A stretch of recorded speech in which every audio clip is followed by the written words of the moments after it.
The Last Battle, The History of the Battle for Berlin, Part 2. 4. Colonel General Hinrichi's car moved slowly through the rubble of Berlin, making for the Reichskanzlei and the full-dress meeting ordered by Hitler 9 days earlier. Sitting in back alongside his operations chief, Colonel Eismann, Hinrichi stared silently out at the burned and blackened streets. In 2 years, he had made only one other trip to the city. Now, the evidence of his own eyes overwhelmed him. He would never have recognized the place as Berlin. In normal times, the trip from his headquarters to the Reichskanzlei would have taken about 90 minutes. But they had been en route nearly twice that long. Again and again, clogged streets forced them to make complicated detours. Even main thoroughfares were often impassable. Elsewhere, crazily canted buildings threatened to collapse at any moment, making every street a danger. Water gushed and gurgled from immense bomb holes. Escaping gas flared from ruptured mains, and all over the city, areas were cordoned off and marked with signs that warned Achtung, Minen, signifying the location of still unexploded aerial mines. Hinrichi, his voice bitter, said to Eismann, "So this is what we've finally come to, a sea of rubble."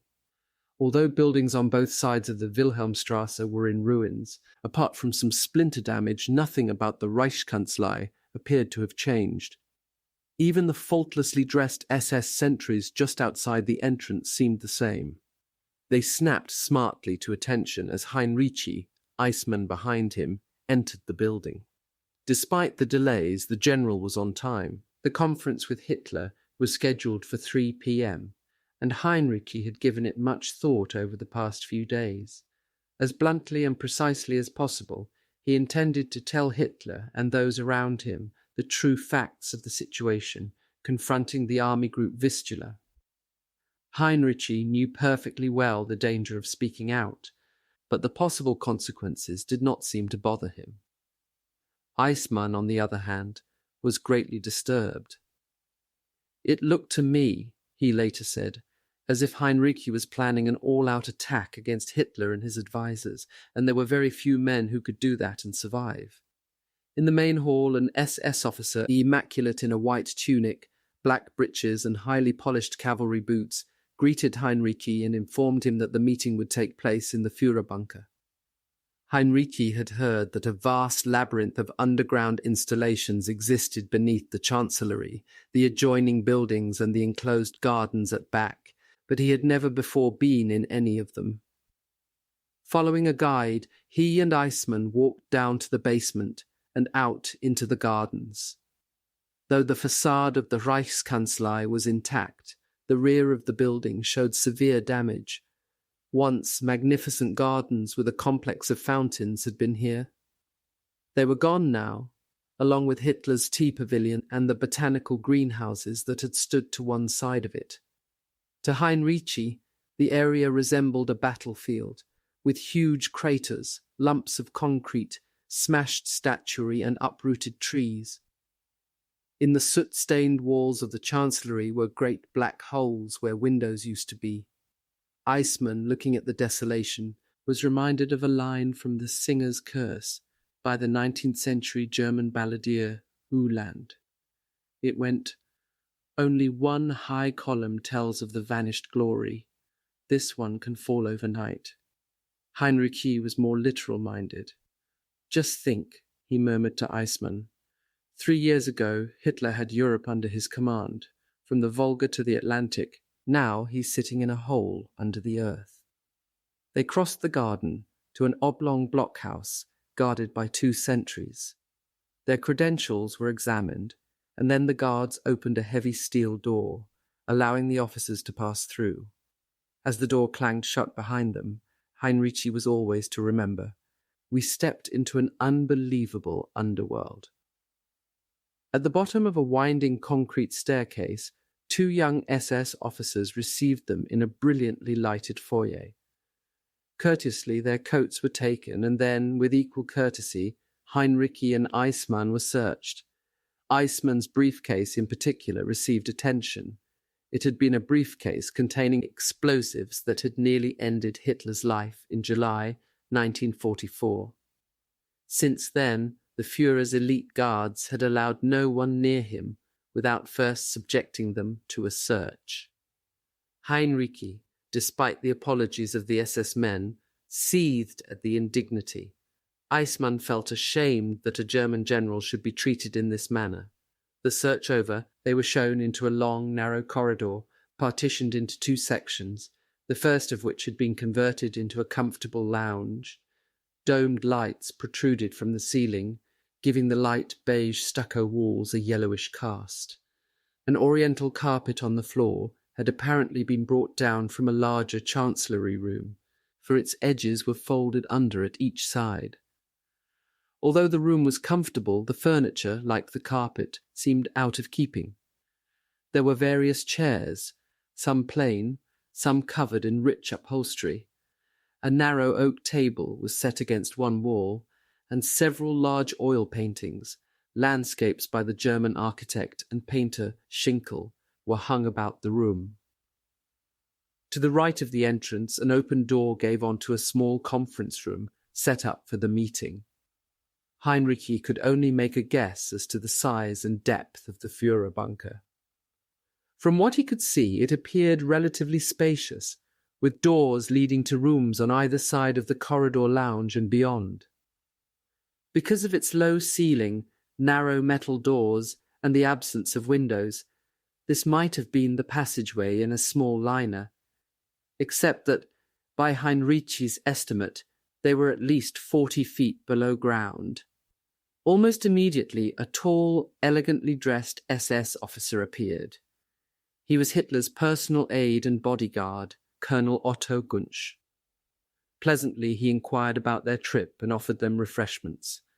Hinrichi accepted a cup of coffee. Soon, other conference members began to arrive. Hitler's adjutant, General Wilhelm Burgdorf, came next. He greeted them, as Eismann remembers, with some noises about success.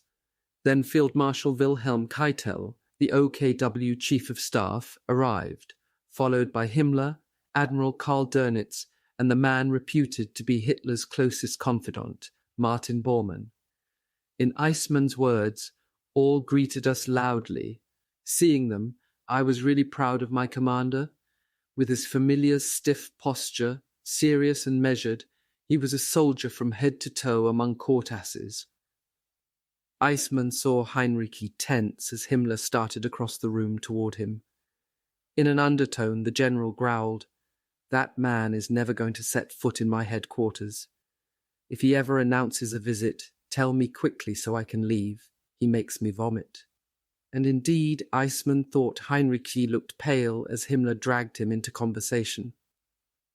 At that moment, General Hans Krebs, Guderian's successor, came into the room and, seeing Hinrichi, came across to him immediately. Earlier in the day, Hinrichi had learned from Krebs of the transfer of his vital armoured units to Schorner's army group. Though he blamed Krebs for not vigorously protesting the decision, Hinrichi now seemed almost cordial to the new chief of the OKH. At least he did not have to continue talking with Himmler. Krebs, as usual, was diplomatic and solicitous.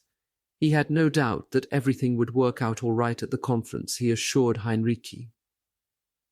Dönitz, Keitel and Bormann now joined them and listened as Hinrichi mentioned some of his problems.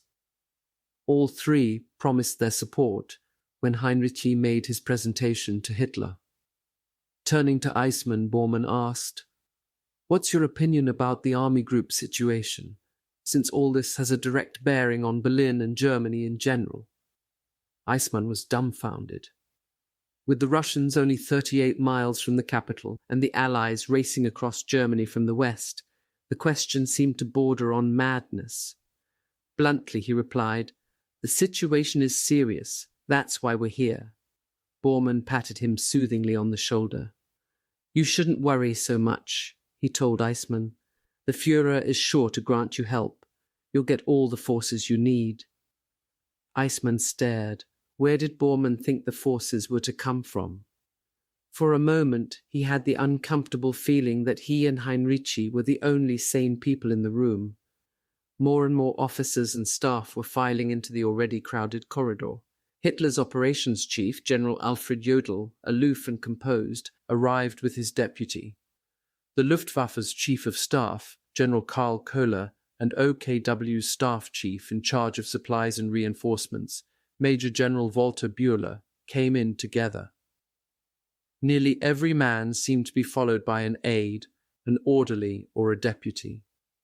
The resulting noise and confusion reminded Eismann of a swarm of bees. In the packed corridor, Hinrichi now stood silent, listening impassively to the din of conversation. For the most part, it consisted of small talk, trivial and irrelevant. The bunker and its atmosphere were stifling and unreal. Hinrichi had the disquieting feeling that the men around Hitler had retreated into a dream world in which they had convinced themselves that by some miracle, catastrophe could be averted. Now, as they waited for the man who, they believed, would produce this miracle, there was a sudden movement in the corridor. General Bergdorf, hands high above his head, waved the group into silence. "Gentlemen, gentlemen," he said, "the Führer is coming."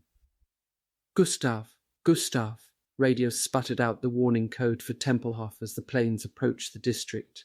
In stationmasters' offices along the route of the U-Bahn, loudspeakers blared out, "Danger 15!" Another citywide saturation raid had begun. Earth erupted, glass ripped through the air, chunks of concrete smashed down into the streets, and tornadoes of dust whirled up from 100 places, covering the city in a dark, grey, choking cloud. Men and women raced one another, stumbling and clawing their way into shelters. Ruth Diekermann, just before she reached safety, looked up and saw the bombers coming over in waves, like an assembly line. In the Krupp und Druckenmüller plant, French forced labourer Jacques Delaunay dropped the ghastly remnant of a human arm he had just recovered from the battle-scarred tank he was overhauling, and ran for shelter. In the siege's allée, the marble statues of Brandenburg Prussian rulers rocked and groaned on their pedestals, and the crucifix held aloft by the 12th century leader, Margrave Albert the Bear, shattered against the bust of his eminent contemporary, Bishop Otho of Bamberg. Nearby in Skagerrak Square, police ran for cover, leaving the swaying body of a suicide still hanging from a tree. A shower of incendiaries smashed through the roof of Wing B of the Lehrterstrasse prison and set off a dozen flaring magnesium fires on the second floor. Frantic prisoners turned loose to fight the flames, stumbled through the acrid smoke with buckets of sand. 2 men suddenly stopped working. The prisoner from cell 244 stared at the man from cell 247. Then they embraced. The brothers Herbert and Kurt Kosny discovered they had been on the same floor for days. In Pankow, in the Mooring's ground-floor 2-room apartment where the Weltlinglers hid, Siegmund hugged his sobbing wife Margareta as they stood together in the kitchen. "If this keeps up," he shouted over the din of anti-aircraft fire, "even Jews can go openly to the shelters. They're all too scared of the bombs to turn us in now." 14-year-old Rudolf Reschke had only time enough to see that the planes glinted like silver in the sky, too high for the dangerous game of tag he liked to play with strafing fighters. Then his mother, yelling and nearly hysterical, dragged him down into the cellar, where his 9-year-old sister, Christa, sat shivering and crying. The whole shelter seemed to be shaking. Plaster fell from the ceiling and the walls. Then the lights flickered and went out. Frau Reschke and Christa began to pray aloud, and after a minute Rudolf joined them in the Our Father. The noise of the bombing was getting worse, and the shelter now seemed to be shuddering all the time. The Reschkes had been through many raids, but nothing like this. Frau Reschke, her arms about both children, began to sob. Rudolf had seldom heard his mother cry before, even though he knew that she was often worried, especially with his father at the front. Suddenly he was angry at the planes for making his mother frightened, and for the first time Rudolf felt frightened himself. With some embarrassment he discovered that he was crying too. Before his mother could detain him, Rudolf rushed out of the shelter. He ran up the stairs to the family's ground-floor apartment. There he headed straight for his room and his collection of toy soldiers. He chose the most imposing figure among them, with distinct features painted on its china face. He went to the kitchen and took down his mother's heavy meat cleaver. Oblivious now of the air raid, Rudolf went out into the apartment house courtyard, laid the doll on the ground, and with one stroke chopped off its head. "There," he said, standing back. Tears still staining his face, he looked down without remorse upon the severed head of Adolf Hitler. He came shuffling into the bunker corridor, half bent, dragging his left foot, the left arm shaking uncontrollably. Although he was 5 feet 8.5 inches tall now, with his head and body twisted to the left, he looked much smaller. The eaves that admirers had called magnetic were feverish and red, as if he had not slept for days. His face was puffy, and its colour was a blotchy, faded grey. A pair of pale green spectacles dangled from his right hand. Bright light bothered him now. For a moment he gazed expressionlessly at his generals as their hands shot up and out to a chorus of Heil Hitler. The corridor was so crowded that Hitler had some difficulty getting past everyone to reach the small conference room. Eismann noticed that the others began talking again as soon as the Führer passed. There was not the respectful silence he had expected. As for Hinrichi, he was shocked by the Führer's appearance. Hitler, he thought, looked like a man who had not more than 24 hours to live. He was a walking corpse. Slowly, as though in pain, Hitler scuffled to his place at the head of the table. To Eismann's surprise, he seemed to crumple, like a sack, into the armchair, not uttering a word, and held that prostrate condition, his arms propped up on the sides of the chair. Krebs and Bormann moved in behind the Führer to sit on a bench against the wall. From there, Krebs informally presented Hinrichi and Eismann. Hitler feebly shook hands with them both. Hinrichi noted that he could hardly feel the Führer's hand, for there was no returning pressure. Because of the smallness of the room, not everyone could sit, and Hinrichi stood on the Führer's left, Eismann on his right. Keitel, Himmler and Dönitz took chairs on the opposite side of the table. The remainder of the group stayed outside in the corridor. To Heinrichi's amazement, they continued to talk, although their voices were now subdued. Krebs began the conference. "In order that the commander," he looked at Hinrichi, "can get back to his army group as soon as possible," he said, "I propose that he give his report immediately." Hitler nodded, put on his green glasses, and gestured to Hinrichi to begin. In his measured and precise manner, the general got straight to the point. Looking directly at each man around the table, then at Hitler, he said, "My Führer, I must tell you that the enemy is preparing an attack of unusual strength and unusual force. At this moment, they are preparing in these areas, from south of Schwedt to south of Frankfurt."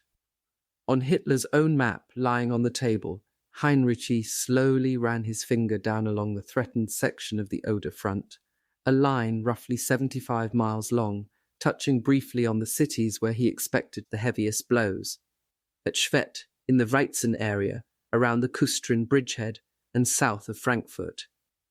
He entertained no doubts, he said, that the main attack will hit Busse's 9th Army, holding this central area. Also, it will strike the southern flank of von Manteuffel's 3rd Panzer Army around Schwedt.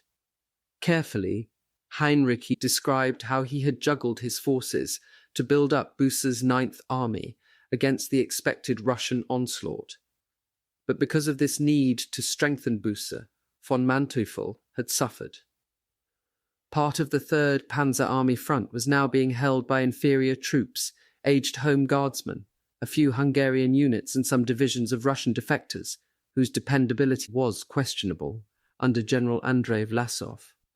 "Then," said Hinrichi flatly, While the Ninth Army is now in better shape than it was, the Third Panzer Army is in no state to fight at all. The potential of von Manteuffel's troops, at least in the middle and northern sectors of his front, is low. They have no artillery whatsoever. Anti-aircraft guns cannot replace artillery, and in any case there is insufficient ammunition even for these. Krebs hastily interrupted. The Third Panzer Army, he said emphatically, will receive artillery shortly. Hinrichi inclined his head but made no comment. He would believe Krebs when he actually saw the guns. Continuing as though there had been no interruption, he explained to Hitler that the Third Panzer owed its present safe situation to one thing only, the flooded Oder. I must warn you, he said, that we can accept the Third Panzer's weak condition only as long as the Oder remains flooded. Once the waters drop, Hinrichi added, the Russians will not fail to attack there too. The men in the room listened attentively, if a little uneasily, to Hinrichi's presentation. Such directness at a Hitler conference was unusual. Most officers presented the gains and skipped the drawbacks. Not since Guderian's departure had anyone spoken so frankly, and it was clear that Hinrichi was only beginning. Now he turned to the matter of the garrison holding out at Frankfurt on Oder. Hitler had declared the city a fortress, like the ill-fated Kustrin. Hinrichi wanted Frankfurt abandoned. He felt the troops there were being sacrificed on the altar of Hitler's fortress mania. They could be saved and used to advantage elsewhere. Guderian, who had shared the same opinion regarding Kustrin, had been broken for his views about that city. Hinrichi might meet the same fate for his opposition now. But the Vistula commander saw the men of Frankfurt as his responsibility. Whatever the consequences, he was not to be intimidated. He raised the issue. In the Ninth Army's sector, he began, one of the weakest parts of the front is around Frankfurt. The garrison's strength is very low, as is their ammunition. I believe we should abandon the defense of Frankfurt and bring the troops out. Suddenly Hitler looked up and uttered his first words since the meeting began. He said harshly, I refuse to accept this. Up to this point Hitler had sat, not only silent, but unmoving, as though completely disinterested. Eismann had had the impression that he wasn't even listening. Now the Führer suddenly came awake and began to take an intense interest. He began asking about the garrison's strength, supplies, and ammunition, and even, for some incomprehensible reason, about the deployment of Frankfurt's artillery. Hinrichi had the answers. Step by step he built his case, taking reports and statistics from Eismann and placing them on the table before the Führer. Hitler looked at the papers as each was handed over and seemed impressed. Sensing his opportunity, Hinrichi said quietly but emphatically, My Führer, I honestly feel that giving up the defense of Frankfurt would be a wise and sound move. To the astonishment of most of those in the room, Hitler, turning to the chief of OKH, said, Krebs, I believe the general's opinion on Frankfurt is sound. Make out the necessary orders for the army group and give them to me today. In the stunned silence that followed, the babble of voices in the corridor outside seemed unduly loud. Eismann sensed a sudden and new respect for Hinrichi. Hinrichi himself seemed completely unmoved, he remembered, but he gave me a look which I interpreted as, well, we've won. The victory, however, was short-lived. At that moment, there was a loud commotion in the corridor, and the vast bulk of Reichsmarschall Hermann Goring filled the doorway of the little conference room. Pushing his way in, Goring heartily greeted those present, pumped Hitler's hand vigorously, and excused himself for being late. He squeezed in next to Dönitz, and there was an uncomfortable delay, while Krebs brought him quickly up to date on Hinrichi's briefing. When Krebs had finished, Goring got up, and placing both hands on the map table, leaned toward Hitler as though to make some comment on the proceedings. Instead, smiling widely and with obvious good humour, he said, I must tell you a story about one of my visits to the 9th Parachute Division. He got no further. Hitler sat suddenly bolt upright in his chair and then jerked himself to his feet. Words poured from his mouth in such a torrent that those present could scarcely understand him. Before our eyes, recalled Eismann, he went into a volcanic rage. His fury had nothing to do with Goring. It was a diatribe against his advisers and generals for deliberately refusing to understand him on the tactical use of forts. Again and again, he yelled, forts have fulfilled their purpose throughout the war. This was proven at Posen, Breslau, and Schneidemühl. How many Russians were pinned down by them, and how difficult they were to capture. Every one of those forts was held to the very last man. History has proved me right, and my order to defend a fort to the last man is right. Then looking squarely at Hinrichi, he screamed, "That's why Frankfurt is to retain its status as a fort." As suddenly as it had begun, the tirade ended. But Hitler, though slack with exhaustion, could no longer sit still. He seemed to Eismann to have lost all control of himself. His entire body trembled, he recalled. His hands, in which he was holding some pencils, flew wildly up and down, the pencils beating on the arms of the chair in the process. He gave the impression of being mentally deranged. It was all so unreal, especially the thought that the fate of an entire people lay in the hands of this human ruin. Despite Hitler's choleric outburst, and despite his mercurial change of mind about Frankfurt, Hinrichi doggedly refused to give up. Quietly, patiently, almost as though the outburst had not occurred, he went over all the arguments again, underlining every conceivable reason for abandoning Frankfurt. Dönitz, Himmler, and Goring supported him. But it was token support at best. The three most powerful generals in the room remained silent. Keitel and Jodl said nothing, and just as Hinrichi had expected, Krebs offered no opinion one way or the other. Hitler, apparently spent, only made tired gestures with his hands as he dismissed each argument. Then, with renewed vitality, he demanded to know the credentials of the commander of the Frankfurt garrison, Colonel Bieler. "He is a very reliable and experienced officer," replied Hinrichi, "who has proven himself time and again in battle." "Is he a Gneisenau?" snapped Hitler, referring to General Graf von Gneisenau, who had successfully defended the fortress of Kolberg against Napoleon in 1806. Hinrichi kept his composure. Evenly, he replied that the battle for Frankfurt will prove whether he is a Gneisenau or not. Hitler snapped back, "All right, send Bieler to see me tomorrow so that I can judge him. Then I shall decide what's to be done about Frankfurt." Hinrichi had lost the first battle for Frankfurt, and, he believed, the second too, in all probability. Bieler was an unprepossessing man who wore thick-lensed glasses. He was not likely to make much of an impression on Hitler. There now approached what Hinrichi regarded as the crisis of the meeting. As he began to speak again, he regretted that he had no skill in diplomatic niceties. He knew only one way to express himself. Now, as always, he spoke the unvarnished truth. "My Führer," he said, "I do not believe that the forces on the Oder front will be able to resist the extremely heavy Russian attacks which will be made upon them." Hitler, still trembling, was silent. Hinrichi described the lack of combat fitness among the hodgepodge of troops, the very scrapings of Germany's manpower that made up his forces. Most units in the line were untrained, inexperienced, or so watered down by green reinforcements as to be unreliable. The same was true of many of the commanders.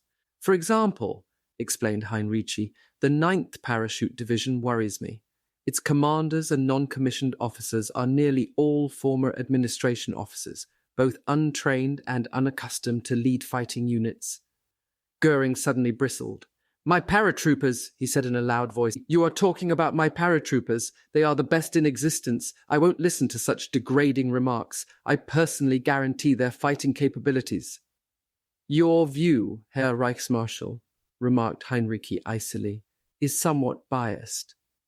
I'm not saying anything against your troops, but experience has taught me that untrained units, especially those led by green officers, are often so terribly shocked by their first exposure to artillery bombardment that they are not much good for anything thereafter.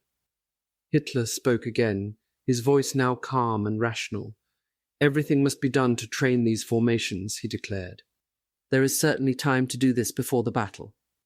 Hinrichi assured him that every effort would be made in the time still remaining, but he added, training will not give them combat experience, and that is what's lacking.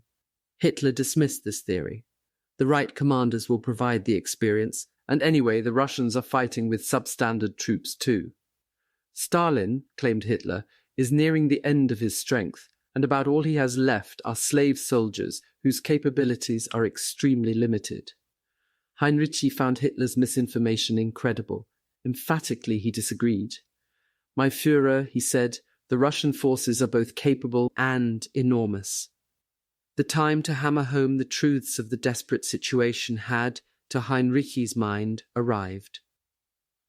I must tell you, he said bluntly, that since the transfer of the armoured units to Schorner, all my troops, good and bad, must be used as front-line troops. There are no reserves, none. Will they resist the heavy shelling preceding the attack? Will they withstand the initial impact? For a time, perhaps, yes, but against the kind of attack we expect, every one of our divisions will lose a battalion a day. This means that all along the battlefront we will lose divisions themselves at the rate of 1 per week.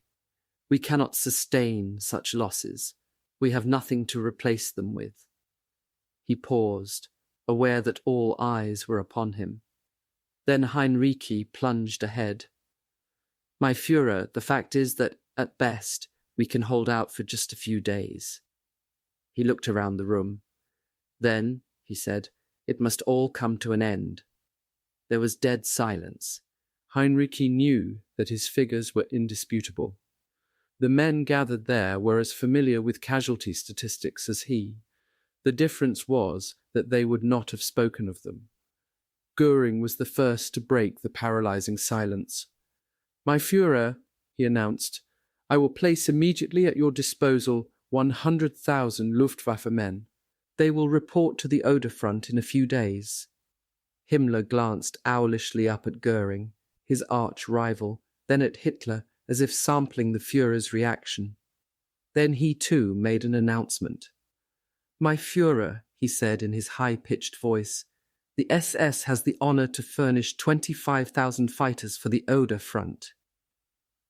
Dönitz was not to be outdone. He had already sent a division of Marines to Hinrichi. Now he declared that he, too, would subscribe further forces.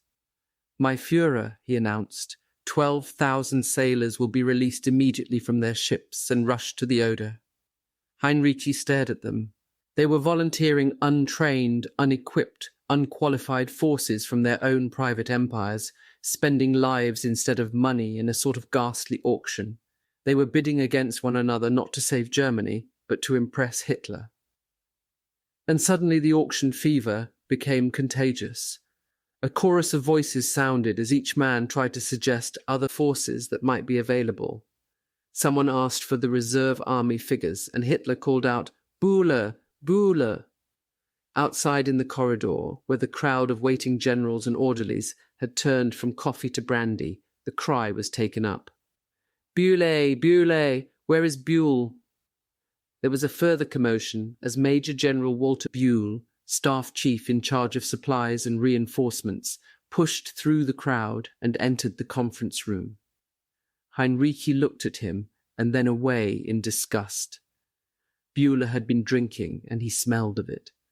Nobody else seemed to notice or care, including Hitler. The Führer put a number of questions to Bueller about reserves, supplies of rifles, small arms and ammunition. Bueller answered thickly and, Hinrichi thought, stupidly, but the answers seemed to satisfy Hitler. According to what he made of Buell's replies, another 13,000 troops could be scraped up from the so-called reserve army. Dismissing Buell, Hitler turned to Hinrichi. There, he said, you have 150,000 men, about 12 divisions. There are your reserves. The auction was over. Hitler apparently considered the army group's problems settled. Yet all he had done was to buy, at most, 12 more days for the Third Reich, and probably at a tremendous cost in human lives. Hinrichi struggled to preserve his control. These men, he stated flatly, are not combat trained. They have been in rear areas and in offices or on ships, in maintenance work at Luftwaffe bases. They have never fought at the front. They have never seen a Russian. Goring cut in. The forces I have presented are, for the most part, combat flyers. They are the best of the best, and also there are the troops who were at Monte Cassino, troops whose fame outshone all others. Flushed and voluble, he hotly informed Hinrichi, these men have the will, the courage, and certainly the experience. Dönitz, too, was angry. I tell you, he snapped at Hinrichi, the crews of warships are every bit as good as your Wehrmacht troops. For just a moment, Hinrichi himself flared. Don't you think there's a big difference between fighting at sea and fighting on land? He asked scathingly. I tell you, all these men will be slaughtered at the front. Slaughtered. If Hinrichi's sudden outburst shocked Hitler, he did not show it. As the others fumed, Hitler seemed to have grown icily calm. All right, he said. We will place these reserve troops in the second line about 8 kilometers behind the first. The front line will absorb the shock of the Russian preparatory artillery fire. Meanwhile, the reserves will grow accustomed to battle, and if the Russians break through, they will then fight. To throw back the Russians, if they break through, you will have to use the panzer divisions. And he gazed at Hinrichi as though awaiting agreement on what was really a very simple matter. Hinrichi did not find it so. You have taken away my most experienced and combat-ready armoured units, he said. The army group has made a request for their return. Enunciating each word clearly, Hinrichi said, I must have them back. There was a startled movement behind him, and Hitler's adjutant, Bergdorf, whispered angrily in Heinrichi's ear. Finish, he ordered Hinrichi. You must finish. Hinrichi stood his ground. My Führer, he repeated, ignoring Bergdorf. I must have those armoured units back. Hitler waved his hand almost apologetically. I am very sorry, he replied, but I had to take them from you. Your panzers are needed much more by your southern neighbour. The main attack of the Russians is clearly not aimed at Berlin. There is a stronger concentration of enemy forces to the south of your front, in Saxony. Hitler waved his hand over the Russian positions on the Oder. All of this, he announced in an exhausted, bored voice, is merely a support attack in order to confuse. The main thrust of the enemy will not be directed at Berlin, but there. Dramatically, he placed a finger on Prague. Consequently, the Führer continued, the army group Vistula should be well able to withstand the secondary attacks. Hinrichi stared unbelievingly at Hitler. Asterisk. Then he looked at Krebs. Certainly all this must seem equally irrational to the chief of OKH. Krebs spoke up. Based on the information we have, he explained, there is nothing to indicate that the Führer's assessment of the situation is wrong. Hinrichi had done all he could. My Führer, he concluded, I have completed everything possible to prepare for the attack. I cannot consider these 150,000 men as reserves. I also cannot do anything about the terrible losses we must surely sustain. It is my duty to make that absolutely clear. It is also my duty to tell you that I cannot guarantee that the attack can be repelled. Hitler came suddenly to life. Struggling to his feet, he pounded on the table. Faith, he yelled. Faith and strong belief in success will make up for all these insufficiencies. Every commander must be filled with confidence. You, he pointed a finger at Hinrichi, you must radiate this faith. You must instill this belief in your troops. Hinrichi stared unflinchingly at Hitler. My Führer, he said, I must repeat, it is my duty to repeat, that hope and faith alone will not win this battle. Behind him, a voice whispered, Finish, finish. But Hitler was not even listening to Hinrichi. I tell you, Colonel General, he yelled. "If you are conscious of the fact that this battle should be won, it will be won. If your troops are given the same belief, then you will achieve victory and the greatest success of the war." In the tense silence which followed, Hinrichi, white-faced, gathered his papers and handed them to Eismann. The two officers took their leave of the still, silent room. Outside in the corridor lounge, they were told that an air raid was in progress. Numbly, both men stood waiting, each in a kind of stupor, almost unaware of the continuing chatter around them. After a few minutes, they were permitted to leave the bunker. They climbed the stairs and went out into the garden. There, for the first time since he left the conference room, Hinrichi spoke. "It's all of no use," he said wearily. "You might just as well try to bring the moon down to earth." He looked up at the heavy smoke palls over the city and repeated softly to himself, "It's all for nothing. All for nothing." The blue waters of the Chiem Sea, like a series of moving mirrors, reflected the great stands of pine that blanketed the foothills all the way up to the snow line. Leaning heavily on his stick, Walter Venk gazed across the lake and beyond to the vast panoramic tumble of mountains around Berchtesgaden, a few miles away. It was a scene of extraordinary beauty and peace. Everywhere the early flowers were out. The snowcaps had begun to disappear from the high ranges, and although it was only April 6th, even the air was redolent of spring. The peacefulness of his surroundings had done much to speed the convalescence of Guderian's former chief of staff, at 45, the Wehrmacht's youngest general. Here, in the heart of the Bavarian Alps, the war seemed 1,000 miles away. Except for men recuperating from war wounds or, as in Venk's case, accidents, there was hardly a soldier to be seen in the entire area. Although still weak, Venk was on the mend. Considering the seriousness of the accident, he was lucky to be alive. He had sustained head wounds and multiple fractures in a car wreck on February 13th and had been hospitalized for nearly 6 weeks. So many ribs had been smashed that he was still encased in a surgical corset from chest to thighs. The war seemed over for him, and in any case its outcome was sadly clear. He did not believe the Third Reich could survive more than a few weeks longer. Although Germany's future seemed bleak, Venk had much to be thankful for. His wife Irmgard and their 15-year-old twins, son Helmut and daughter Sigrid, were safe and staying with him in Bavaria. With painful slowness, Venk walked back to the picturesque little inn where they were living. As he entered the foyer, Irmgard met him with a message. Venk was to ring Berlin immediately. Hitler's adjutant, General Bergdorf, came on the line. Venk, Bergdorf said, was to report to Hitler in Berlin the following day. "The Führer," said Bergdorf, "has named you commander of the 12th Army."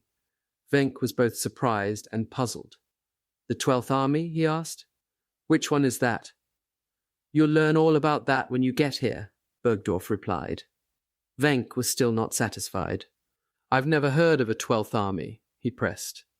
"The 12th Army," Bergdorf said irritably, as though explaining everything, "is being organized now." Then he hung up. Hours later, in uniform once more, Venk said goodbye to his distressed wife. "Whatever you do," he warned her, "stay in Bavaria. It's the safest place." Then, totally ignorant of his assignment, he set out for Berlin. Within the next 21 days, the name of this virtually unknown general would become synonymous with hope in the mind of almost every Berliner. The staff was accustomed to seeing an occasional outburst of temper, but nobody had ever seen Hinrichi quite like this before.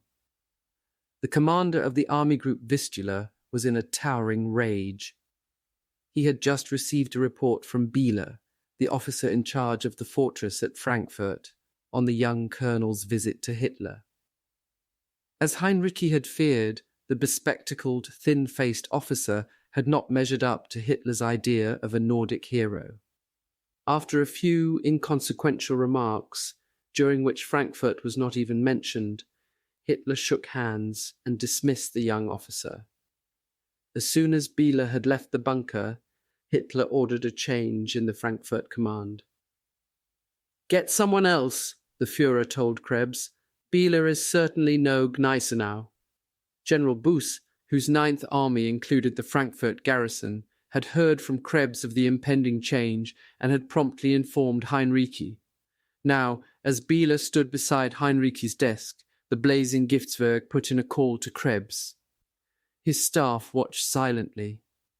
They had learned to tell the measure of Hinrichi's temper by the way he drummed on the tabletop with his fingers. Now his right hand was beating out a violent tattoo. Krebs came on the phone. "Krebs," barked Hinrichi, "Colonel Bieler is here in my office. I want you to listen carefully. Bieler is to be reinstated as commander of the Frankfurt garrison. I have told this to Bergdorf, and now I'm telling you. I refuse to accept any other officer. Do you understand that?" He did not wait for an answer. "Something else. Where is Bieler's Iron Cross? He has been waiting for that decoration for months. Now he is to get it. Do you understand that?" Still, Hinrichi did not pause. "And now listen to me, Krebs," he said. "If Bieler does not get his Iron Cross, if Bieler is not reinstated as commander of Frankfurt, I shall lay down my command. Do you understand that?" Hinrichi, still drumming furiously, pressed on. "I expect your confirmation on this matter today. Is that clear?" And he slammed down the phone. Krebs had not uttered a word. On the afternoon of April 7th, Colonel Eismann later recalled, the army group received 2 teletype messages from the Führer's headquarters. In the first, Bieler was confirmed as commander of Frankfurt. In the second, the Iron Cross was bestowed upon him. General Alfred Jodl, Hitler's chief of operations, sat in his Dahlem office, awaiting the arrival of General Venk.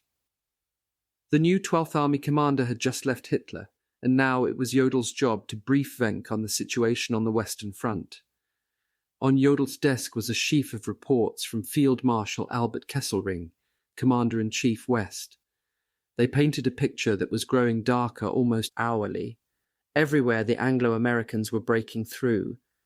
In theory, the 12th Army was to be the western shield before Berlin, holding about 125 miles of the lower Elbe and Mulde rivers to prevent an Anglo-American drive on the city.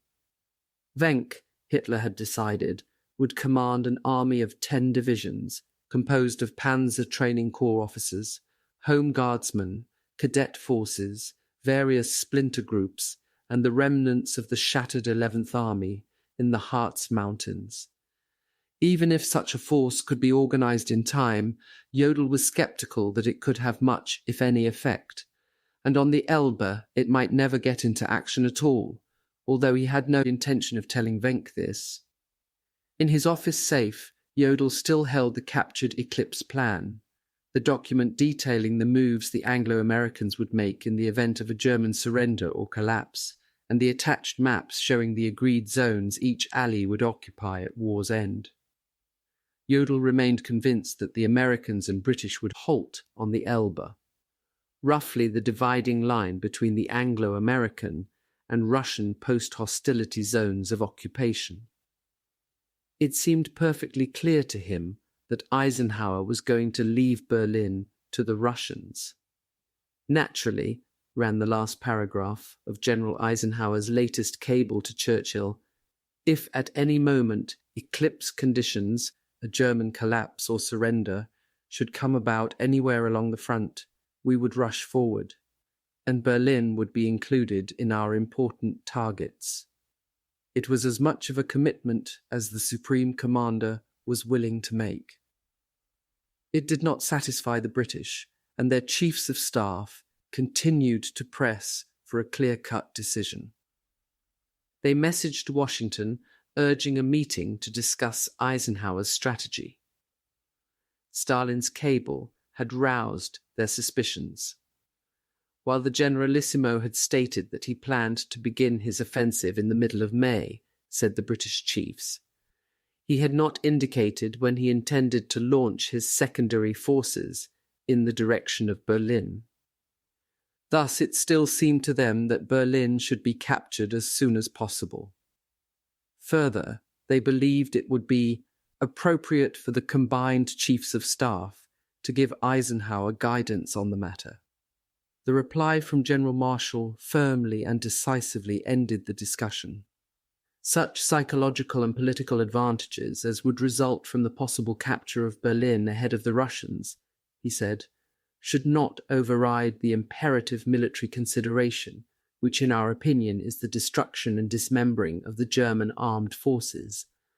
Marshall did not entirely close the door on the possibility of taking Berlin, for, as a matter of fact, it is within the centre of the impact of the main thrust. But there was no time for the combined chiefs of staff to give the problem any lengthy consideration.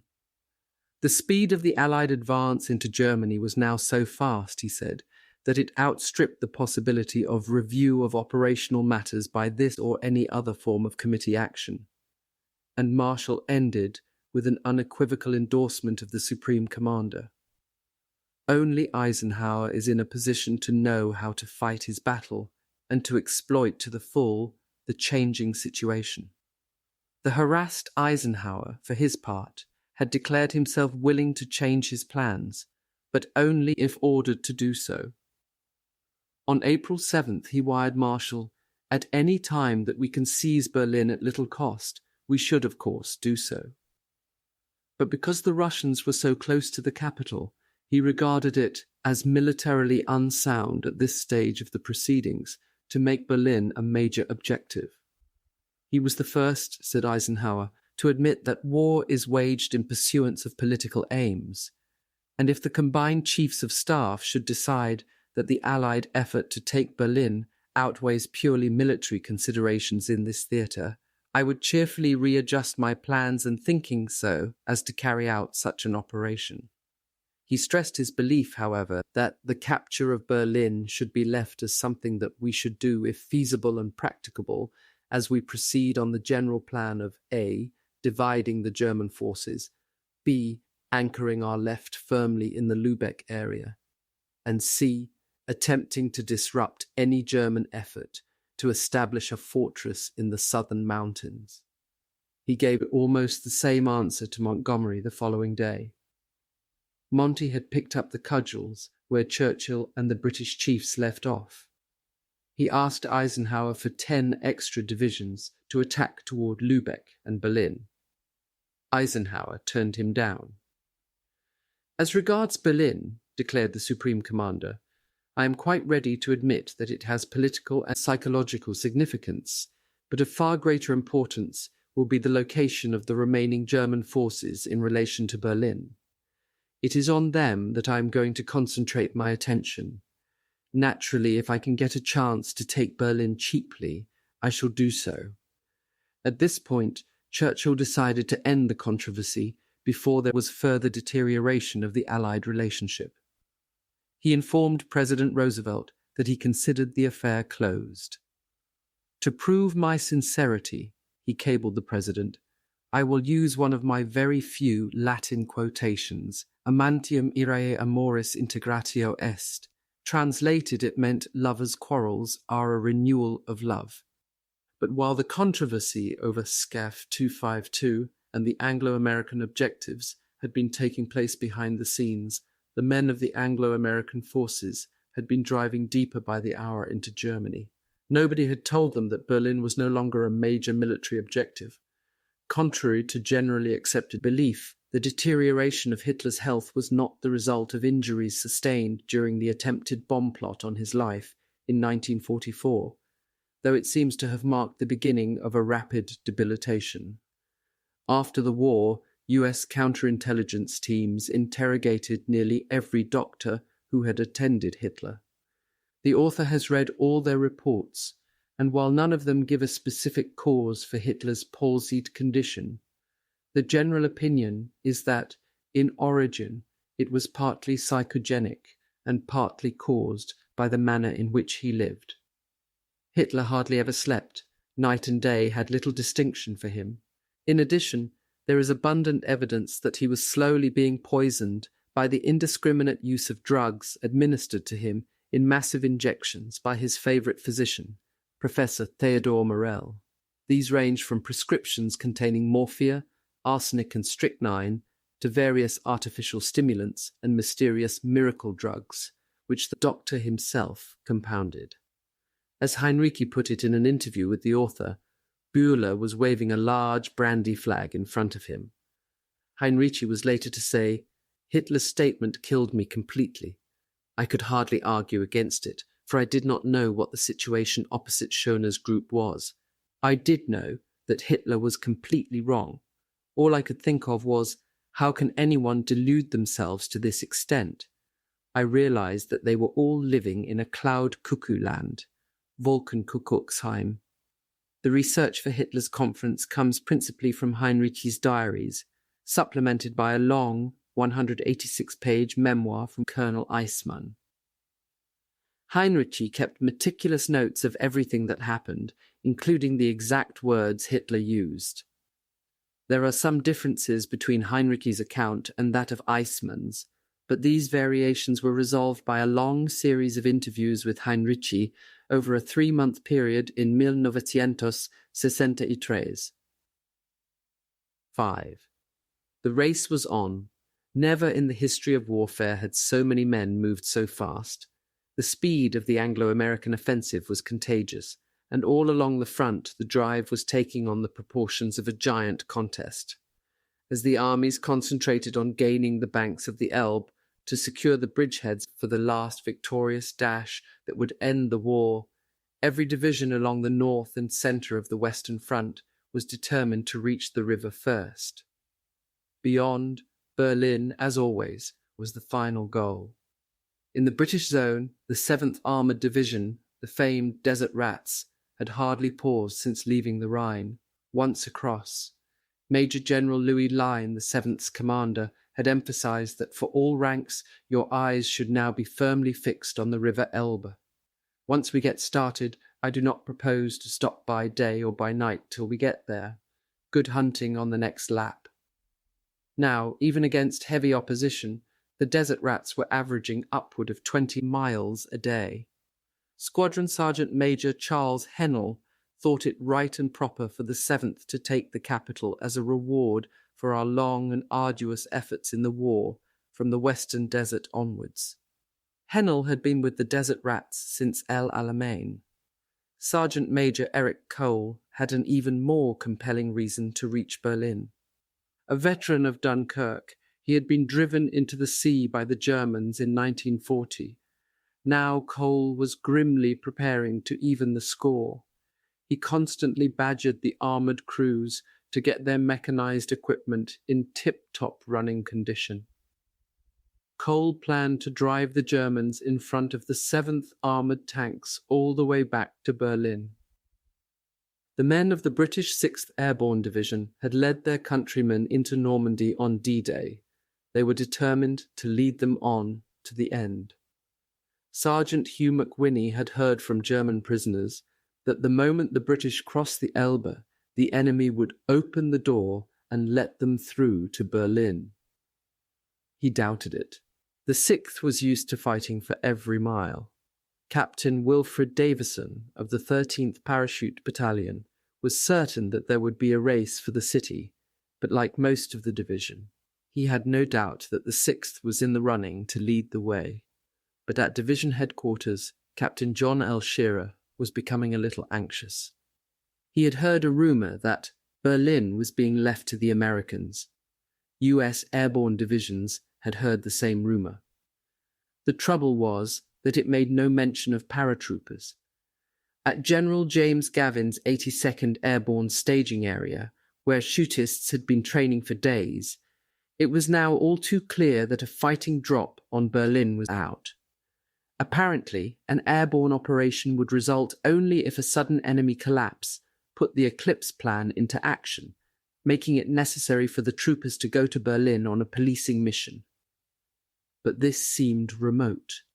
Schaeff had already instructed General Louis Brereton's 1st Airborne Army that it would soon be making relief drops on Allied POW camps under the code name Operation Jubilant. Much as they wanted POWs freed, the prospect of a rescue operation instead of a fighting assignment filled the men of the Airborne Army with something less than jubilance. Similar frustration characterized other airborne groups. General Maxwell Taylor's Screaming Eagles of the 101st Airborne Division were once more fighting as foot soldiers, this time in the Ruhr. One regiment of Gavin's 82nd had been ordered there too. The 82nd had also been alerted to help Montgomery's 21st Army Group in a later operation across the Elbe. It was Private Arthur Dutch Schultz of the 505th Parachute Regiment who perhaps best summed up the feelings of the men of the airborne divisions. Climbing aboard a truck headed for the Ruhr, he cynically told his pal, Private Joe Tallett, "So, I lead 'em into Normandy, yes? Into Holland, yes? Look at me, kid. I'm a blue-blooded American and the country's got only one of me. They want to get their money's worth. They ain't going to waste me on Berlin. Hell no. They're saving me up. They're going to drop me on Tokyo." But if the airborne divisions were dispirited, the land armies were brimming over with anticipation.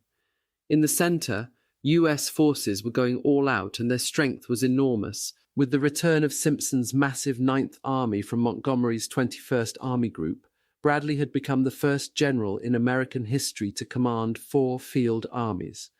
Besides the 9th, his forces included the 1st, 3rd, and 15th, close to 1 million men.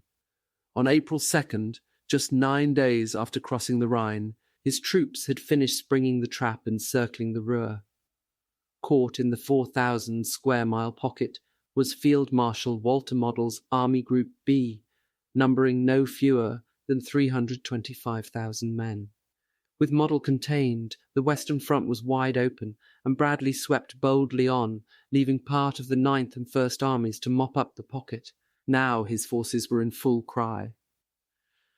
With the British in the north and General Devers' US 6th Army Group in the south holding the flanks, Bradley was driving furiously through Germany's centre toward Leipzig and Dresden. In the north-to-south lineup of US armies, the 9th was the shortest distance from the Elbe, and it looked to commanders as if Bradley had given Simpson the go-ahead for the dash that, by its very momentum, should take US forces to Berlin. The day the encirclement of the Ruhr was completed, Eisenhower issued orders to his forces. Bradley's group was to mop up the Ruhr launcher thrust with its main axis, Kassel Leipzig, seize any opportunity to capture a bridgehead over the river Elbe and be prepared to conduct operations beyond the Elbe. On April 4th, the day the 9th was returned to him, Bradley himself gave new commands to his armies. In the 12th Army Group's Letter of Instructions No. 20, the 9th was directed, first, to drive for a line roughly south of Hanover, with the army centre in the approximate area of the town of Hildesheim, about 70 miles from the Elbe. Then, on order, the second phase would begin. It was this vital paragraph that spelled out the role of the 9th Army, and, to its commander, left no doubt as to the destination of his forces. It read, Phase 2, advance on order to the east, exploit any opportunity for seizing a bridgehead over the Elbe, and be prepared to continue the advance on Berlin or to the northeast. Phase 1, the drive toward Hildesheim, seemed to be simply a directional order. No one expected to be held there. But Phase 2 was the starting flag that every division in the 9th Army had been awaiting, none more eagerly than the commander, Lieutenant General William Big Simp Simpson. "My people were keyed up," General Simpson was to recall later. "We'd been the first to the Rhine, and now we were going to be the first to Berlin. All along we thought of just one thing, capturing Berlin, going through and meeting the Russians on the other side." From the time the letter of instructions came down from the Army Group, Simpson had not wasted a minute. He expected to reach the Hildesheim phase line in a matter of days. After that, Simpson told his staff officers, he planned to get an armoured and an infantry division set up on the Autobahn, running just above Magdeberg on the Elbe to Potsdam, where we'll be ready to close in on Berlin. Then Simpson intended to commit the rest of the 9th as fast as we can. If we get the bridgehead and they turn us loose, Jubilantly, he told his staff, "Damn, I want to get to Berlin, and all you people, right down to the last private, I think, want it too." Major General Isaac D. White, the determined, wiry commander of the 2nd Armoured Hell-on-Wheels Division, was a good step ahead of Simpson. His plan to take Berlin had been ready even before his men crossed the Rhine. White's operations chief, Colonel Briard P. Johnson, had plotted the drive on the capital weeks before. So thorough was his plan that detailed orders and map overlays were ready by March 25th. The 2nd's assault plan was somewhat similar to Simpson's own concept. It, too, followed the Autobahn from Magdeberg on the Elbe. Proposed day-by-day advances were drawn on the map overlays, and each stage was given a code name. The last dash of about 60 miles from Magdeberg carried phase lines with the names Silver, Silk, Satin, Daisy, Pansy, Jug, and finally, imposed on a huge blue swastika covering Berlin, the code word Goal. At the rate the 2nd was moving, against only spotty opposition, often achieving upward of 35 miles a day, White was confident of grabbing the capital. If his men could secure a bridgehead at Magdeburg, now only 80 miles away, White expected to dash into Berlin within 48 hours.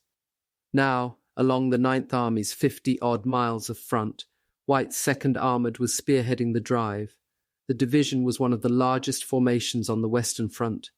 With its tanks, self-propelled guns, armoured cars, bulldozers, trucks, jeeps, and artillery, it formed a stream more than 72 miles long. To create maximum fighting effectiveness, the force had been broken into 3 armoured units, Combat Commands A, B, and R, the latter held in reserve. Even so, the division, moving in tandem and averaging about 2 miles an hour, took nearly 12 hours to pass a given point.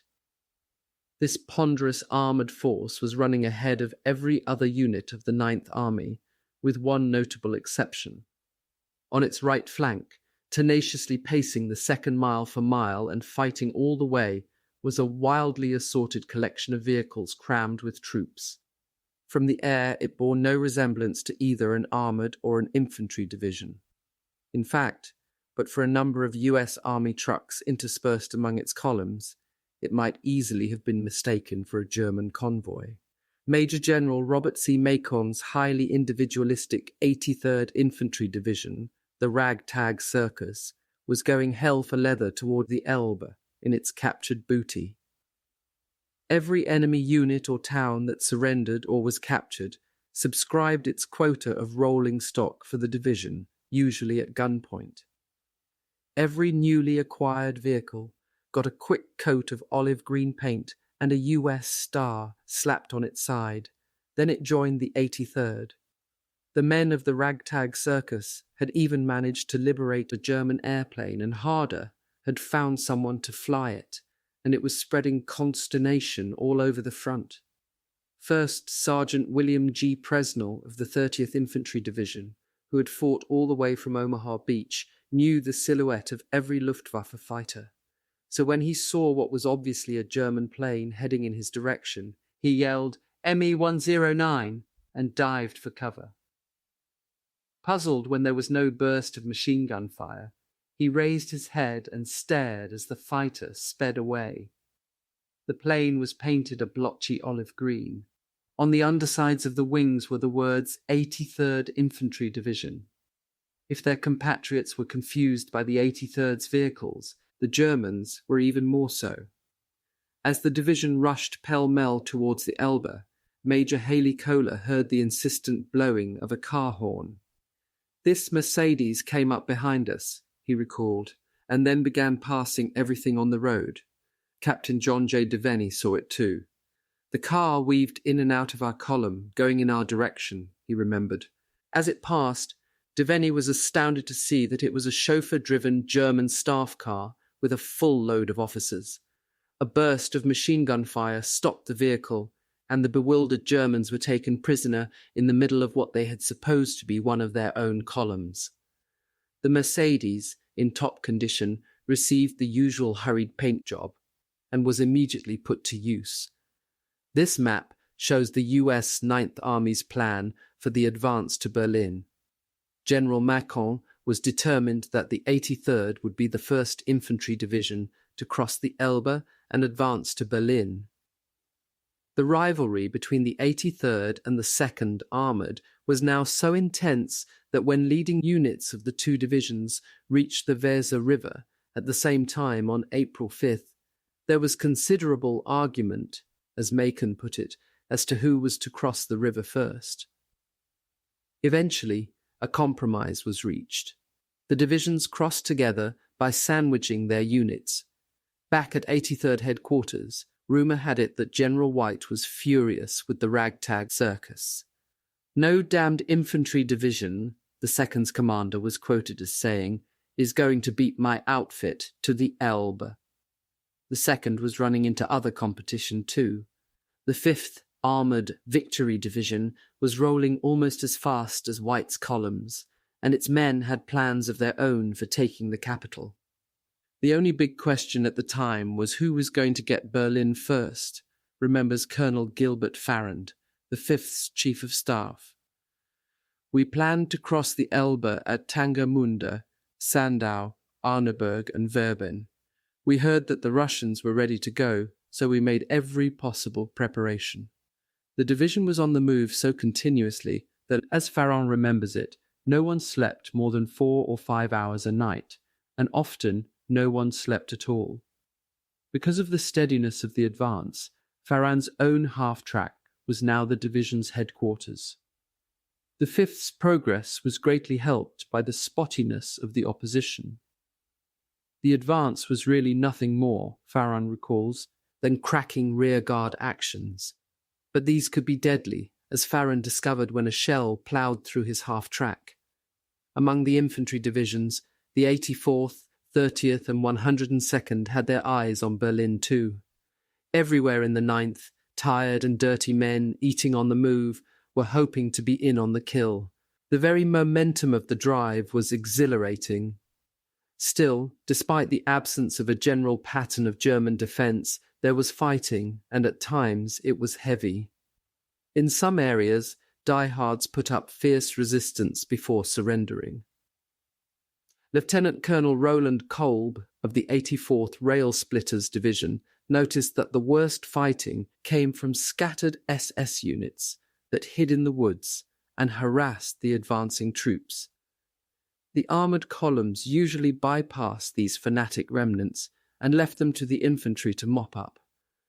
Desperate encounters often took place in small towns. At one point in the advance, Kolb was shocked to find children of 12 and undermanning artillery pieces. Rather than surrender, he remembers, the boys fought until killed. Other men also experienced moments of horror. Near the wooded ridges of the Teutoburger Wald, Major James F. Hollingsworth, leading the 2nd Armoured's advance guard, found himself suddenly surrounded by German tanks. His column had run directly into a panzer training ground. Luckily for Hollingsworth, the tanks were relics from which the engines had been long since removed, but their guns were in place for use in training recruits, and the Germans quickly opened fire. Staff Sergeant Clyde W. Cooley, a veteran of North Africa, and the gunner on Hollingsworth's tank, swung into action. Revolving his turret, he knocked out a German tank at 1,500 yards. Turning again, he blasted another 75 yards away. All hell broke loose as everyone opened up, recalls Hollingsworth. Then, just as the fight ended, a German truck filled with soldiers came barrelling down the road toward the 2nd Armoured's column. Hollingsworth hastily ordered his men to wait until the truck was in range. At 75 yards, he gave the order to open fire. The truck, riddled by .50 caliber machine gun bullets, blazed, turned over, and threw its uniformed occupants out onto the road. Most were dead by the time they hit the ground, but a few were still alive and screaming horribly. It was only when he came up to inspect the torn and riddled bodies that Hollingsworth discovered the soldiers were uniformed German women, the equivalent of USWA CS. The opposition was completely unpredictable. Many areas capitulated without firing a shot. In some towns and cities, burgomasters surrendered, while the withdrawing German troops were still moving through the populated areas, often no more than a block away from American tanks and infantry. At Detmold, where one of Germany's largest armament works was located, a civilian met the lead tank of Lieutenant Colonel Wheeler G. Merriam's 82nd Reconnaissance Battalion, scouting ahead of the 2nd Armoured. The German representative announced that the superintendent of the factory wished to surrender. "Shells were falling all about us as we drove in," Merriam recalls. Lined up outside the factory were the superintendent, the factory manager, and the workers. The superintendent made a little speech of surrender and then presented me with a beautifully chromed Mauser pistol. A few blocks farther on, Merriam took the surrender of an entire German paymaster company, complete with vast quantities of banknotes. But a few hours later, US infantry coming up behind Merriam fought a bitter and prolonged battle to clean out the same town. Detmold, as it turned out, was in the centre of an SS training area. Similar incidents occurred everywhere. In some small cities, the silence of surrender in one area would be suddenly shattered by the din of fierce fighting a few blocks away, on the main street of one such city. General Macon, the 83rd's commander, remembers walking quite safely through the front entrance of my headquarters. But when I tried to leave by the back door, I almost had to fight my way out. On the outskirts of one town, troops of the 30th Infantry were met by German soldiers with white handkerchiefs tied to their rifles. As the Germans tried to surrender to the Americans, they were machine-gunned in the back by SS stragglers who still fought on.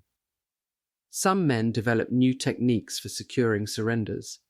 Captain Francis Schommer of the 83rd Division, who spoke fluent German, several times conducted capitulations by telephone, bolstered by a Colt 45. Schommer, his pistol pointed at a newly captured burgomaster, would inform the mayor that it might be wise for you to telephone the burgomaster of the next town and inform him that if he wants the place to remain standing, he better surrender it right now. Tell him to get the people to hang sheets from their windows, or else. The frightened burgomaster would usually pour it on, telling his neighbor that the Americans in his town had hundreds of tanks and artillery pieces and thousands upon thousands of troops. The ruse worked again and again. As the great drive gathered momentum, the roads became jammed with motorized troops and armored columns pushing east past thousands of German prisoners going west. There was not even time to take charge of the prisoners. Exhausted and unshaven, Wehrmacht officers and privates trudged back toward the Rhine unaccompanied. Some of them still carried weapons. Chaplain Ben L. Rose of the 113th Mechanized Cavalry Group recalls the hopeless look of two officers who, in full dress uniform, walked alongside his column, trying to get someone to notice them long enough to surrender their sidearms. But the troopers, intent on piling up mileage, simply thumbed them west. Cities and towns fell to the onrushing forces one after another. Few men had heard their names before, and, in any case, no one stayed long enough to remember them. Places like Minden, Buckeburg, Tundern, and Stadthagen were merely checkpoints on the way to the Elbe. But the troops of the 30th Division encountered a familiar name, so familiar that most men remember being surprised that it actually existed. The town was Hamelin, of Pied Piper fame. Suicidal opposition from a few SS strongpoints bypassed earlier by the 2nd Armoured, and heavy retaliatory shelling by the 30th, reduced the storybook city of gingerbread houses and cobblestone streets to a burned and blasted rubble by April 5th. This time, said Colonel Walter M. Johnson of the 117th Regiment, we got the rats out with a slightly different kind of flute. By April 8th, the 84th Division had reached the outskirts of 15th century Hanover. On the long drive from the Rhine, Hanover, with a population of 400,000, was the largest city to fall to any division of the Ninth Army. Major General Alexander R. Bowling, commander of the 84th, had expected to bypass the city, but instructions came down to capture it instead. Bowling was less than happy. To commit his troops at Hanover would lose him precious time in his race against other infantry divisions for the Elbe. The battle was fierce, yet within 48 hours, resistance had been reduced to small isolated actions. Bowling, proud of the 84th's prowess, yet chafing to get on with the advance, was both surprised and pleased to be visited in Hanover by the Supreme Commander, his Chief of Staff, General Smith, and the Ninth Army's General Simpson. At the end of their formal meeting, Bowling remembered, "Ike said to me, 'Alex, where are you going next?' I replied, 'General, we're going to push on ahead. We have a clear go to Berlin and nothing can stop us.' Eisenhower, according to Bowling, put his hand on my arm and said, 'Alex, keep going. I wish you all the luck in the world, and don't let anybody stop you.' When Eisenhower left Hanover, Bowling believed that he had a clear verbal acknowledgement from the Supreme Commander that the 84th was going to Berlin. On that same Sunday, April 8th, the 2nd Armoured Division, slightly ahead of the 83rd for the moment, pulled up at the first phase line, Hildesheim. Now the 2nd must await orders for the opening of the second stage of the attack. General White was glad of the pause. With the division travelling at such speed, maintenance had become a problem, and White needed at least 48 hours for repairs. The temporary halt, he understood, would also enable other units to come abreast. But the majority of soldiers, after the frenzied speed of the last few days, wondered why they were being held. Men chafed at the delay. In the past, such stand-downs had given the enemy a chance to reorganize and consolidate.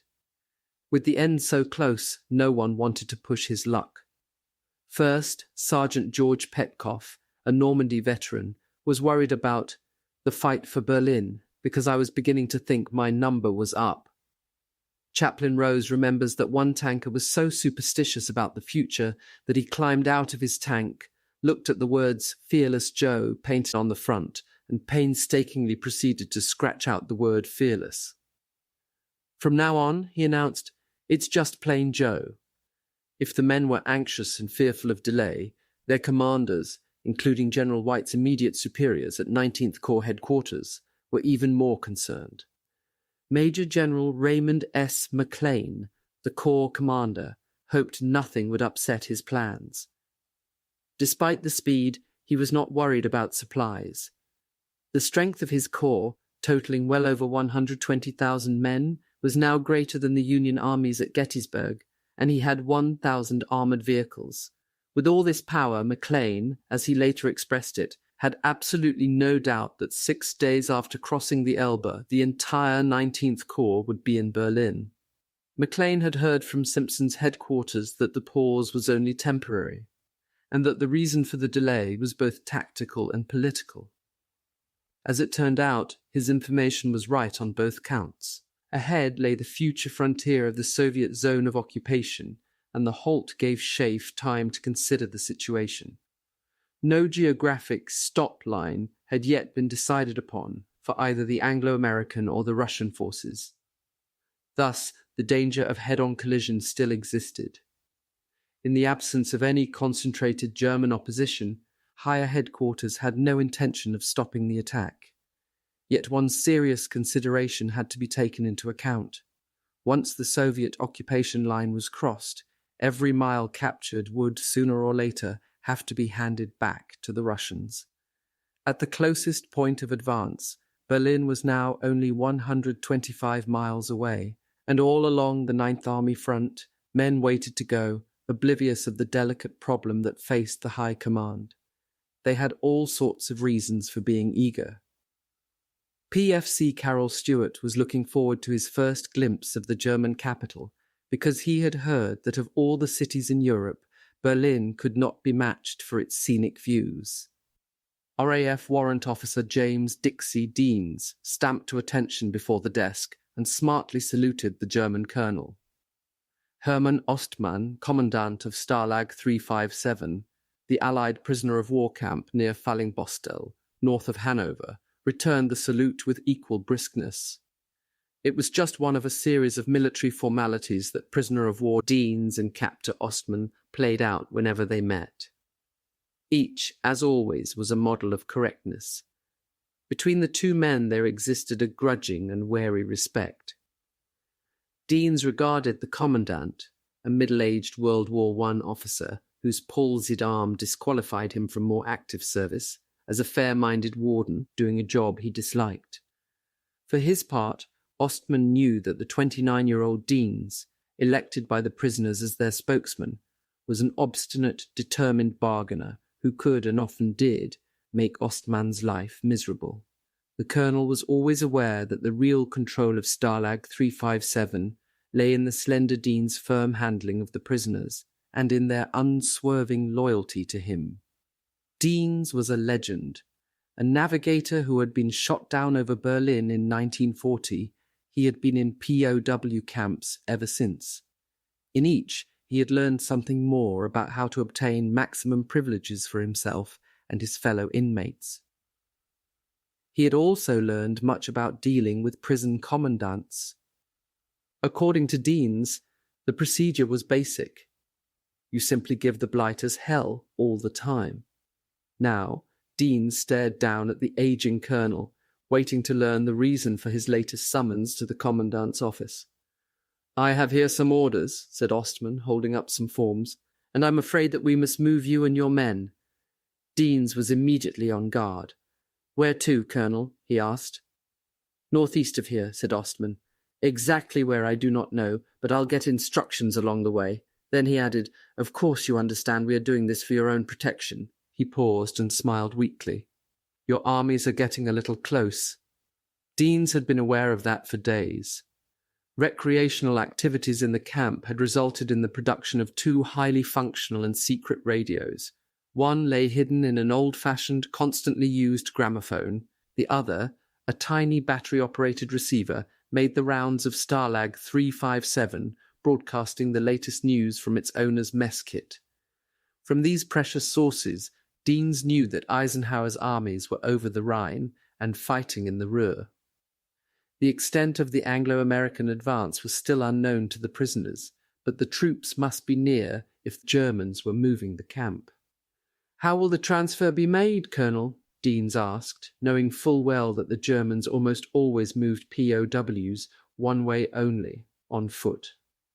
"They'll march in columns," said Ostman. Then with one of his courteous gestures he offered Deans a special privilege. "You can drive with me if you like."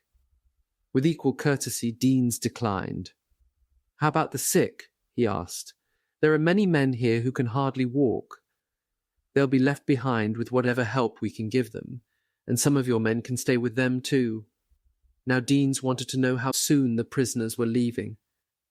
There were times when Ostman suspected that Deans knew almost as much of the war situation as the commandant himself. But there was one thing he was certain Deans could not have heard. According to headquarters information, the British were advancing in the general direction of Fallingbostel, and were now only about 50 to 60 miles away, while the Americans, by all reports, were already in Hanover, 50 miles to the south. "You go immediately," he informed Deans. "Those are my orders." As he left the commandant's office, Deans knew there was little he could do to prepare the men for the march. Food was short, and almost all the prisoners were weak and emaciated from malnutrition. A prolonged, arduous journey was almost certain to finish off many of them. But as he returned to barracks to pass the word of the march around camp, he made himself a solemn vow. Using every ruse he could think of, from slow-ups to sit-downs to minor mutinies, Dixie Deans somehow intended to reach the Allied lines with all 12,000 men of Stalag 357. The whereabouts of the headquarters of the newly organized 12th Army had so far eluded the commanding officer, General Walter Venk. The command post was supposed to be in the area north of the Harz Mountains, about 70 to 80 miles from Berlin, but Venk had been driving about for hours. The roads were black with refugees and vehicles heading in both directions. Some refugees were milling east, away from the advancing Americans. Others, fearful of the Russians, were hurrying to the west. Convoys carrying soldiers seemed equally aimless. Dawn, Venk's driver, pressed down the horn again and again as he edged the car along. As they drove deeper, heading south by west, conditions bordered on the chaotic. Venk was becoming ever more uneasy and restless. What, he wondered, would he find when headquarters was finally reached? Venk was taking a roundabout way to reach his command post. He had decided to make a wide swing, which would take him first to the city of Weimar, lying southwest of Leipzig, before he headed up to headquarters somewhere near Bad Blankenburg. Though the diversion was adding almost 100 miles to his journey, Venk had a reason for the detour. In a Weimar bank were his life savings, some 10,000 marks, and he intended to withdraw the entire sum. But as his car approached the city, the roads became strangely empty, and the crack of gunfire sounded in the distance. A few kilometers further, the car was halted, and Wehrmacht military police informed the general that tanks of Patton's U.S. Third Army were already on the outskirts. Venk felt both shocked and deceived. The situation was much worse than he had been told at Hitler's headquarters. He could not believe that the Allies had advanced so fast, or that so much of Germany was already overrun. It was also hard to concede that in all probability his 10,000 marks were gone too. From local headquarters, Wehrmacht officers told Venk that the entire Harz region was endangered. Troops were retreating and areas were being outflanked. Obviously his headquarters had already pulled out of the area. Venk headed back toward Dessau, where some of his army was supposedly gathering. Near Roßlau, about 8 miles north of Dessau, he discovered his headquarters in a former Wehrmacht engineering school. There, too, Venk discovered the truth about the 12th Army. Its front ran along the Elbe and its tributary, the Mulde, for a distance of about 125 miles, roughly from Wittenberge on the Elbe to the north, then south to a point just below and east of Leipzig on the Mulde. On the northern flank, facing the British, were the forces of Field Marshal Ernst Busch, Commander-in-Chief, northwest. On the south were the badly mauled units of Field Marshal Albert Kesselring, Commander-in-Chief, west. Venk had little information about the strength of these forces. In his section, between the two, the 12th Army existed mainly on paper. Other than troops holding scattered positions along the Elbe, he had little but the scant remains of ghost divisions. Other groups, he found, were not yet operational, and there were even shadow units still to be formed. The bulk of his artillery was immobile, set in fixed positions around such towns as Magdeberg, Wittenberge, and near bridge or crossing sites along the Elbe. There were some self-propelled guns, a group of armoured cars, and some 40 small jeep-like Volkswagen troop carriers, but Venk's 12th Army at this moment had at best only about a dozen tanks. Although presumably the scattered and splinter troops would eventually bring his forces up to about 100,000 men, right now he had nowhere near the 10 divisions he had been promised. Amid the remnants of units with impressive names, Clausewitz, Potsdam, Scharnhorst, Ulrich von Hutten, Friedrich Ludwig Jahn, Theodor Körner, there remained at most 5.5 divisions, about 55,000 men. Apart from forces already committed to set positions or in actual combat, the bulk of the new 12th Army was made up of eager cadets and training officers. Neither Venk nor his chief of staff, Colonel Gunther Reichhelm, had any doubt about the eventual outcome of the battles ahead. But Venk refused to give in to disillusionment. Young and eager himself, he saw what many an older general might have missed.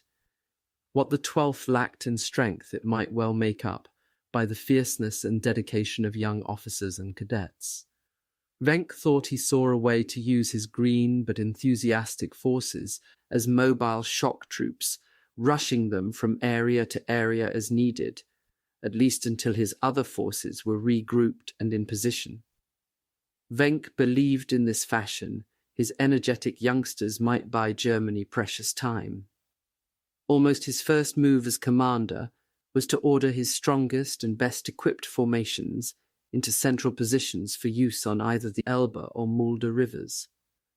Looking at his map, Venk circled the areas of probable action: Bitterfeld, Dessau, Belzig, Wittenberge. There was one other site, he thought, where the Americans would surely try to cross the Elbe. Lying within 3 arms of the river, devastated during the 30 Years' War and almost wholly destroyed, the town of Magdeberg had risen again. Now, the great fortress with its island citadel and 11th century cathedral stood like a beacon in the path of the American armies. Around this area, particularly south of Magdeburg, Venk assigned the best equipped of his Scharnhorst, Potsdam, and von Hutten units to stand off the US assault as well as they could. His defences were planned down to the last detail, his tactics committed to memory by his officers. Now, at Army Group Vistula headquarters, approximately 120 miles northeast of Venk, Gotthard Hinrichi was ready for the battle. Behind his first Hauptkampflinie, the main line of resistance, Hinrichi had developed a second line. Just before the expected Russian artillery barrage, Hinrichi had told his commanders he would order the evacuation of the front line. Immediately all troops would retreat to the second Hauptkampflinie. It was Hinrichi's old Moscow trick of letting the Russians hit an empty bag. As quickly as the Russian bombardment lifted, the troops were to move forward and take up their front-line positions again. The ruse had worked in the past, and Hinrichi was counting on its success again. The trick, as always, was to determine the exact moment of attack. There had been several feints already. In von Manteufel's 3rd Panzer Army sector north of Berlin, General Martin Gareis, commanding the weak 46th Panzer Corps, was convinced that the attack would take place on April 8th. The heavy forward movement of vehicles and the deepening concentration of artillery directly in front of Gareis's area seemed to indicate an imminent assault, and captured Russian soldiers had even boasted of the date. Hinrichi did not believe the reports. His own intelligence, plus his old habit of trusting his instinct, told him the date was too early. As it turned out, he was right. All along the Oder front, April 8th was quiet and uneventful. Yet Hinrichi's vigilance was now unceasing. Each day he flew over the Russian lines in a small reconnaissance plane, observing troop and artillery dispositions. Each night he painstakingly studied late intelligence reports and prisoner interrogations, searching always for the clue that might pinpoint the time of attack. It was during this tense and critical period that Reichsmarshal Hermann Goring summoned Hinrichi to his castle for lunch. Though Hinrichi was desperately weary and loath to be gone from his headquarters even for a few hours, he could not refuse. Karenhall, the Reichsmarshal's huge estate, lay only a few miles from the Vistula headquarters at Birkenhain. The grounds were so vast that Goring even had his own private zoo. As they approached, Hinrichi and his aide, Captain von Bieler, were amazed by the magnificence of Goring's park-like holdings, with the vistas of lakes, gardens, landscape terraces and tree-lined drives. Lining the road from the main gates to the castle itself were units of sprucely uniformed Luftwaffe paratroopers, Goring's personal defence force. The castle, like Goring himself, was both massive and opulent. The reception hall reminded Hinrichi of a church so large, so huge, that one's eye automatically travelled up to the roof beams. Goring, resplendent in a white hunting jacket, greeted Hinrichi coolly. His attitude was a portent of what was to come, for the luncheon was a disaster. The Reichsmarshal and the general disliked each other intensely. Hinrichi had always blamed Goring for the loss of Stalingrad, where, despite all his promises, the Luftwaffe had been unable to supply the cut-off troops of von Paulus's Sixth Army. But Hinrichi would have disliked the Reichsmarschall in any case for his arrogance and pomposity. For his part, Goring found Hinrichi dangerously insubordinate. He had never forgiven the general for leaving Smolensk unscorched, and in the past few days his distaste for Hinrichi had greatly increased. Hinrichi's remarks about the 9th paratroopers at the Führer's conference had rankled deeply. The day following that meeting, Goring had telephoned Vistula headquarters and had spoken to Colonel Eismann. "It is inconceivable to me," said the Reichsmarschall angrily, "that Hinrichi would talk about my paratroopers the way he did. It was a personal insult. I still have the 2nd Parachute Division, and you can tell your commander from me that he's not getting them. No, I'm giving them to Schorner. There's a real soldier, a true soldier."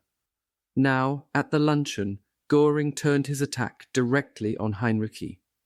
He began by sharply criticizing the troops he had seen during recent trips along the Vistula front. Sitting back in a huge throne-like chair and waving a large silver beaker of beer, Goring accused Hinrichi of poor discipline throughout his command. "I've driven all over your armies," he said, "and in one sector after another I found men doing nothing.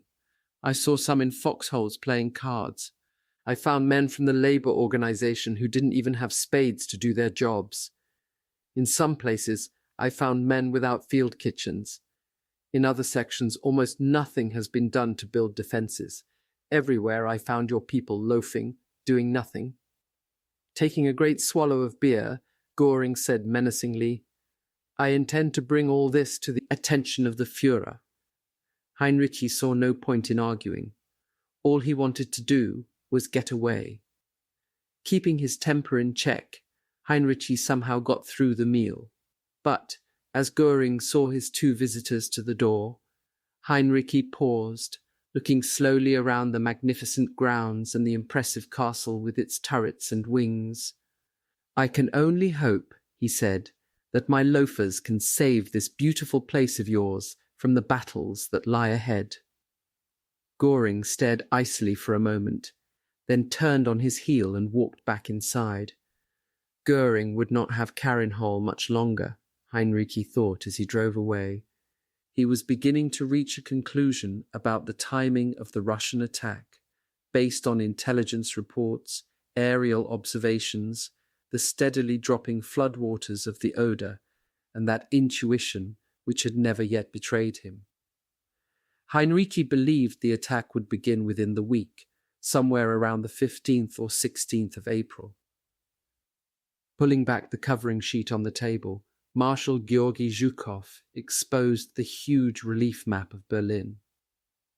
It was more a model than a map, with miniature government buildings, bridges, and railroad stations showing an exact replica against the principal streets, canals, and airfields. Expected defensive positions, flak towers, and bunkers were all neatly marked, and small green tags, each with a number, flagged principal objectives. The Reichstag was labelled 105, the Reichskanzlei 106. 107 to 8 were the offices of the Ministries of Internal and Foreign Affairs. The Marshal turned to his officers. "Look at Objective 105, he said. "Who is going to be the first to reach the Reichstag? Chuikov and his 8th Guards, Katukov and his tanks, Bazarin and his 5th Shock Army, or maybe Bogdanov with his 2nd Guards. Who will it be?" Zhukov was deliberately baiting his officers. Each was in a frenzy to reach the city first, and in particular to capture the Reichstag. As General Nikolai Popiel later remembered the scene, Katukov, presumably already there in his mind's eye, said suddenly, "Just think, if I reach 107 and 108, I might grab Himmler and Ribbentrop together." All day, the briefings had been in progress. Along the front, preparations for the attacks were nearly complete. Guns and ammunition were positioned in the forests. Tanks were moving up so their guns could supplement the artillery when the bombardment began. A vast store of supplies, bridging materials, rubber boats and rafts, was ready in the attack areas, and convoy after convoy jammed the roads, bringing divisions up to the assembly areas. So frantic were demands for troops that the Russians for the first time were airlifting men from rear areas. It was obvious to Russian soldiers everywhere that the attack would come soon, yet no one below headquarters level had been given the date. Captain Sergei Ivanovich Golubov, the Red Army correspondent, drove along Zhukov's front watching the massive preparations. Golubov had tapped all his sources in an effort to find out the date of the attack, but without success. Never before had he witnessed activity such as this prior to an attack, and he was convinced that the Germans must be watching every move.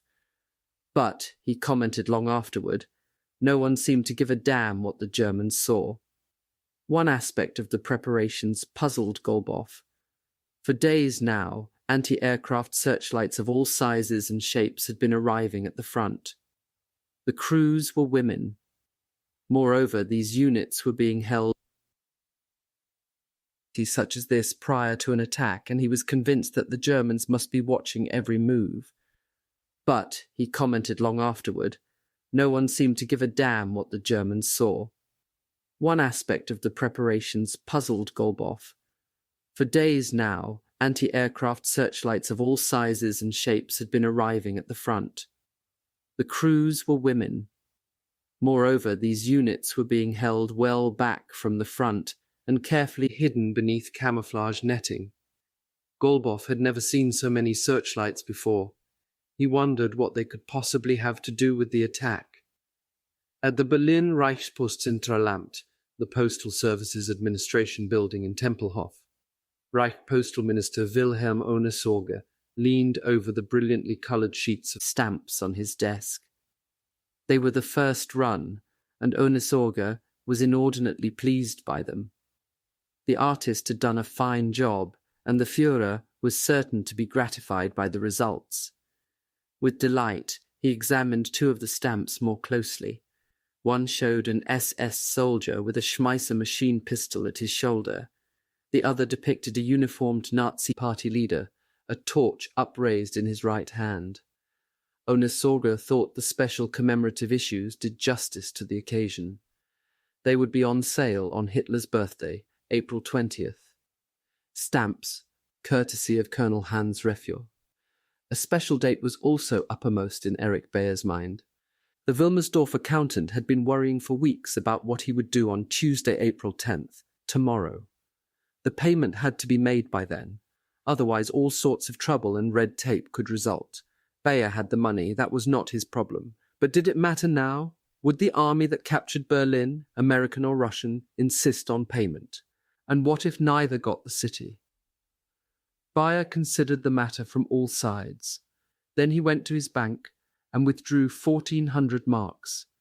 Entering the office nearby, he made the required down payment on his income tax for 1945. It happened so fast that everyone was taken by surprise. On the Western Front, at his 9th Army headquarters, General Simpson immediately passed the word down to his two corps commanders, Major General Raymond S. McLean of the 19th and the 13th, Major General Alvin Gillum.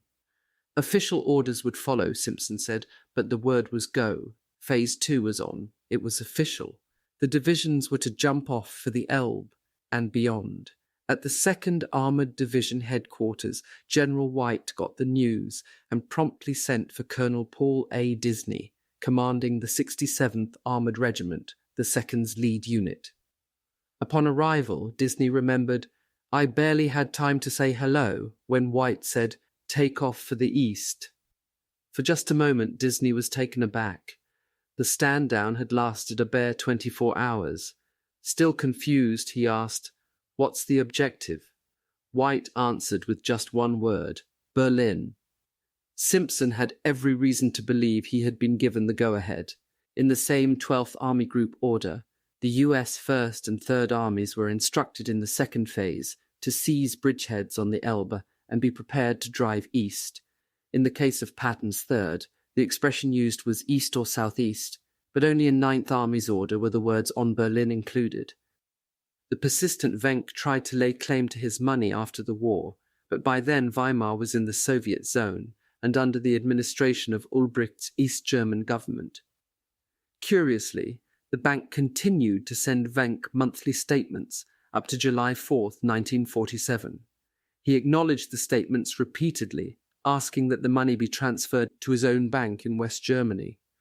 No action was taken until October 23, 1954, when the Weimar Bank informed Venk that he must take up the matter with the Ministry of Internal Affairs, District of Weimar. "We have annulled your very old account," the bank's letter said, along with the interest accrued. 6. Iron 5. Great columns, the men of the 2nd Armoured Division sped toward the Elbe and Berlin. They passed lighted German headquarters without slowing their pace. They swept through towns where aged home guardsmen, guns in their hands, stood helpless in the streets, too shocked to take action. They raced past German motorized columns moving out in the same direction. Guns blazed, but nobody stopped on either side. GIS riding on tanks took pot shots at Germans on motorcycles. Where enemy troops tried to make a stand from dug-in positions, some US commanders used their armor-like cavalry. Major James F. Hollingsworth, coming upon one such situation, lined up 34 tanks and gave a command rarely heard in modern warfare. "Charge!" Guns roaring, Hollingsworth's tanks raced down toward the enemy positions, and the Germans broke and ran. Everywhere, tanks chewed through enemy positions and across enemy terrain. By Wednesday evening, April 11th, in an unparalleled armoured dash, the Shermans had covered 57 miles, 73 road miles, in just under 24 hours. Shortly after 8 p.m., Colonel Paul Disney flashed headquarters a laconic message. "We're on the Elbe." One small group of armoured vehicles had reached the outskirts of Magdeberg even earlier. In the afternoon, Lieutenant Colonel Wheeler Merriam's reconnaissance scout cars, travelling at speeds up to 55 miles per hour, had dashed into a suburban area on the western bank of the Elbe. There the cars were stopped, not by German defences, but by civilian traffic and shoppers. The platoon let loose a high burst of machine gun fire in order to clear the streets. The result was chaos. Women fainted. Shoppers huddled in fearful groups or threw themselves flat on the ground. German soldiers ran helter-skelter, firing wildly. Merriam's group lacked the strength to hold the area, but scout cars did manage to disentangle themselves from the mess and get to the airport, which had been their objective. As they drove along the edge of the field, planes were landing and taking off. American guns began spraying everything in sight, including a squadron of fighters ready to take to the air. Then the defences rallied, and the platoon of scout cars was pinned down under heavy fire. The vehicles got out with the loss of only one armoured car, but their appearance had alerted Magdeburg's defenders. Now, as one American unit after another reached the Elbe on either side of the city, they began to encounter increasingly stiffening resistance. Merriam's scouts, as they pulled back, had reported one vital piece of information. The Autobahn bridge to the north of the city was still standing. This immediately became the division's prime objective, for it could carry the 2nd to Berlin. But from the gunfire that met the Americans, it was clear that the bridge could not be taken on the run. Magdeburg's defenders were determined to fight. Meanwhile, there were other bridges to the north and south. If any one of these could be grabbed before the enemy destroyed it, the second would be on its way. 7 miles to the south, at Schonebeck, another bridge crossed the Elbe. It was the objective of Major Hollingsworth of the 67th Armoured Regiment. All through Wednesday afternoon, Hollingsworth's tanks raced unimpeded through town after town until they reached a place called Osterwijk. There, a regiment of Home Guard units forced a halt in the advance. Hollingsworth was puzzled. Many of the elderly Germans seemed ready to surrender. Some had even tied handkerchiefs to their rifles and had raised them above their foxholes. Yet there was no let-up in the fighting. A prisoner, taken within the first few minutes, explained. 11 SS soldiers in the town were forcing the Home Guardsmen to fight. Angrily, Hollingsworth swung into action. Calling for his jeep and taking along an extra sergeant and a radio operator as well as the driver, the major circled the area and entered the town along a cow path. He cut a strange figure. Twin Colt automatics were strapped low on his hips, Western style. For added measure, he earned a Tommy gun.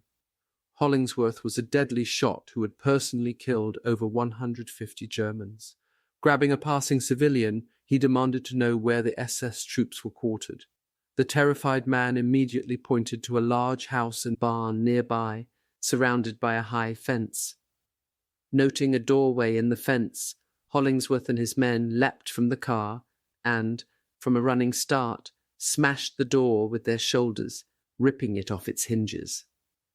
As they crashed into the yard, an SS man rushed toward them, machine pistol raised. Hollingsworth riddled the man with his Tommy gun. The other 3 Americans began throwing grenades into the windows. Looking quickly about, the major spotted another SS man in the open hayloft doors of the barn and beat him to the drawer with his .45.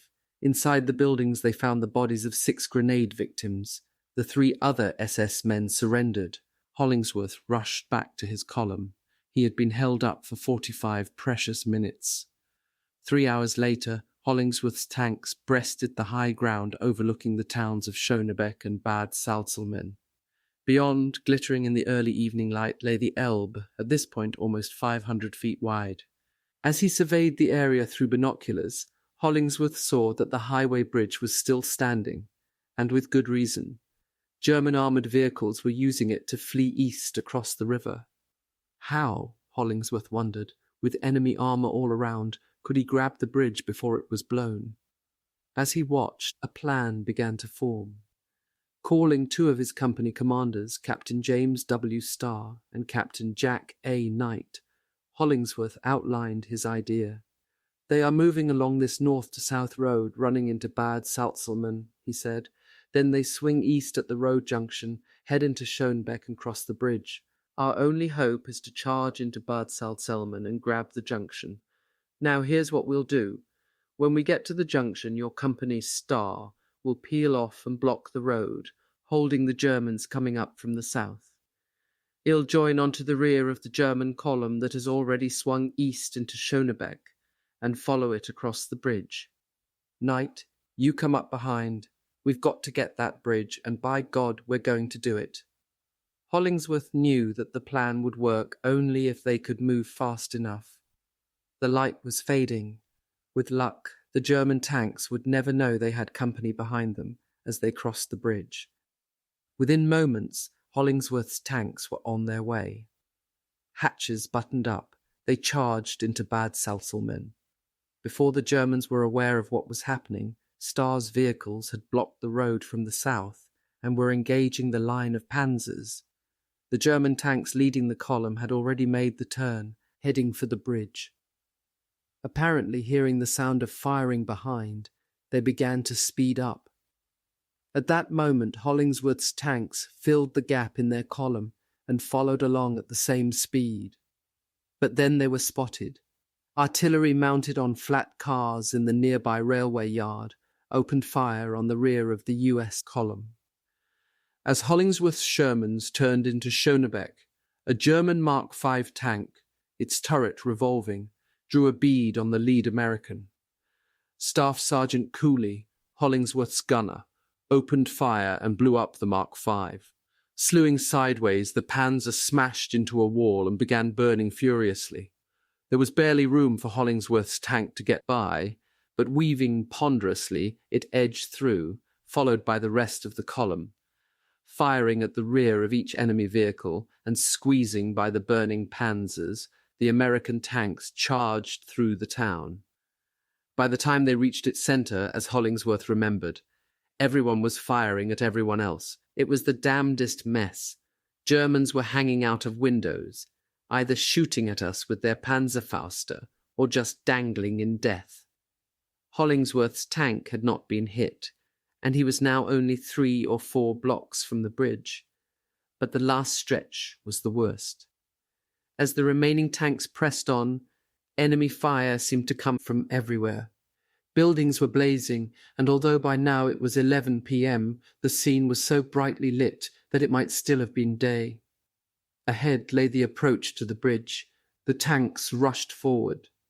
The entrance, blocked from Hollingsworth's earlier view from the heights, was a maze of stone walls jutting out at irregular intervals from either side of the road.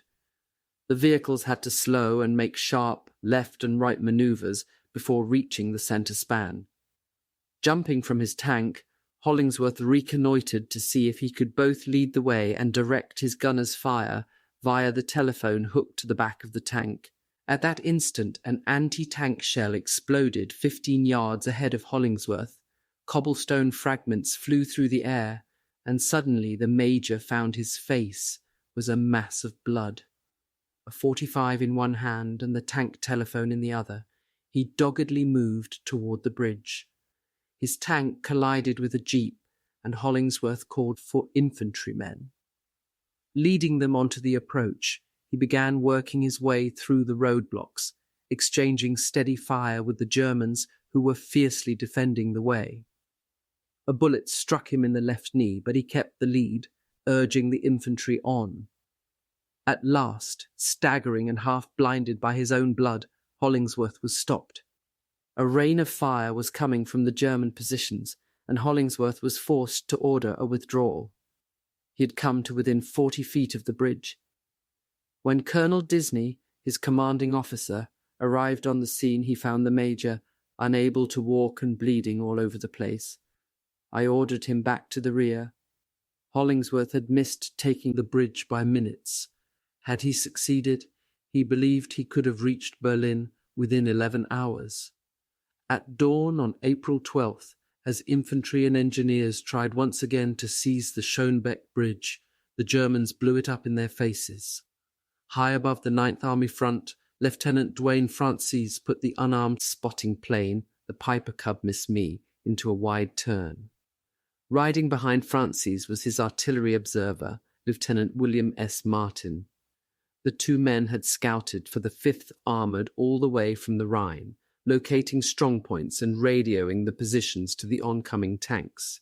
It was not all routine work. More than once Francis and Martin had buzzed enemy troops, taking pot shots at columns with their Colt 45s. Off to the east the clouds had opened, and the flyers could see chimney stacks faint in the distance. "Berlin!" Francis shouted, pointing ahead. "The factories at Spandau." Each day now, as the 5th advanced steadily, Francis searched for different city landmarks from his lofty vantage point. When the Miss Me led the tanks into Berlin, the young pilot wanted to be able to recognize instantly the main roads and buildings, so as to inform the tankers about them. He intended to give the boys the full tour treatment as they approached Berlin.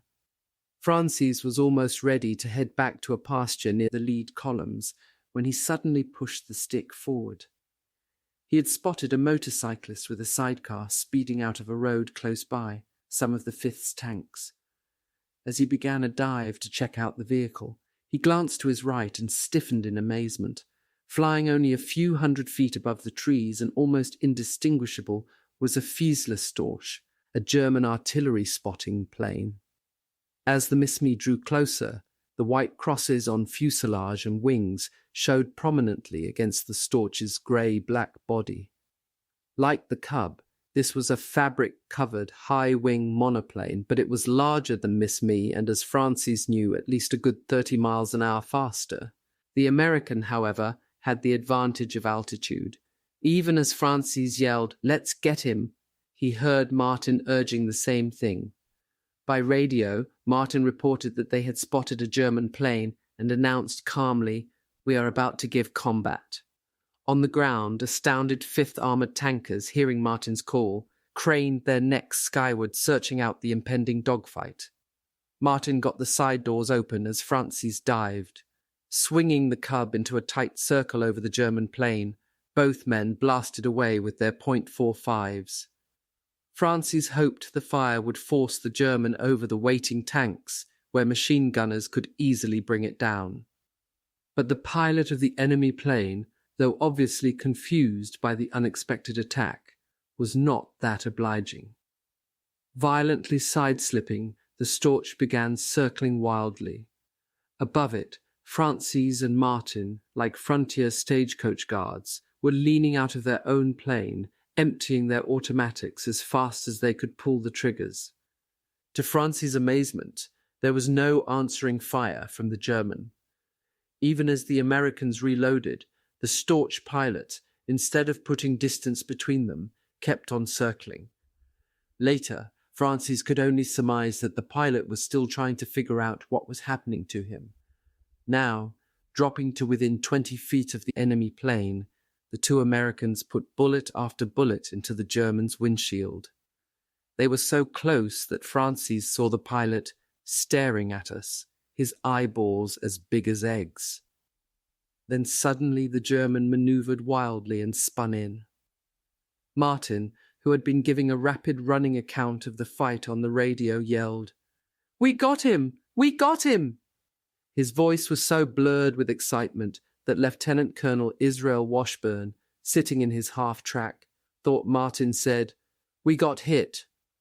The Storch spiraled down, its right wing hit the ground, snapped off, and the plane cartwheeled and came to rest in the middle of a pasture. Francis set the Miss Me down in the next field and ran across to the downed plane. The German pilot and his observer were already out, but the observer had been hit in the foot and fell to the ground. The pilot dived behind a huge pile of sugar beets until a warning shot from Martin brought him out, hands in the air. As Martin covered the pilot with his gun, Francis examined the wounded observer. When he removed the German's boot, a .45 slug fell out. As he bandaged the superficial wound, the German kept repeating, "Danke, danke, danke." Later that day, Francis and Martin posed happily beside their captured prize. They had fought what was probably the last World War II dogfight in the European theatre, and they were undoubtedly the only airmen in this war to bring down a German plane with a pistol. For Francis, it was a day of pure joy. The only thing that could top this experience would be guiding the 5th Armoured into Berlin. Francis believed he would have only a day or two to wait before the order came. Asterisk.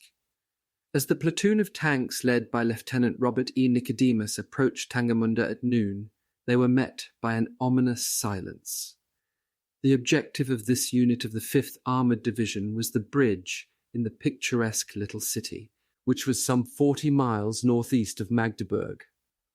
Now that the bridge at Schonebeck was gone, the Tangamunda Bridge was the most important one in the war, to the 9th Army at least.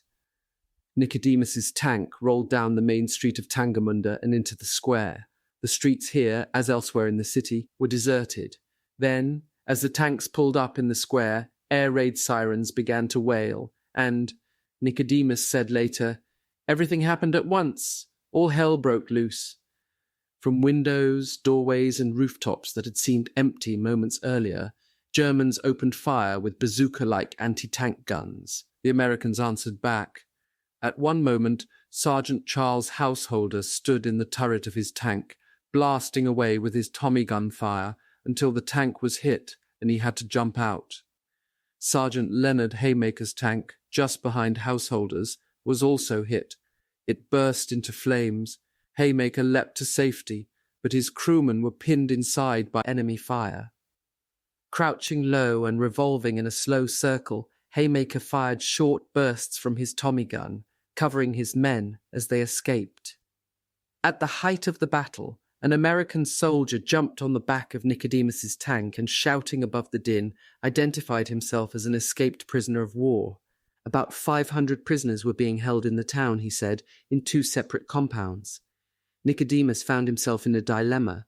He had been about to call for artillery support, but he could hardly shell a town full of American prisoners. He decided to try breaking into the nearest compound to get the prisoners out of the line of fire.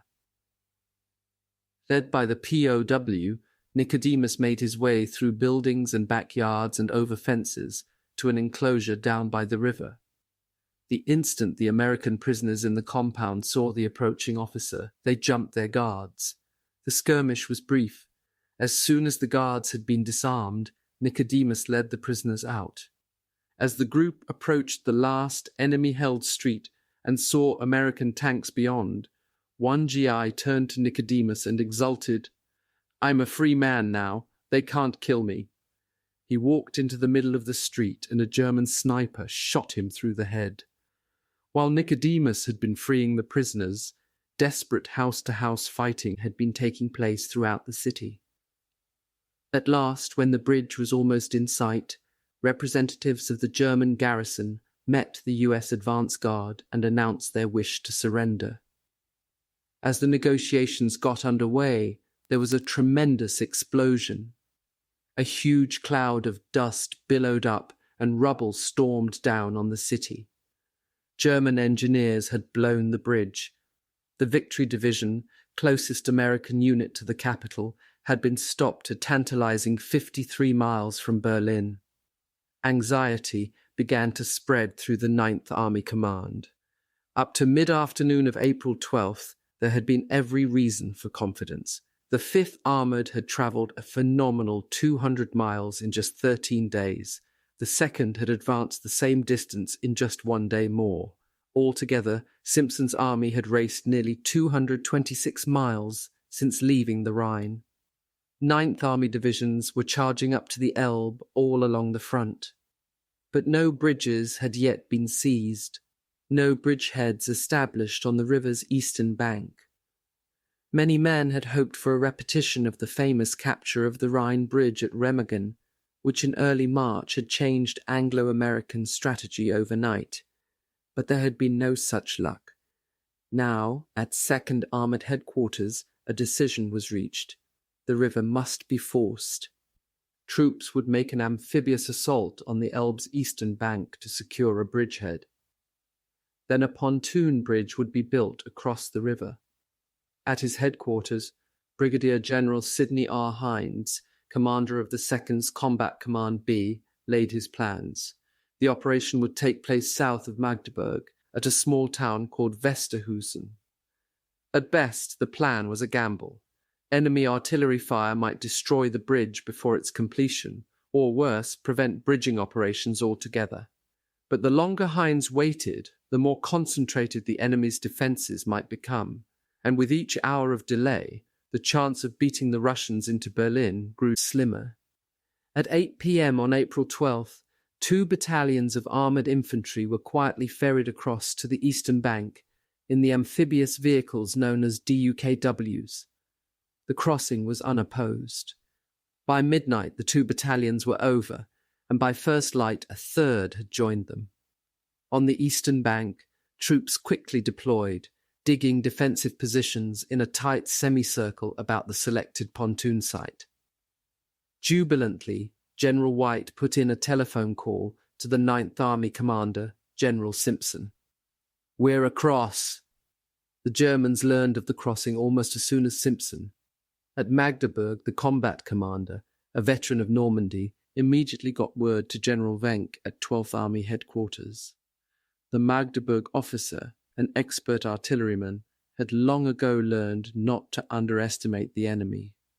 Early on the morning of June 6, 1944, he had looked out from his forward artillery post and had seen the Allied invasion fleet. Then, as now, he had promptly informed his superiors of the situation. "It's the invasion," he had said. "There must be 10,000 ships out there." His incredible message was not believed. "What way are these ships headed?" he was asked. His reply was stark and simple. "Right for me." Now Major Werner Pluskat, the man who had directed the German fire from the centre of Omaha Beach, prepared to make a stand on the Elbe. His gunners along the river, north and south of Magdeburg, would hold back the Americans as long as they could. But Pluskat had been around too long to have any doubts about the outcome. However, the young cadets on whom General Venk was depending had no pessimistic thoughts. Eager and fresh, they were looking forward to the battles ahead. Now mobile combat units of the Potsdam, Scharnhorst and von Hutten divisions were rushing into position, preparing to erase the American bridgehead on the eastern bank of the Elbe. On the west bank of the Elbe, engineers worked frantically. Searchlights, hurriedly positioned, were pointed straight up to reflect off the clouds, and in this artificial moonlight, the first pontoons were secured and pushed into the river. One after another, the floating units were locked in place. Standing close by, Colonel Paul A. Disney, the 67th Armored Regiment commander, watched the bridging operation with growing impatience. Suddenly, shells screamed in. As they exploded about the first few pontoons, fountains of water shot up in the air. The fire pattern was unusual. The shells did not land in salvos. They came in singly, apparently from several widely positioned guns. Disney, certain that the fire was being directed by an artillery observer hidden nearby, ordered an immediate search of the run-down 4-story apartment houses overlooking the river. The search yielded nothing. The fire continued, accurate and deadly. Ripped pontoons sank, and the shrapnel lashing the water repeatedly forced the bridge builders to take cover. Wounded men were dragged to the safety of the riverbank. Others took their places. All through the night the firing went on, nullifying the grim persistence of the American engineers. The one thing Heinz had feared most had happened. Grimly, he ordered an infantry unit on a forced march south. Its instructions: find another site. The following morning, the rest of the bridge was destroyed by German gunfire. When the last shells screamed in and demolished the twisted and battered span, the bridge was only 75 yards from the eastern shore. Heinz, set-faced and weary, ordered the site abandoned. As the men assembled with their wounded, a message arrived. Infantry on the eastern bank had found a suitable bridging area farther down the river. By the afternoon of Friday the 13th, DUKWs were towing a heavy cable across the river to the newest bridgehead. The cable was intended as a stopgap. Once in place, it would haul a string of pontoons back and forth across the river, bearing vehicles, tanks, and guns. Although this system was desperately slow, it would have to serve until bridging materials could be brought up. The matter of greatest concern to Heinz now was the fate of the 3 battalions on the east bank of the river. With their backs to the Elbe, the troops were manning a rough semicircle in the area of the twin villages of Elbenau and Grunewalde. It was a small beachhead, and they had no armour support or artillery except for the batteries on the western banks. If the 3 battalions were hit by any attack in strength, the situation could become perilous. Heinz now ordered Colonel Disney across the Elbe in a DUKW to take command of the infantry. Disney found the first of the 3 battalion command posts, headed by Captain John Finnell, in a patch of woods. Finnell was worried. German pressure was building up. "If we don't get tanks over here real quick," he said, "there's going to be bad trouble." After briefing Heinz on the situation by radio, Disney set out to find the 2nd Battalion. As he moved down near the river, shells began to land all around him. Disney dived into a ditch, but the shells came closer, so he climbed out and started for another one. This time, luck was against him. He felt a rain of shrapnel, then another. A third burst knocked him down. Disney lay there, barely conscious and severely wounded. His left upper arm was gouged and riddled, and a large piece of shrapnel had torn away the upper part of his right thigh. Within 36 hours, Hollingsworth and Disney, 2 of the men most fiercely dedicated to leading American forces to Berlin, had been put out of action. At 1:15 p.m. on April 12th, at about the time lead tanks of the 5th Armored Division were rolling into Tangamunda, President Franklin D. Roosevelt died at his desk in Warm Springs. An artist was working on a portrait of him when suddenly the president put a hand to his head and complained of a headache. A short while later, he was dead. On his desk lay a copy of the Atlanta Constitution. The headline read, "9th, 57 miles from Berlin." It was nearly 24 hours later before news of the president's death began filtering down to the frontline troops. Major Alke Peters of the 84th Division heard the news from a German. At a railroad crossing near Varenholz, an aging flagman came up to offer him sympathy because the news is so terrible. Peters felt shock and disbelief, but before he fully absorbed what he had heard, his column moved out again, heading for the Elbe, and he had other matters to think about. Lieutenant Colonel Norman Carnes, commanding a battalion of the 333rd Infantry Regiment, was travelling through a bombed-out oil field north of Brunswick when he learned of FDR's death. He felt regret, but his mind, too, was on his work. It was just another crisis, he later said. My next objective was Wittingen, and I was busy thinking about that. Roosevelt, dead or alive, couldn't help me now. Chaplain Ben Rose wrote to his wife Anne. All of us were sorry, but we've seen so many men die that most of us know that even Roosevelt is not indispensable. I was surprised how calmly we heard the news and talked about it. Joseph Gerbles could scarcely contain himself. The moment he heard the news, he telephoned Hitler in the Führer bunker. My Führer, I congratulate you. Roosevelt is dead, he exulted. It is written in the stars. The last half of April will be the turning point for us. This is Friday, April 13th. It is the turning point. Sometime earlier, Gerbles had passed along 2 astrological predictions to Count Schwerin von Krosigk, Reichsminister of Finance. One had been prepared for Hitler the day he took power, January 30th, 1933. The other, dated November 9th, 1918, had dealt with the future of the Weimar Republic. Krosigk noted in his diary, an amazing fact had become evident. Both horoscopes predicted the outbreak of war in 1939, the victories until 1941, and the subsequent series of reversals, with the hardest blows during the first months of 1945, especially in the first half of April. Then there was to be an overwhelming victory in the second half of April, stagnation until August, and peace the same month. For the following 3 years, Germany would have a difficult time, but starting in 1948, she would rise again. Goebbels also had been reading Thomas Carlyle's History of Friedrich II of Prussia, and it had given him further cause for delight. One chapter told of the 7 Years' War, 1756 to 1763, when Prussia had stood alone against a coalition of forces that included France, Austria, and Russia. In the 6th year of this struggle, Frederick had told his advisers that if by February 15th there was no change in his fortunes, he would commit suicide. Then on January 5th, 1762, Tsarina Elizabeth died, and Russia withdrew from the conflict. The miracle of the House of Brandenburg, wrote Carlyle, had come to pass. The whole character of the war had changed for the better.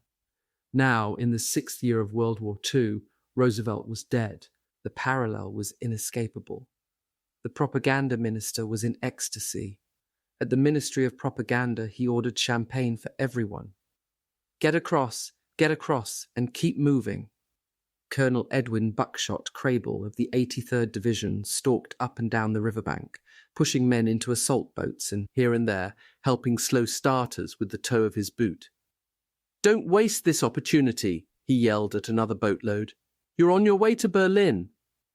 As other men began to move across in DUKWs, the short, peppery Crable admonished them, Don't wait to organise, don't wait for someone to tell you what to do. Get over there in any shape you can. If you move now, you can make it without a shot being fired. Crable was right. At the town of Barbie, 15 miles southeast of Magdeberg and just below the spot where their arch-rivals, the 2nd Armoured, were desperately trying to make use of their cable ferry, the men of the 83rd were crossing the river in droves, unopposed. They had entered the town to find that the bridge had been blown, but without waiting for orders from the 83rd's commanding officer, Crable had ordered an immediate crossing. Assault boats had been rushed up, and in a matter of hours a full battalion had been put across. Now another was en route. Simultaneously, artillery was being floated over on pontoons, and engineers were building a treadway bridge that should be finished by nightfall. Even Crable was impressed by the frenetic activity his orders had set off. As he dashed from group to group, urging more speed, he kept repeating triumphantly to the other officers, "They'll never believe this back at Fort Benning." Watching the feverish scene in silence was an audience of Germans, standing on a balcony below the clock tower of the town hall. For hours, as Lieutenant Colonel Granville Sharp, commanding an infantry battalion, cleaned up what little resistance there was in the town, he had been aware of the audience, and he had grown increasingly annoyed. "My men were being shot at, but there stood the Germans watching the fighting and the river assault with intense interest," he recalled. Now Sharp had had enough. "Going up to a tank," he told the gunner, "put one round through the clock face at, say, about 5 o'clock. The tanker obliged, scoring a clean bullseye on the number 5.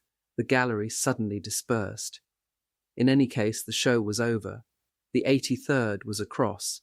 The first solid bridgehead had been established on the east bank of the Elbe.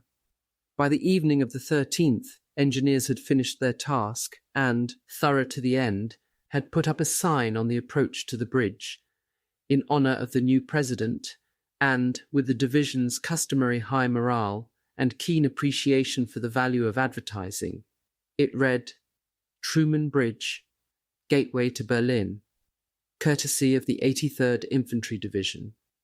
The news was flashed back to General Simpson, and from there to General Bradley. He immediately telephoned Eisenhower. Suddenly the 83rd's bridgehead was uppermost in everybody's thoughts. The Supreme Commander listened carefully to the news. Then, at the end of the report, he put a question to Bradley. As Bradley later reconstructed the conversation, Eisenhower asked, "Brad, what do you think it might cost us to break through from the Elbe and take Berlin?" Bradley had been considering that same question for days. Like Eisenhower, he did not now see Berlin as a military objective, but if it could be taken easily, he was for its capture. Still, Bradley, like his chief, was concerned about too deep a penetration into the future Soviet zone and about the casualties that would occur as US troops moved forward into areas from which, eventually, they would have to withdraw. He did not believe losses on the way to Berlin would be too high, but it might be a different story in the city itself. Taking Berlin might be costly. Now he answered the Supreme Commander, "I estimate that it might cost us 100,000 men." There was a pause. Then Bradley added, "It would be a pretty stiff price to pay for a prestige objective, especially when we know that we've got to pull back and let the other fellow take over." There the conversation ended. The Supreme Commander did not reveal his intentions, but Bradley had made his own opinion unmistakably clear. US lives were more important than mere prestige or the temporary occupation of meaningless real estate. At headquarters of the 19th Corps, General McLean stood before his map studying the situation. In his opinion, the enemy line on the eastern bank of the Elbe was a hard crust, nothing more. Once his divisions got across and broke through it, nothing would stop them from rolling into Berlin. Colonel George B. Sloan, McLean's operations officer, believed the Americans would hit the same sort of opposition they had encountered en route from the Rhine, pockets of last-ditch resistance that could be bypassed by fast-moving forces. He had every confidence that within 48 hours of resuming the attack, leading elements of US armoured units would enter Berlin. McLean made a few quick decisions. The surprising accomplishment of the ragtag circus in grabbing a bridgehead, rushing troops across and then straddling the Elbe with a bridge, all within a few hours, had changed the whole river picture. The men of the 83rd were not merely expanding the beachhead on the eastern bank. They were advancing out of it. McLean was sure that the 83rd's bridgehead was permanent. He was not so sure that the 2nd Armoured's puny cable ferry operation would survive the shelling. Still, the 2nd had 3 battalions across, and they were holding. Arrangements had been made for part of the 2nd Armoured to begin crossing the 83rd's Truman Bridge. McLean, therefore, saw no reason for the 30th Division, now moving into position, to attack Magdeberg and go for the Autobahn Bridge. At the rate the troops were moving now, the 83rd's bridgehead could be quickly expanded to link with the cut-off battalions opposite the Anns cable ferry site.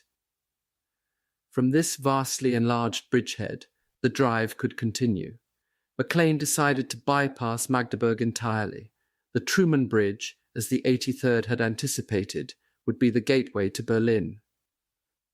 At dawn, Saturday, April 14th, at the 2nd Armoured's cable ferry, General Heinz waited for the 3 pontoons to be strapped together. They would form the ferry platform, which the cable would pull back and forth, pending construction of a bridge. Shells were still falling about both banks of the bridgehead, and troops on the eastern side were involved in heavy fighting. They could hold out for some time against opposing infantry, but Heinz's great fear was of a panzer attack. The Americans on the east bank were still without supporting artillery or armour. The first vehicle to roll onto the pontoon ferry was a bulldozer. The eastern bank of the river had to be scraped and graded before tanks and heavy weapons could climb it. A Ducati would tow the platform, speeding the ferry by helping the cable move faster. Heinz watched anxiously. 2 cables had been damaged and washed downstream. He had only one left, and his last outsized pontoons had gone to make the ferry. The cumbersome operation began. As men watched, the ferry moved slowly out into the middle of the Elbe. Then, as it neared the eastern shore, the unbelievable happened. A single shell screamed in, and in a 1,000,000-to-1 shot, severed the cable. Heinz stood frozen in shock as cable, ferry, and bulldozer disappeared down the river. Bitterly, he said, "There it goes to hell." As though the incredible bullseye had been a signal for total disaster, word now came that the troops on the eastern bank were being attacked by armoured vehicles. On the eastern side of the Elbe, through the wisps of morning haze and the smoke from artillery fire, Lieutenant Colonel Arthur Anderson watched the German armour smashing through his infantry defence lines. There were 7 or 8 armoured vehicles, among them a couple of tanks. Through his glasses, Anderson saw the group well out of range of his own anti-tank bazookas firing methodically into the American foxholes. Even as he watched, one of his companies holding positions on the far right of his command post was overrun. Troops dashed from their foxholes, making for the safety of the woods. Now the Germans were working over the positions of Anderson's other 2 companies, blasting the foxholes one by one. Frantically, Anderson radioed the batteries on the Elbe's western bank for help. But the attack had taken place so fast that even as the 2nd Armoured's shells came screaming in, Anderson knew they were too late. Farther along the bridgehead, Lieutenant Bill Parkins, commanding I Company, suddenly heard his machine guns open up, and then the answering fire of German burp guns. A platoon runner dashed up. 3 German vehicles with infantry, he reported, were coming down along the line, cleaning out everything as they go. Parkins sent back word to the troops to remain in position and to keep firing.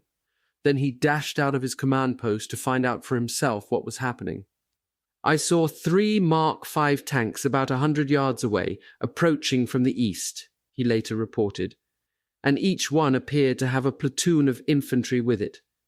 They had American prisoners marching in front. Their guns were firing right through them." Some of Parkins' men returned the fire with their bazookas, but the range was too great. Those projectiles that hit merely ricocheted off the tanks. His men were being chewed up. Parkins ordered them to pull back before they were all captured or killed. From north, east, and south of the bridgehead, German vehicles came in fast. Staff Sergeant Wilfred Kramer, in charge of an infantry platoon, saw a German tank about 220 yards away. Infantry was fanned out about it and coming up behind. Kramer ordered his men to wait. Then, when the Germans were about 40 yards away, he yelled to open fire. We were doing all right and holding our own, he later explained. But then the tank opened up. The first round landed about 10 yards from our machine gun. Then Jerry went right down the line. He could see where every one of our holes was. It was point-blank fire.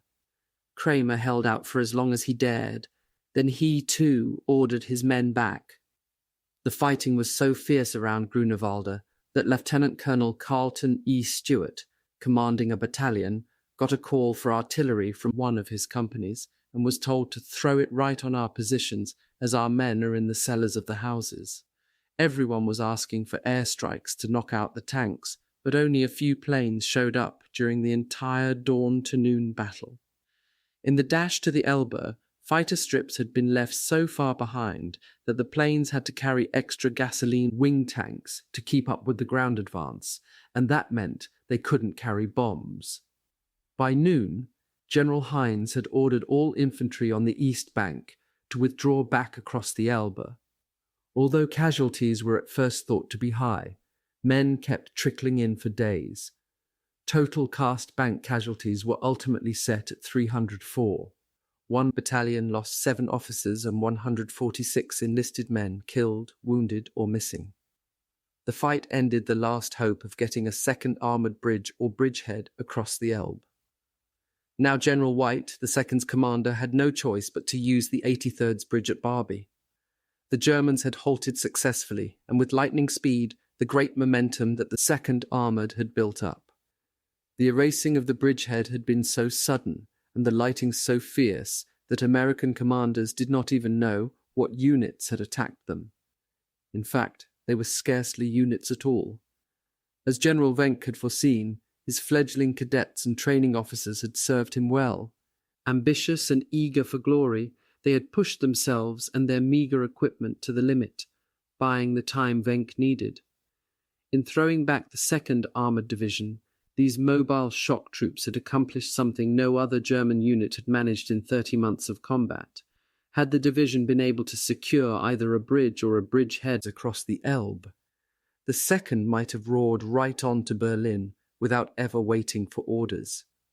The Supreme Commander's plan of attack on Germany had unfolded brilliantly. Indeed, the speed of the great Anglo-American advance had clearly surprised even him. In the north, Montgomery's 21st Army Group was moving steadily. The Canadians, closing on Arnhem, were ready to begin clearing out the big enemy pocket that remained in northeast Holland. The British Second Army had crossed the River Line, captured the town of Celle, and were on the outskirts of Bremen. In the centre of the Reich, the surrounded Ruhr was almost reduced, and most important, Simpson's 9th Army, along with the US 1st and 3rd Armies, had almost cut Germany in two. The 1st was advancing on Leipzig. Patton's 3rd was nearing the Czech border. But these whirlwind gains had taken a toll. They had stretched Eisenhower's supply lines almost to the limit. Apart from truck convoys, there was virtually no land transport available to Bradley's forces. Only one railroad bridge was still in operation over the Rhine. The fighting forces remained well supplied, but Schaeff's staff officers were disturbed by the total picture. To serve the far-flung armies, hundreds of troop carrier command planes had been ordered to fly around the clock, bringing up supplies. On April 5th alone, a flying train of C-47S had carried more than 3,500 tons of ammunition and supplies and almost 750,000 gallons of gasoline to the front.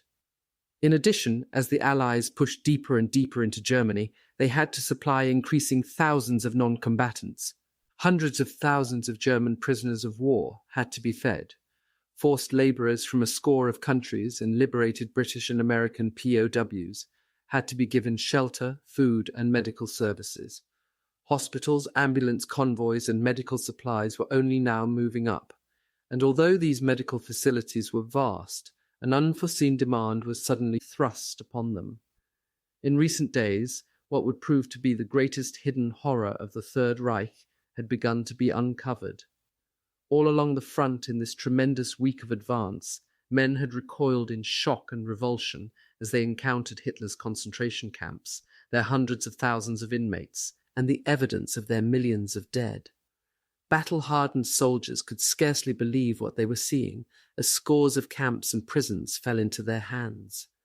20 years later, men would remember those scenes with grim anger, the emaciated walking skeletons who tottered toward them, their will to survive the only possession they had saved from the Nazi regime, the mass graves, pits and trenches, the lines of crematoriums filled with charred bones, mute and awful testimony to the systematic mass extermination of political prisoners who had been put to death, as one Buchenwald guard explained, because they were only Jews.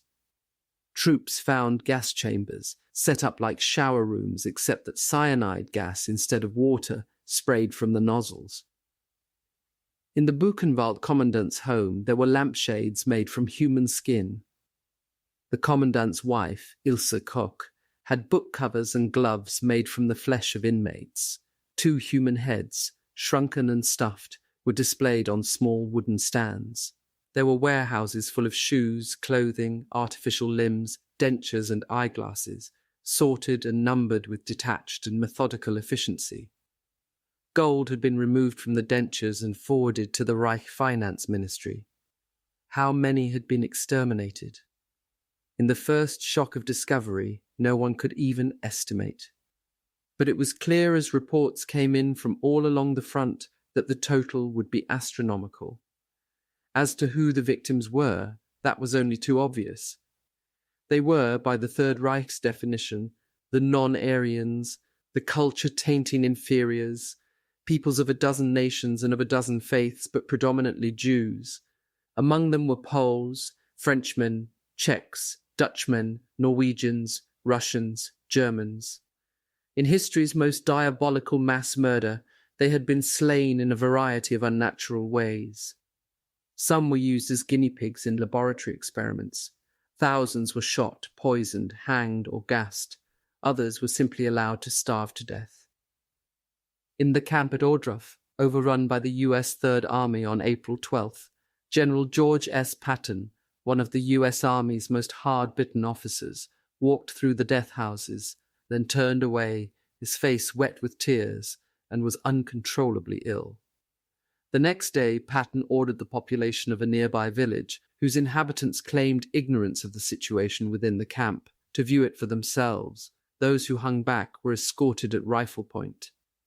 The following morning, the mayor of the village and his wife hanged themselves. Along the British route of advance, the discoveries were equally terrible. Brigadier Hugh Glynn Hughes, the British Second Army's senior medical officer, had been worrying for days about the possibility of infectious diseases in a camp he had been warned about at a place called Belsen. Upon arrival there, Hughes discovered that typhus and typhoid were the least of his worries. "No photograph, no description could bring home the horrors I saw," he said years later. There were 56,000 people still alive in the camp. They were living in 45 huts.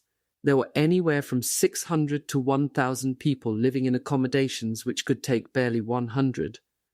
The huts overflowed with inmates in every state of emaciation and disease. They were suffering from starvation, gastroenteritis, typhus, typhoid, tuberculosis. There were dead everywhere, some in the same bunks as the living, lying in the compounds in uncovered mass graves, in trenches, in the gutters, by the side of the barbed wire surrounding the camp, and by the huts, were some 10,000 more. In my 30 years as a doctor, I had never seen anything like it. To save those still living, armies all along the front had to get immediate medical help. In some instances, military needs had to take second place. "I do not believe," Hughes later said, "that anyone realized what we were going to be faced with, or the demands that would be made on the medical services. Doctors, nurses, hospital beds, and thousands of tons of medical stores and equipment were urgently needed. Brigadier Hughes alone required a 14,000-bed hospital, even though he knew that no matter what steps were taken, at least 500 inmates would die each day until the situation could be brought under control. General Eisenhower made a personal tour of a camp near Gotha. Ashen-faced, his teeth clenched, he walked through every part of the camp. Up to that moment, he later recalled, I had known about it only generally or through secondary sources. I have never at any other time experienced an equal sense of shock. The psychological effect of the camps on officers and men was beyond assessment. On the 9th Army front in a village near Magdeberg, Major Julius Rock, a medical officer with the 30th Infantry, came up to inspect a freight train which the 30th had stopped. It was loaded with concentration camp inmates. Rock, horrified, immediately unloaded the train. Over the local burgomaster's vehement protests, Rock billeted the inmates in German homes, but not until his battalion commander had given a crisp command to the complaining burgomaster. If you refuse, he said simply, I'll take hostages and shoot them. A cold determination to win and win quickly was replacing every other emotion in the men who had seen concentration camps. The Supreme Commander felt much the same way. On his return to Schaeff from Gotha, he wired Washington and London, urging that editors and legislators be sent immediately to Germany to see the horror camps at first hand, so that the evidence could be placed before the American and British publics in a fashion that would leave no room for cynical doubt. But before Eisenhower could press on to end the war, he had to consolidate his far-flung forces. On the night of the 14th, from his office in Reims, Eisenhower cabled Washington of his future plans. Having successfully completed his thrust in the center, Eisenhower said, he was confronted by two main tasks: the further subdivision of the enemy's remaining forces and the capture of those areas where he might form a last stand effectively. Those latter places, Eisenhower thought, would be Norway and the national redoubt of Bavaria. In the north, he planned to throw Montgomery's forces forward across the Elbe to secure Hamburg and drive for Lübeck and Kiel. In the south, he planned to send General Devers's 6th Army Group toward the Salzburg area. Operations in the winter, Eisenhower stated, would be extremely difficult in the National Redoubt. The National Redoubt could remain in being even after we join the Russians, so we must move rapidly before the Germans have the opportunity to thoroughly prepare its defences with men and material. As for the German capital, Eisenhower thought it would also be most desirable to make a thrust to Berlin, as the enemy may group forces around his capital and, in any event, its fall would greatly affect the morale of the enemy and that of our own peoples. But, said the Supreme Commander, that operation must take a low priority in point of time unless operations to clear our flanks proceed with unexpected rapidity. In brief, then, his plan was to hold a firm front in the central area on the Elbe, to begin operations toward Lübeck and Denmark, and to initiate a powerful thrust to meet Soviet troops in the Danube Valley and break up the National Redoubt. Since the thrust on Berlin must await the outcome of the first three above, Eisenhower said, I do not include it as a part of my plan. On the Elbe, all through the night of the 14th, men of the ragtag circus and the 2nd Armoured moved across the 83rd's bridges at Barbie. Although a second bridge had been built near the first, the movement across remained slow. General White's armoured column, however, planned to begin the Berlin drive again the moment it reassembled on the western bank. Among the troops of the 83rd, the story was going the rounds that Colonel Crabble had offered to lend the 2nd Armoured a large, newly confiscated red bus capable of holding 50 soldiers, which he had liberated in Barbie. The 83rd had every reason to feel triumphant. Already its patrols were north of the town of Zerbst, less than 48 miles from Berlin. Early Sunday morning, April 15th, the 9th Army commander, General Simpson, got a call from General Bradley. Simpson was to fly immediately to the 12th Army Group headquarters at Wiesbaden. "I have something very important to tell you," Bradley said, "and I don't want to say it on the phone." Bradley was waiting for his commander at the airfield. "We shook hands," Simpson recalled, "and then he told me the news. Brad said, 'You must stop on the Elbe. You are not to advance any farther in the direction of Berlin. I'm sorry, Simp, but there it is.'" "Where in the hell did you get this?" Simpson demanded. "From Ike," Bradley said. Simpson was so stunned he could not even remember half of the things Brad said from then on. "All I remember is that I was heartbroken and I got back on the plane in a kind of a daze. All I could think of was, how am I going to tell my staff, my corps commanders and my troops? Above all, how am I going to tell my troops?" From his headquarters, Simpson passed the word along to his corps commanders. Then he left immediately for the Elbe. General Heinz encountered Simpson at the Second's headquarters, and seeing him became worried. "I thought," Heinz recalled, "that maybe the old man didn't like the way we were crossing the river. He asked how I was getting along." Heinz answered, "I guess we're all right now, General. We had 2 good withdrawals. There was no excitement and no panic, and our Barbie crossings are going good." "Fine," said Simpson. "Keep some of your men on the east bank if you want to, but they're not to go any farther." He looked at Heinz. "Sid," he said, "this is as far as we're going." Heinz was shocked into insubordination. "No, sir," he said promptly. "That's not right. We're going to Berlin." Simpson seemed to struggle to control his emotions. There was a moment of uneasy silence. Then Simpson said in a flat, dead voice, "We're not going to Berlin, Sid. This is the end of the war for us." Between Barleben and Magdeberg, where elements of the 30th Division troops were still advancing toward the river, the news spread quickly. Men gathered in groups, gesturing and talking both angrily and excitedly. PFC Alexander Korolovich of the 120th Regiment, Company D, took no part in the conversation. He wasn't sure if he was sad or happy, but he simply sat down and cried.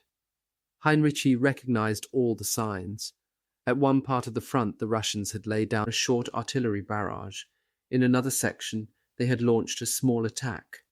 These were feints, and Hinrichi knew it. He had learned all the Russian ruses years before. These small actions were the prelude to the main attack. Now his main concern was how soon he should order his men back to the second line of defense. While he was pondering the question, Reichsminister Albert Speer, the armament and production chief, arrived. This was one day Hinrichi did not want visitors, especially someone as nervous and obviously harassed as Speer. In the confines of Hinrichi's office, Speer explained the nature of his visit. He wanted the general's support. Hinrichi must not follow Hitler's scorched earth orders to destroy German industry, power plants, bridges, and the like. "Why," Speer asked, "should everything be destroyed with Germany even now defeated? The German people must survive." Hinrichi heard him out. He agreed that the Hitler order was vicious, he told Speer, and he would do everything in his power to help. "But," cautioned Hinrichi, "all I can do right now is to try and fight this battle as well as I can." Suddenly Speer pulled a pistol out of his pocket. "The only way to stop Hitler," he said suddenly, "is with something like this." Hinrichi looked at the gun, his eyebrows raised. "Well," he said coldly, "I must tell you that I was not born to murder." Speer paced the office. He seemed not even to have heard Hinrichi. "It is absolutely impossible to make it clear to Hitler that he should give up," he said. "I have tried 3 times, in October 1944, in January, and in March of this year. Hitler's reply to me on the last occasion was this: if a soldier had talked to me this way, I would consider he had lost his nerve, and I would order him shot. Then he said, in this serious crisis, leaders must not lose their nerves. If they do, they should be done away with. It is impossible to persuade him that everything is lost. Impossible." Speer put the pistol back in his pocket. "It would be impossible to kill him anyway," he said in a calmer voice. He did not tell Hinrichi that for months he had been thinking of assassinating Hitler and his entire court. He had even thought up a scheme to introduce gas into the ventilating system of the Führer bunker. But it had proved impossible. A 12-foot-high chimney had been built around the air intake pipe. Now Speer said, "I could kill him if I thought I could help the German people, but I can't." He looked at Hinrichi. "Hitler has always believed in me," he said. Then he added, "Anyway, it would somehow be indecent." Hinrichi did not like the tone of the conversation. He was also worried about Speer's manner and inconsistencies. If it ever became known that Speer had talked to him this way, everyone at his headquarters would probably be shot. Hinrichi deftly brought the conversation back to the original subject, the protection of Germany from the scorched earth policy. "All I can do," the Vistula commander reiterated, "is to perform my duty as a soldier as well as I can. The rest lies in the hands of God. I will assure you of this. Berlin will not become a Stalingrad. I will not let that happen." The fighting in Stalingrad had been street by street, block by block. Hinrichi had no intention of letting his troops fall back to Berlin under Russian pressure and there fight a similar kind of battle. As for Hitler's instructions to destroy vital installations, throughout his army group area, Hinrichi had already privately countermanded that order. He told Speer that he expected the Berlin commandant, General Reymann, momentarily. He had invited Reymann, Hinrichi said, to discuss these very matters and to explain personally why it was impossible to take the Berlin garrison under the Vistula command. A few moments later, Reymann arrived. With him was Hinrichi's chief of operations, Colonel Eismann. Speer remained throughout the military conference. Hinrichi told Reymann, as Eismann was later to note, not to depend on the Vistula army group for support. Reymann looked as though his last hope was gone. "I do not know, then," he said, "how I can defend Berlin." Hinrichi expressed the hope that his forces could bypass Berlin. "Of course," he added, "I may be ordered to send units into Berlin, but you should not depend on it." Reymann told Hinrichi that he had received orders from Hitler to destroy bridges and certain buildings in the city. Hinrichi replied angrily, "Any demolition of bridges or anything else in Berlin will merely paralyze the city. If by any chance I am ordered to include Berlin in my command, I will forbid such demolitions." Speer added his weight to the discussion, begging Reymann not to carry out the orders. In such a case, he said, most of the city would be cut off from water and electric supplies. As Eismann recalled Speer's words, he said, "If you destroy these supply lines, the city will be paralyzed for at least a year. It will lead to epidemic and hunger for millions. It's your duty to prevent this catastrophe. It's your responsibility not to carry out these orders." The atmosphere, as Eismann remembered, was charged with tension. A hard struggle was going on within Reymann, he said.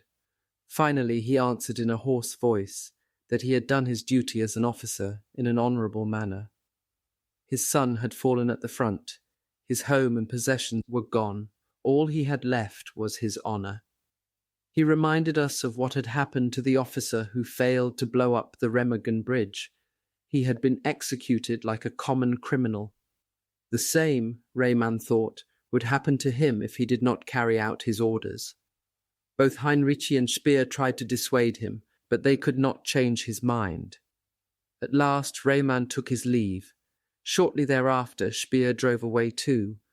Finally, Hinrichi was alone, to concentrate on the one thing uppermost in his mind, the timing of the Russian attack.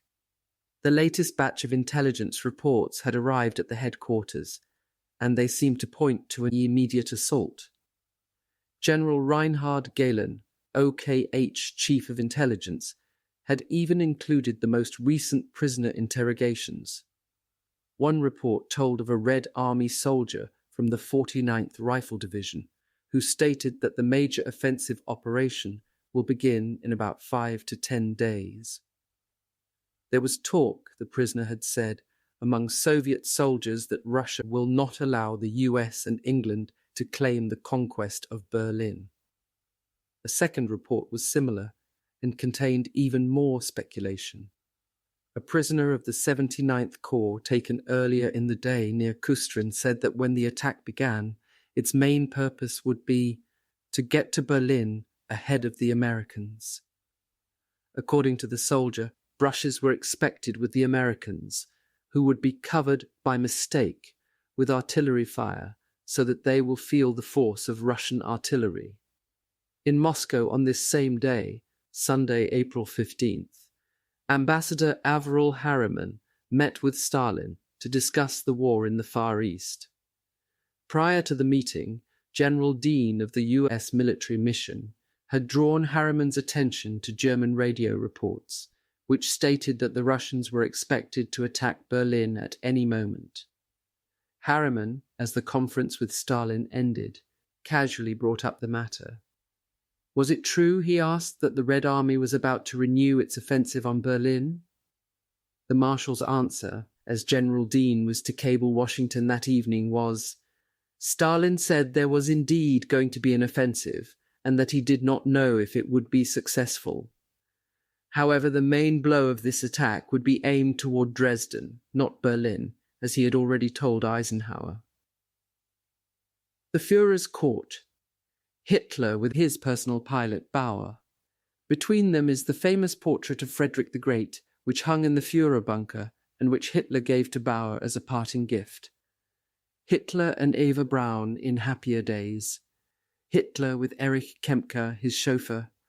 Reichsmarschall Hermann Goring. Reichsführer Heinrich Himmler. Martin Bormann. Minister of Propaganda Joseph Gerbles. All photographs on this page are from the Imperial War Museum, London. Frau Gerbles and 5 of her 6 children by Gerbles. The older boy, a child by her previous marriage, survived the war. From left to right, Albert Speer, Admiral Dönitz, Colonel General Jodl, seen here after their capture. The dining hall in Hitler's Reichskanzlei, with the shattered chandeliers hanging to the floor. The Reichskanzlei in ruins. The entrance to Hitler's bunker. On the left is the area in which the bodies of Hitler and Eva Braun were drenched in gasoline and set alight. All through the remainder of the afternoon, Hinrichi went over intelligence reports and talked with his staff and army officers on the telephone. Then, a little after 8 p.m., he made a decision. He had analysed all the reports from the field. He had assessed and evaluated every nuance of his old enemy's moves.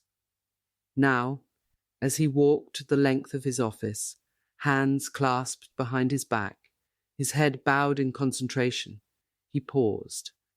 To an intently watching aide, it was as though he had suddenly sniffed the very air. He turned to his staff. I believe, he said quietly, the attack will take place in the early hours, tomorrow. Beckoning to his chief of staff, he issued a one-line order to General Buss, commanding the German Ninth Army. It read, move back and take up positions on the second line of defense. The time was now 8:45 p.m. In exactly 7 hours and 15 minutes, on Monday, April 16th, the Giftswerk would begin to fight Germany's last battle. Francie's extraordinary feat, unequalled in World War II, has never been acknowledged by the US Defense Department. He was recommended for a Distinguished Flying Cross, but never received it. Curiously, Martin, though not a flyer, was awarded the Air Medal for his part in the action. Bradley's estimate has given rise to much confusion, both as to when he gave it to Eisenhower and as to how he arrived at the figure.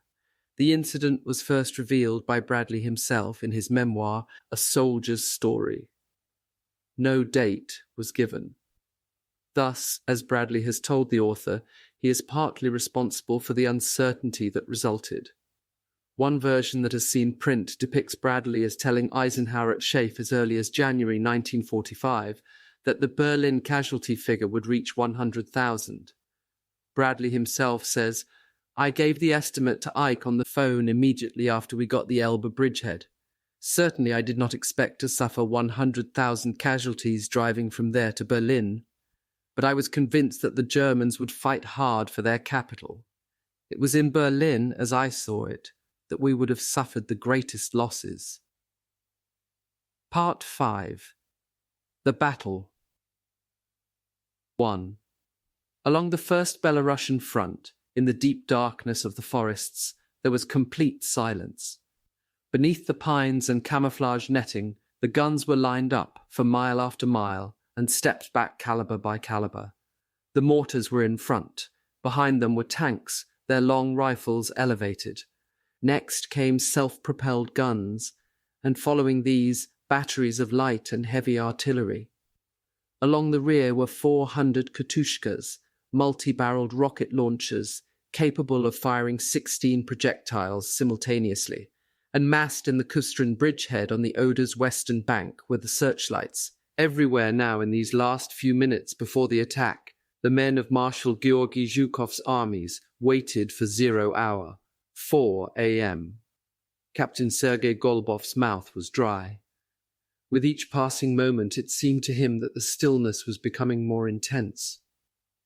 He was with troops north of Kustrin on the eastern bank of the Oder, at a point where the flooded river was almost 500 yards wide. Around him, he would later relate, were swarms of assault troops, lines of tanks, platoons of engineers with sections of pontoon bridges and rubber boats.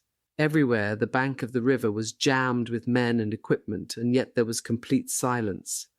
Golubov could sense the soldiers almost trembling with excitement, like horses trembling before the hunt. He kept telling himself that somehow I had to survive this day, for there was so much I had to write. Over and over he kept repeating, "This is no time to die." In the centre, troops were jammed into the bridgehead on the river's western bank. This key lodgment, it was now 30 miles long and 10 miles deep, which the Russians had wrested from General Buss in late March, was to be the springboard for Zhukov's drive on Berlin. From here, the men of the crack 8th Guards Army would launch the assault. Once they seized the critical Silo heights directly ahead and slightly to the west, the armour would follow. Guards Lieutenant Vladimir Rozanov, 21-year-old leader of an artillery reconnaissance section, stood on the west bank near the Bed Army girls, who would operate the searchlights. Rozanov was sure that the lights would drive the Germans mad. He could hardly wait for the girls to switch them on. In one respect, however, Rozanov was unusually concerned about the forthcoming attack. His father was with Marshal Koniev's forces to the south. The young officer was angry with his father. The older man had not written the family in 2 years. Nevertheless, he had high hopes that they might meet in Berlin, and perhaps go home together after the battle. Although he was fed up with the war, Rozanov was glad to be on hand for the last great assault. But the waiting was almost unbearable. Farther along the bridgehead, Gun Crew Chief Sergeant Nikolai Svishchev stood by his battery. A veteran of many artillery barrages, he knew what to expect. At the moment the firing began, he had warned his crew, "Roar at the top of your voices to equalize the pressure, for the noise will be terrific." Now, gun lanyard in hand, Svishchev awaited the signal to open fire. South of Kustrin, in the bridgehead around Frankfurt, Sergeant Nikolai Novikov of a rifle regiment was reading the slogans scrawled on the sides of nearby tanks. "Moscow to Berlin," read one. Another said, 50 kilometers to the lair of the fascist beast." Novikov was in a frenzy of excitement. His enthusiasm had been whetted by a morale-building speech given by one of the regiment's political officers. The impassioned and optimistic pep talk had so stirred Novikov that he had promptly signed an application to join the Communist Party. In a bunker built into a hill overlooking the Kustrin bridgehead, Marshal Zhukov stood gazing impassively into the darkness. With him was Colonel General Chuikov, the defender of Stalingrad and commander of the spearhead 8th Guards Army. Ever since Stalingrad, Chuikov had suffered from eczema. The rash had particularly affected his hands. To protect them, he wore black gloves. Now, as he waited impatiently for the offensive to begin, he nervously rubbed one gloved hand against the other. "Vasily Ivanovich," Zhukov suddenly asked, "are all your battalions in position?" Chuikov's answer was quick and assured. "For the last 48 hours, Comrade Marshal," he said, "everything you have ordered, I have done." Zhukov looked at his watch. Settling himself at the bunker's aperture, he tilted back his cap, rested both elbows on the concrete ledge, and carefully adjusted his field glasses. Chuikov turned up the collar of his greatcoat and, pulling the flaps of his fur cap over his ears to muffle the sound of the bombardment, took up a position beside Zhukov and sighted his own binoculars. Staff officers clustered behind them or left the bunker to watch from the hill outside. Now everyone gazed silently into the darkness. Zhukov glanced once more at his watch and again looked through the glasses. The seconds ticked away. Then Zhukov said quietly, "Now, comrades, now." It was 4 a.m. 3 red flares soared up suddenly into the night sky. For one interminable moment the lights hung in mid-air, bathing the Oder in a garish crimson. Then, in the Kustrin bridgehead, Zhukov's phalanx of searchlights flashed on. With blinding intensity, the 140 huge anti-aircraft lights, supplemented by the lights of tanks, trucks, and other vehicles, focused directly ahead on the German positions. The dazzling glare reminded war correspondent Lieutenant Colonel Pavel Troyanovsky of 1,000 suns joined together. Colonel General Mikhail Katukov, commander of the 1st Guards Tank Army, was taken completely by surprise. "Where the hell did we get all the searchlights?" he asked Lieutenant General N.N. Popiel of Zhukov's staff. "The devil only knows," Popiel replied, "but I think they stripped the entire Moscow anti-aircraft defense zone." For just a moment there was silence as the searchlights illuminated the area ahead of Kustrin. Then 3 green flares soared into the heavens and Zhukov's guns spoke. With an ear-splitting, earth-shaking roar, the front erupted in flame. In a bombardment that had never been equaled on the Eastern Front, more than 20,000 guns of all calibers poured a storm of fire onto the German positions. Pinned in the merciless glare of the searchlights, the German countryside beyond the western Kustrin bridgehead seemed to disappear before a rolling wall of bursting shells. Whole villages disintegrated. Earth, concrete, steel, parts of trees spewed into the air, and in the distance forests began to blaze. To the north and south of Kustrin, thousands of gun flashes stabbed the darkness. Pinpoints of light, like deadly firecrackers, winked in rapid succession as tons of shells slammed into targets. The hurricane of explosives was so intense that an atmospheric disturbance was created. Years later, German survivors would vividly recall the strange, hot wind that suddenly sprang up and howled through the forests, bending saplings and whipping dust and debris into the air. And men on both sides of the line would never forget the violent thunder of the guns. They created a concussion so tremendous that troops and equipment alike shook uncontrollably from the shock. The storm of sound was stupefying. At Sergeant Svishchav's battery, the gunners yelled at the tops of their voices, but the concussion of their guns was so great that blood ran from their ears. The most fearsome sound of all came from the katushkas or Stalin organs, as the troops called them. The rocket projectiles whooshed off the launchers in fiery batches and screeched through the night, leaving long white trails behind them. The terrifying noise they made reminded Captain Golbov of huge blocks of steel grinding together. Despite the terrible racket, Golbov found the bombardment exhilarating. All around him he saw troops cheering as though they were fighting the Germans hand to hand, and everywhere men were firing whatever weapon they had, even though they could see no target.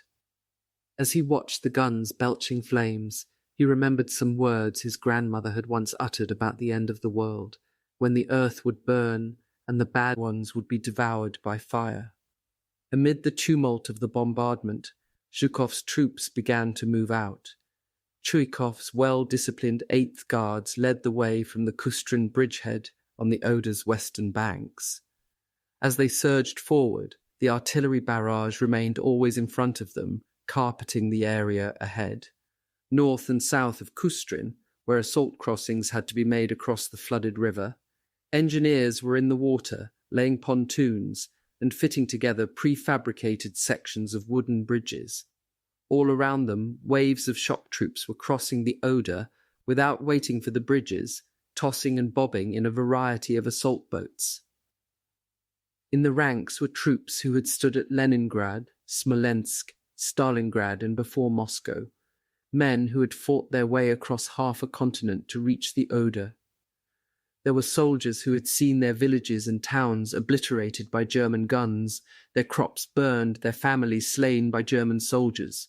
For all these, the assault had special meaning. They had lived for this moment of revenge. The Germans had left them nothing at home to return to. They had nowhere to go but forward. Now they attacked savagely. Equally avid were the thousands of recently released prisoners of war. Reinforcements had been so urgently needed by the Red Army that the newly freed prisoners, tattered, emaciated, many still showing the effects of brutal treatment, had been given arms.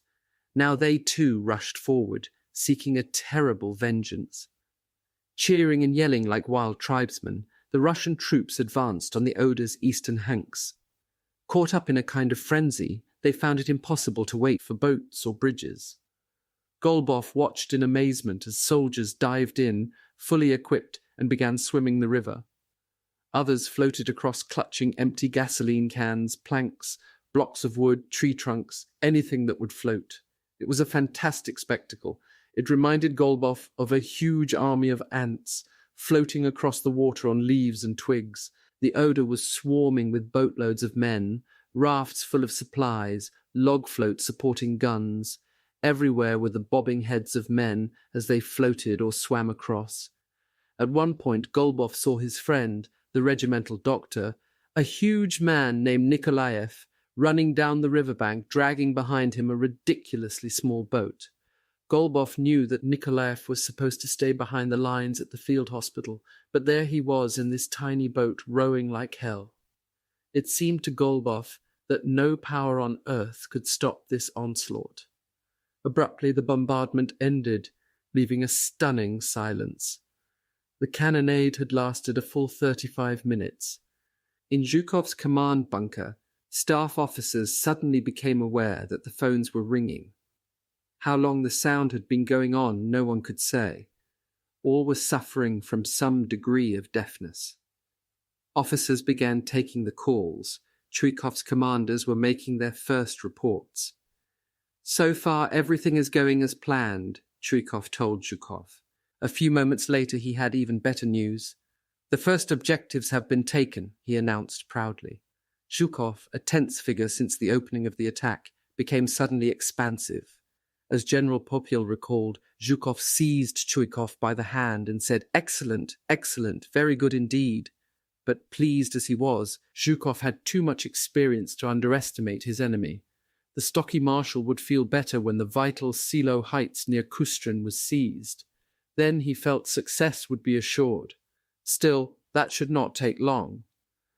Apart from everything else, Russian bombers were now airborne and beginning to pound the areas ahead. More than 6,500 planes were scheduled to support his and Koniev's attacks. But Zhukov believed that the artillery bombardment alone must certainly have demoralized the enemy. In the operations room of his advance command post in the Schonewalder forest north of Berlin, Colonel General Gotthard Hinrichi paced the floor, hands behind his back.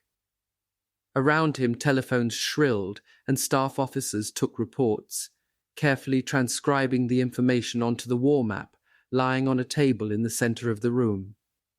Every now and then, Hinrichi paused in his pacing to glance at the map or to read a message handed him by Colonel Eismann.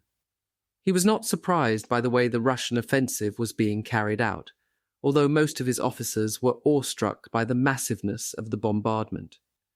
General Busse of the Ninth Army described it as the worst ever, and Colonel Eismann, basing his opinion on early reports, believed the annihilating fire had practically destroyed our frontline fortifications.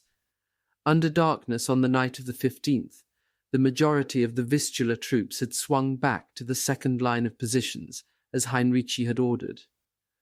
But there had been difficulties. Some officers had bitterly resented giving up their front-line positions. It looked to them as though they were retreating. Several commanders had complained to Hinrichi. "Has it ever occurred to you," he inquired icily of one protesting general, "that nothing will be left of your nice front-line fortifications or of your men after the Russians open fire? If you're in a steel mill, you don't put your head under a trip hammer, do you? You pull it back in time. That is precisely what we're doing." The difficult stratagem had taken most of the night. From all reports, in the areas where troops had been withdrawn, the maneuver had proved successful. Now, in the second line, the men waited for the advancing Russians. On one part of the front, Hinrichi had the advantage. West of Kustrin was the sandy, horseshoe-shaped plateau of the Silo Heights. It ranged in height from 100 to 200 feet, and it overlooked a spongy valley known for the streams veining through it as the Oder Brook. The Russians would have to cross this valley in their advance from the Oder, and all along the crescent-shaped plateau, Hinrichi's guns were trained on the lines of approach. Here, on these critical heights, lay Hinrichi's only chance to blunt Zhukov's attack, and Hinrichi knew Zhukov would undoubtedly have given this fact great consideration in his planning. The Russian would need to seize the plateau quickly before Hinrichi's guns could shell the Red Army's Oder bridges and create havoc among the troops advancing across the low-lying marshy terrain. Obviously, Zhukov had hoped to knock out almost all resistance with his massive bombardment, making the capture of the heights that much easier. But because of the German withdrawal from the front lines, the majority of Hinrichi's army and artillery were intact and in position. The defensive plan had gone well. There was only one thing wrong. Hinrichi did not have enough of either men or guns. Without Luftwaffe help in the air, and without reserves in men, guns, panzers, ammunition or fuel, Hinrichi could only delay Zhukov's offensive. Eventually his enemy must break through. Along the entire front, Hinrichi's two armies had fewer than 700 operable tanks and self-propelled guns. These had been dispersed among the various units of the 9th and 3rd Armies. The heaviest division, the 25th Panzer, had 79 such vehicles. The smallest unit had 2. In contrast to Zhukov's artillery strength, 20,000 guns of all calibers, Hinrichi had 744 guns, plus 600 anti-aircraft guns being used as artillery. Ammunition and fuel supplies were equally critical. Apart from shells stored at battery sites, the 9th Army had reserves sufficient for only 2.5 days. Hinrichi could not hold the Russians for any appreciable length of time, nor could he counter-attack, because he had dispersed what little armour and artillery there was to give each unit a fighting chance. He could do only what he had known was possible all along. He could buy a little time. As Hinrichi looked at the map and the thick red arrows marking the Russian advances, he thought bitterly of the panzers that had been transferred to Field Marshal Schörner's Southern Army Group to stem the Russian attack, which Hitler and Schörner had insisted was heading for Prague. Those armoured units would have given Hinrichi 7 panzer divisions in all. "If I had them," he told Eismann sourly, "the Russians wouldn't be having much fun now." Bad as matters were, the crisis still lay ahead. Zhukov's attack was only the beginning. There were Rokossovsky's forces in the north to reckon with. How soon would they attack von Manteuffel's Third Army? And when would Konev launch his offensive in the south? Hinrichi did not have to wait long to learn of Konev's intentions. The Russians' second blow came along the extreme southern edge of the line held by Buss's army, and into Field Marshal Ferdinand Schörner's sector. At exactly 6 a.m., the troops of Konev's First Ukrainian Front attacked across the river Neisse. In tight V formations, the red fighter planes banked and headed for the river through bursts of bright pink flak, and streams of red, yellow, and white tracer bullets. Then, with dense clouds of white smoke pouring out behind them, they screamed up the valley, less than 50 feet above the metallic grey river Neisse. Again and again the fighters bored through the anti-aircraft barrage, laying a thick, fluffy blanket of smoke that obscured not only the river, but the eastern and western banks as well. Marshal Ivan Konev, watching from an observation post on a high point directly above the river, was well pleased. Turning to General N.P. Pukov, whose 13th Army would soon join in the assault, Konev said, "Our neighbours use searchlights, for they want more zero light. I tell you, Nikolai Pavlovich, we need more darkness."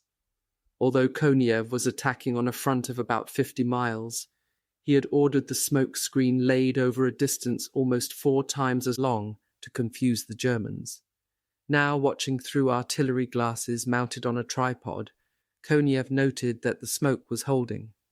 The wind velocity had been figured at only 0.5 meter a second, no more than 1 mile an hour.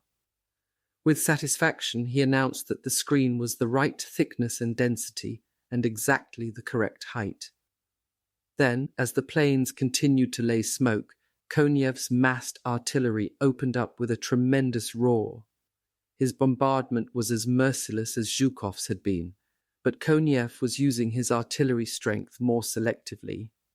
Prior to the attack, Konev's artillery commanders, knowing their observers would be blinded by the smokescreen, had pinpointed every known defense line and enemy strongpoint on topographical maps and had then zeroed in their guns.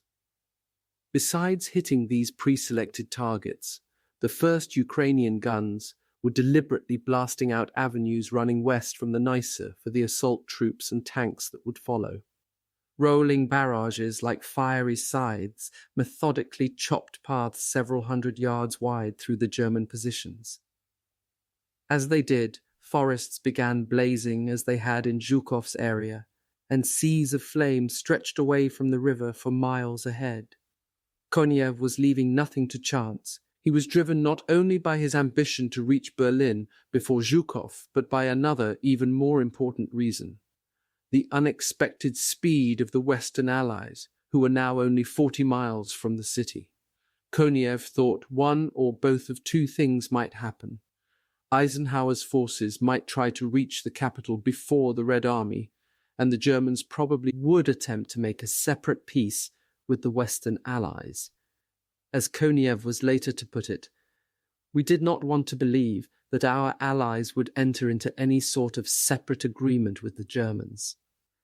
However, in the atmosphere, which abounded in both fact and rumour, we as military men had no right to exclude the possibility. This gave the Berlin operation special urgency. We had to consider the possibility that the fascist leaders would prefer to surrender Berlin to the Americans and British rather than to us. The Germans would open the way for them, but with us they would fight fiercely and to the last soldier. In his planning, Konev had soberly considered the prospect. In order to beat either Marshal Zhukov or the Western Allies to Berlin, Konev knew that he had to overwhelm the enemy within the first few hours of his attack. Unlike Zhukov, Konev had no infantry-filled bridgehead on the Neisse's western bank. He had to hurdle the river in force, and it was a formidable obstacle. The Neisse was an icy, swift-flowing river. In places it was 150 yards wide, and although the eastern banks were relatively flat, the western shore sloped up steeply. The Germans had taken full advantage of these natural defences. They were now entrenched in a number of heavily fortified concrete bunkers overlooking the river and its eastern approaches. Konev had to overwhelm the enemy quickly if he was to avoid being pinned down by fire from these bunkers. His plan called for armoured divisions to be thrown into the attack the moment footholds were secured on the western banks. But that meant building bridges across the river even before the protective smoke screen dissipated. And, if the bombardment had not knocked out the enemy, it might have to be done under heavy fire.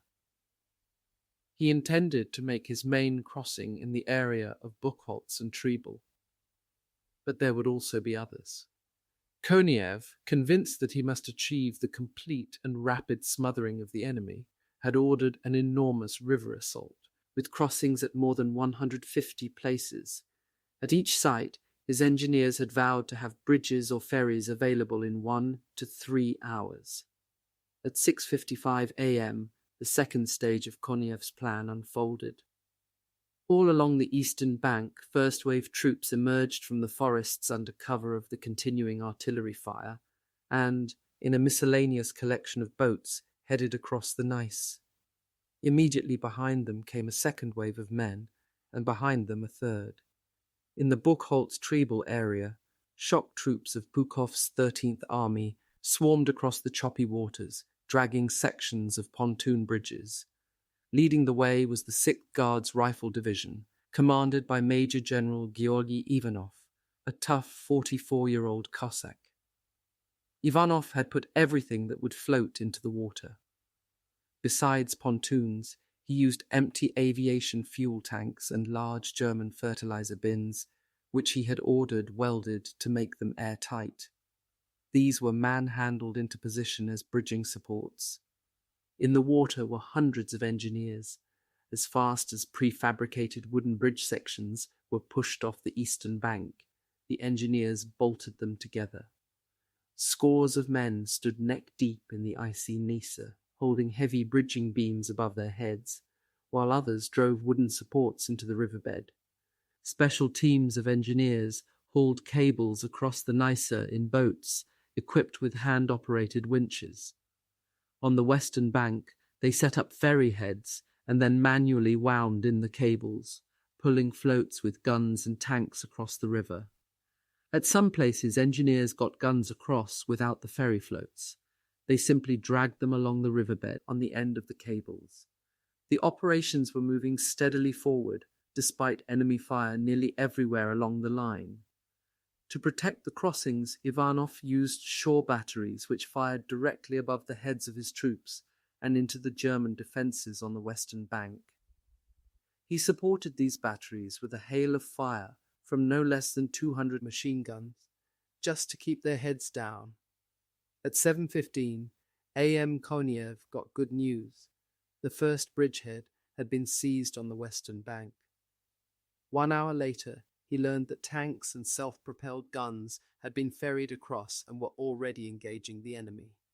By 8:35 a.m., at the end of a 2-hour and 35-minute bombardment, Konev knew with absolute certainty that his troops were well established west of the Neisse. They had so far secured 133 of the 150 crossings. Units of Puchow's 13th Army, together with forces of the Third Guards Tank Army, had already punched through the center in the assault area at Trebel, and by all accounts the enemy in front of them seemed to have cracked. The armor of the 4th Guards Tank Army was now moving across in the same sector, and to the south, men of the 5th Guards Army were over the river. It looked to Konev as if his tanks might achieve a breakthrough at any moment. Once that was accomplished, Konev planned to dash for the cities of Spremberg and Cottbus. Past Cottbus, he would head out on the road net for Luben. That area held special interest for Konev. It was the terminal point of the boundary line laid down by Stalin, separating Zhukov's First Belarusian Front and his own First Ukrainian Front. If Konev got there fast enough, he planned to ask Stalin immediately for permission to swing north and head for Berlin.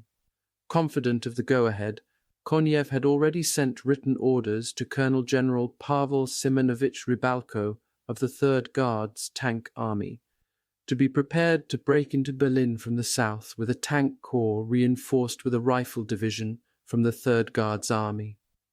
It looked to Konev as though he might just beat Zhukov to the city. He was so engrossed in the progress of his attack that he did not realize how lucky he was to be alive. In the first moments of the assault, a sniper's bullet had drilled a neat hole through the tripod of his artillery glasses inches away from Konev's head. Asterisk. On the eastern fringes of Berlin, the hammering of the guns, less than 35 miles away, was like the sullen thunder of a far-off storm. In small villages and towns nearer the Oder, there were some strange concussion effects. In the police station at Mahlsdorf, books fell off their shelves and telephones rang for no reason. Lights dimmed and flickered in many areas.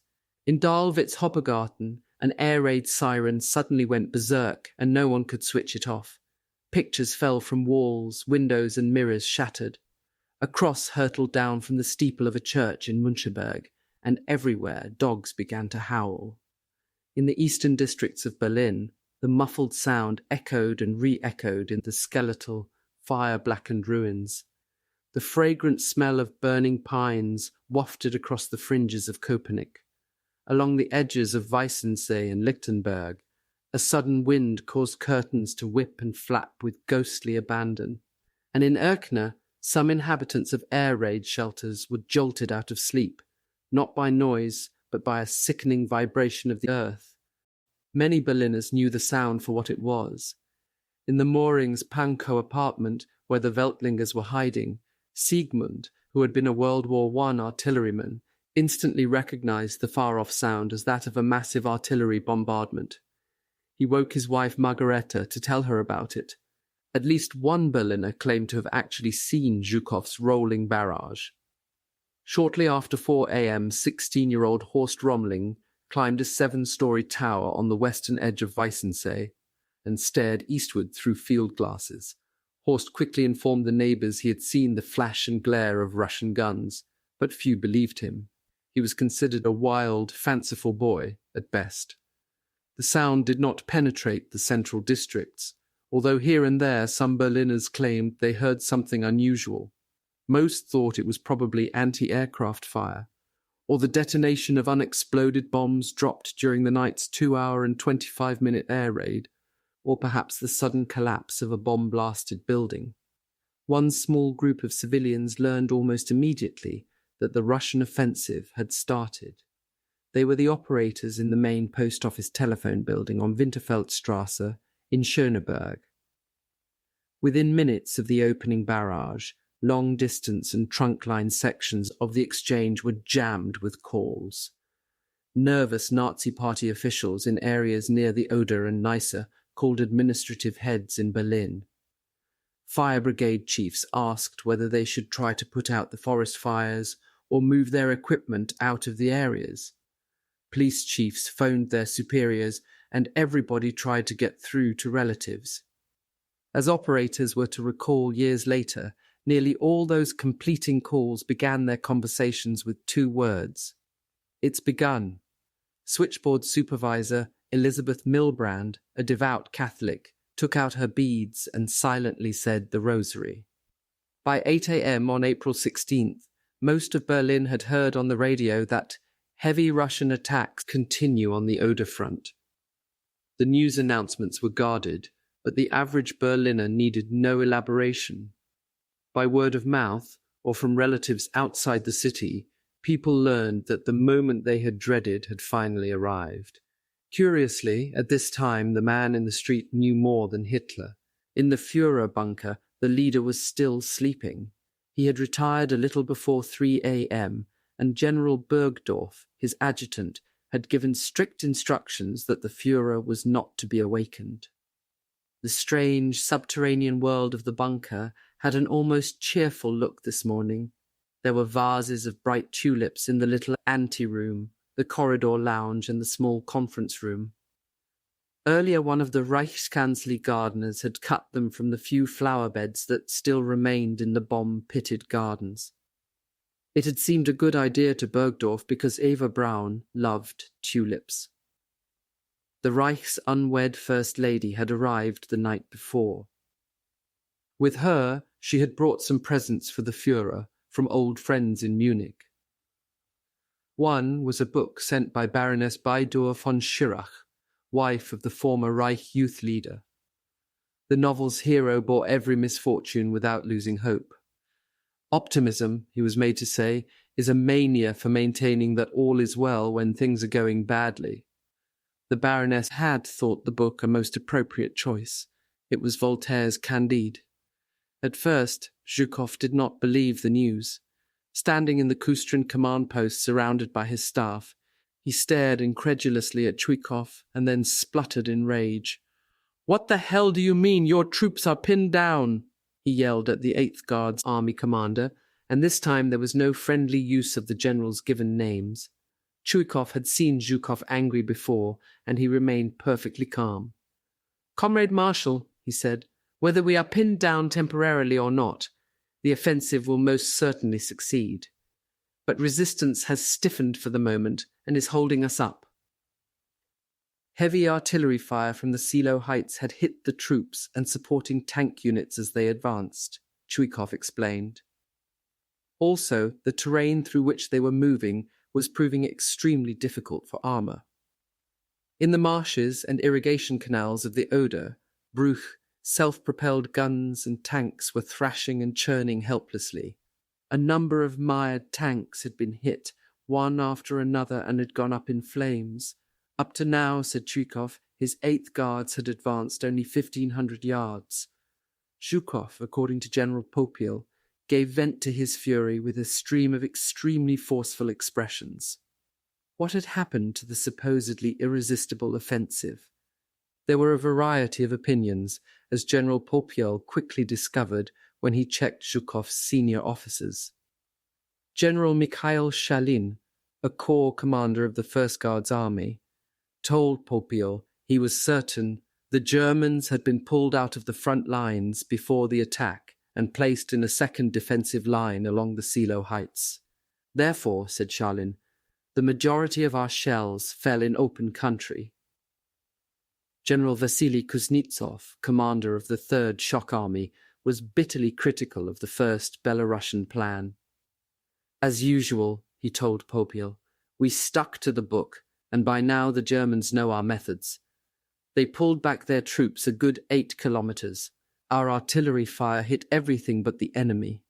General Andrea Getman, a ranking tank expert and corps commander in Katukov's 1st Guards Tank Army, was both critical and angry, particularly about the searchlights.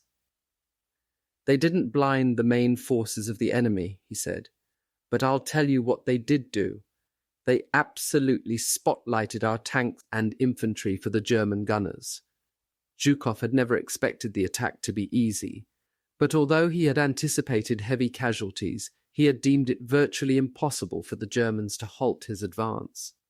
As he later put it, he had counted on a rapid reduction of the enemy's defences. Instead, he added in a massive understatement, the blow by the front's first echelon had proved to be inadequate. He had no doubt that by sheer weight of armies alone he could overwhelm the enemy, but he was bothered by the danger which now arose that the offensive might be slowed. Zhukov decided to change his tactics. Quickly he rapped out a series of orders. His bomber fleets were to concentrate on the enemy gun positions. At the same time, artillery was to begin pounding the heights. Then Zhukov took one more step. Although originally his tank armies were not to be committed until after the Silo heights had been seized, Zhukov now decided to throw them in immediately. General Katukov, commander of the 1st Guards Tank Army, who happened to be in the bunker, got his orders direct. Zhukov left no doubt as to what he wanted. The heights was to be captured, whatever the cost. Zhukov was going to bludgeon the enemy into submission and, if necessary, bulldoze his way to Berlin. Then, followed by his staff, the stocky marshal left the command post, his anger over the delay still evident. Zhukov had no intention of being slowed up by a few well-placed enemy guns, nor did he intend to be beaten into Berlin by Konev. On his way out of the bunker, as officers stood aside respectfully to let him pass, he suddenly turned to Katukov and snapped, "Well, get moving." The Führer's order of the day reached General Theodor Busse's 9th Army headquarters a little after midday. It was dated April 15th, but apparently had been held until Hitler's staff was certain that the main Russian offensive had begun. Commanders were ordered to disseminate the paper at once, down to company level, but on no account was it to be published in the public newspapers. Soldiers of the German Eastern Front, it read. For the last time, the deadly Jewish Bolshevist enemy is going over to the attack with his hordes. He is trying to smash Germany and exterminate our people. You soldiers in the East already know the fate which threatens. German women, girls, and children. The old men and children will be murdered. Women and girls will be reduced to army camp whores. The remainder will go to Siberia. We have expected this attack, and since January, everything has been done to build up a strong front. The enemy is confronted by a tremendous amount of artillery. Losses in our infantry have been filled in with countless new units. Alarm units, newly organized units, and the Volkssturm are reinforcing our front. This time the Bolshevist will experience the old fate of Asia. He must and shall fall before the capital city of the German Reich. Whoever does not do his duty at this moment is a traitor to our people. Any regiment or division which leaves its position acts so disgracefully that it must be ashamed before the women and children who are withstanding the bomb terror in our cities. Take heed especially of the few traitorous officers and soldiers who, in order to save their miserable lives, will fight against us for Russian pay, perhaps even wearing German uniforms. Anyone ordering you to retreat, unless you know him well, is to be taken prisoner at once, and if necessary killed on the spot, no matter what his rank may be. If every soldier at the Eastern Front does his duty in the coming days and weeks, the last onrush of Asia will be broken, exactly as in the end the penetration of our enemy in the West will fail in spite of everything. Berlin will remain German, Vienna will be German once more, and Europe will never be Russian. Swear a solemn oath to defend not the empty concept of a fatherland, but your homes, your wives, your children, and thus our future. In these hours the whole German people look to you, my warriors in the East, and only hope that thanks to your constancy, your fanaticism, your weapons, and your leadership, the Bolshevist onrush will be smothered in its own blood. At the moment when fate has removed the greatest war criminal asterisk of all time from the earth, the turning point of this war will be decided. Bucer did not need an order of the day to tell him that the Russians had to be stopped. Months ago, he had told Hitler that if the Russians broke through the Oder line, Berlin and the remainder of Germany would fall. But he was angry to read the talk of a strong front, of an enemy confronted by a tremendous amount of artillery and countless new units. Bold words would not stop the Russians. Hitler's order of the day was for the most part fiction. On one point, however, it was crystal clear. Hitler intended German soldiers to fight to the death, against both West and East. Buss had harboured a secret hope, so guarded that he had never voiced it aloud to anyone except Hinrichi and certain of his closest commanders. He had wanted to stand fast on the Oder long enough for the Americans to arrive. As he put it to Hinrichi, "If we can hold until the Americans get here, we will have fulfilled our mission before our people, our country, and history." Hinrichi had responded tartly. "Don't you know about eclipse?" he asked. Bucer had never heard of it. Hinrichi told him of the captured plan showing the Allied lines of demarcation and projected zones of occupation. "I doubt," said Hinrichi, "that the Americans will even cross the Elbe." Despite all, Bucer had continued for a time to cling to the idea. Now he finally abandoned it. Even if Elsenhauer's forces were to cross the Elbe and drive for Berlin, it was probably too late. Among other things, Hitler was obviously prepared to contest bitterly every mile of an American advance. He was making no distinction between the democracies and the communists. Germany's position was hopeless. So, Bucer believed, was the Ninth Army's. But as long as Hitler continued the war and refused to capitulate, Bucer could only try to hold the Russians, as he was doing, up to the very last moment. The Ninth had taken the full brunt of the Russian attacks. It could not take much more. Yet Bucer's forces were still holding nearly everywhere. At Frankfurt they had actually thrown the Russians back. The guns and troops on the Silo heights, though mercilessly bombed and shelled, had doggedly persisted and had pinned the enemy down. But although Buss's men were stopping the Russians nearly everywhere, it was at terrible cost. In some areas, officers reported that they were outnumbered at least 10-1. They come at us in hordes, in wave after wave, without regard to loss of life. One division commander had telephoned. We fire our machine guns, often at point-blank range, until they turn red hot. My men are fighting until they run out of ammunition. Then they are simply wiped out or completely overrun. How long this can continue, I don't know. Nearly every message was alike. There were frantic calls for reinforcements. Guns, tanks, and above all, ammunition and gasoline were needed. One item was irreplaceable: troops. Buss's few reserves were either already committed or were moving up. Most of them were being hurriedly thrown into battle in the crucial Silo region. Holding this central area of the Ninth Army was the 56th Panzer Corps. It bore a famous name, but that was about all. The 56th had been shattered and reconstituted many times. Now once more it was undergoing a rebuilding process. About all that remained of the original Corps was a group of key staff members. But despite all, the Corps had one definite asset: a highly experienced, much-decorated commander, Lieutenant General Karl Weidling, a rough-spoken officer known to his friends as Smasher Karl.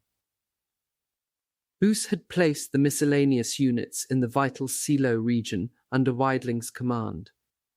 At the moment, Weidling had 3 divisions: Goring's skittish and unreliable 9th Parachute, the badly mauled 20th Panzer Grenadiers, and the understrength Müncheberg Division. Supported by a corps on either side, the 101st on the left, the 11th SS on the right, Weidling's 56th Corps was opposing the Russians' main thrust on Berlin. Although Weidling had arrived only a few days before and was fighting in unfamiliar terrain with weak and often inexperienced forces, the 60-year-old veteran had so far repulsed all attacks. But he badly needed the remainder of his units, and as yet, on this April 16th morning, they had not arrived. Weidling's problems were only beginning. Before the week was out, he would be facing crises far greater than any he had ever encountered on a battlefield. Smasher Karl was shortly destined to be condemned to death both by Buss and Hitler, and then, in a strange quirk of fate, in Germany's last hours, he would become the defender of Berlin. On the Western Front, General Walter Venk, commander of the 12th Army, was both pleased and puzzled. The success of his young and inexperienced units in throwing back the enemy and wiping out their bridgehead south of Magdeberg was a greater achievement than Venk had dared hope for. The bridgehead at Barbie, however, was a different story. Venk's men had tried everything they could think of to destroy the Barbie bridges, from floating mines down the river to using frogmen. Some of the last remaining Luftwaffe planes in the area had also made a bombing attack. That, too, had failed. The bridgehead was well established by now, and American troops and armor had been pouring across the river for more than 48 hours. What puzzled Venk was that, although the Americans were strengthening and consolidating their hold on the Elbe's eastern bank, they were making no effort whatever to drive toward Berlin. Venk could not understand it. The furious assault by the Americans between April 12th and 15th had given Venk every reason to believe he would be forced to fight a bloody defensive battle in the West. Yet now, the Americans gave every appearance of having come to a halt. "Frankly, I'm astonished," Venk told Colonel Reichhelm, his chief of staff. "Maybe they've outrun their supplies and need to reorganize." Whatever the reason, Venk was glad of the respite. His forces were widely scattered, and in many places were still being organized. He needed all the time he could get to whip his army into shape, and to reinforce his troops with whatever armor he could lay his hands on. Some tanks and self-propelled guns had arrived, but Venk had little hope of getting more, nor did he have any illusions that he would receive the full complement of divisions he had been promised. Venk suspected that there was simply nothing left to send him. One thing was certain: the 12th Army, spread thinly along the Elbe before Berlin, could not hold any sort of onslaught for long. If the Americans launch a major attack, they'll crack our positions with ease, he told Reichhelm. After that, what's to stop them? There's nothing between here and Berlin. The news was like a blow to Karl Weiberg. He stared incredulously at his boss, Hennings Jessen Schmidt, the head of the OSS Berlin unit. "Are you sure?" Weiberg asked. "Are you quite sure?" Jessen Schmidt nodded. "That's the information I've received," he said, "and I've no reason to doubt it." The two men looked at each other in silence. For months they had been sustained by the conviction that Eisenhower's forces would capture Berlin. But the news that had brought Jessen Schmidt across town to Weiberg's apartment had dashed all their hopes. A network courier had just arrived from Sweden with a message of prime importance from London. It warned them not to expect the Anglo-Americans. In all the long months that he had led his double life in Berlin, Weiberg had considered almost every possibility but this. Even now he could not quite believe it. The change in plan would not affect their jobs, at least for the time being. They were to continue sending out information, and Weiberg, in his role as storekeeper, would still distribute supplies to operatives when and if the order came. But as far as Weiberg knew, few, if any, of the trained specialists and saboteurs who were supposed to use the equipment had arrived in the city. Jessen Schmidt had been waiting for weeks for just one man, a radio technician who was to assemble the transmitter and receiver that still lay hidden beneath a pile of coal in Weiberg's cellar. With sinking heart, Weiberg wondered if anybody would come now, or if the equipment could ever be put to use. That cache of supplies was dangerous. The Germans might yet find it. Worse, the Russians might. Weiberg hoped London had told the Eastern Allies about the little group of spies in Berlin. If not, the large store of military material was going to be difficult to explain. Weiberg also had a personal reason to be anxious. After his long years as a widower, he had recently met a young woman named Inga Müller. They planned to marry when the war ended. Now Weiberg wondered how safe Inga would be if the Russians arrived. It seemed to him that the little group of conspirators was doomed in the fiery cauldron that Berlin would soon become. He tried to put aside his fears, but he had never felt such dejection. They had been abandoned. The commander of the 1st Guards Tank Army, Colonel General Mikhail Katakov, slammed down the field phone and, whirling around, violently kicked the door of his headquarters. He had just received a report from the officer leading the 65th Guards Tank Brigade on the Silo Heights front. The Russians were getting nowhere. "We are standing on the heels of the infantry," General Ivan Yushchuk had told Katakov. "We are stuck on our noses." His anger somewhat appeased, Katakov turned from the door to face his staff. Hands on his hips, he shook his head in disbelief. "Those Hitlerite devils," he said. "I have never seen such resistance in the whole course of the war." Then Katakov announced that he was going to find out for himself what the hell is holding things up. No matter what, he must take the heights by morning so Zhukov's breakout could begin. To the south, Marshal Koniev's forces had smashed through the German defences on an 18-mile front west of the Neisse. His troops were pouring across the river. They now had in operation 20 tank-carrying bridges, some capable of supporting 60 tons, 21 ferry and troop crossing sites, and 17 light assault bridges. With Stormovik dive bombers blasting a path, Koniev's tankers had driven more than 10 miles through the enemy defences in less than 8 hours of battle. Now Koniev was just 21 miles from Lublin, the point at which Stalin had terminated the boundary between his forces and Zhukov's. There, Koniev's tankers would veer northwest and head for the main road leading through Zossen and into Berlin. On the maps, this route was labelled Reichsstrasse 96. the highway that Field Marshal Gerd von Rundstedt had called Der Weg zur Ewigkeit, the road to eternity. It almost seemed as if the authorities were not prepared to face the fact that Berlin was endangered. Although the Red Army was now barely 32 miles away, no alarm had been given and no official announcement had been made. Berliners knew very well that the Russians had attacked. The muffled thunder of artillery had been the first clue. Now, from refugees, by telephone, by word of mouth, the news had spread. But it was still fragmentary and contradictory, and in the absence of any real information, there was wild speculation and rumour. Some people said the Russians were fewer than 10 miles away, others heard that they were already in the eastern suburbs. No one knew precisely what the situation was, but most Berliners now believed that the city's days were numbered, that its death throes had begun. And yet, astonishingly, people still went about their business. They were nervous, and it was increasingly difficult to preserve the outward appearance of normality, but everyone tried.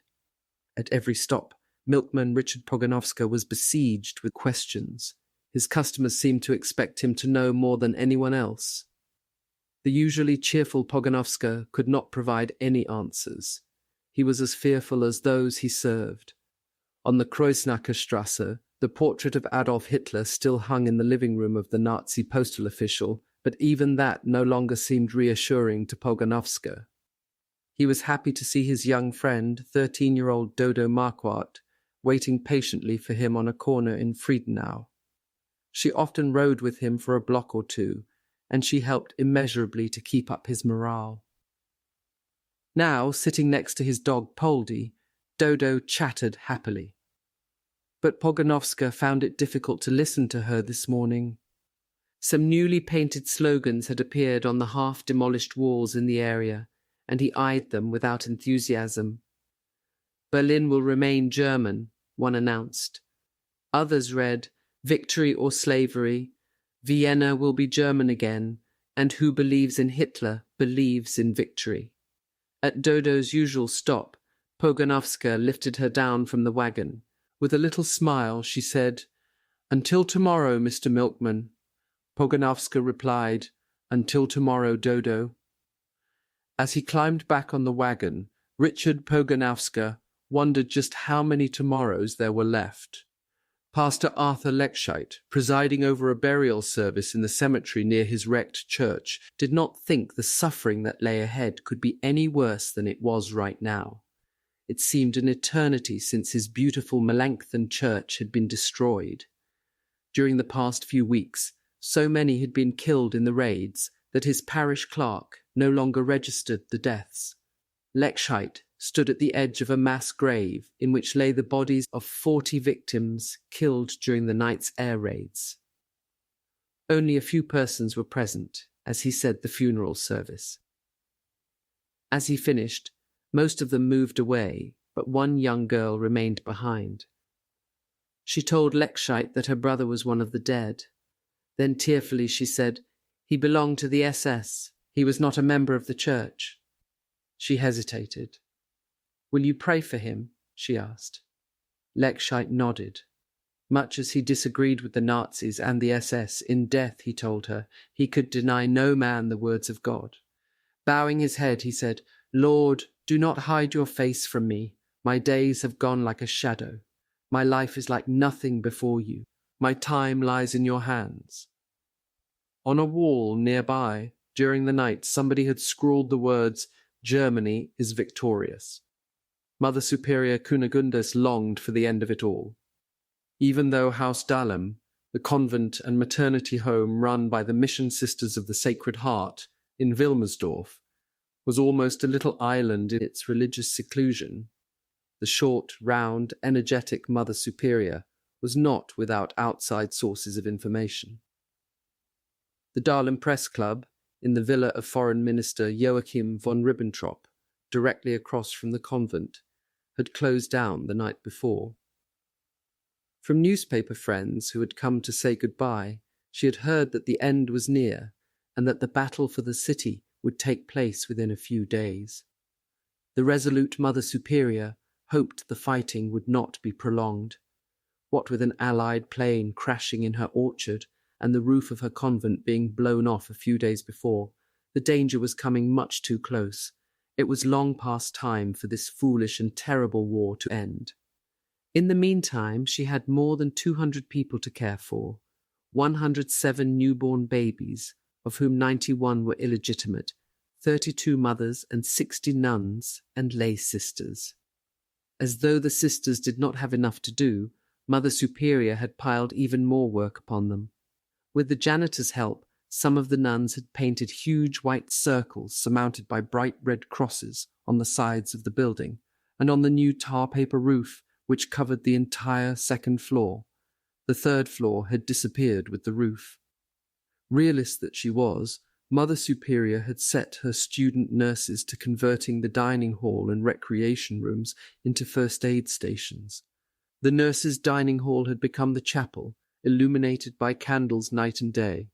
The basement was now partitioned into nurseries and a series of smaller rooms for confinement cases. Mother Superior had even seen to it that all windows in this area were cemented, bricked up and sandbagged from the outside. She was as ready for what might come as she would ever be. But there was one thing she simply did not know how to prepare for. She shared the anxiety of their confessor and mentor, Father Bernhard Happisch, that the women might be molested by the occupying forces. Father Happisch had arranged to speak to the sisters about this matter on April 23rd. Now, in the light of the news her journalist friends had brought, Mother Superior Kunigundis hoped they hadn't waited too long. It looked to her as if the Russians might arrive at any time. As people waited for news, they hid their anxiety in grim humour. A new greeting swept the city. Total strangers shook hands and urged each other, "Bleib übrig," survive. Many Berliners were burlesquing Gerbles' broadcast of 10 days before, insisting that Germany's fortune would undergo a sudden change. He had said, "The Führer knows the exact hour of its arrival. Destiny has sent us this man so that we, in this time of great external and internal stress, shall testify to the miracle."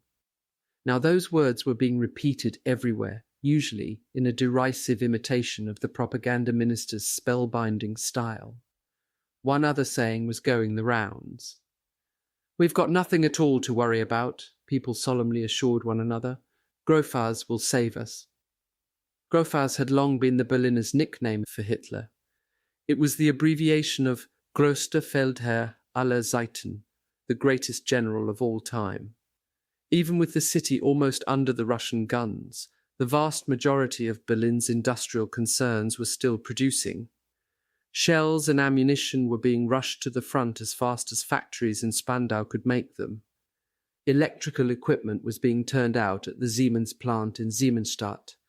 Vast quantities of ball bearings and machine tools were being made in factories at Marienfelde, Weissensee and Erkner. Gun barrels and mounts rolled out of the Rheinmetall Borsig factory at Tegel. Tanks, lorries and self-propelled guns rumbled off the assembly lines at Alkit and Ruhleben.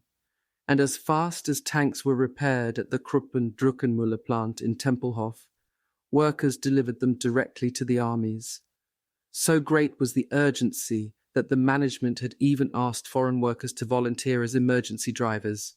French forced labourer Jacques Delaunay was one who flatly refused. "You were very wise," a tank driver who returned to the plant that afternoon told Delaunay.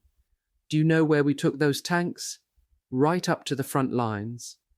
Not only industrial plants, but services and utilities continued to function. At the main meteorological station in Potsdam, weathermen noted routinely that the noontime temperature was 65 degrees, with an expected drop to about 40 by nightfall. The sky was clear with occasional scattered clouds, and there was a mild southwest wind which would swing southeast by evening.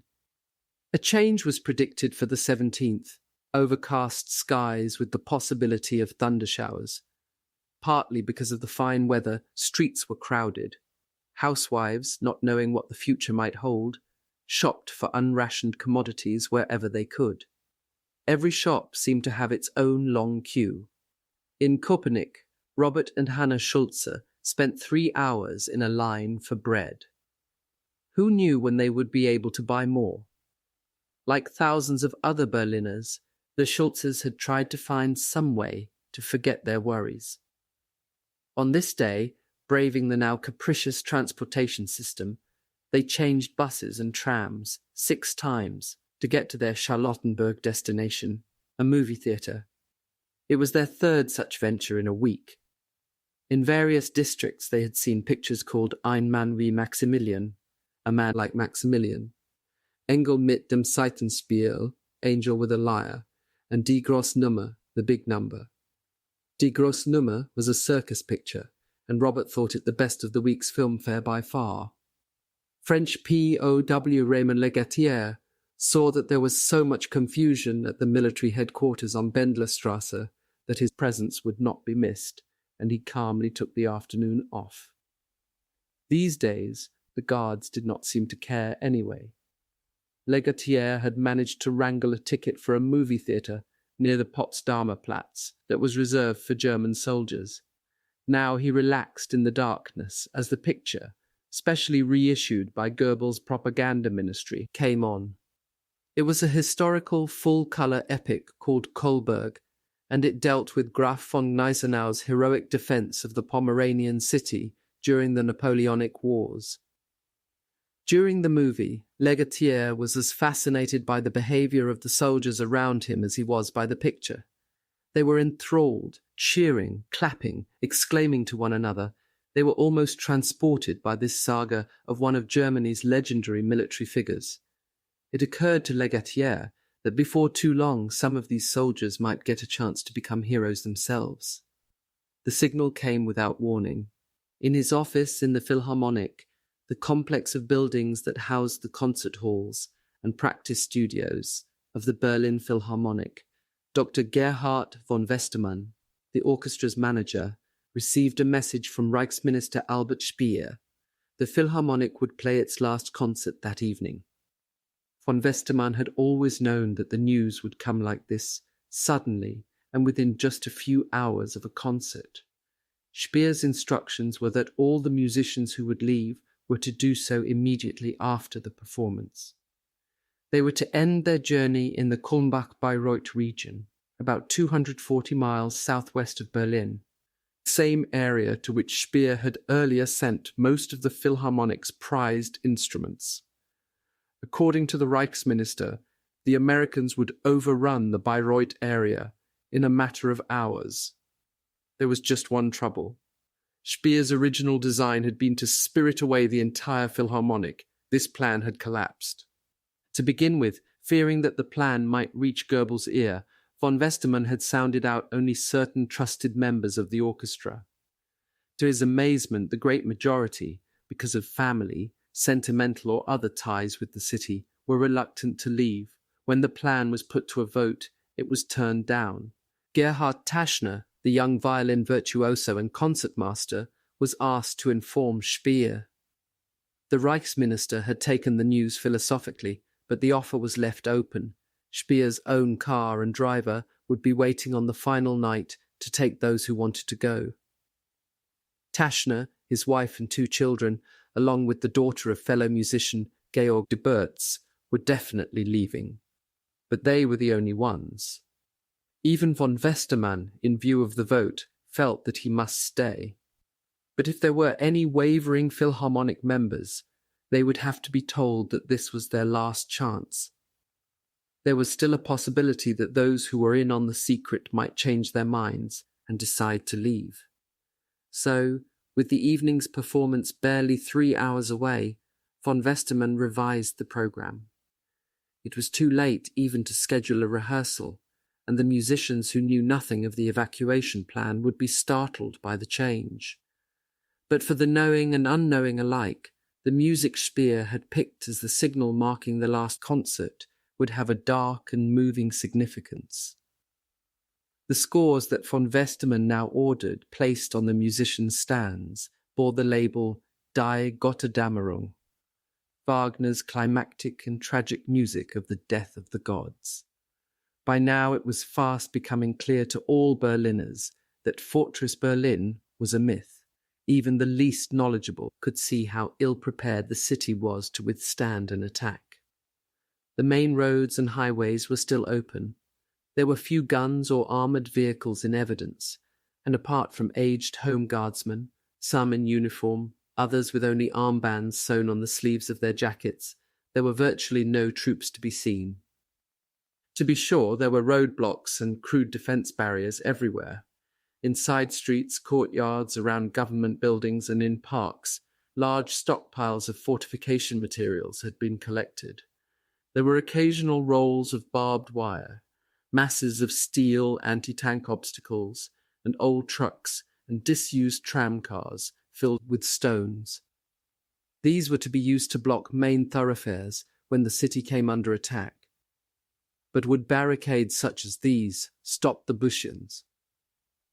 It will take the Reds at least 2 hours and 15 minutes to break through, a current joke went, 2 hours laughing their heads off and 15 minutes smashing the barricades. Defence lines, trenches, anti-tank ditches, barricades and gun positions were apparent only on the outskirts, and even these, as Berliners could plainly see, were far from completion. One man, driving out of the city this day, found the defence preparations utterly futile, ridiculous. He was an expert on fortifications. General Max Pemsel had been the chief of staff of the 7th Army defending Normandy on D-Day. Because his forces had failed to stop the invasion, Pemsel, along with others, had been in disgrace with Hitler ever since. He had been put in command of an obscure division fighting in the north, and had resigned himself to this dead command. Then, on April 2nd, a surprised Pemsel had received instructions from General Jodl to fly to Berlin. Bad weather had delayed his planes everywhere, and he had not reached the capital until April 12th. Jodl had admonished him for his tardiness. "You know, Pemsel," he said, "you were supposed to be appointed commander of Berlin, but you've arrived too late." As he heard these words, Pemsel said later, "A large stone fell off my heart." Now, instead of taking over the Berlin command, Pemsel was en route to the Italian front. Jodl had appointed him chief of staff to Marshal Rodolfo Graziani's Italian army. Pemsel found the situation almost dreamlike. He considered it doubtful that Graziani's force still existed. Nevertheless, Jodl had briefed him on his duties as thoroughly as though the war were proving a brilliant success and were destined to go on for years. "Your job," he cautioned Pemsel, "will be very difficult because it demands not only great military knowledge, but diplomatic skills." Unrealistic as Jodl's outlook was, Pemsel was pleased to be going to Italy. On the way he would pass through Bavaria, and for the first time in 2 years he would see his wife and family. By the time he reached Italy, perhaps the war would be over. As Pemsel left Berlin, he felt that fate and the weather had been exceptionally kind to him.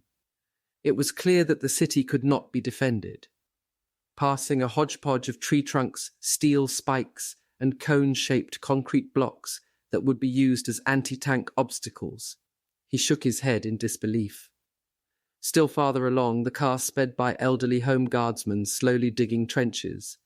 As he left the city behind, Pemsel later recounted, "I thanked God for allowing this bitter chalice to pass from me." At his headquarters on the Hohenzollern-Damm, the city's commandant, General Ryan, stood before a huge wall map of Berlin, looking at the defence lines marked on it and wondering, as he afterward put it, what in God's name I was supposed to do. Ryan had hardly slept for the past 3 days, and he was bone-weary. Since morning he had taken countless telephone calls, attended several meetings, visited sections of the perimeter defence lines and issued a batch of orders, most of which, he privately believed, stood little chance of being completed before the Russians reached the city. Earlier in the day, Gerbles, Berlin's Gauleiter and self-appointed defender, had held his usual weekly war council. To Rayman, these meetings seemed almost farcical now. In the afternoon, he described this latest one to his chief of staff, Colonel Refior. He told me the same old thing. He said, "If the battle for Berlin was on right now, you would have at your disposal all sorts of tanks and field pieces of different calibers, several thousand light and heavy machine guns, and several hundred mortars, in addition to large quantities of corresponding ammunition." Raymond paused. "According to Gerbles," he told Refior, "we'll get everything we want if Berlin is encircled." Then Gerbles had suddenly switched the conversation. "Once the battle for Berlin begins, where do you intend to set up your headquarters?" he had asked. Gerbles himself planned to go to the zoo bunker. He suggested that Raymond operate from there also. Raymond thought he saw immediately what the Gauleiter had in mind. Gerbles intended to keep Raymond and the defense of Berlin completely under his own thumb. As tactfully as he could, Raymond had sidestepped the offer. "I would like to refrain from that," he said, "since both the military and political could be eliminated at the same time by a freakish hit." Gerbles had dropped the subject, but Raymond noticed an immediate coolness in the Gauleiter's manner. Gerbles was well aware that it would be almost impossible for the massive zoo bunker to be destroyed by even a score of large bombs. Raymond knew the Reichsminister would not forget that his invitation had been turned down, but at the moment, while he was faced with the almost hopeless task of trying to prepare a defense for the city, the last person Raymond wanted in close proximity was Gerbles. He placed no stock in either the Gauleiter's pronouncements or in his promises. Only a few days earlier, again discussing supplies, Gerbles had said that the Berlin defense would be bolstered with at least 100 tanks. Raymond had asked for a written list of the promised supplies. When he finally got the information, the 100 tanks turned out to be 25 tanks completed, 75 now being built. No matter how many there were, Raymond knew he would see no part of any of them. The Oder front would have priority on all such vital weapons. In Raymond's view, only one cabinet member really understood what lay ahead for Berlin. That was Reichsminister Albert Speer, and even he had his blind spot. Immediately after the Gauleiter's War Council, Raymond had been ordered to present himself before Speer.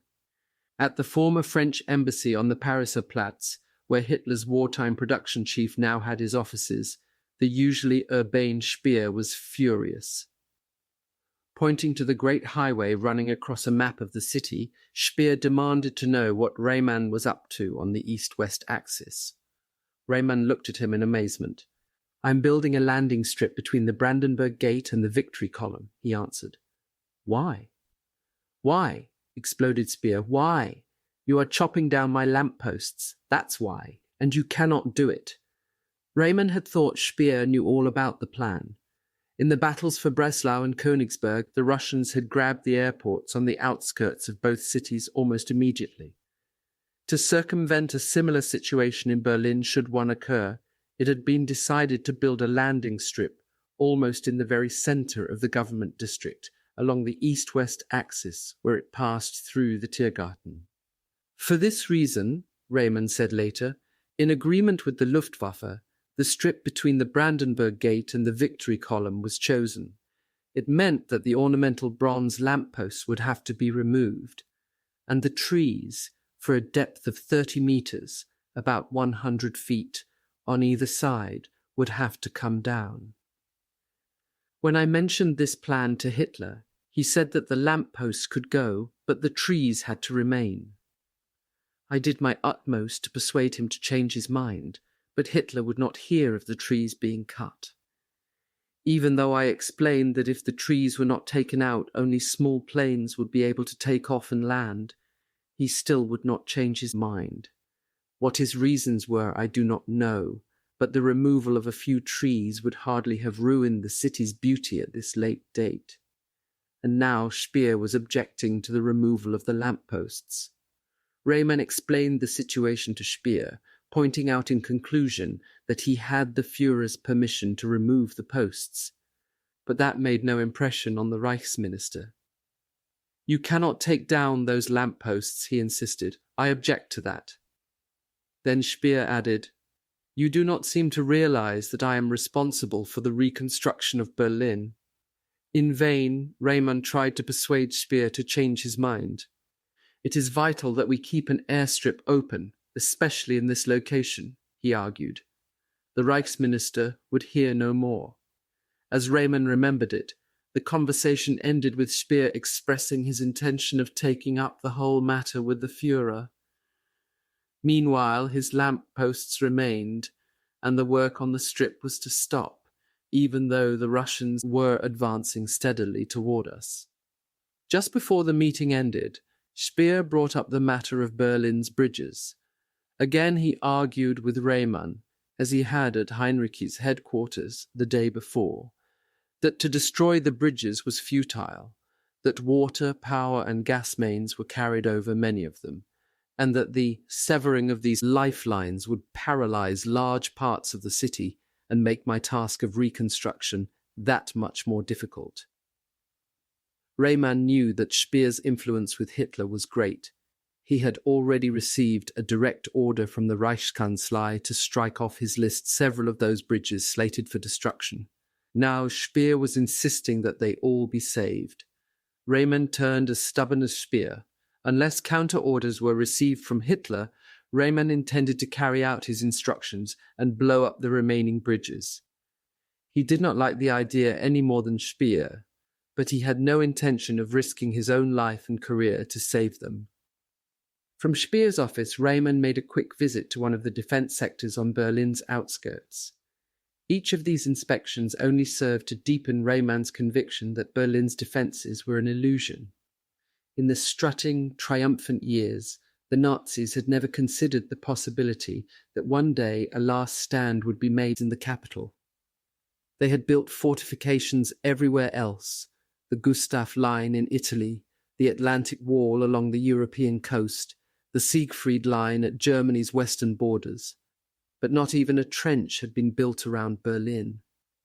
Not even when the Russians drove with titanic force across Eastern Europe and invaded the fatherland did Hitler and his military advisers act to fortify the city. It was only when the Red Army reached the Oder early in 1945 that the Germans began to strengthen Berlin's defences. Slowly, a few trenches and anti-tank obstacles appeared on the eastern outskirts of the city. Then, incredibly, when the Red Army pulled up before the frozen river to wait for the spring thaws, the preparations for the capital's protection stopped too. Not until March was the defence of Berlin given any serious consideration, and by then it was too late. There were no longer the forces, the supplies, or the equipment to set up the necessary fortifications. In 2 grueling months of frenetic activity, a makeshift series of defence lines had been thrown together. Sometime in late February, an obstacle belt had been hurriedly established in a broken ring 20 to 30 miles outside the capital. This line ran through wooded areas and marshes and along lakes, rivers and canals, mostly north, south, and east of the city. Before Raymond took command, orders had been issued declaring the obstacle areas fortified places. In keeping with Hitler's fortress mania, local Home Guard contingents were told that they would be expected to stand fast at these locations and fight to the last man. To turn such localities into a solid zone of resistance, staggering quantities of men, guns and materials would have been needed, for the obstacle belt girdled nearly 150 miles of territory around Greater Berlin.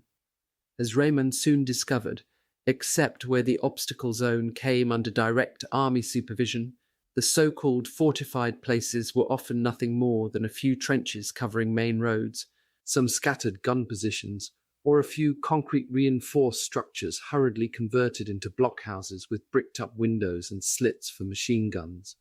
These feeble positions, most of them not even manned, were marked on Reichskanzlei defense maps as major strongpoints. The main line of resistance lay in the city itself. 3 concentric rings made up the inner defense pattern. The first, 60 miles in circumference, ran around the outskirts. In the absence of proper fortifications, everything and anything had been used to create barriers. Ancient railroad cars and wagons, ruined buildings, massive concrete block walls, converted air raid bunkers, and nature's contribution, Berlin's lakes and rivers. Now, gangs of men were working night and day to tie these natural and man-made devices into a continuous defense line and anti-tank barrier. The work was being done by hand. There was no power equipment. Most heavy earth-moving machines had long since been sent east to work on the Oder front fortifications.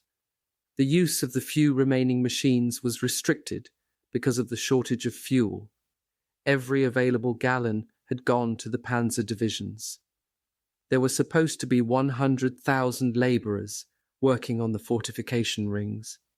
In fact, there were never more than 30,000.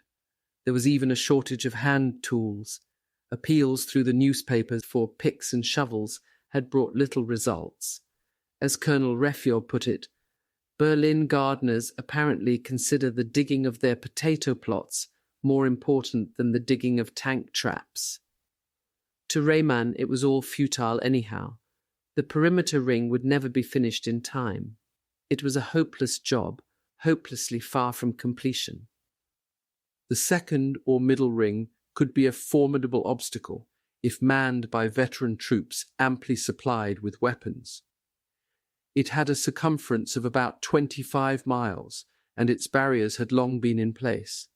The Berlin railway system had been converted into a deadly trap.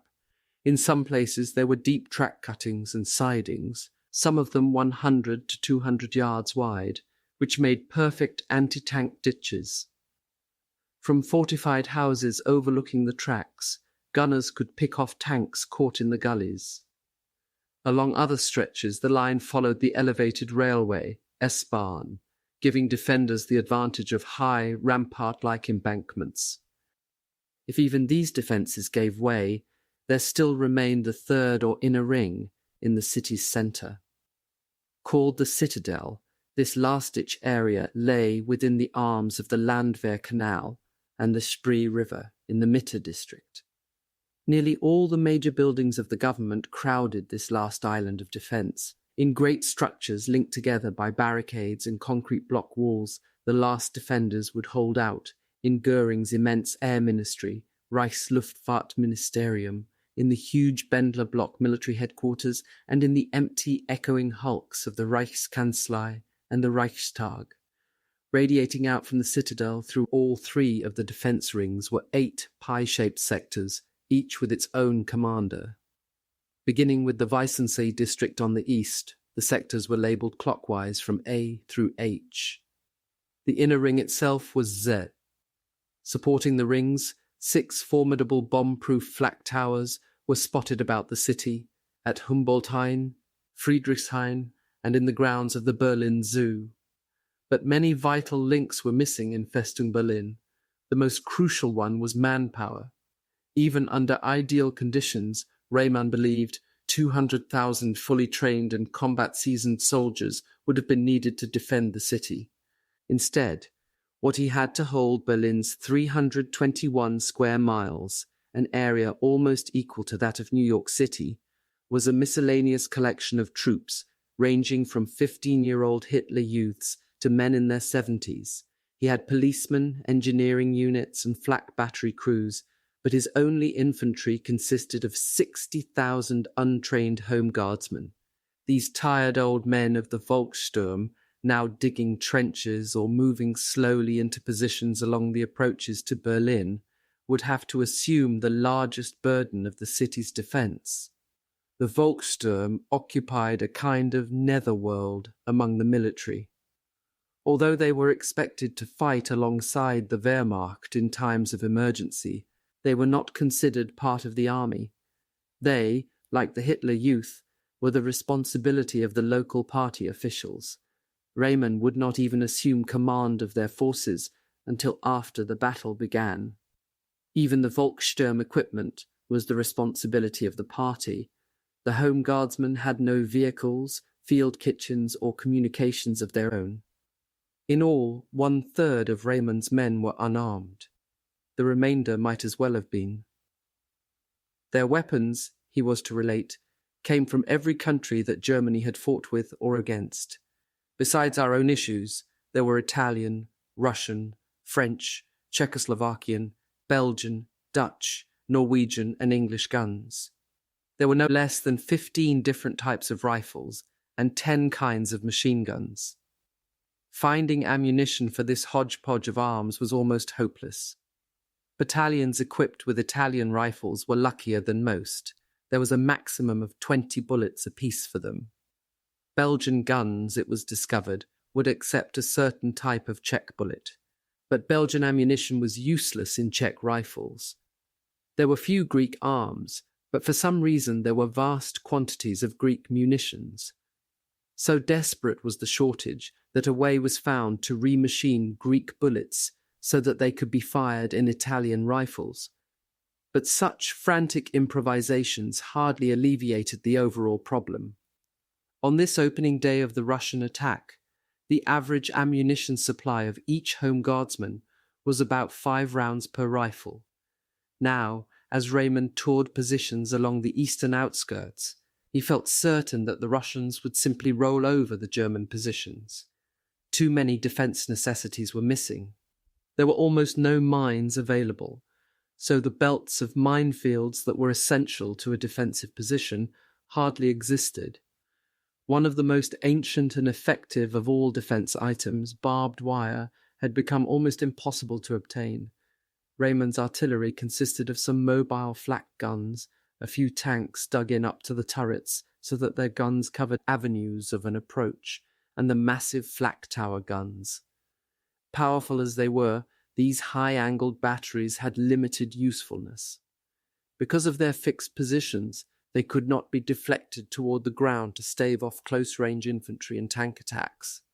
Raymond knew his own situation was hopeless. He was almost equally pessimistic about the outlook elsewhere.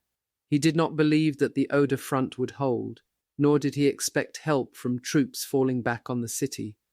Colonel Raffier had discussed the possibility of obtaining aid with officers at General Buss's headquarters. He got a blunt answer. "Don't expect us," said Buss's chief of staff, Colonel Arthur Holtz. "The Ninth Army stays and will stay on the Oder. If necessary, we will fall there, but we will not retreat." Raymond kept thinking of an exchange he'd had with a Volkssturm official in one sector. "What would you do right now," Raymond had asked, "if you suddenly saw Russian tanks in the far distance? How do you let us know? Let's assume that tanks are heading this way. Show me what you would do." To his amazement, the man turned abruptly and ran back to the village just behind the positions. A few minutes later he returned, breathless and dejected. "I couldn't get to the telephone," he explained sheepishly. "I forgot. The post office is closed between 1 and 2.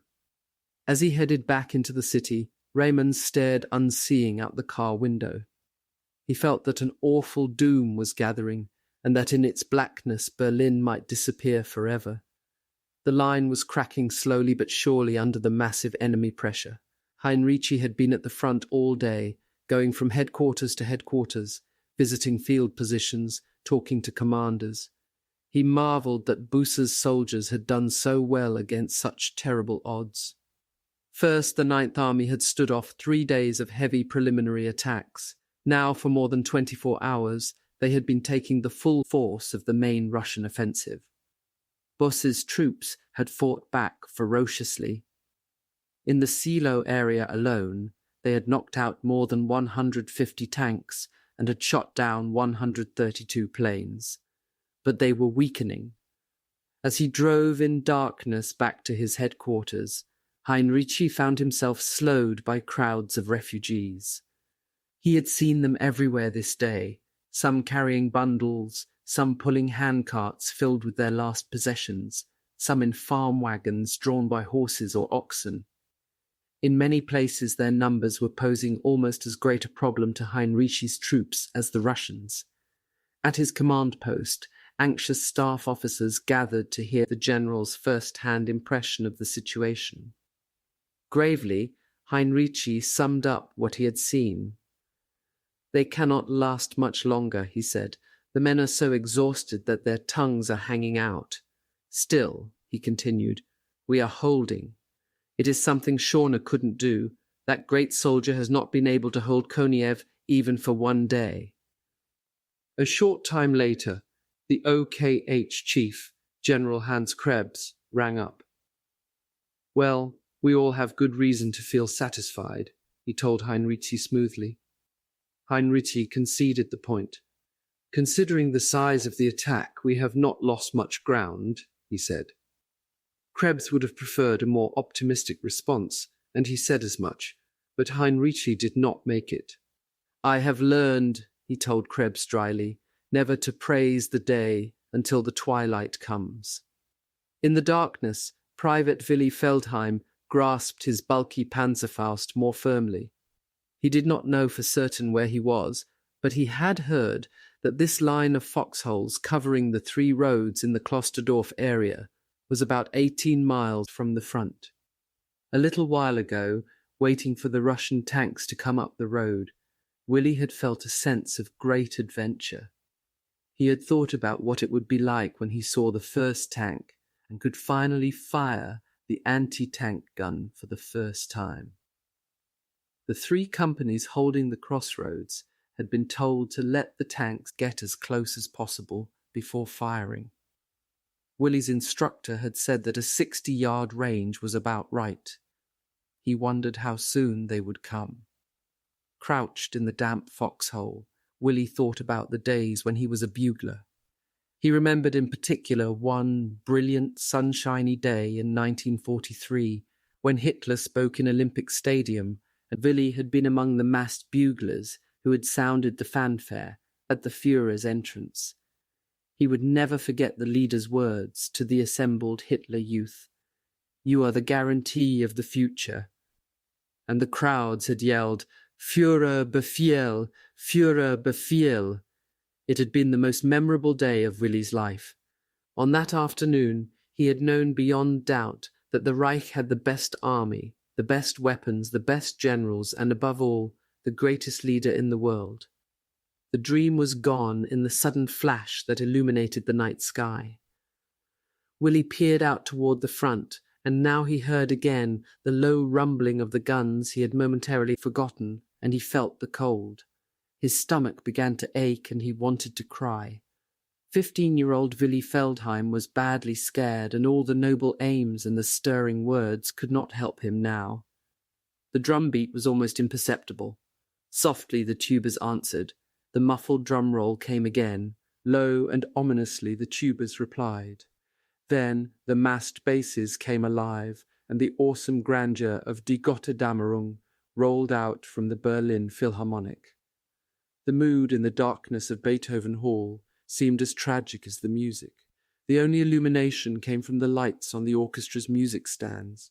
It was cold in the hall, and people were wearing overcoats.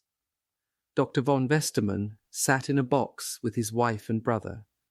Nearby was the sister of the conductor Robert Heger with 3 friends.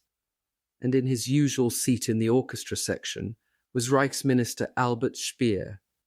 Immediately after playing the Beethoven violin concerto, Taschner, his family, and the daughter of Georg de Boetz had left the hall. They were now on their way to safety, but they were the only ones. Speer had kept his promise. His car was waiting. He had even sent his adjutant to escort the little group safely to their destination. Now the architect of Hitler's monstrous war-making industrial machine listened to the tempest of music as it told of the evil doing of the gods, of Siegfried on his funeral bed of fire, of Brunhilde on horseback ascending the pyre to join him in death. Then, with cymbals crashing and drums rolling, the orchestra thundered to its climax, the terrible Holocaust that destroyed Valhalla, and as the mournful, majestic music filled the auditorium, those who listened felt a sorrow too deep for tears. Many soldiers joined the party on the Oder, for reasons which were not always political. Unlike American or British forces, The Red Army had no system of registration of identification discs or dog tags. Families of Red Army men killed or wounded in action were rarely officially informed. But if a communist soldier became a casualty, the party notified his family or next of kin. Zhukov told General Eisenhower and the press in June 1945 that he opened the attack with 22,000 guns of all calibers. His original plan called for 11,000 cannon, but whether he had acquired that many by the time of the attack is not known. While Russian accounts give a variety of figures, ranging from 20 to 40,000 guns, most military experts believe that Zhukov had at least 7,000 to 8,000 field pieces, and probably the same again in guns of lesser caliber. Konev was echoing Stalin's own suspicions. In early April, Stalin had cabled Roosevelt that an agreement had been reached at Bern with the Germans, whereby they would open the front to the Anglo-American troops and let them move east, while the British and Americans have promised in exchange to ease the armistice terms for the Germans. The Germans on the Western Front have in fact ceased the war, while they continue the war against Russia, the ally of Britain and the USA. Roosevelt answered that he was astonished at the allegation that I have entered into an agreement with the enemy without first obtaining your full agreement. Frankly, I cannot avoid a feeling of bitter resentment toward your informers, whoever they are, for such vile misrepresentations of my actions or those of my trusted subordinates. Stalin and his marshals remained unconvinced. Even today, the latest USSR Ministry of Defense history, the Great Fatherland War of the Soviet Union 1941-45, says that to avoid permitting the Red Army from seizing Berlin, the Hitlerites were prepared to surrender the capital to the Americans or to the English. Our allies also counted on seizing it, in spite of existing agreements consigning Berlin to the operational zone of the Soviet army. The fact is, of course, that no such agreement ever existed. Konev did not learn about the incident until 20 years later, when he read of it in General Pukov's memoirs. Vienna was captured by the Red Army on April 13th. Hitler was obviously referring to President Roosevelt. There are probably as many accounts of the last concert as there are survivors of the orchestra. Some tell one story, others another. There are differences of opinion about the date, the program, and even the performers. Those who knew nothing of Speer's plan refused to believe that any such scheme existed. The version which appears here is based on Dr. von Westernen's account and records, with subsidiary information from Gerhard Taschner. 2 Cross.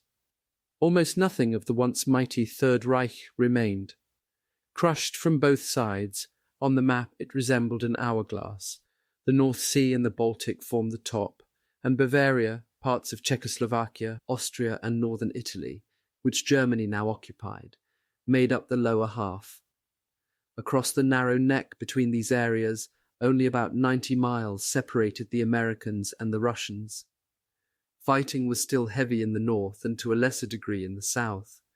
In the center, General William Simpson's U.S. Ninth Army was simply holding its positions along the Elbe, mopping up pockets of resistance bypassed during the dash for the river and repulsing occasional sharp counterattacks against its bridgeheads.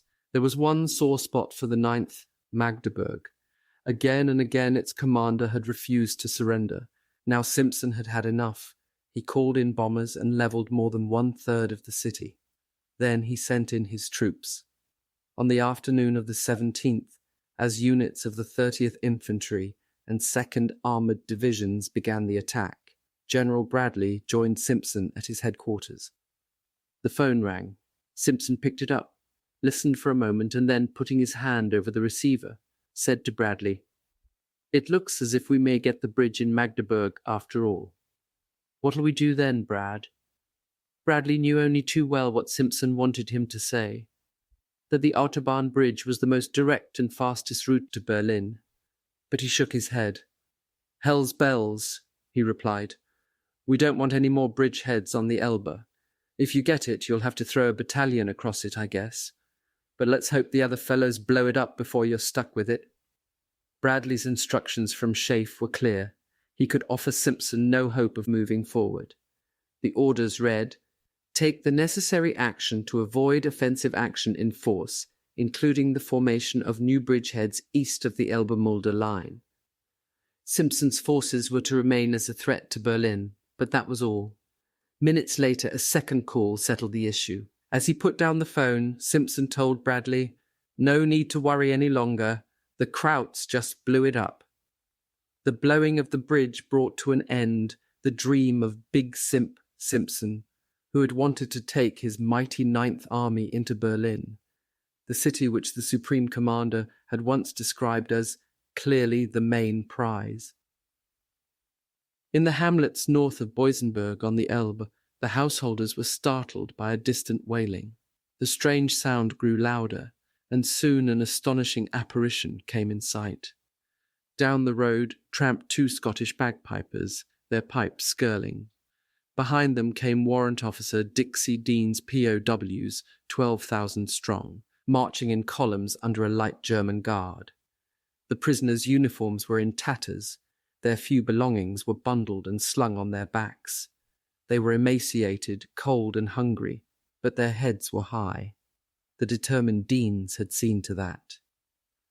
"When you pass through the villages," he told the men, "spruce up even if it hurts, and show these bloody supermen exactly who won this war." Dixie's own transport was an ancient bicycle that threatened to fall apart at any moment. A patch covered a large swelling on the front tire. But bumpy as the ride was, Dixie was thankful for the mobility. He rode continuously from column to column, watching over his men and observing the German guards that marched on either side of each column. Every road was filled with POWs. There were nearly 2,000 to a column, and although Deans tried resolutely to cover the entire area, it was an exhausting job. After almost 10 days of seemingly aimless marching, Deans's men were in bad shape.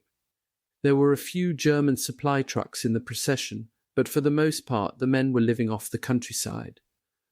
The German commandant, Colonel Ostmann, appeared almost embarrassed by the meandering march and the shortage of food, but he told Deans, "There is just nothing I can do."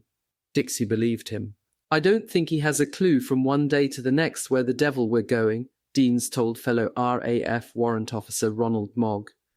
The POWs had wandered like nomads since leaving Fallingbostel. Now they were heading for the town of Gresser, where trucks with Red Cross food parcels were said to await them. Deans hoped that they would halt there and go no farther. He told Ostmann that the march was useless, for the British would soon overrun them. Deans hoped he was right.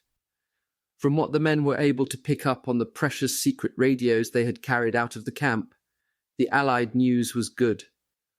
Mogg, a shorthand expert, took down the BBC News twice a day. Whenever they could plug into an outlet, the radio in the gramophone was used. During the march, they relied on the battery-operated receiver. One of the German guards, Ostmann's interpreter, Corporal Charlie Gumbach, thought Sergeant John Bristow was foolish to carry the heavy, old-fashioned gramophone on his back. "Why don't you drop it somewhere?" the German suggested. "I've grown attached to it, Charlie," said Bristow seriously. "And anyway, the chaps would never forgive me if we didn't have music in the evenings." Bristow looked at the German suspiciously. "Don't you like to dance, Charlie?" he asked. Gumbach shrugged helplessly. All these British were madmen. As Deans's column swung down the road toward a new village, the pipers hoisted their instruments into position, and the tired men in the ranks squared their shoulders and got into step. "At least," said Ron Mogg, stepping out smartly alongside Deans on the bicycle, "we're impressing the natives no end." On the eastern front, Chuikov's guards and Katakov's tankers had finally gained a foothold on the Silo heights by sheer weight of numbers. A little before midnight on the 16th, General Popiel afterward remembered, the first 3 houses in the northern suburbs of the town of Silo had been captured. It was a bitter operation. All through the night of the 16th, Red Army attacks were smashed again and again by point-blank fire from anti-aircraft guns. The Germans didn't even have to aim, Popiel said. They just fired over open sights. Chuikov himself reached Silo about noon on the 17th. He found the resistance so fierce that he pessimistically estimated it would take 1 day to pierce each line of resistance between the Oder and Berlin. Not until the night of the 17th were the heights taken. It had indeed taken more than 48 hours to break through the first 2 lines. The Russians believed that there were at least 3 more such lines lying before Berlin. Popiel, trying to make his way to Katukov's headquarters some distance from Seelau, saw that the fight had caused great confusion. Troops and tanks were everywhere, crammed into every corner, alley, street and garden. German artillery was still firing. In their effort to take the heights, Zhukov's troops had become disorganized. Now they had to be reassembled before moving again. Zhukov, furious and well aware of the pace Konev was setting, demanded an all-out effort. During the fighting, Soviet tankers had come up with an ingenious solution to the bulky anti-tank rockets fired from Panzerfaust. To his amazement, General Yushchuk saw that his tankers had taken every bedspring they could find from German homes. These coiled wire contraptions were now hitched to the front of tanks to break the impact of the blunt-nosed rockets. Preceded by bedsprings, the Soviet cannon now prepared to lead the assault on the city. Near Cottbus, in a medieval castle overlooking the Spree, Marshal Konev waited for his call to go through to Moscow. Somewhere a lone enemy battery was still firing. It was typical German artillery fire, Konev thought as he listened to the carefully timed, methodical bursting of the shells. He wondered what they were firing at, perhaps the castle or the antenna of his headquarters radio station. Whatever the target, the fire was not hindering his tanks, which had been crossing the Spree since noon. By now they were miles away, smashing through a disintegrating enemy and rumbling toward Lublin, near the point where the boundary between his army and Zhukov's ended. For Konev, the time had come to call Stalin and ask permission to swing his tanks north toward Berlin. Konev had every reason to be in high spirits. His tankers had moved with unforeseen speed, although the fighting had been brutally hard in some areas and casualties had been heavy. Earlier on this morning of the 17th, driving toward the front to watch the crossing of the Spree, Konev had realized for the first time just how terrible the battle had been. His car had passed through smouldering forests and along fields cratered by artillery fire.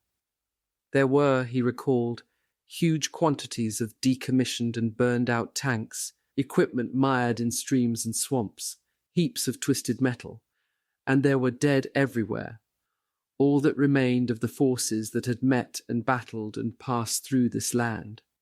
Konev had expected great difficulty crossing the Spree, which was 180 feet wide in places. By the time he reached the headquarters of General Rybalko's 3rd Guards Tank Army, a few tanks had actually been ferried across, but ferrying was much too slow. The Spree line had to be forced fast. Konev and Rybalko hurried to an area where reconnaissance patrols had reported evidence that some sort of ford existed. Although the river at this site was close to 150 feet wide, Konev, after inspecting the terrain, decided to risk sending a tank on a trial crossing. Rybalko selected the best tank crew in his lead detachment and explained what they were to attempt. The tank plunged in. Under fire from the west bank, it began slowly to move across.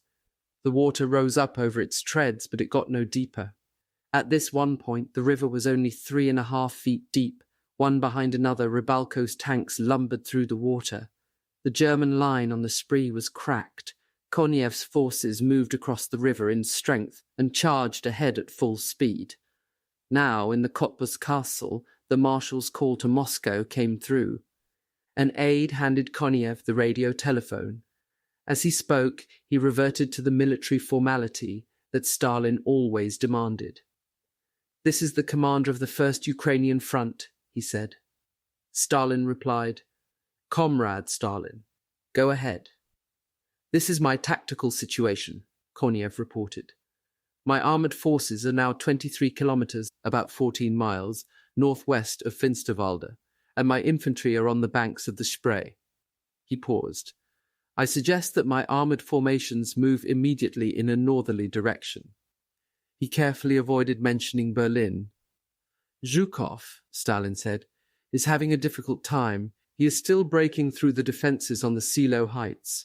Enemy resistance there appears stiff and unyielding. There was a brief pause.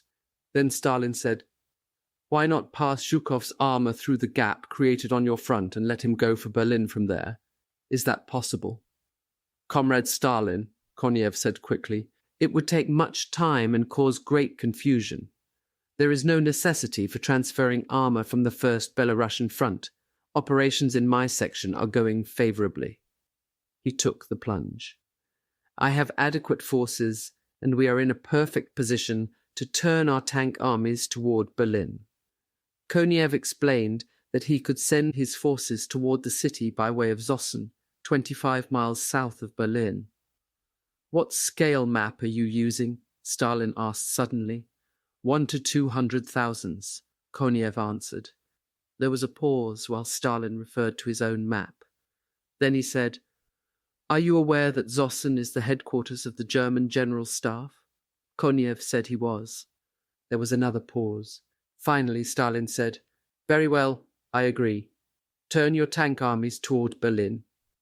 The Generalissimo added that he would issue new army boundary lines, and then abruptly he hung up.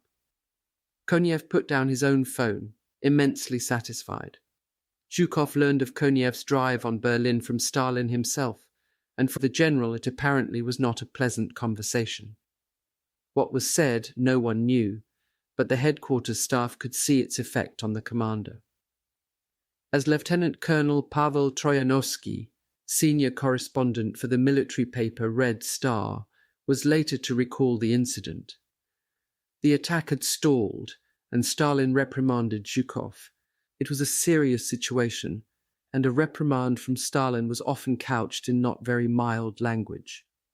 Troyanovsky could plainly see that Zhukov, a man with all the marks of an iron will about his face, and a man who did not like to share his glory with anyone, was extremely worked up. General Popiel described Zhukov's state of mind more succinctly. We have a lion on our hands, he told his fellow staff members. The lion was not long in showing his claws. That evening the word went out from a grim Zhukov to the entire 1st Belarusian Army Group. Now take Berlin. By now confusion was beginning to sweep the German lines. Shortages were apparent everywhere and in everything. A critical lack of transport, an almost total absence of fuel, and roads thronged with refugees made large-scale troop movements almost impossible. This immobility was producing dire consequences. As units shifted position, their equipment, including precious artillery, had to be abandoned. Communication networks, too, were faltering and in some places no longer existed. As a result, orders were often obsolete when they reached their destinations, or even when they were issued. The chaos was compounded as officers arriving at the front to take over units discovered nothing to take over because their commands had already been captured or annihilated. In some areas, inexperienced men, left leaderless, did not know exactly where they were or who was fighting on their flanks. Even in veteran outfits, headquarters were forced to move with such frequency that often the troops did not know where their command post was or how to contact it. Units were trapped and captured or simply overrun and slaughtered. Others, demoralized, broke and ran. In only 2 places did the Vistula front remain intact. The northern area held by General Hasso von Manteuffel's 3rd Panzer Army had not been hit by Zhukov's massive assault, but von Manteuffel was expecting an attack at any moment by Marshal Konstantin Rokossovsky's 2nd Belarusians. Farther south, part of Buss's 9th Army was still holding, but it was beginning to be affected by the general disintegration. Its left flank had already started to crumble before Zhukov's avalanche of tanks. The right was halfway encircled by Konev's sledgehammer drive south of Berlin. In truth, the Army Group Vistula was breaking up piece by piece in chaos, confusion, and death, exactly as Hinrichi had known it would. Von Manteuffel, like Hinrichi, had never underestimated the Russians. He, too, had fought them many times before. Now, in his staunch reconnaissance plane over the Oder, he studied the enemy. Rokossovsky's men were making no effort to hide their assault preparations. Artillery and infantry units were being openly moved up into position. Von Manteuffel marvelled at the Russians' cockiness. For days now, as he flew back and forth over their lines, they had not even bothered to look up. Von Manteuffel knew that when the drive came, he would not be able to hold for very long. He was a panzer general, without panzers. To halt Zhukov's drive in the 9th Army sector, Hinrichi had denuded von Manteuffel's army of the few panzer divisions it had left. They had come from the 3rd SS Corps, holding the southern edge of his sector in the forests of Eberswalde. SS General Felix Steiner, who was regarded by Wehrmacht officers as one of the best of the SS generals, reported that though he had lost the tanks, he had been given other reinforcements. Solemnly, he reported to von Manteuffel, "I have just received 5,000 Luftwaffe pilots, each with his little iron cross hanging around his neck. Tell me, what do I do with them?" "I have no doubt," von Manteuffel told his staff, "that on Hitler's maps there is a little flag saying 7th Panzer Division, even though it got here without a single tank, truck, piece of artillery, or even a machine gun. We have an army of ghosts." Now, looking down on the Russians' preparations from his plane, von Manteuffel figured that he could expect their main assault sometime around the 20th. He knew exactly what he was going to do then. He would hold as long as possible, and then he intended to retreat step by step with my soldiers arm to arm, shoulder to shoulder, all the way to the west. Von Manteuffel had no intention of allowing even one of them to fall into Russian hands. The situation of the 9th Army was now bordering on the catastrophic, yet its commander was not considering pulling back. To General Theodor Busse, retreat, except under orders, was comparable to treason, and Hitler's orders were to stand fast.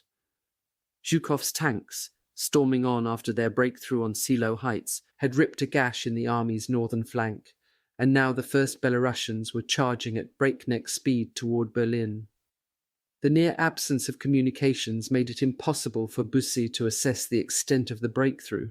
He did not even know if counterattacks could close the tear in his lines. His best information was that Zhukov's tanks were already within 25 miles of Berlin's outskirts. Even more alarming was Konyev's blistering drive along the 9th southern flank. The 1st Ukrainians, now beyond Lublin, were arching back behind the 9th and racing northward for the city. Would the 9th be cut off, Busse wondered, just as Model's army group had been in the Ruhr? Model had been lucky in one respect. He had been encircled by the Americans. The situation was particularly galling for General Karl Weidling, whose 56th Panzer Corps had absorbed the full brunt of Zhukov's breakthrough on the Silo Heights. His corps had held off Zhukov for 48 hours, inflicting staggering casualties. But the promised reserve divisions that Weidling so anxiously awaited, the SS Nordland Division and the powerful, fully operational 18th Panzer Grenadier Division, had not arrived in time for the counterattacks that might have stopped Zhukov's tanks. One man from the Nordland Division did show up, the commander, SS Major General Jürgen Ziegler. Arriving by car at Weidling's headquarters north of Müncheberg, Ziegler announced calmly that his division was miles away. It had run out of fuel. Weidling was livid. Every panzer division carried reserves for just such emergencies, but Ziegler, who disliked fighting under Wehrmacht officers, apparently did not consider his division's arrival urgent. Now, 20 precious hours had been lost in refueling, and Ziegler was still not in position. The 18th Panzer Grenadier Division, which should have reached Weidling the day before, on the 17th, had just arrived. The counterattacks that had been planned for this force would not take place. The division had arrived just in time to retreat. Weidling seemed dogged by bad luck.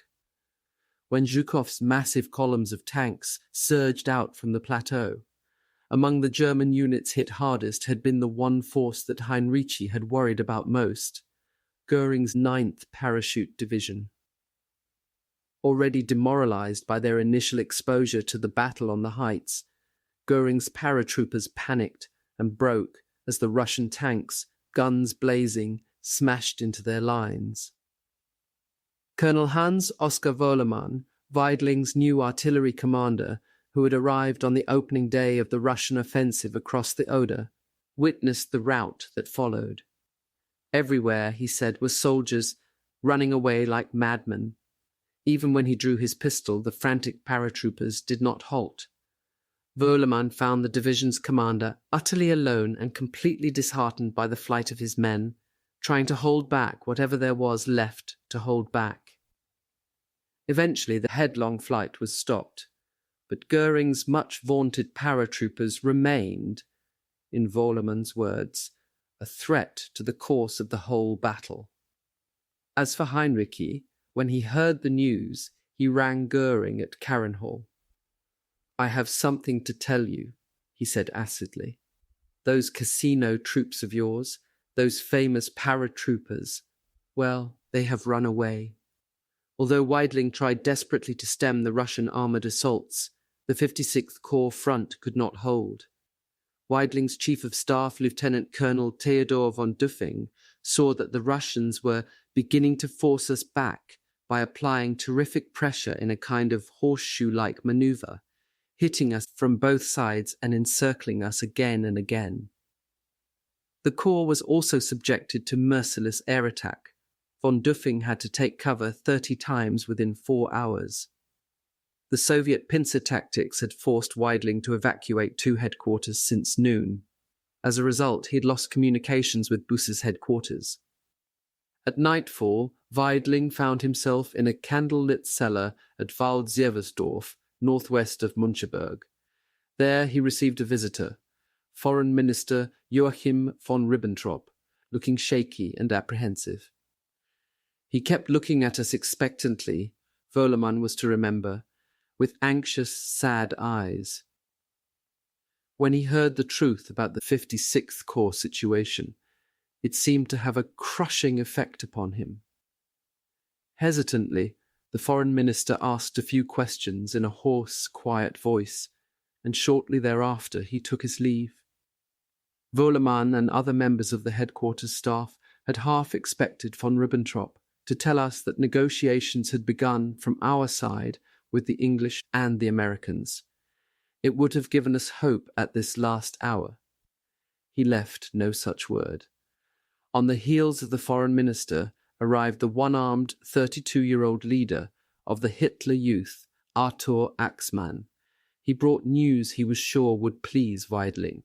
The youngsters of the Hitler Youth, Axmann announced, were ready to fight and were even now manning the roads in the 56th Corps rear. Weidling's reaction to the news was not what Axmann had expected. As Wohlemann remembers, Weidling was so enraged that for a moment he was almost inarticulate. Then, using extremely coarse language, he denounced Axmann's plan. "You cannot sacrifice these children for a cause that is already lost," he angrily told the youth leader. "I will not use them, and I demand that the order sending these children into battle be rescinded." The pudgy Axmann hurriedly gave Weidling his word that the order would be countermanded. If such a directive was issued, it never reached hundreds of Hitler Youth boys lying under arms on the approaches to the city. They remained in position. In the next 48 hours, they were steamrollered by Russian attacks. Willy Feldheim and the 130 boys in his company were swamped. They fell back helter-skelter and finally stopped and tried to hold a line in the protection of some ditches and a bunker. At last, Willy, exhausted by fear, stretched out on a bench during a lull in the fighting and fell asleep. Hours later, he woke up with a strange sense that something was wrong. A voice said, I wonder what's up. It's so silent. The boys rushed out of the bunker and were confronted by a fantastic, incredible scene like an old painting of the Napoleonic Wars. The sun was shining and there were bodies everywhere. Nothing was standing. Houses were in ruins. There were cars wrecked and abandoned, some of them still burning. The worst shock was the dead. They were heaped in piles, in a weird tableau with their rifles and Panzerfaust lying beside them. It was lunatic, and then we realized that we were all alone. They had slept through the entire attack. In Berlin, the tension was building hour by hour. General Reymann's scanty forces manning the outer perimeter rings had been warned that the signal Clausewitz, code name for the attack on the city, might come at any time. Various emergency measures had gone into effect, making clear to all Berliners that the moment of truth was at hand. Among other things, along the main roads and thoroughfares, the closing of the barricades had begun. Not even Gerbles could ignore the threat any longer. A torrent of hysterical news and slogans poured out of the propaganda ministry. The official Nazi Party newspaper, Völkischer Beobachter, announced the Soviet drive across the Oder and said, "A new and heavy trial, perhaps the heaviest of all, is before us." The newspaper continued, "Each square meter of territory which the enemy has to battle for, each Soviet tank which a grenadier, a Volkssturm man, or a Hitler lad destroys, bears more weight today than at any other time in this war. The word for the day is, clench your teeth, fight like the devil, don't give up 1 foot of soil easily, the hour of decision demands the last, the greatest effort." Berliners were warned that the Russians had already decided the fate of the city's inhabitants. Those who were not killed at the barricades, Goebbels warned, would be liquidated by deportation as slave labor. On the afternoon of the 18th, General Reimann received an order from the Reichskanzlei, later confirmed by a personal call from Goebbels, that all forces available, including Volkssturm, had been requested by the Ninth Army to hold second-line positions. In other words, the city was to be stripped to man the outer defences. Reimann was astounded. Hurriedly, 10 Volkssturm battalions were rounded up, along with a regiment of anti-aircraft defence units of the Great Germany Guard Regiment. After hours of search and requisition, a miscellaneous collection of vehicles was assembled, and the force headed east. As he watched them go, Reimann turned to Goebbels' deputy. "Tell Goebbels," he said angrily, "that it is no longer possible to defend the Reich capital. The inhabitants are defenceless." Karl Weiberg's face betrayed no emotion, but he noticed that his hands were trembling. After the long months of his quest, he could hardly believe his ears. Standing among other customers near the main counter of the black market food store, he leaned down and patted his little dachshunds. The action also enabled him to hear a little better, although the 2 well-dressed women standing next to him had made no attempt at secrecy. Most Berliners knew nothing about this well-stocked shop. It sold only to selected customers, including those well up in Nazi echelons. Weiberg had been patronizing the place for a long time, and he had picked up many choice and accurate items of information just by listening to such customers as these 2 well-fed ladies. Their information ought to be accurate, he thought. Their husbands were both important Nazis. Weiberg decided he had heard enough. He collected his purchases, doffed his Homburg to the proprietor, and strolled out of the store. In the street, his pace quickened as he hurried to find Jessen Schmidt. Several hours later, after a lengthy discussion, both men agreed that Weiberg's news had to be true. By the afternoon of Wednesday, April 18th, a message was en route to London. Though all their other hopes had been dashed, Weiberg fervently hoped the Allies would act on this report. According to what he had overheard in the food shop, Hitler was definitely in the Berlin area, at a headquarters in Bernau, only about 14 miles northeast of the city. What better present could they give him for his 56th birthday, April 20th, than a massive air raid? General Alfred Jodl, Hitler's chief of operations, returned home at 3 a.m. on April 20th. His face was lined with worry and exhaustion. The crisis had been reached, he told his wife Louise. "You'd better start packing and get ready to leave," he said. Louise argued. She wanted to continue with her Red Cross work, but Jodl was insistent. "With your name, the Russians would not wait a single day before shipping you off to Lubyanka," he said. "Where were they going?" she asked. Jodl shrugged. "To the north or south, nobody knows," he said, "but I hope we can face the end together." They talked most of the night. A little before 10 a.m. the siren sounded. "I'll bet Berlin gets an extra ration of bombs today," Jodl said. "It always happens on Hitler's birthday." Jodl hurried upstairs to shave before going back to the Führer bunker. This birthday was to be no different from the Führer's others. There would be the usual parade of government officials and cabinet members arriving to congratulate Hitler, and Jodl was expected to be present. As he came down the stairs, Louise handed him his cap and belt. He picked up his map case and kissed her goodbye. "I must hurry for the congratulations," he said. Louise wondered, as she did every day now, whether they would ever see each other again. "Bless you," she called after her husband as he got into his car. Another of Hitler's court was also ready to leave for the ceremonies. Reichsmarshal Hermann Goring intended to show up just to prove he was still loyal, but from there he was heading south. Goring had decided that the moment had come for him to bid farewell to his huge castle and estate at Karenhall, about 50 miles northwest of Berlin. He had reached the decision shortly after the Soviet bombardment began at 5:30 a.m. Goring had promptly called Hinrichi's headquarters in nearby Prenzlau. The attack in the north had begun, he was told. Rokossovsky's Second Belarusians had finally launched their offensive against von Manteuffel's Third Panzer Army. Goring was well aware that von Manteuffel's strength was inadequate. The Reichsmarshal had toured that front several times in the previous weeks, loudly telling one general after another that because of all the loafing around, nothing is prepared. The Russians will just laugh their way through your lines. Goring himself had prepared well for this moment. Lined up on the main road outside the gates of his estate were 24 Luftwaffe trucks loaded with the contents of Karenhall, his antiques, paintings, silver and furniture. This convoy was to head south immediately.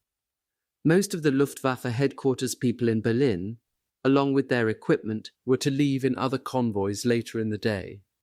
Now, standing by the main gates, Goring spoke a few final words to the commander of the truck column. Surrounded by motorcyclists, it moved off. Goring stood looking at the huge castle with its magnificent wings and buttresses. A Luftwaffe engineering officer came up. Everything, he said, was ready.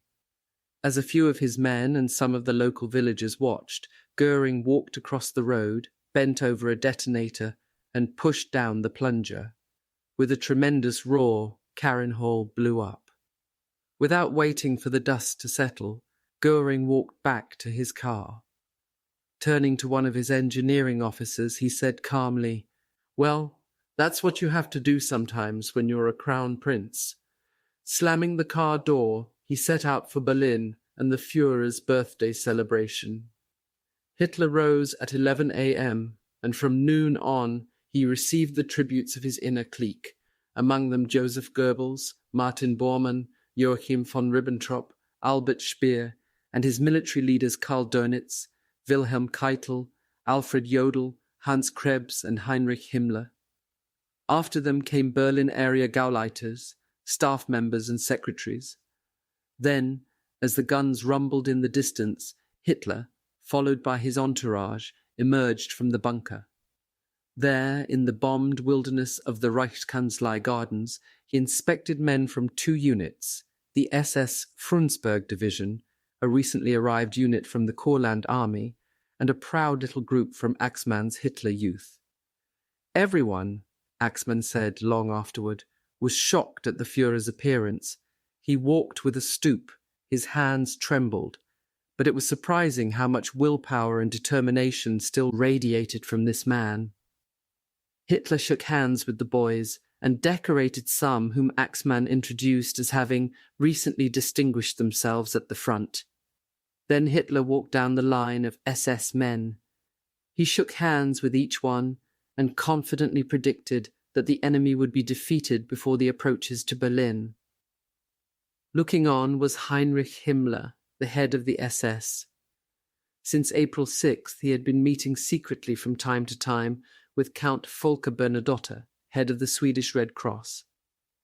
In a vague way, Himmler had sounded out Bernadotte about the possibility of negotiating peace terms with the Allies, but now he stepped forward and reaffirmed his loyalty and that of the SS to Hitler. In a few hours, he was scheduled to meet once more with Bernadotte. Immediately after the inspection ceremonies, Hitler's military conference began. By this time, Goring had arrived. General Krebs conducted the briefing, although everyone was familiar with the situation. Berlin would be encircled within a matter of days, if not hours. Even before that happened, Busse's Ninth Army would be surrounded and trapped unless orders for its withdrawal were given. To Hitler's military advisers, one point was clear. The Führer and vital government ministries and departments still in Berlin must leave the capital for the south. Keitel and Jodl particularly urged the move, but Hitler refused to acknowledge that things were that serious. According to Colonel Nikolaus von Below, the Führer's Luftwaffe adjutant, Hitler stated that the battle for Berlin presented the only chance to prevent total defeat. He did make one concession. In the event that the Americans and Russians linked up on the Elbe, the Reich would be commanded in the north by Admiral Dönitz and in the south possibly by Field Marshal Albert Kesselring. Meanwhile, various government agencies were given authorization to leave immediately. Hitler did not reveal his own plans, but at least 3 people in the bunker were convinced he would never leave Berlin. Fräulein Johanna Wolff, one of Hitler's secretaries, had heard him remark only a few days earlier that he would take his own life if he felt the situation was beyond saving. Von Below, too, believed that Hitler had made up his mind to stay in Berlin and die there. Jodl, when he returned home, told his wife that Hitler, in a private talk, had said, "Jodl, I shall fight as long as the faithful fight next to me, and then I shall shoot myself."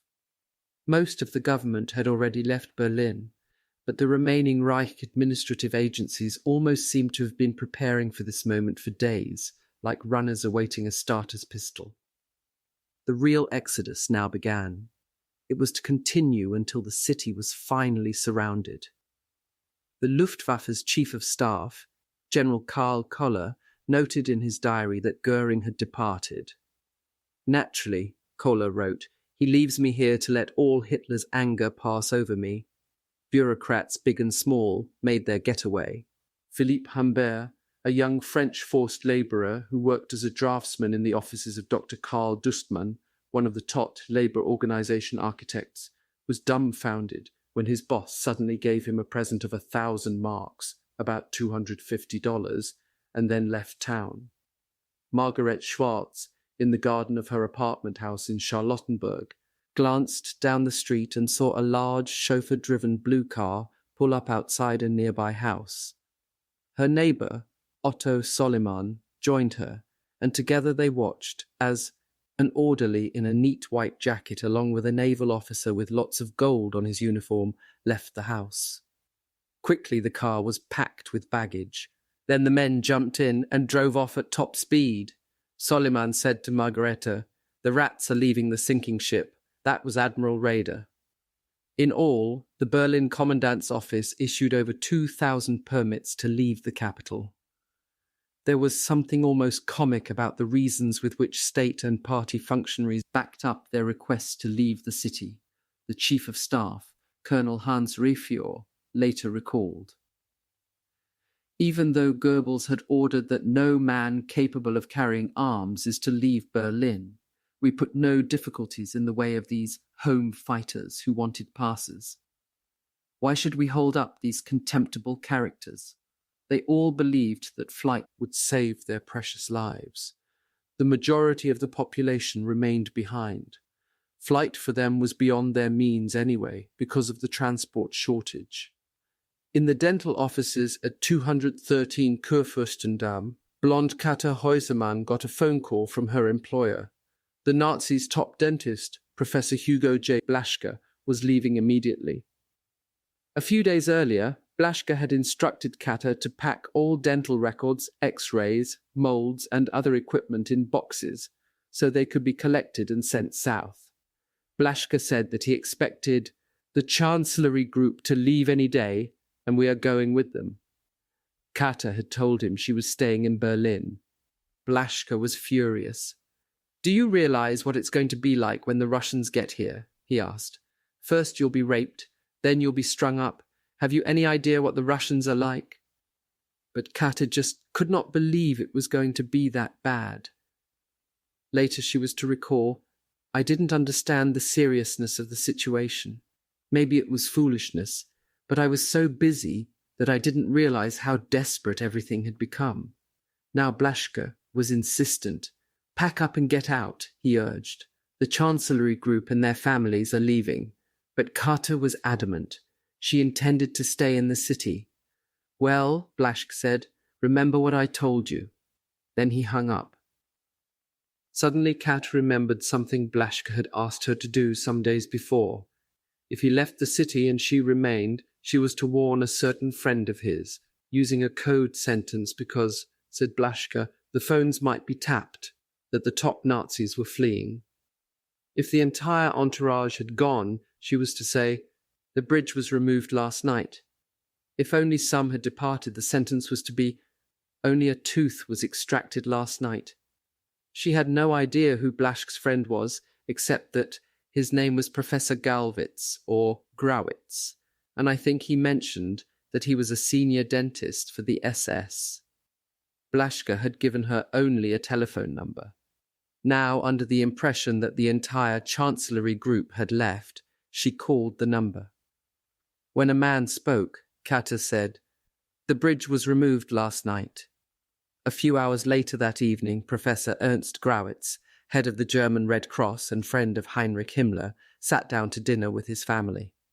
When everyone was seated, Grawitz reached down, pulled the pins on 2 hand grenades, and blew himself and his family to oblivion. Asterisk. The great exodus would always be remembered by the Berliners as the flight of the golden pheasants. But most people that day were more aware of advancing Russians than of fleeing Nazis. Helena Bose, wife of film director Karl Bose, recalled that the only concern now was to somehow stay alive. Soviet troops were already at Müncheberg and Strausberg, about 15 miles to the east. And now the news was filtering through the city that another Russian drive was heading toward the capital from the south, toward Zossen. Georg Schröter, a screenwriter living in Tempelhof, learned of this Russian advance firsthand. Worried about a girlfriend of his, a cabaret artist named Trude Berliner who lived in one of the outlying districts south of Berlin, Schröter phoned her home. She answered and then said, "Wait a minute." There was a pause. "I have someone here who would like to speak to you," she said. Schröter found himself conversing with a Soviet colonel who spoke perfect German. "You can count on us," he told the astonished Schröter, "to be there in 2 or 3 days." Everywhere, north, south, and east, the fronts were shrinking. And now almost all the machinery of the shattered, ruined metropolis was either slowing down or coming to a halt. Factories were closing. Streetcars had ceased to run. The subway had stopped except for the transport of essential workers. Ilse Koenig, a laboratory technician in the city health department, remembers the Rote Ausweis, red pass, she received in order to continue riding to her job. Garbage was no longer being collected. Mail could not be delivered. Gertrude Evers, working in the main post office on Oranienburgerstrasse, remembered the terrific stench of spoiled, undelivered food packages that hung over the building. Because most of the police were now either in fighting units or the Volkssturm, the streets were no longer patrolled. For many people on this 20th of April, the seriousness of the situation was really brought home by a single occurrence. The zoo closed its gates. Electricity there stopped at exactly 10:50 a.m., making it impossible to pump in water. The current would come on again 4 days later, but for only 19 minutes. Thereafter it would remain off until the battle was over. But from this day onward, the keepers knew that many of the animals must surely die, particularly the hippos in the pools and the inhabitants of the aquarium that had been saved earlier. Heinrich Schwartz, the bird keeper, already worried about the condition of the rare Abu Markub stork, which was slowly but surely starving to death in the Schwartz bedroom, now wondered how the bird could possibly survive without water.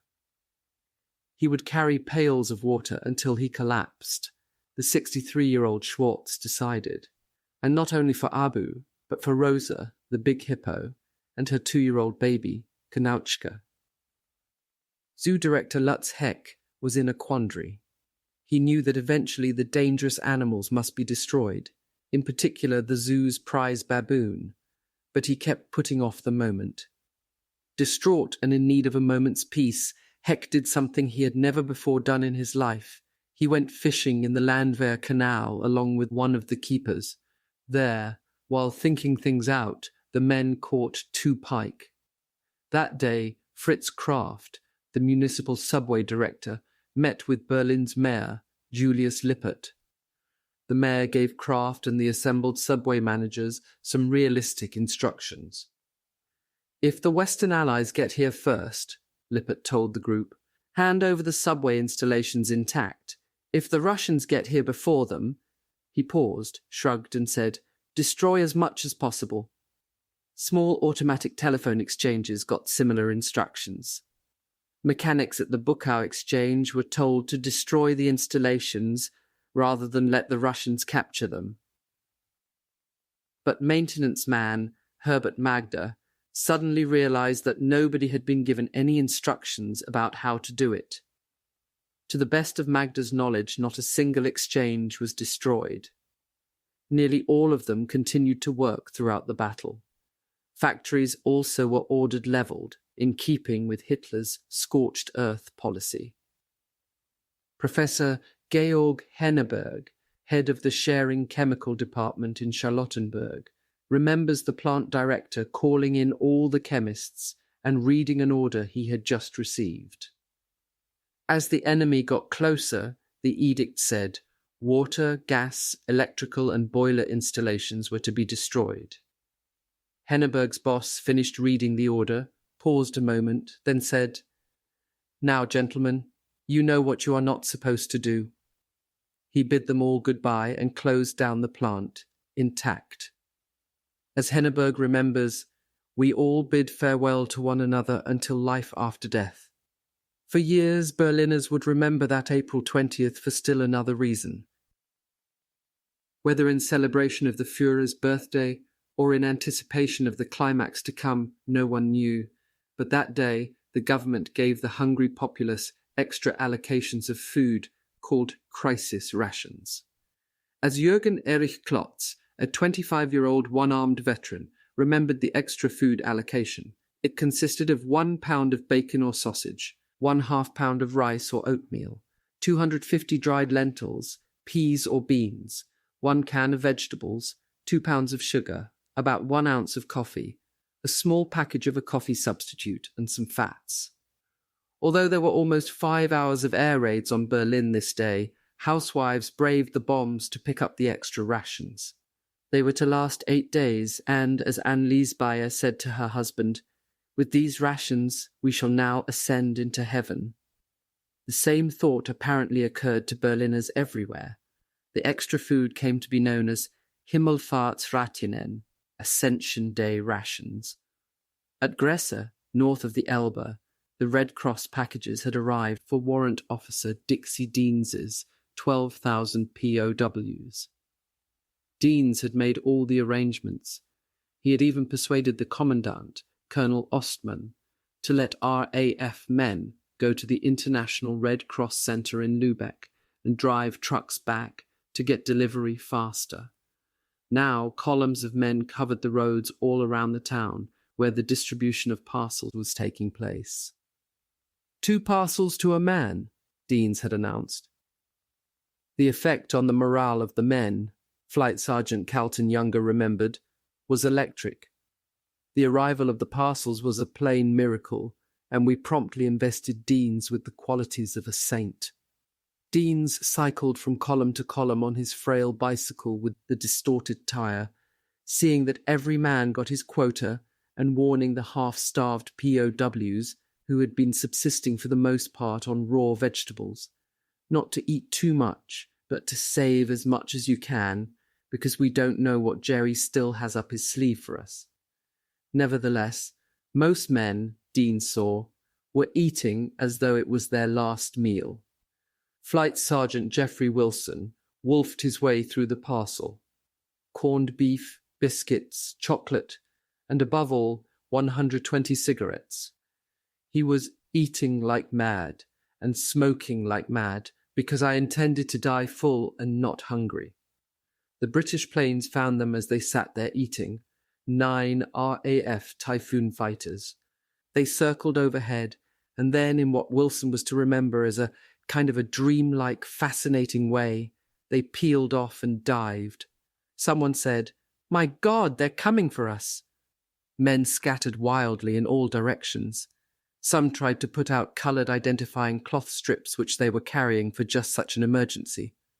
Others threw themselves into ditches, lay behind walls, ran for cover in barns, or took shelter in the town itself. But many were too late. One after another, the Typhoons swooped in, firing rockets and dropping anti-personnel bombs among the columns. Men yelled, "We're your mates! We're your mates!" 8 planes made individual attacks. The 9th, perhaps realizing the mistake, pulled up. It was all over in minutes. 60 POWs were dead. A score of others were injured, and some would die of their wounds in German hospitals. Deans was sick with despair as he walked along the roads and saw the carnage. He immediately ordered identification of the dead. Some bodies were riddled almost beyond recognition. Just bits and pieces that had to be shoveled into the graves, Deans was later to recall. After the dead had been buried and the wounded moved into German hospitals, a cold and determined Deans cycled over to Colonel Ostman at his temporary headquarters. There was no military courtesy this time from Deans. "Ostman," he said, "I want you to write me out a pass that will carry me through to the British lines. This sort of thing must never happen again." Ostman looked at Deans in amazement. "Mr. Deans," he said, "I couldn't do that." Deans stared back at him. "We don't know who is going to overrun our group," he warned. "It could be the British, or it could be the Russians. We don't give a damn who liberates us, but which do you want to surrender to?" Deans looked squarely at the German. "Somehow I don't think you'll have much of a future with the Russians." He paused to let his last statement sink in. Then he said quietly, "Colonel, write out the pass." Ostman sat down at a table and on Wehrmacht paper wrote out a note which would carry Deans through enemy territory. "I don't know how you'll get through the front lines," he told Deans, "but at least this will get you up to them." Deans said, "I would like to take the guard Charlie Gumbach with me." Ostman thought about that for a moment and said, "Agreed." He wrote out a pass for Gumbach. "And I could do with a bicycle that isn't falling apart," said Dixie. Ostman looked at him and then, shrugging, said that he would arrange that too. As he left the office, Deans had one final remark. "I will be back with Charlie to bring my men out, I promise you that." Then, with a crisp salute, Deans said, "Thank you, Colonel." The Colonel saluted too. "Thank you, Mr. Deans," he said. That night, accompanied by German Corporal Charlie Gumbach, the indomitable Dixie Deans set out for the long ride to the British lines. By nightfall, Konev, watching the map anxiously as Zhukov's tanks streaked toward Berlin, was urging his men on to even greater speed. "Don't worry about your flanks, Pavel Semenovich," he told General Rybalko, commander of the Third Guards Tank Army. "Don't worry about being detached from the infantry. Keep going." Years afterward, Konev remarked, "At that moment I knew what my tank commanders must be thinking. Here you are throwing us into this manhole, forcing us to move without strength on our flanks. Won't the Germans cut our communications, hit us from the rear?" The tall Konev, clapping his marshal's epaulets with his hands, told the tank commanders, "I will be present. You need not worry. My observation post will be travelling with you in the very middle of the drive." Rybalko and General D.D. Lelushenko, commander of the Fourth Guards Tank Army, responded brilliantly. In a dash resembling that of the U.S. 2nd and 5th Armored Divisions to the Elbe, the Soviet tankers sliced through the enemy, even though, as Rybalko noted, German divisions that had not been wiped out still remained behind us. In 24 hours, fighting all the way, Rybalko made a blazing run of 38 miles. Lelushenko's tanks drove 28 miles. Now Rybalko exultantly phoned Konev. "Comrade Marshal," he said, "we are fighting on the outskirts of Zossen." Elements of the 1st Ukrainians were now only 25 miles from Berlin. At Zossen, the alarm had been sounded. It now seemed likely that the Soviets would reach the High Command headquarters within 24 hours, and the order had been given to move. Key officers had left already for a new command post near Potsdam.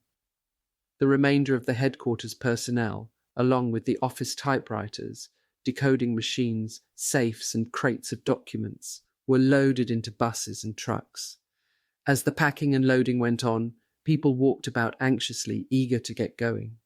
At that moment, said General Erich Dethlefsen, who had taken over Krebs's old job as Assistant Chief of Staff, we offered the enemy air force a rewarding target. Shortly before dark, the convoys moved out, heading for Bavaria.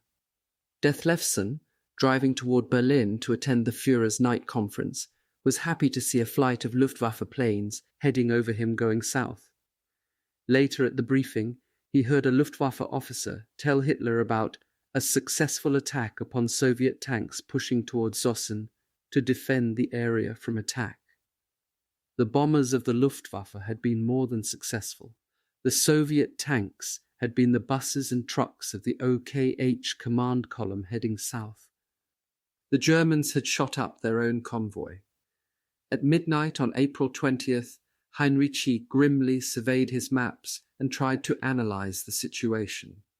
A few hours earlier, one of his fears had been realized.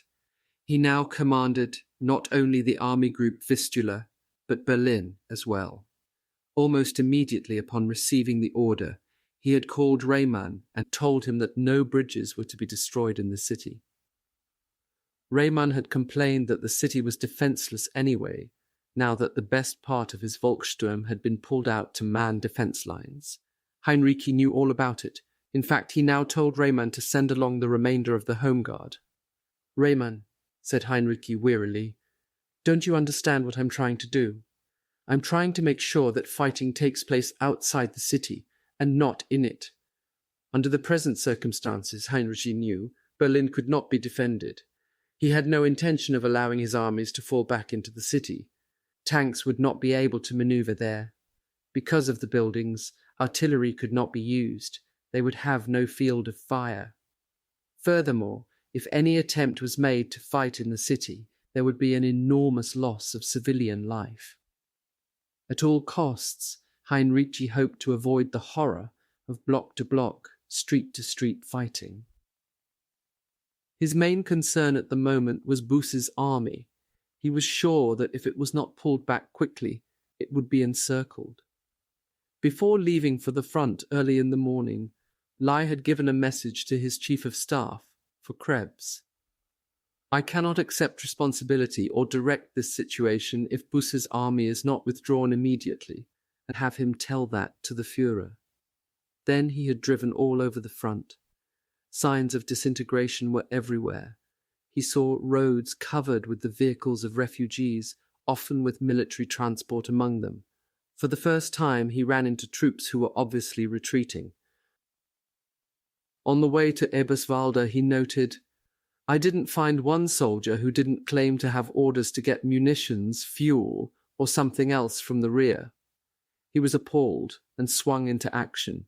North of Eberswalde, he found men marching toward the northwest, saying that their division was to be reformed near Joachimsthal. He stopped them and reorganized them near Eberswalde.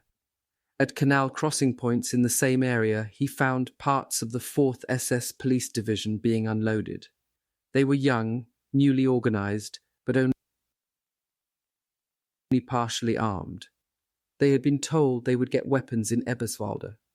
South of there, he found the road jammed with a mass of civilians and soldiers.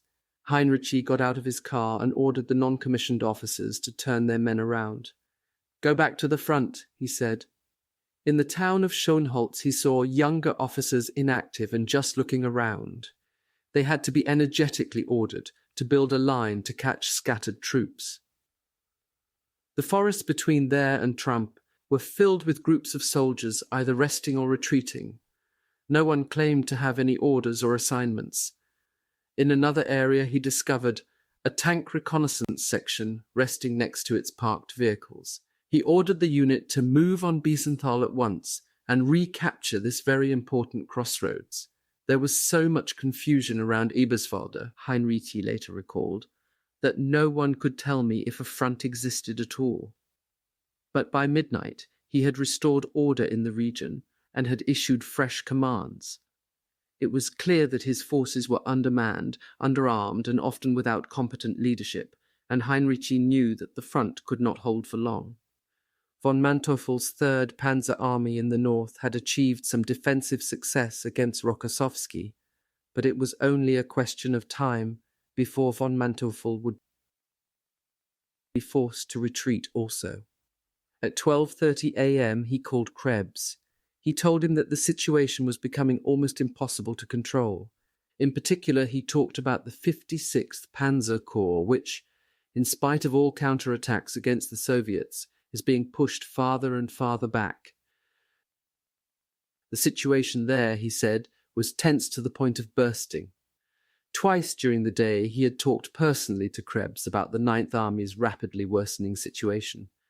Each time Krebs had again given him the Führer's decision. Busse is to hold on the Oder. Now Hinrichi fought for Busse again. Consistently, Hinrichi told Krebs now, "I have been denied freedom of movement for the Ninth Army. Now I demand it, before it's too late. I must point out that I am not resisting the Führer's orders because of stubbornness or unjustified pessimism. From my record in Russia, you know that I do not give up easily. But it is essential to act now in order to save the Ninth from destruction. I have received the order," he said, "that the army group must hold the front line in its present positions and that all available forces must be pulled out to close the gap between the 9th and Schorner on the southern flank. I regret what I'm going to say with all my heart, but the order cannot be carried out. The move simply has no chance of success. I demand the approval of my request to withdraw the Ninth Army. It is in the interest of the Führer himself that I make this request." "Actually," said Hinrichi, "what I should do is go to the Führer and say, 'My Führer, since this order endangers your well-being, has no chance of success, and cannot be carried out, I request you to relieve me of command and give it to somebody else.' Then I could do my duty as a Volkssturm man and fight the enemy." Hinrichi was putting his cards squarely on the table. He was stating to his superior officer that he would rather fight in the lowest ranks than carry out an order that could result only in the useless sacrifice of lives. "Do you really want me to pass this on to the Führer?" asked Krebs. Heinrichi's answer was short. "I demand it," he said. "My chief of staff and my operations officers are my witnesses." A short while later, Krebs rang back. The 9th was to hold its position. At the same time, all forces that could be made available were to try to close the gap with Schorner on the southern flank, so as to set up a continuous front once more. Hinrichi knew then that the 9th was as good as lost. In the Führer bunker, Hitler's nightly military conference broke up at 3 a.m. During the meeting, Hitler had blamed the Fourth Army, the army that had been crushed by Konev's attack in the opening day of his offensive, for all the problems that had since arisen. He accused the army of treason. "My Führer," asked General Dethlefsen, shocked, "do you really believe that the command committed treason?" Hitler looked at Dethlefsen with pitying eyes, as if only a fool could ask such a stupid question. Then he said, "All our failures in the East can be traced to treachery, nothing else but treachery." As Dethlefsen was about to leave the room, Ambassador Walter Huell, von Ribbentrop's representative from the Foreign Ministry, entered, his expression deeply concerned. "My Führer," he said, "do you have any orders for me?" There was a pause, and then Huell said, "If we still want to achieve anything on a diplomatic level, now is the time." According to Dethlefsen, Hitler, in a voice soft and completely changed, said, "Politics. I have nothing to do with politics anymore. That just disgusts me." He walked toward the door, slowly, recalls Dethlefsen, tired and with flagging gait. Then he turned and said to Huell, "When I am dead, you will have to busy yourself plenty with politics." Huell pressed. "I think we should do something now," he said. As Hitler got to the door, Huell added most earnestly, "My Führer, it is 5 seconds before 12. Hitler seemed not to hear. The Ruhr pocket was completely erased by April 18th. 3 days later, Model committed suicide. Goring may have had even more than 24 trucks. Hinrichi believes he had 4 columns. This, however, may have included the additional Luftwaffe convoys that left Berlin later in the day. The fantastic fact is that at this moment, with planes grounded and vehicles unable to move because of fuel, Goring had at his disposal not only trucks but ample supplies of gasoline. Completely surrounded in the Baltic states, the remnants of the Kurland army were finally evacuated by boat and arrived at Swinemünde at the beginning of April. Of the 18 divisions, only a few boatloads of men, minus equipment, reached Germany. Hitler's remark to Jodl was written down by Louise Jodl in her detailed diary. The entry is followed by this note. "My husband remarked that save for one other occasion, after the death of my first wife, this is the only personal remark Hitler has ever made to me." Testimony at the Nuremberg trials disclosed that Grawitz, in his additional capacity as Himmler's chief surgeon, had authorized medical experiments on concentration camp inmates. 3. The sound was unlike anything Berliners had heard before, unlike the whistle of falling bombs or the crack and thud of anti-aircraft fire. Puzzled, the shoppers who were queued up outside Karstadt's department store on Hermannplatz listened. It was a low keening coming from somewhere off in the distance, but now it rose rapidly to a terrible piercing scream. For an instant the shoppers seemed mesmerized. Then suddenly the lines of people broke and scattered. But it was too late. Artillery shells, the first to reach the city, burst all over the square.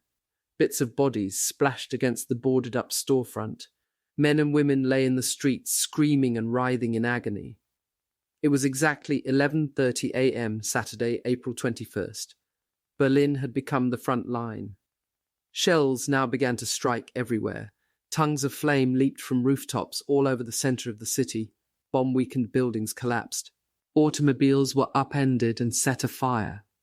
The Brandenburg Gate was hit, and one cornice crashed down into the street.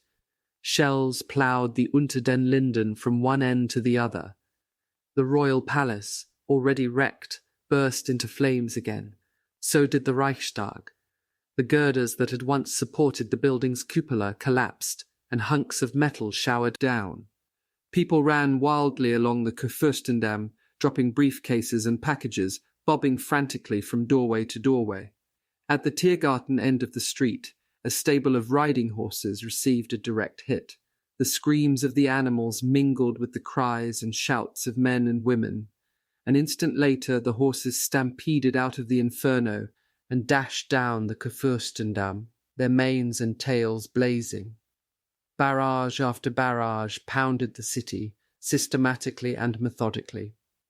Correspondent Max Schnetzer of the Swiss paper Der Bund, standing by the Brandenburg Gate, noted that in the centre of the government section of the Wilhelmstrasse, at least one shell was landing every 5 seconds.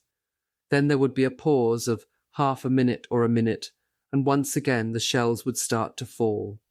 From where he stood, the newspaperman could see fires shooting up toward the skies from the direction of the Friedrichstrasse station. Because the smoke and haze diffuses the light, he later wrote, it looks as if the very clouds are on fire. The shelling was just as intense in other parts of the city. In Wilmersdorf, Ilse Antz, her mother and sister, felt their building shudder. The 2 girls threw themselves to the floor. Their mother clung to the doorpost, screaming, "My God, my God, my God!" In Neukölln, Dora Janssen watched her husband, a Wehrmacht major, walk down the driveway to his limousine. The major's Batman opened the car door and suddenly was torn completely to pieces by a shell.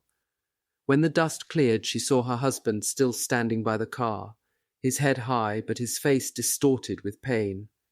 As Frau Janssen ran toward the major, she saw that one leg of his trousers was soaked in blood, which was running over his boot and onto the sidewalk. Later, as she watched him being carried away on a stretcher, she found a curious emotion competing with her concern for her husband's safety. She could not help thinking, how upright he stood in spite of his injury, a real officer. Not far away was another officer who had never believed that the Russians could come this close. The fanatical Luftwaffe accountant, Captain Gotthard Karl, who still greeted his family with the Hitler salute, was growing desperate. As the Russians had come closer, Karl's sartorial splendor had gleamed undiminished. Indeed, it had become even more evident. Though she would never dare tell him so, his wife Gerda thought Karl looked ridiculous in his gala dress uniform, complete with gold cufflinks and those rows of meaningless ribbons. These days, too, he was never without his signet ring, on which a swastika was outlined in diamonds. But Gotthard Karl was fully aware of the turn events were taking. Returning home at noon from his Tempelhof office, he threw up his hand in his usual Heil Hitler greeting, and then gave his wife some instructions. Now that the bombardment has begun, he told her, you are to go to the cellar and remain there permanently. I want you to sit right opposite the cellar entrance. Gerda looked at him in amazement. It seemed the least safe place to be. But Gotthard was insistent. I have heard that in other cities the Russians enter the cellars with flamethrowers, and most people are burned alive. I want you to sit directly before the cellar door so that you will be killed first. You won't have to sit and wait your turn. Then, without another word, he clasped his wife's hands, gave the Nazi salute, and walked out of the apartment. Numbly, Gerda did as she was told, sitting well ahead of the other occupants and just inside the entrance to the shelter. She prayed steadily as the bombardment raged overhead. For the first time since their marriage, she did not include Gotthard in her prayers. In the afternoon, at the time her husband usually arrived home, Gerda, defying his orders, ventured upstairs. Trembling and frightened, she waited a while, but Gotthard did not return. She never saw him again. The artillery shelling had begun just as the aerial bombing ended. The last Western air raid on Berlin, the 363rd of the war, was delivered at 9:25 a.m. by elements of the US 8th Air Force. For 44 months, the Americans and British had pounded Big B, as the US flyers called it. Berliners had shaken their fists at the bombers, and they had mourned the deaths of friends and relatives and the destruction of their homes.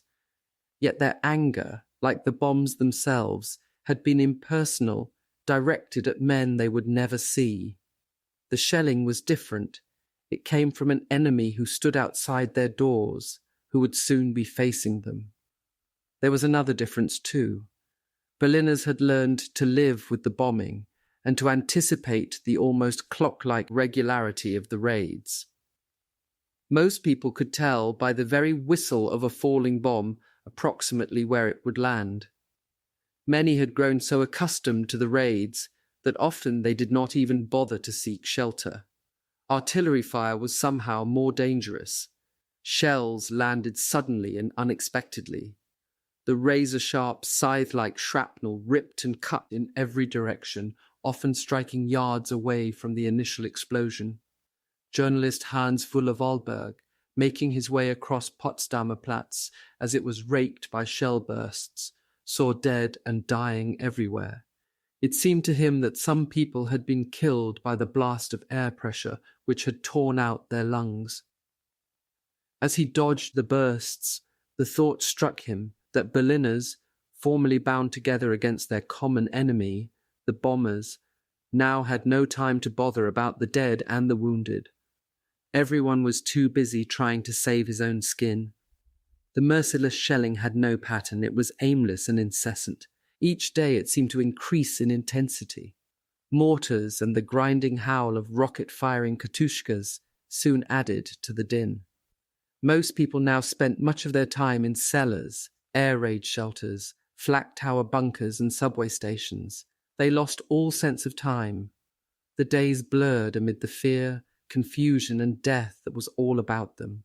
Berliners who had kept meticulous diaries up to April 21st suddenly got their dates mixed. Many wrote that the Russians were in the center of the city on April 21st or 22nd, when the Red Army was still fighting in the suburbs. Their terror of the Russians was often intensified by a certain guilty knowledge. Some Germans, at least, knew all about the way German troops had behaved on Soviet soil and about the terrible and secret atrocities committed by the Third Reich in concentration camps. Over Berlin, as the Russians drew closer, hung a nightmarish fear unlike that experienced by any city since the razing of Carthage. Elfriede Wassermann and her husband Erich had taken shelter in the huge bunker next to the Anhalter railway station. Erich had lost his left leg on the Russian front in 1943 and could walk only with the aid of crutches. He had quickly recognized the sound of the artillery fire for what it was and had rushed his wife off to the bunker. Elfriede had packed their belongings in 2 suitcases and 2 other large bags. Over her own clothes she put on a pair of Erich's old military pants, and on top of everything, both her woolen and fur coats. Since her husband needed both hands for his crutches, she had strapped one bag on his back, the other across his chest. One of the parcels contained food, some hard-crusted bread, and a few tins of meat and vegetables. In one of her suitcases, Elfriede had a large pot of butter. By the time they reached the Anhalter station, its bunker was already jammed. Elfriede finally found them a place on one of the stairway landings. A single weak light hung above their heads. In its glow, people could be seen crowding every foot of floor space and every stairway of the building. Conditions in the bunker were unbelievable. The floor above was reserved for wounded, and their screams could be heard night and day. Toilets could not be used because there was no water. Excrement was everywhere. The stench was nauseating at first, but after a time Elfriede and Erich no longer noticed it. They passed the hours in a state of complete apathy, hardly talking, unaware of what was happening outside. Only one thing intruded on their private thoughts: the continuous screaming of children. Many parents had run out of supplies of food and milk. Elfriede saw 3 small babies being carried down from the floor above, all of them dead from lack of food. Next to Elfried sat a young woman with a 3-month-old infant. At some point during their stay in the bunker, Elfried noticed that the baby was no longer in the mother's arms. It was lying on the concrete floor next to Elfried, dead. The mother seemed dazed. So was Elfried. She remembers that I simply saw that the child was dead without being upset in any way. On Potsdamer Strasse, the House of Tourist Affairs was being shelled. In the 44-room underground shelter, there were more than 2,000 people, and Margarete Promeist, who was in charge of the shelter, had her hands full. Besides civilians, 2 battalions of Volkssturm had recently been moved in because, Margarete was told, the Russians are getting closer. Harried and near exhaustion, Margarete had been more than grateful for the telephone call she had received a short time before. A close friend had volunteered to bring her some food. Now, as she moved about the shelter, 44 wounded civilians were brought down from the street. Margarete hurried over to assist with the casualties. One of them was beyond help, and as she sat quietly beside the dead body of the woman who had come to bring her food, Margarete envied her quiet and peaceful smile. She at least has been spared our Via Dolorosa. While most people were going underground for the duration of the battle, druggist Hans Mieder patrolled his beat as air raid warden for the public shelter at Bismarckstrasse 61 in Charlottenburg. As shells exploded all about him, he looked balefully at a poster on the wall of the building opposite the shelter. The text, printed in gigantic letters, read, "The hour before sunrise is the darkest." For Dr. Rudolf Huckel, the sunrise was far away. For weeks now, the eminent pathologist had been a source of deep worry to his wife, Anne Maria. She believed he was headed for a nervous breakdown. Sometime earlier, he had shown her a cyanide capsule, whose deadly potency he had improved upon by the addition of acetic acid. He had told her then that if Berlin's situation worsened, they would commit suicide.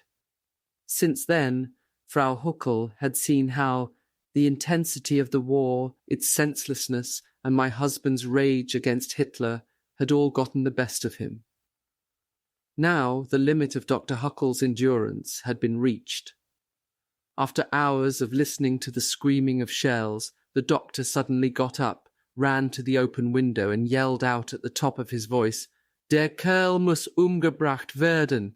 That fellow Hitler must be bumped off." Hitler's finger stabbed the map. "Steiner! Steiner! Steiner!" he shouted. The Führer had found the answer. SS General Felix Steiner and his troops, he cried, were to attack immediately from their positions in the Eberswalde on the flank of von Manteuffel's 3rd Panzer Army. Then they were to head south, cutting off the Russians' drive on Berlin. Steiner's attack would close the gap that had opened when the northern flank of Busse's 9th Army crumpled. On Hitler's map, it appeared a brilliant move. Zhukov's drive now looked like an arrowhead, its base on the Oder, its tip pointing directly at Berlin. Along Zhukov's northern flank was the little flag that said, Group Steiner. Hitler was confident once more. Steiner's attack would re-establish contact between the 3rd and 9th Armies. There was only one thing wrong with the Führer's scheme. Steiner had virtually no men. Earlier, Hinrichi had decided to place under Steiner the 9th Army troops that had been shoved to the north by the Russian drive. Unfortunately, the widespread confusion at the front and the lack of time had made it impossible to gather sufficient forces to make the Group Steiner operational. In effect, there was no Group Steiner, but the name had stuck, and so had the little flag on Hitler's map. Now Hitler phoned Steiner. "As I remember the call," Steiner said, "it reached me between 8:30 and 9 p.m. Hitler's exact words were, "Steiner, are you aware that the Reichsmarshal, Goring, has a private army at Karinhal? This is to be disbanded at once and sent into battle." While I was trying to figure out what that was supposed to mean, he continued, "Every available man between Berlin and the Baltic Sea up to Stettin and Hamburg is to be drawn into this attack I have ordered. When I protested, saying that the troops at my disposal were inexperienced, and when I asked precisely where the attack was to take place, the Führer gave me no answer. He simply hung up. I had no idea where or when or with what I was to attack. Steiner called Krebs, explained his situation, and told the chief of OKH that he did not have troops. Then I recall Hitler cutting in on the conversation. At that moment I was explaining to Krebs that my troops were totally inexperienced and that we had no heavy weapons. Hitler gave me a long lecture and closed with these words: "You will see, Steiner, you will see. The Russians will suffer their greatest defeat before the gates of Berlin." I told him that I thought the Berlin situation was hopeless. I was completely ignored. Shortly thereafter, Steiner received the official order to attack. The last paragraphs read, "It is expressly forbidden to fall back to the west. Officers who do not comply unconditionally with this order are to be arrested and shot right away. You, Steiner, are liable with your head for the execution of this order. The fate of the Reich capital depends on the success of your mission. Adolf Hitler." After his conversation with Steiner, Hitler called the Luftwaffe's Chief of Staff, General Köhler. All Air Force personnel in the northern zone who can be made available are to be placed at the disposal of Steiner and brought to him, Hitler said, his voice rising. "Any commanding officer who keeps back personnel will forfeit his life within 5 hours. They must be told of this." Then he screamed, "You, yourself, will guarantee with your own head that absolutely every man is employed." Köhler was dumbfounded. It was the first he had heard of Group Steiner. He called General Dethlefsen at OKH and asked, "Where is Steiner? Where should our troops be sent?" Dethlefsen did not know, but promised to find out as quickly as possible. Throughout this frantic period, one man, Hinrichi, knew nothing at all about the scheme. When he finally heard, he called Krebs.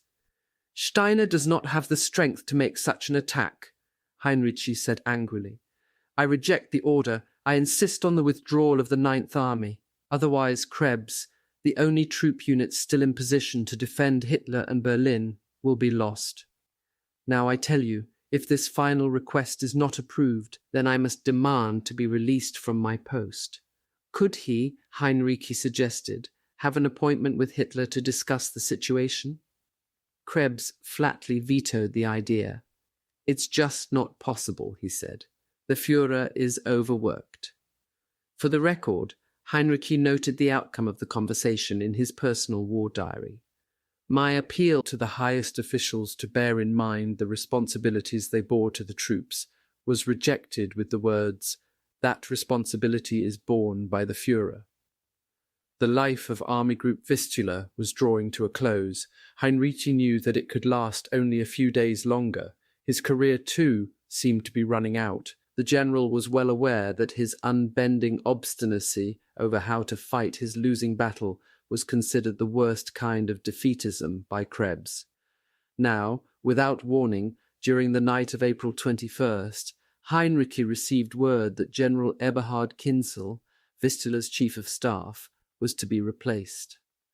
The man who was to take over his job was Major General Thilo von Trotha, one of Hitler's most ardent disciples. Hinrichi believed that Krebs had deliberately put von Trotha in the post to try to influence his decisions. If so, it was a senseless move. "I know this von Trotha," Hinrichi told Colonel Eismann. "Maybe he's intelligent, but he embellishes the facts. He has a kind of flashy optimism. His feet," the general observed tartly, "are in the air." When von Trotha arrived, Hinrichi decided he would isolate him completely and deal only with Eismann. It was a dangerous procedure to adopt with a Hitler favorite, but Hinrichi could not concern himself with that now. Before dawn of the 22nd, a second announcement reached Hinrichi. The Berlin commandant, General Reimann, telephoned. "I am being replaced," he told Hinrichi. The events that followed Raymond's removal had some of the qualities of slapstick. His successor was another high-ranking Nazi Party official, a certain Colonel Cather, a man so obscure that his first name is lost in history.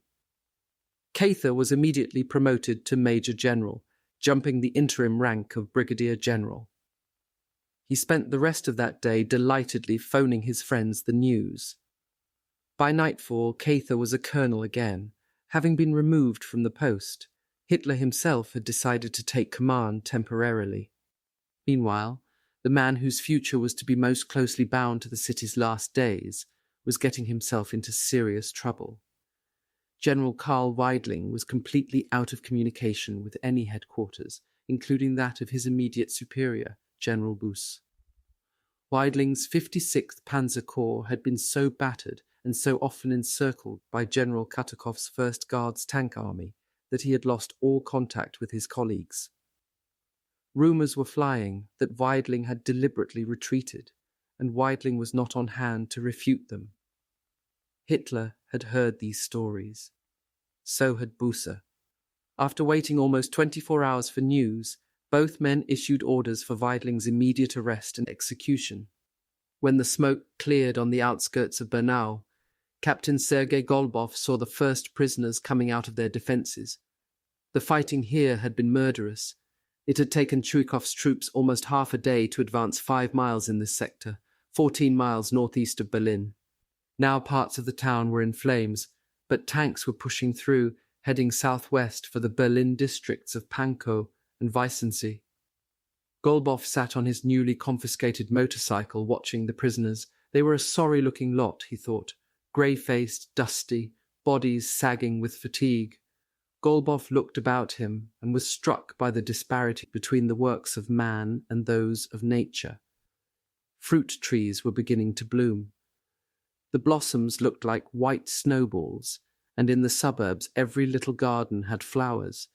But then the huge black war machines, the tanks, crawling through the gardens, what a contrast! Golubov took out of his tunic pocket a folded copy of the newspaper Red Star, carefully tore off a small strip of the paper, shook some tobacco onto it and rolled a cigarette. Everyone used Red Star paper. It was thinner and seemed to burn better than Pravda or Izvestia. It was as he lit the cigarette that he saw the German major staggering up the road toward him. "Leave my wife alone!" the man was shouting in Polish. "Leave my wife alone!" Golubov watched, puzzled, as the wild-eyed officer staggered toward him. When the German got closer, Golubov got off his cycle and went toward him. Blood was pouring down the major's hands. The German lifted his blood-streaked arms. Golubov saw that he had slashed his wrists. "I'm dying," the man gasped. "I've committed suicide. Look!" He thrust his bleeding hands toward Golubov. "Now, will you leave my wife alone?" Golubov stared at him. "You stupid fool," he said. "I've got other things to do than bother your wife." He called out for the medics, then held the man's wrists to staunch the flow of blood until the first aid men arrived. It was probably too late anyway, Golubov thought, as the medics led the major away. "Leave my wife alone! Leave her alone!" the German kept yelling. Golubov leaned back against the motorcycle and relit his cigarette. Gerbles has done his work well, he thought. What do they think we are, monsters? Bruno Zarzicki, tears staining his face, stood in the street as the liberators he had waited so long to see passed by. The communist leader in the Neuenhagen-Hoppegarten area, 12 miles east of Berlin, was delighted because now everyone could see what he had known all along, that Gerbles' propaganda about the Soviets was fabricated of the most vicious lies. Red Army troops, trim and efficient, had entered Neuenhagen and had quickly passed through, heading west for the Berlin districts of Weissensee and Lichtenberg. There had been practically no fighting in the town. Most of the local Nazis had left on April 15th. At that time, Bruno had told Mayor Otto Schneider, "When I see the first Russians, I'm going out to meet them with a white flag. Fighting would be useless." The mayor agreed. Only one man had put up a fight. The fanatical Hermann Schuster, head of the party's social welfare unit. He had barricaded his house and opened fire on the first reconnaissance units. It was a one-sided battle. The Russians had efficiently wiped out Schuster and his house with hand grenades. Bruno and the other members of his communist cell burned their Volkssturm armbands and met the Russian troops with a white flag. Bruno was happier than he ever remembered being. He shared all his information with the Soviet troopers and told them that he and his friends were anti-fascists and always had been. For Bruno, the arrival of Zhukov's soldiers brought on the miracle cure he had anticipated weeks before. His ulcers disappeared. For the first time, he could eat without nausea or pain. The cure was to be short-lived. Bruno's detailed plan for the future socialistic administration of the town, which he confidently offered to the conquerors a few weeks later, was turned down. A Russian official heard him out and then had responded with one word, niet. On that day, 3 months after Bruno Zarzicki had watched with pride and wonder the arrival of his idols, the ulcers which he had always called fascist-inspired returned, worse than ever. In the Lehrterstrasse prison, condemned Corporal Herbert Kosny did not know how much longer his luck would hold. The confirmation of the death sentence pronounced on him by civil authorities was still pending action by a military court. Herbert was living on borrowed time. On the 20th, he had been informed that the military tribunal would hear his case the following day. He knew what its verdict would be, and that he probably would be executed immediately. But the next morning, when he arrived under guard at the courthouse at Plotzensee, the building was empty. Everybody had fled to the shelters. Although the surprise Russian bombardment had saved him, the reprieve was only temporary. Kosny had now been told that his trial would take place Monday, the 23rd. The Russians were Herbert's last hope. If they did not reach the prison before that date, he would surely die. Because of the shelling, the prisoners had been moved down into the cellars. Herbert noticed that the guards had suddenly become friendly. There were rumors that some prisoners had already been released and that others might be allowed to leave within the next few hours. Herbert was certain he would be held, but he hoped that his brother Kurt might get out. Kurt, too, was aware of the rumors, but he knew what Herbert did not, that they were at least partly true. The names of some Jehovah's Witnesses, convicted conscientious objectors who performed various menial chores in the prison, had been called out, and the men had been given release slips which would permit them to leave the prison. One witness did not seem to be in much of a hurry to depart, Kurt noticed. The man was sitting at a table in the cellar, carefully cleaning the last morsel of food from his tin plate. "Why aren't you leaving with the others?" Kurt asked. The man's explanation was simple. "My home is in the Rhineland, behind the Western Allies' lines," he said. "There's no possibility of getting there. I'm just going to sit tight and stay here until the whole thing is over." Kurt looked at the man's release slip. If the witness was not going to use it, he knew someone who could. As the prisoner continued eating, Kurt kept him in conversation, moving closer to the yellow paper that signified freedom. After a few more moments of amiable chatting, Kurt managed to slip the paper into his pocket. Undetected, he walked off. Quickly he found Herbert and offered him the precious release order. To his astonishment, Herbert refused it. Because he was condemned to death, the Gestapo would capture him no matter what, Herbert said. Kurt had been imprisoned only as a suspected communist. He had not been charged with anything. "You'll have a better chance," Herbert told his brother. "You go." Then he added with false enthusiasm, "We'll all probably get out today, in any case, so you might as well go first." A short time later, his bedroll over his shoulder, Kurt Kosny walked into the guard room on the main floor and joined a line of Jehovah's Witnesses being processed out. One of the guards, an SS sergeant named Bathe, who knew Kurt, looked right at him. For one awful moment, Kurt expected to be grabbed and hauled back to the cellar. But Bathe turned away. The man behind the desk said, "Next." Kurt presented his slip. 5 minutes later, his official stamped release in hand, Kurt Kosny stood in the street outside the prison. He was a free man. The street was being swept with gunfire and the air was thick with shrapnel. but Kurt Kosny hardly noticed. He felt deliriously happy, as though I had drunk about 20 brandies. The Russians were in Zossen. General Rybalko's Third Guards tankers had captured the High Command headquarters intact, along with a handful of engineers, soldiers and technicians. Everyone else had gone. Rybalko's tired, begrimed tankers blinked in amazement at the brilliant lighting in the vast underground rooms. As they wandered through galleries, living quarters and offices, evidences of a speedy exodus were apparent everywhere. Major Boris Polivoy, a political commissar attached to Koniev's headquarters, saw that the floors were littered with maps and papers. In one room, a dressing gown lay on a desk. Nearby was a leather case filled with family photographs. Exchange 500, the huge telephone complex, had been seized undamaged. Men stood on the threshold and gaped at the flickering lights on the consoles, all now unmanned. Large signs attached to the telephone boards warned in schoolbook Russian, "Soldiers, do not damage this apparatus. It will be valuable to the Red Army." Polivoy and the other officers speculated that fleeing German workers had put up the signs in order to save their own necks.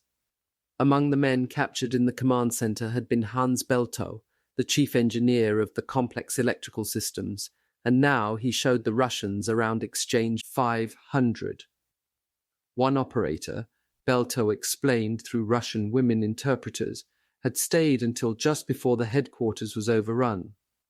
As wire recorders played out his last conversations, the Russians stood listening in the great immaculate room. During Zossen's final minutes in German hands, calls had continued to come in from all over the swiftly contracting Reich, and they were all there on the recorders. "I have an urgent message for Oslo," a voice said in German. "Sorry," said the Zossen operator, "but we're not transmitting. I'm the last man here." "My God, what's happening?" Another voice, "Attention, attention, I have an urgent message." "We aren't accepting any messages." "Is there any contact with Prague? How are they feeling in Berlin?" "Even is almost at the door. I'm closing down now." Zossen had fallen. Except for this brief inspection, Koniev's armies had hardly paused there. One tentacle of tanks was heading for Potsdam.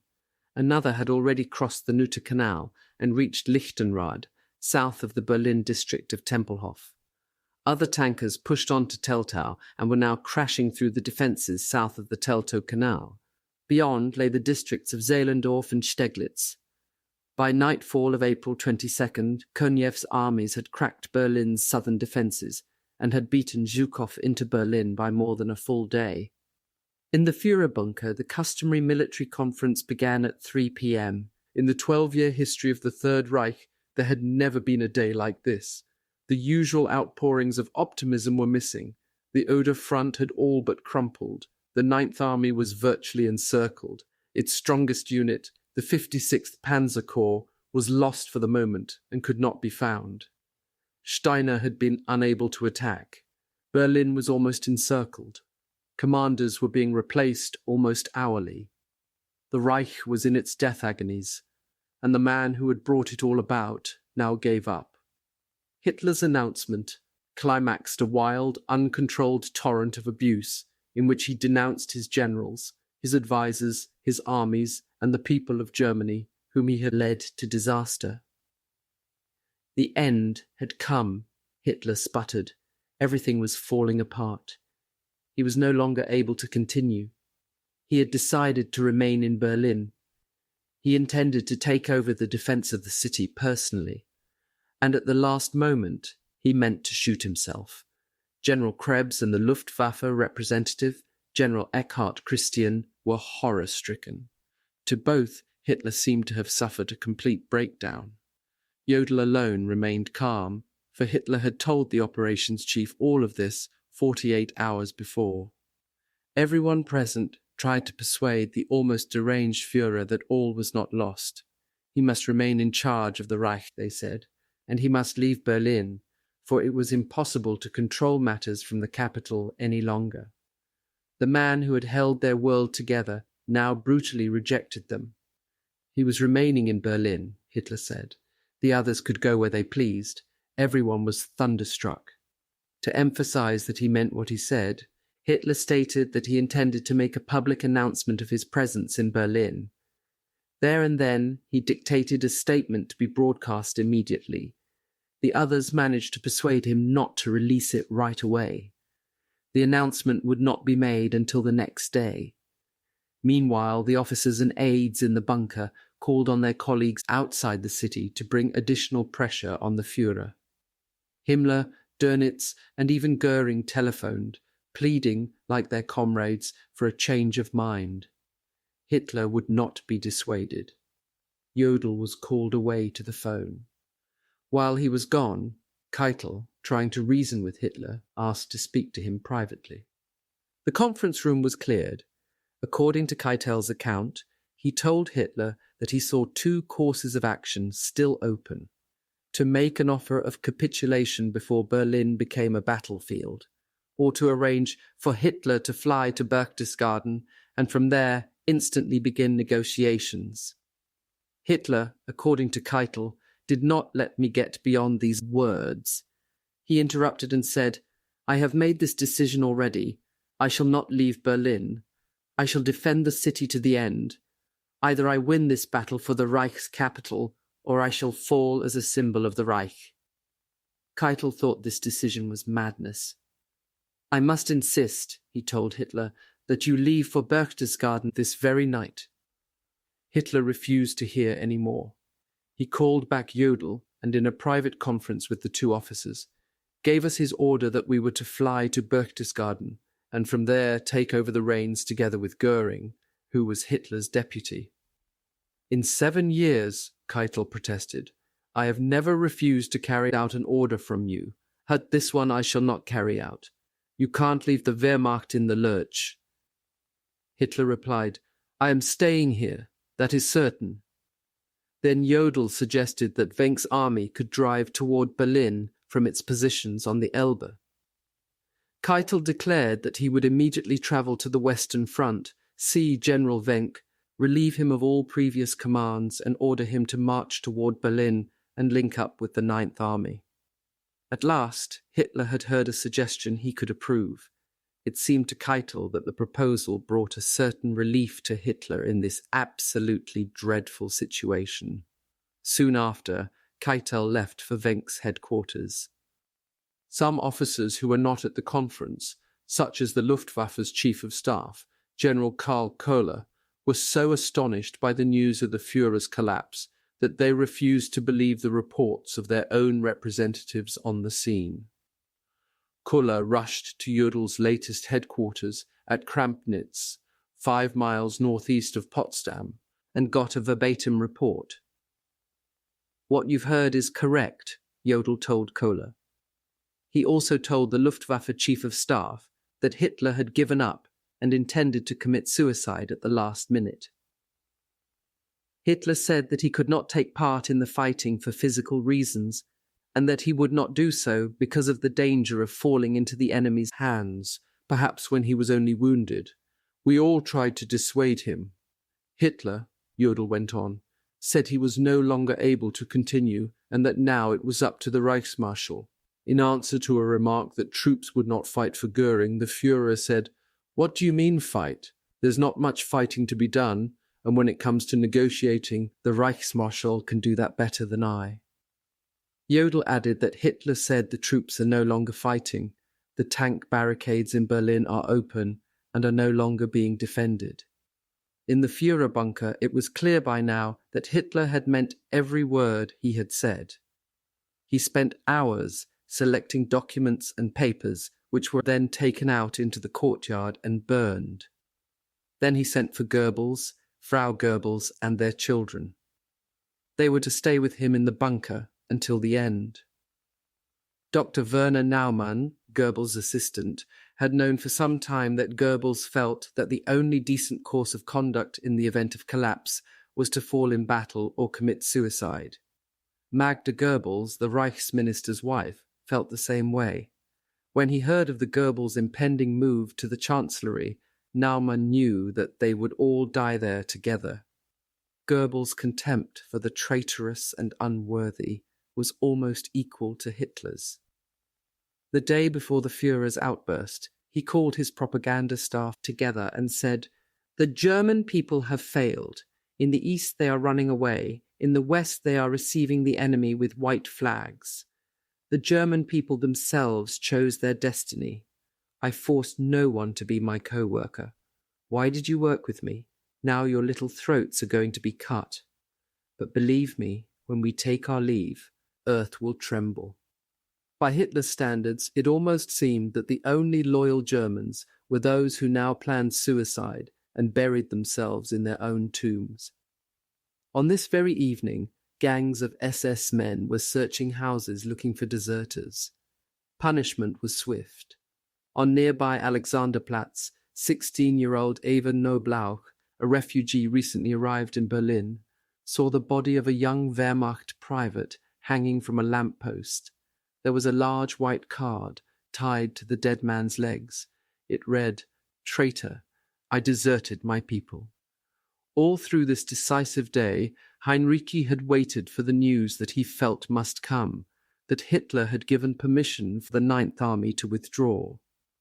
Buss's force, almost encircled, cut off from the armies on its flanks, was close to annihilation. Yet Krebs had continued to insist that it hold its positions. He had gone even further. He had suggested that some of the Ninth's forces attempt to fight their way south and link up with Field Marshal Schörner. Buss himself was complicating matters. Hinrichi had tried to get him to pull back without orders. Buss refused even to consider withdrawal unless a specific command arrived from the Führer.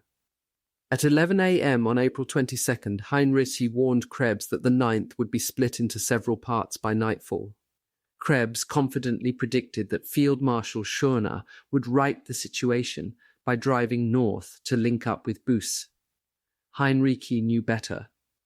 "It will take Schörner several days to mount an attack," he told Krebs. "By then the Ninth will no longer exist."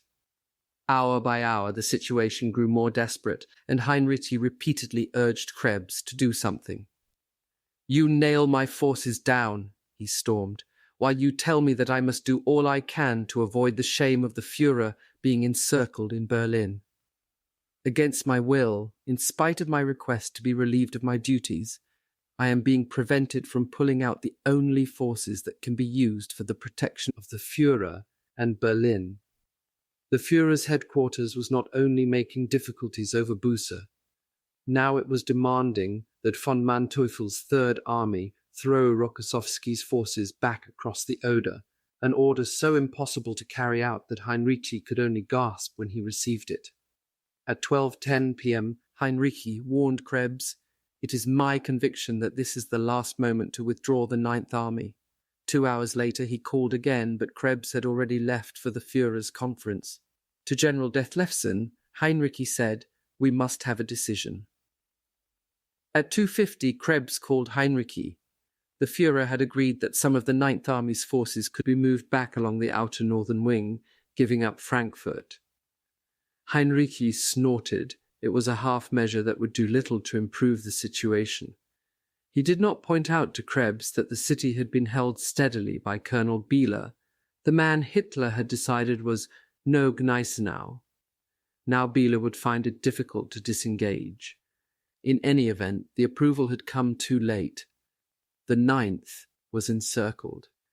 Nearly 2 hours later, Krebs again came on the phone. This time he informed Hinrichi that at the Führer's conference it had been decided to turn General Venk's 12th Army away from its positions on the Western Front. Venk would launch an attack toward the east in Berlin, relieving the pressure. It was a surprising announcement. Hinrichi commented dryly, "They will be most welcome." But still, no order of complete withdrawal had come for the Ninth. Although they were encircled, Hinrichi believed Busse's troops were still strong enough to begin moving toward the west. Now Krebs's news of Venk, whom Hinrichi had never even heard of before this moment, offered a new possibility. The news gave rise to the hope, Hinrichi said later, that the Ninth could still be rescued from its precarious situation after all. Hinrichi called Bucer. Krebs just told me that the army Venk is to turn about and march in your direction, he said. He instructed Bus to pull out his strongest division, break through the Russians, and head west to meet Venk. Bus protested that this would lose him the bulk of his strength. Hinrichi had had enough. "This is the order for the 9th Army," he interrupted in a steely voice. "Pull out one division and get it underway to join with Venk." He was finished arguing.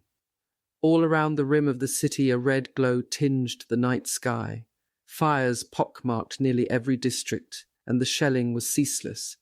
But in the cellar of the Lehrterstrasse prison, a feeling of jubilance and excitement had been mounting steadily. During the afternoon, 21 men had been freed. Later, some of the remaining prisoners' valuables had been returned. According to the guards, the action had been authorized to speed up the processing of releases. At any moment now, the prisoners expected to be freed. Some thought they might be home before morning. Even Herbert Kosny now felt that he had beaten the executioner. A guard came into the cellar. From a list in his hand, he quickly began to read off names. The men listened tensely as each name was called. There was a communist, a Russian POW, and several men whom Kosny recognized as suspects in the Hitler plot of 1944. The guard reeled off the names: Haushofer, Schleicher, Munzinger, Sosinau, Kosny, Moll. Suddenly Herbert realized with a surge of hope that his name had been called. Altogether, some 16 prisoners had been singled out. When they had been counted, the guard led them to the security office. There they waited outside the door as one after another each man was called in. When Kosny's turn came, he saw that there were 6 SS men in the room, all quite drunk. One of them looked up his name and gave him the personal belongings taken from him at the time of his arrest. They were pitifully few: his army paybook, a pencil, and a cigarette lighter. Herbert signed a receipt for his effects, and then a form stating that he had been released. One of the SS men told him, "Well, you'll see your wife pretty soon." Back in the cellar, the men were told to pack their belongings. Kosny could hardly believe his luck. He packed quickly, carefully folding the good suit his wife had given him on their 4th wedding anniversary. When he had finished, he began to help his fellow prisoner, Haushofer. Among Haushofer's belongings was some food, including a bottle of wine and a loaf of pumpernickel. Haushofer could not get the bread into his rucksack, so he gave it to Kosny. There was a long wait. Then, after almost an hour and a half, the 16 men were lined up in a double row and led up the cellar steps, through a door and into a dark hall. Suddenly a door slammed shut behind them, and they were left standing in total darkness. Almost immediately a flashlight was switched on. As Herbert's eyes grew accustomed to the dimness, he saw that the light was hanging from an SS officer's belt. The man, a lieutenant colonel, was wearing a helmet, and he carried a gun. "You are being transferred," he told the men. "If there are any attempts at escape, you will be shot down. Load your things onto the truck outside. We'll march to the Potsdam railroad station." Kosny's hopes were dashed. For a moment he thought of darting into one of the nearby cells. He was now certain that the Russians would be in the area within a few hours, but even as he considered hiding, he realized that other SS men, carrying machine pistols, were standing all about the room. The prisoners were herded out into the Lehrterstrasse and marched off in the direction of Invalidenstrasse. It was raining. Herbert turned up his jacket collar and tied a towel he was using as a scarf tighter around his throat. Halfway down the street, the men were stopped and searched, and their personal effects, which had been returned to them only a short while earlier, were taken again. The column set off once more, each prisoner flanked by an SS man with a machine pistol on his back and a gun in his hand. As they reached Invalidenstrasse, an SS sergeant suggested taking a shortcut through the bombed-out Ulap exhibition hall. They marched through the rubble and entered the ruins of the massive building with its skeletal concrete pillars. Suddenly, each prisoner was grabbed by the collar by his SS guard. One group of prisoners went to the left, the other to the right. They were marched right up to the wall of the building and positioned about 6 to 7 feet apart, and then they all knew what was going to happen. Some prisoners began to plead for their lives. The man next to Cosney began to scream, "Let me live! I haven't done anything!" At that moment, Herbert felt the cold barrel of a pistol touching the back of his neck. Just as the sergeant shouted, "Fire!" Herbert turned his head. There was a ragged volley as each SS man fired. Cosney felt a sudden sharp blow. Then he was on the ground. He lay motionless. Now the lieutenant colonel walked along the line of fallen men, firing an additional shot into the head of each prisoner. When he got to Herbert, he said, "This pig has had enough." Then he said, "Come on, men, we must hurry. We have more work to do tonight." Cosney never knew how long he lay there. After a time, very cautiously, he put his hand up to his neck and cheek. He was bleeding profusely, but his life had been saved in that split second when he turned his head. He found that he could not use his right arm or leg. Crawling, he slowly made his way through the ruins until he reached Invalidenstrasse. Then he got up, found he could walk, tied the towel even more tightly about his wounded throat, and slowly, painfully started in the direction of the Charité hospital. He collapsed several times. Once he was stopped by a group of Hitler youths. They first demanded his identity papers, but then, seeing that he was badly hurt, they allowed him to pass. At some point in his journey, he took his shoes off because they felt too heavy. At another time, he encountered heavy artillery fire. How long the walk took, he could never remember. There was never more than half conscious, but finally he reached his home off Franzekstrasse. Then, with his last ounce of strength, Herbert Cosney, the only living witness to the Lehrterstrasse prison massacre, banged again and again on the door. His wife Hedwig opened the door. The man who stood there was unrecognizable. His face was a mass of blood, as was the front of his coat. Horrified, she said, "Who are you?" Just before he collapsed, Cosney managed to say, "I'm Herbert." At 1 a.m. on April 23rd, the phone rang in the Wiesenberg forest headquarters of General Walter Venk, commander of the 12th Army. The Wehrmacht's youngest general was still in uniform, dozing in an armchair. His command post, Alteholler, Old Hell, about 35 miles east of Magdeberg, was the former home of a gamekeeper. Venk picked up the phone himself. One of his commanders reported that Field Marshal Wilhelm Keitel had just passed through the lines, en route to the headquarters. Venk called his chief of staff, Colonel Gunther Reichhelm. "We have a visitor coming," he said. "Keitel." Venk had always heartily disliked Hitler's chief of staff. Keitel was the last man in the world he wanted to talk to now. In the last few weeks, Venk had seen more sorrow, hardship, and suffering than he had ever witnessed in battle. As Germany's boundaries shrank, his area had become a vast refugee encampment. Homeless Germans were everywhere, along the roads, in the fields, villages and forests, sleeping in wagons, tents, broken-down trucks, railway carriages, and in the open. Venk had turned every habitable building in the area, homes, churches, even village dance halls, into shelters for the refugees. "I felt," he said later, "like a visiting priest. Every day I went around trying to do what I could for the refugees, in particular the children and the sick. And all the time we wondered how soon the Americans would attack from their bridgeheads across the Elbe." His army was now feeding more than 500,000 people a day. Trains from all over the Reich had reached this narrow area between the Elbe and Berlin and had been unable to proceed farther. The freight they carried was both a boon and a burden to the 12th Army. Every conceivable kind of cargo, from aircraft parts to carloads of butter, had been found on the trains. A few miles away, on the Eastern Front, von Manteuffel's panzers were halted for lack of fuel. Venk, on the other hand, was almost awash in gasoline. He had reported these surpluses to Berlin, but as yet no arrangements had been made to collect them. Nobody had even acknowledged his reports.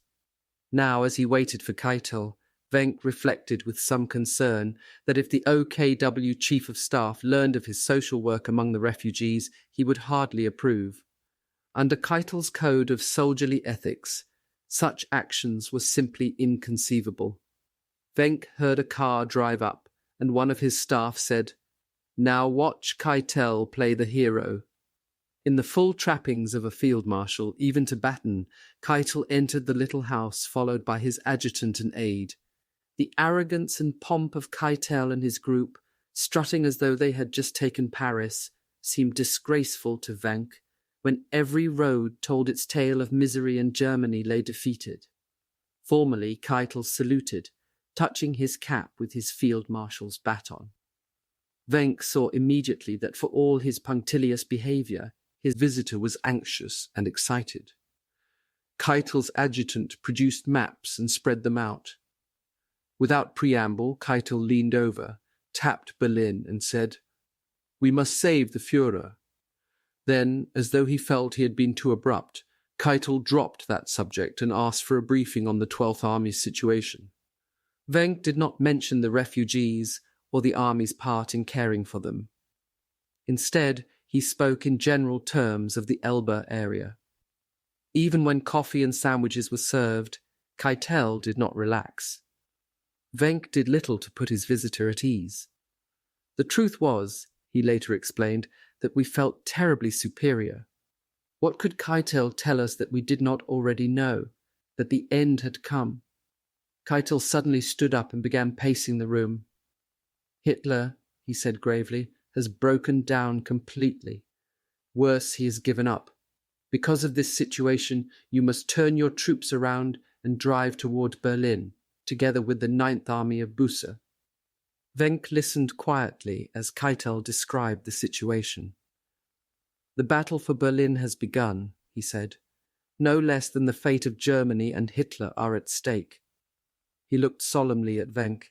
"It is your duty to attack and save the Führer." Irrelevantly, Venk suddenly thought that this was probably the closest Keitel had ever been to the front line in his life. Long ago in his dealings with Keitel, Venk had learned that if you gave an argument, one of two things happened. You got 2 hours of blistering talk, or you lost your command. Now he replied automatically, "Of course, Field Marshal, we will do what you order." Keitel nodded. "You will attack Berlin from the sector Belzig-Treuenbrietzen," he said, pointing to 2 small towns about 12 miles northeast of the 12th's front lines. Venk knew that this was impossible. Keitel was talking about a plan which was based on forces, men, tanks, and divisions that had long since been destroyed or had simply never existed. With virtually no tanks or self-propelled guns and with few men, Venk could not simultaneously hold the line against the Americans at the Elbe and attack toward Berlin to save the Führer. In any case, it would be immensely difficult to attack northeast into Berlin. There were too many lakes and rivers in his path. With the limited forces at his disposal, he could only get into Berlin from the north. He suggested to Keitel that the 12th drive on Berlin north of the lakes, via Nauen and Spandau. "I think," Venk added, "that I can mount the attack in about 2 days." Keitel stood for a moment in silence. Then he told Venk stonily, "We can't wait 2 days." Again, Venk did not argue. He could not waste the time. Quickly he agreed to Keitel's plan. As the field marshal left the headquarters, he turned to Venk and said, "I wish you complete success." When Keitel's car had driven away, Venk called together his staff. "Now," he said, "here's how we will actually do it. We will drive as close to Berlin as we can, but we will not give up our positions on the Elbe. With our flanks on the river, we keep open a channel of escape to the west. It would be nonsense to drive toward Berlin only to be encircled by the Russians. We will try for a link-up with the 9th Army, and then let's get out every soldier and civilian who can make it to the west." As for Hitler, Venk said only that the fate of one person does not matter any more. While he was giving orders for the attack, it occurred to Venk that in all the long night's discussion, Keitel had never once mentioned the people of Berlin. As dawn came up at Magdeberg, 3 Germans slipped across the Elbe and surrendered to the US 30th Infantry Division. One of them was 57-year-old Lieutenant General Kurt Dittmar, a Wehrmacht officer who had daily broadcast the latest communiques from the front, and who was known throughout the Reich as the voice of the German High Command. With him were his 16-year-old son, Eberhard, and Major Werner Pluskat, the D-Day veteran whose Magdeburg guns had played an important part in preventing General Simpson's US Ninth Army from crossing the Elbe. Dittmar, who was considered the most accurate of all German military broadcasters, had a large following, not only in Germany, but among the Allied monitoring staffs. He was immediately taken to the 30th's headquarters for questioning. He surprised intelligence officers with one piece of information. Hitler, he said firmly, was in Berlin. It was enlightening news to the Allied officers. Up to now, no one had been certain of the Führer's whereabouts. Most rumours had placed him in the National Redoubt. But Dittmar could not be shaken from his story. The Führer was not only in Berlin, he told his interrogators, but he believed that Hitler will either be killed there or commit suicide. "Tell us about the National Redoubt," somebody urged. Dittmar looked puzzled. The only thing he knew about a National Redoubt, he said, was something he had read in a Swiss newspaper the previous January. He agreed that there were pockets of resistance in the north, including Norway and Denmark, and one in the south in the Italian Alps. But, he added, that is less by intention than by force of circumstance. As his interrogators pressed him about the redoubt, Dittmar shook his head. "The National Redoubt? It's a romantic dream. It's a myth." And that is all it was, a chimera. As General Omar Bradley, the 12th Army Group commander, was later to write, the redoubt existed largely in the imagination of a few fanatical Nazis. It grew into so exaggerated a scheme that I am astonished we could have believed it as innocently as we did. But while it persisted, this legend shaped our tactical thinking. Amid clouds of dust, columns of German tanks hammered through the cobbled streets of Karlshorst, on the outskirts of Berlin's eastern district of Lichtenberg. Eleanor Kruger, whose Jewish fiancé Joachim Lipschitz was hiding in the cellar of her home, watched in amazement. Where had the tanks come from? Where were they going? Instead of heading into the city, they were dashing south toward Schonebeck, as though fleeing Berlin. Were the Russians right behind? If they were, it would mean freedom at last for Joachim. But why were German troops leaving the city? Were they abandoning it? Retreating? Eleanor did not know it, but she was watching the lost and battered remnant of General Weidling's 56th Panzer Corps in the process of restoring contact with the main force. After being pushed back to the very outskirts of the city, Weidling's men had re-established communications with Buss's now encircled Ninth Army in a most roundabout way. The moment they hit the edge of the city, they had used the public telephone to call High Command headquarters in Berlin, and they had thereupon been connected by radio with the 9th. The 56th had immediately received orders to head south of the capital, cut their way through the surrounding ring of Russians, and link up with the 9th again, about 15 miles from the city in the area of Königs Wusterhausen and Klein-Kienitz. From there, they would join the effort to cut off Konev's forces. But first, Weidling had some unfinished business to attend to. He had now heard that officers from both Buss's and Hitler's headquarters had been sent to bring him in on charges that he had deliberately fled the battlefield, leaving his corps leaderless. Angrily, he ordered his men to push on without him while he headed into the city to confront Krebs. Some hours later, Weidling, having crossed Berlin to the Reichskanzlei, made his way through the basement to the so-called aide-de-camp bunker where Krebs and Bergdorf had their office. They greeted him coolly. "What's going on?" demanded Weidling. "Tell me why I'm supposed to be shot." His headquarters, said Weidling sharply, had been located almost on the front line from the moment the battle began. How could anyone say he had fled? Someone mentioned the Olympic village at Doberitz. The 56th had been nowhere near Doberitz, growled Weidling. To have gone there would have been the greatest stupidity. Slowly Krebs and Bergdorf thawed. Soon they were promising to clear up matters with the Führer without delay. Weidling then gave the two men a briefing on his situation.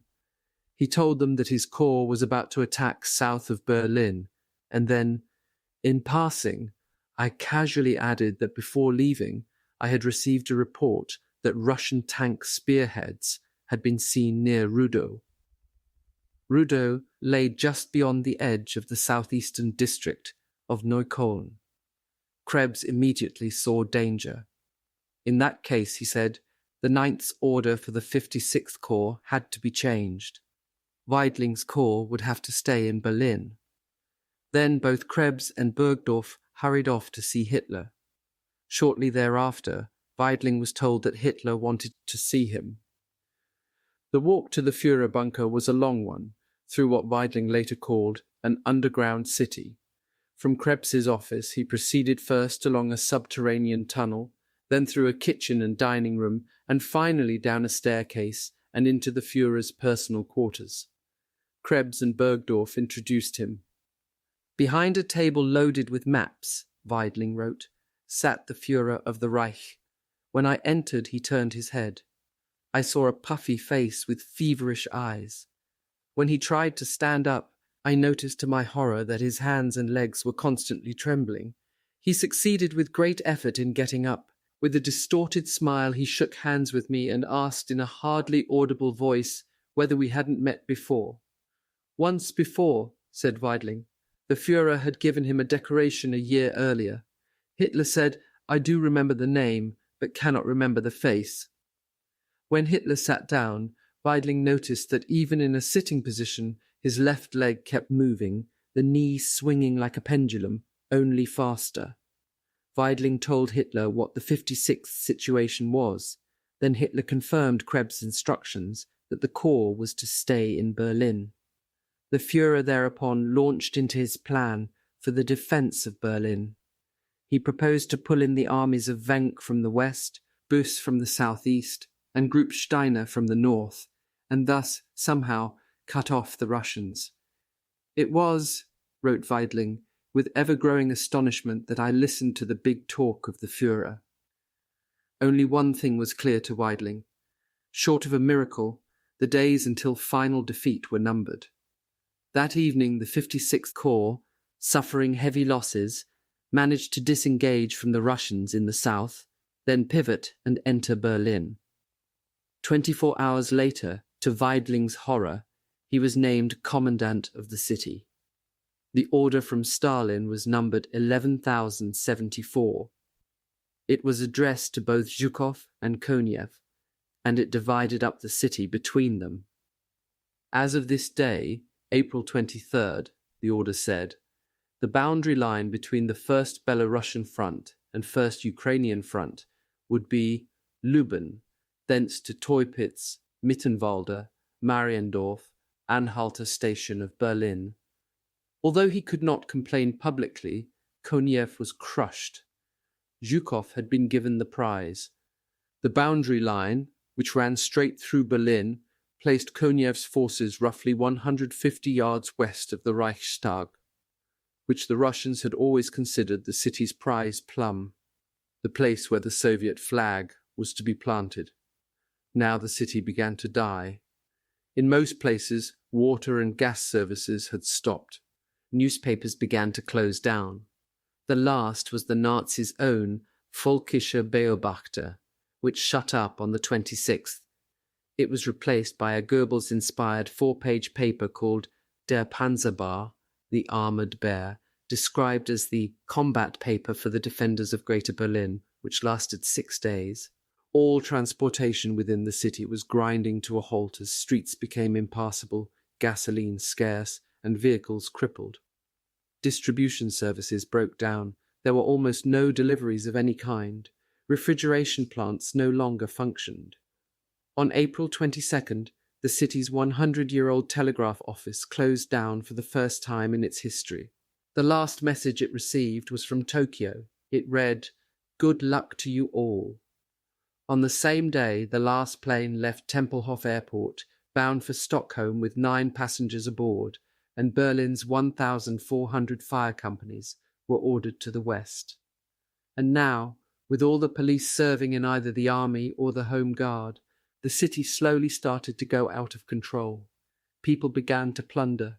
Freight trains stalled in the marshalling yards were broken into in broad daylight. Margareta Promiest, who made an extremely dangerous journey to the rail yards under heavy shelling, came away with a single piece of bacon. "Looking back on it," she said afterward, "I thought this was sheer madness." Elena Majewski and Vera Ungnad rushed all the way to the railway freight yards in Moabit. They saw people grabbing cases of canned apricots, plums, and peaches. There were also sacks of a strange kind of beans, but the girls passed these by. They did not recognize green coffee beans. They got a case of canned goods labeled apricots, and when they got home discovered it was applesauce. Both girls had always hated it. Robert Schulze fared even worse. He spent 5 hours as part of a mob trying to get at some potatoes in a large food store, but by the time his turn came, they were all gone. Storekeepers who would not give supplies away were often forced to do so. Hitler Youth. Klaus Kuster walked into a store with his aunt and asked for some supplies. When the owner insisted that he had only some cereals left, Kuster pulled a gun and demanded food. The shop owner quickly produced an assortment of foodstuffs, literally from under the counter. Kuster gathered up as much as he could carry, and he and his scandalized aunt left the store. "You are a godless youth," his aunt cried when they were outside. "Using American gangster methods," Klaus replied. "Oh, shut up! It's now a matter of life and death."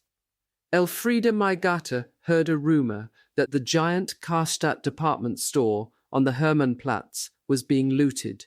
She hurried to the store and found it jammed with people. Everyone was pushing and kicking to get through the doors, she later reported. There were no queues anymore. There was no sales staff, and nobody seemed to be in charge. People were just grabbing everything in sight. If it turned out to be something useless, they simply dropped it on the floor. In the food department, there was a carpet of several inches of sticky mud on the floor, made up of condensed milk, marmalade, noodles, flour, honey, anything that had been overturned or dropped by the mob. A few supervisors seemed to be left, for now and then a man would shout, "Get out! Get out! The store is going to be blown up!" Nobody paid any attention to him. It was too obvious a trick. Women were grabbing coats, dresses, and shoes in the clothing department. Bedding, linens, and blankets were being dragged from shelves by others. In the candy section, Elfriede saw a man grab a box of chocolates from a little boy. The child began to cry. Then he yelled, "I'm going to get another one," and he did. But at the exit door came the denouement. 2 supervisors were stopping everyone as they tried to get out with their booty. They were letting people take food, but nothing else. Soon a great pile of merchandise began to grow near the door. People ploughed through it, pushing and shoving, trying to force their way past the supervisors. When Elfriede tried to get through with the coat she had taken, one of the store officials grabbed it away from her. "Please let me have it," she begged. "I'm cold." He shrugged, took it back off the pile and gave it to her. "Beat it," he said. And all the time, as the mob pushed and shoved and grabbed everything in sight, someone kept yelling, "Get out! Get out! The store is going to be blown up!" One witness to the looting at Karstadt's was Pastor Lechscheit.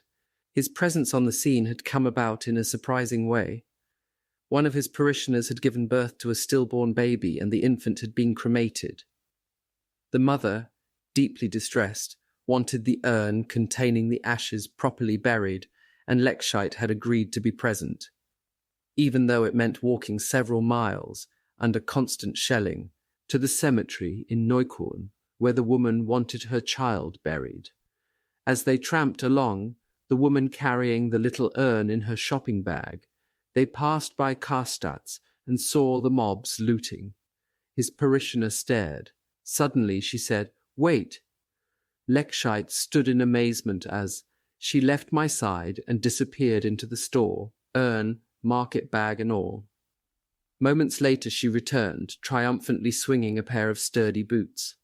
Turning to Lechscheit, she said, "Shall we go?" On the way back, Lechscheit was careful to keep her away from Karstadt's. It was just as well. That afternoon the huge store rocked as explosives tore it apart. The SS, which reportedly had stored 29 million marks worth of supplies in the basement, had blown up the emporium to deny the Russians the treasure. A number of women and children were killed in the blast. In the face of the plunderers, many store owners simply gave up. Rather than let their shops get smashed by unruly mobs, they emptied their shelves and gave supplies away without accepting either ration stamps or money. There was another reason. Shopkeepers had heard that if the Russians found hoarded food, they burned the shop down.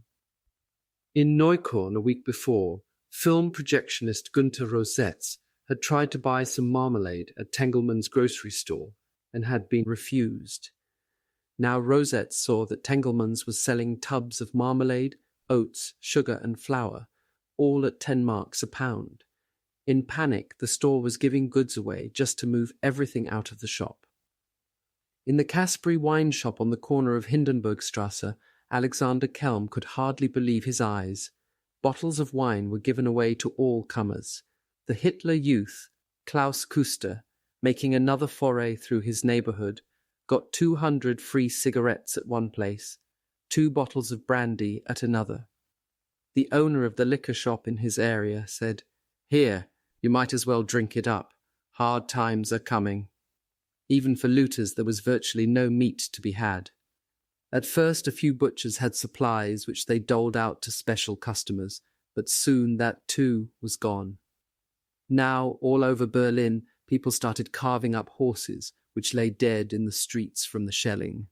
Charlotte Richter and her sister saw people armed with knives cutting up a grey-white horse that had been killed on Breitenbachplatz. The horse, Charlotte saw, had not fallen over on its side, but sort of sat on its haunches, its head still high, eyes wide open, and there were women with carving knives cleaving at its shanks. Ruby Borgmann found that she enjoyed brushing her teeth with champagne. It made the toothpaste very foamy. In the luxurious cellar beneath Heinrich Schell's fashionable Grubin Souchet restaurant, Ruby and her husband Eberhard were living an almost exotic existence. Schell had kept his promise. When the shelling began, he invited the Borgmanns to join him in his resplendent underground quarters. The restaurant's reserves of silver, crystal, and fine china were stored there, and Schell had provided creature comforts as well. The floor was carpeted with oriental rugs. On either side of the entrance, sleeping accommodations were screened by heavy grey-green draperies. Luxurious overstuffed chairs, a sofa and small tables, each covered with beige and rust-coloured linen cloths from the restaurant, were placed about the room. There had been no water for days, but there was champagne aplenty. "We drank champagne morning, noon and night," Ruby remembered. "It flowed like water, the water we didn't have." Food was the real problem. The Borgmann's good friend, Pia van Hoven, who sometimes shared the cellar's comforts with them, was occasionally able to produce some bread and even a little meat on her visits. Mostly, however, the occupants lived on tuna fish and potatoes. Ruby wondered just how many ways there were to fix these staples. The restaurant's temperamental French chef, Mopti, had yet to repeat himself, but he could not go on forever. Still, now that there seemed no hope that the Americans would come, the little group had decided to live it up. At any hour, they might be dead. Papa Sanger was gone. Through 4 years of bombing and through the shelling of the last few days, the 78-year-old World War I veteran had refused to be intimidated. In fact, it had taken all of Erna Senger's powers of persuasion to prevent her husband Conrad from going out for his customary meeting with his World War I comrades in arms. She had put Papa to work digging a shallow hole in the garden to hide her preserves. Conrad also thought it might be a good idea to hide his old army sword along with the jams and jellies so the Russians would find no weapons in the house. But once the work was done, Papa had gone out into the streets, despite the pleadings of the entire family. They had found his shrapnel-riddled body in the bushes outside the burning wreckage of Pastor Martin Niemöller's house, only a short way from home. While shells blanketed the district, the family brought Papa home in a wheelbarrow. As she walked alongside the cart, Erna remembered that during their last conversation, she had a slight difference of opinion with Conrad as to which biblical quotation was more appropriate for the times. Papa maintained that one can only live by the 90th Psalm, especially the 4th verse. For 1,000 years in thy sight are but as yesterday when it is past, and as a watch in the night. Erna had disagreed.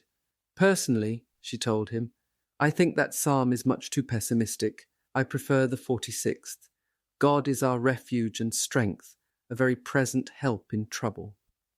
There was not a coffin to be found, and a trip to the cemetery was too dangerous to attempt in any case.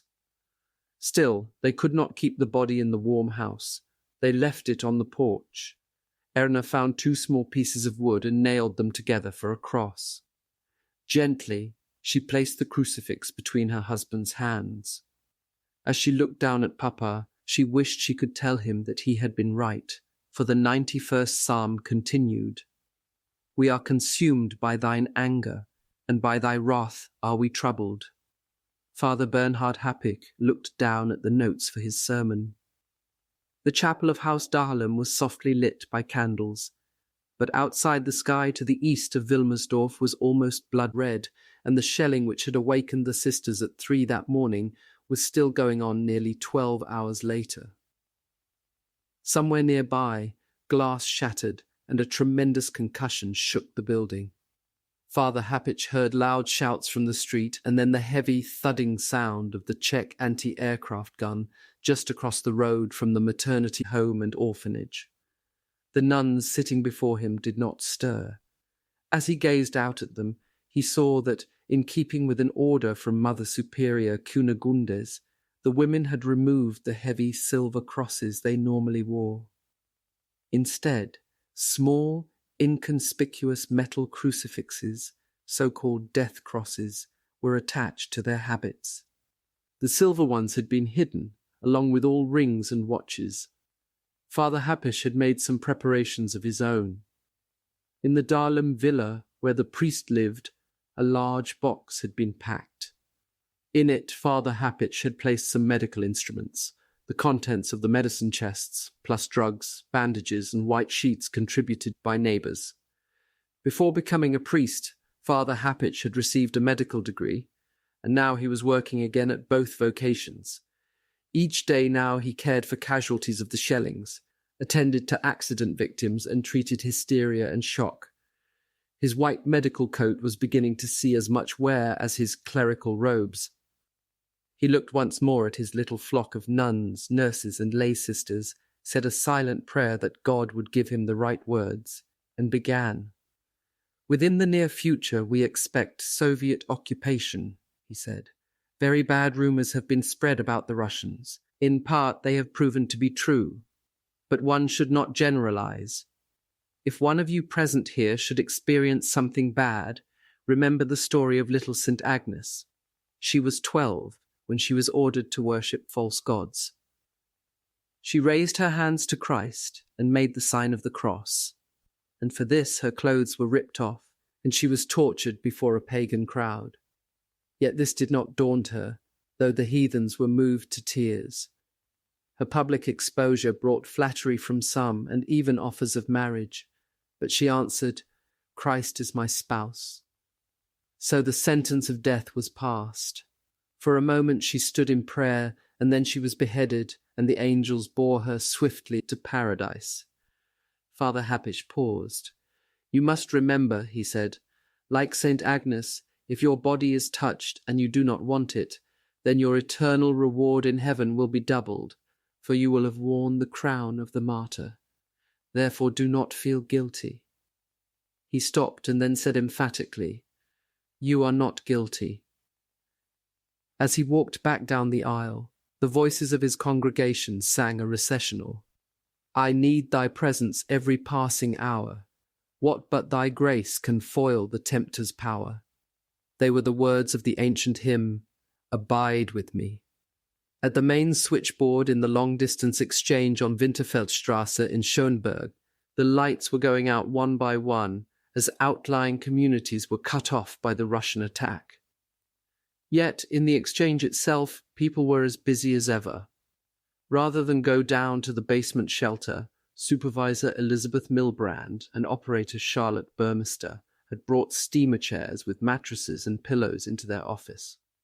The two women intended to stick it out on the 5th floor, where the main exchange was located, as long as they could. Suddenly the loudspeakers in the building blared. In the shelter hospital, Operator Helena Schroeder was overjoyed by what she heard. On the 5th floor, Operators Milbrand and Burmester were taking down the news so they could phone it to all areas still connected to the exchange. Attention, attention, said the announcer. Don't get restless. General Venk's army has joined with the Americans. They are attacking toward Berlin. Hold up your courage. Berlin is not lost.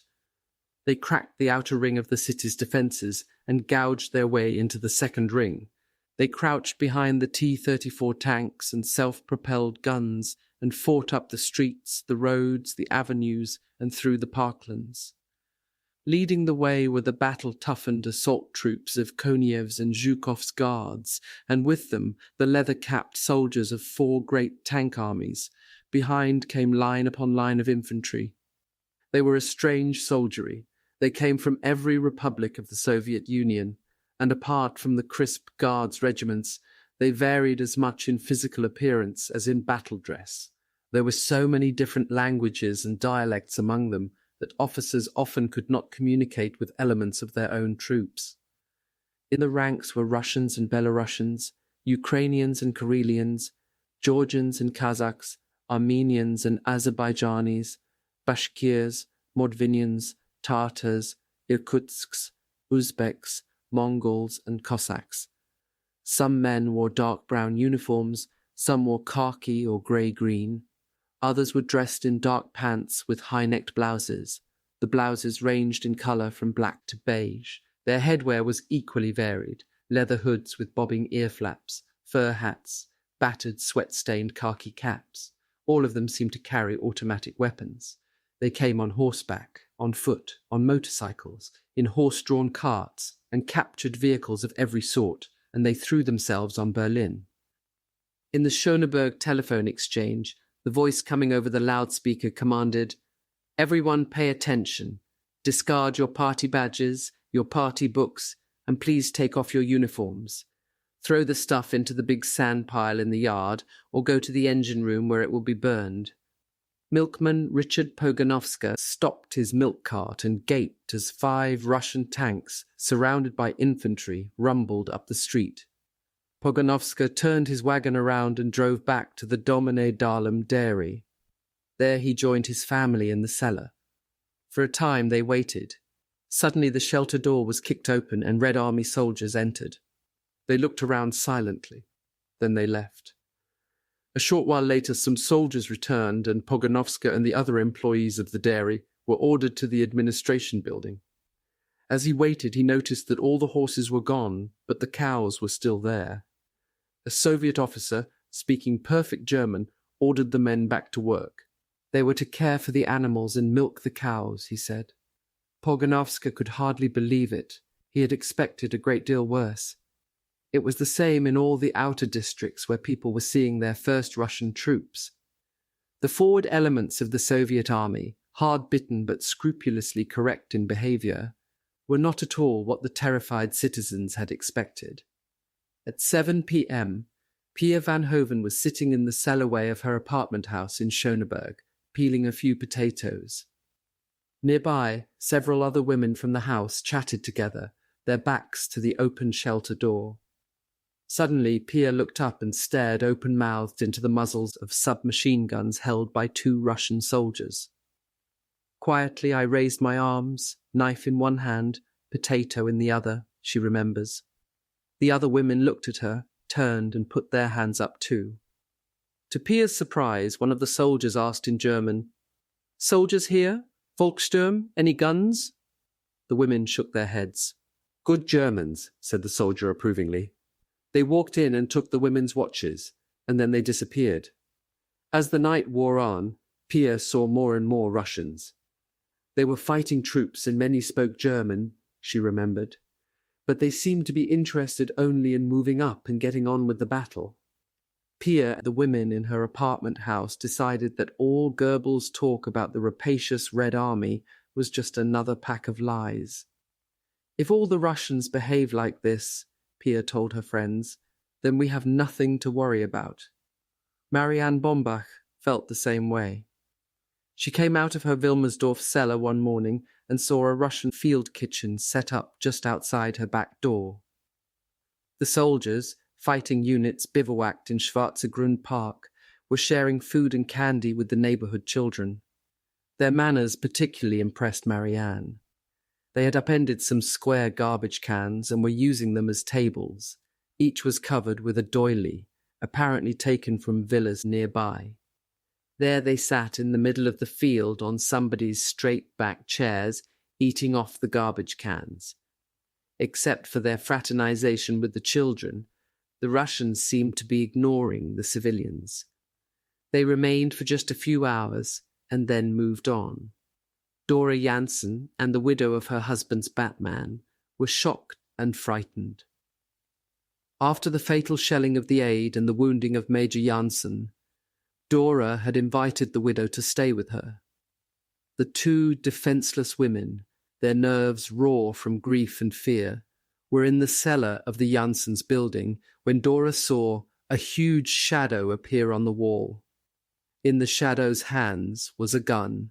To Dora, the apparition appeared like a cannon being held in the paws of a gorilla, and the soldier's head seemed huge and deformed. She was unable to breathe. The Russian came into view, followed by another, and ordered them out of the cellar. Now, Dora thought, it is going to take place.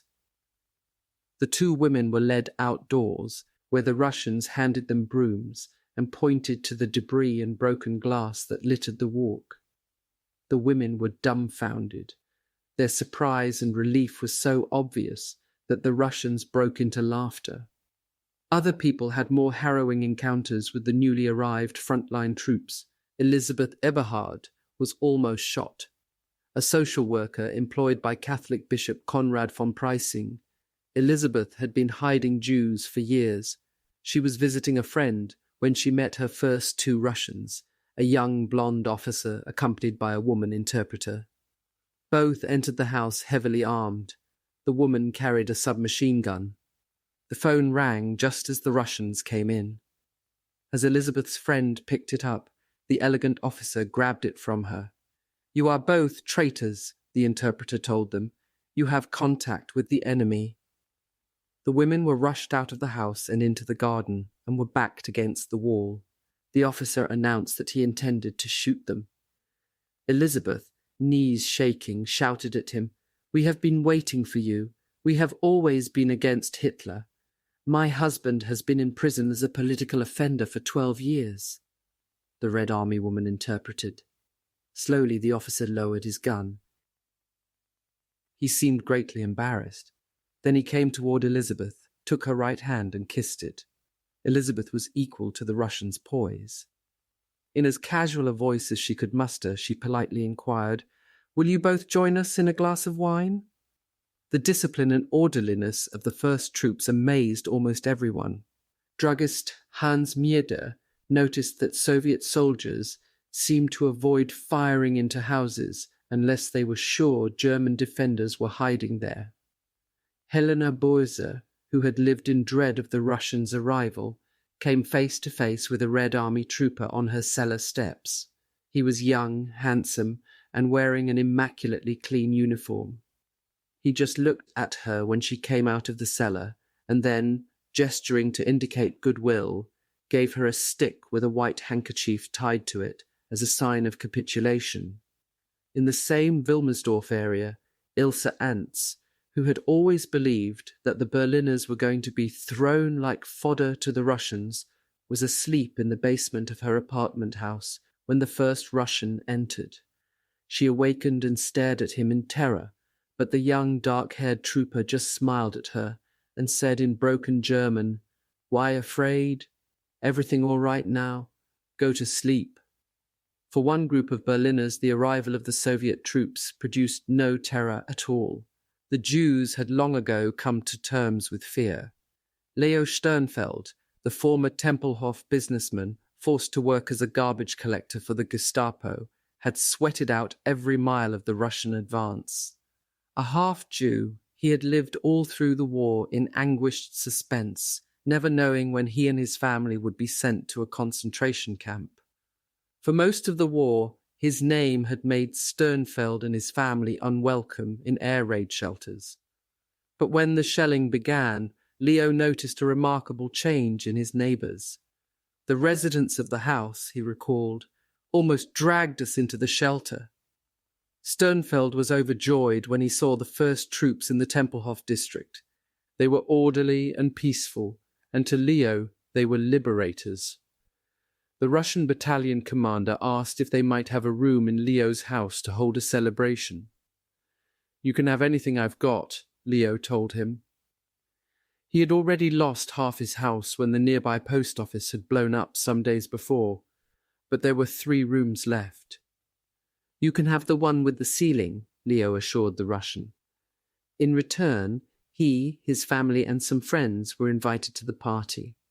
The Russians arrived, bringing baskets of food and drink. "It seemed to me at one time," Leo said, "as if the entire Russian army joined the party." The Russians drank enormous quantities of vodka. Then, to the accompaniment of an accordion, the battalion commander, an opera star in private life, began to sing. Leo sat enthralled. For the first time in years, he felt free.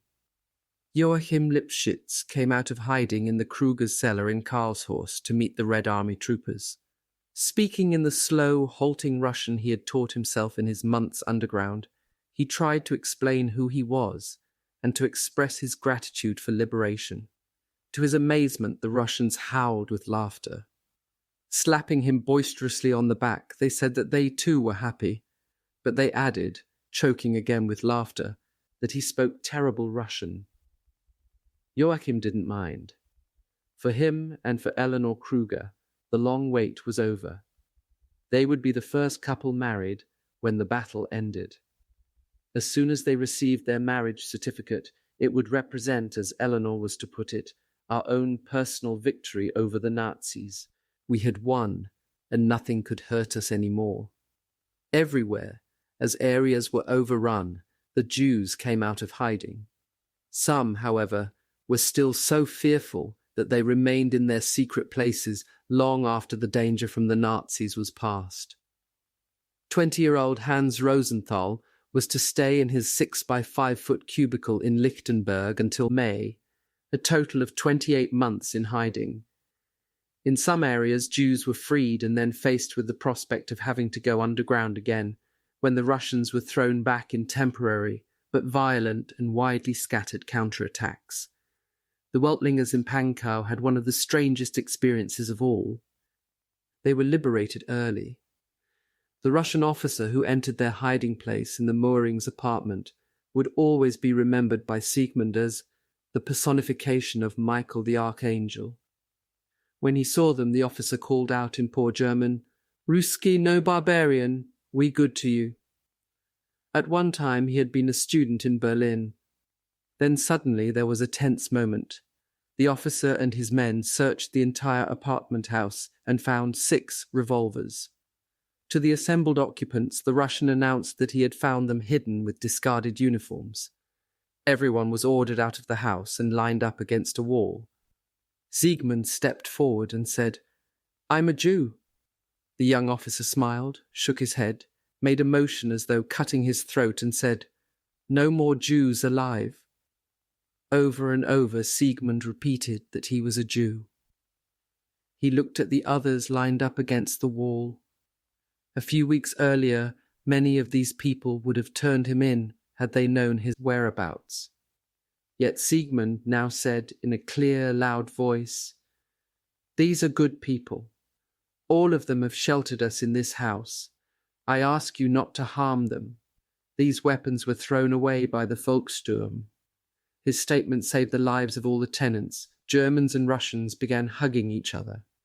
"We were drunk," Siegmund said, with happiness and joy. The Soviet officer immediately brought food and drink for the Veltlingers and stood anxiously watching them and urging them to eat. Both Veltlingers nearly became ill from the food because they were not used to anything so rich. "Immediately," Siegmund said, "people became very kind to us.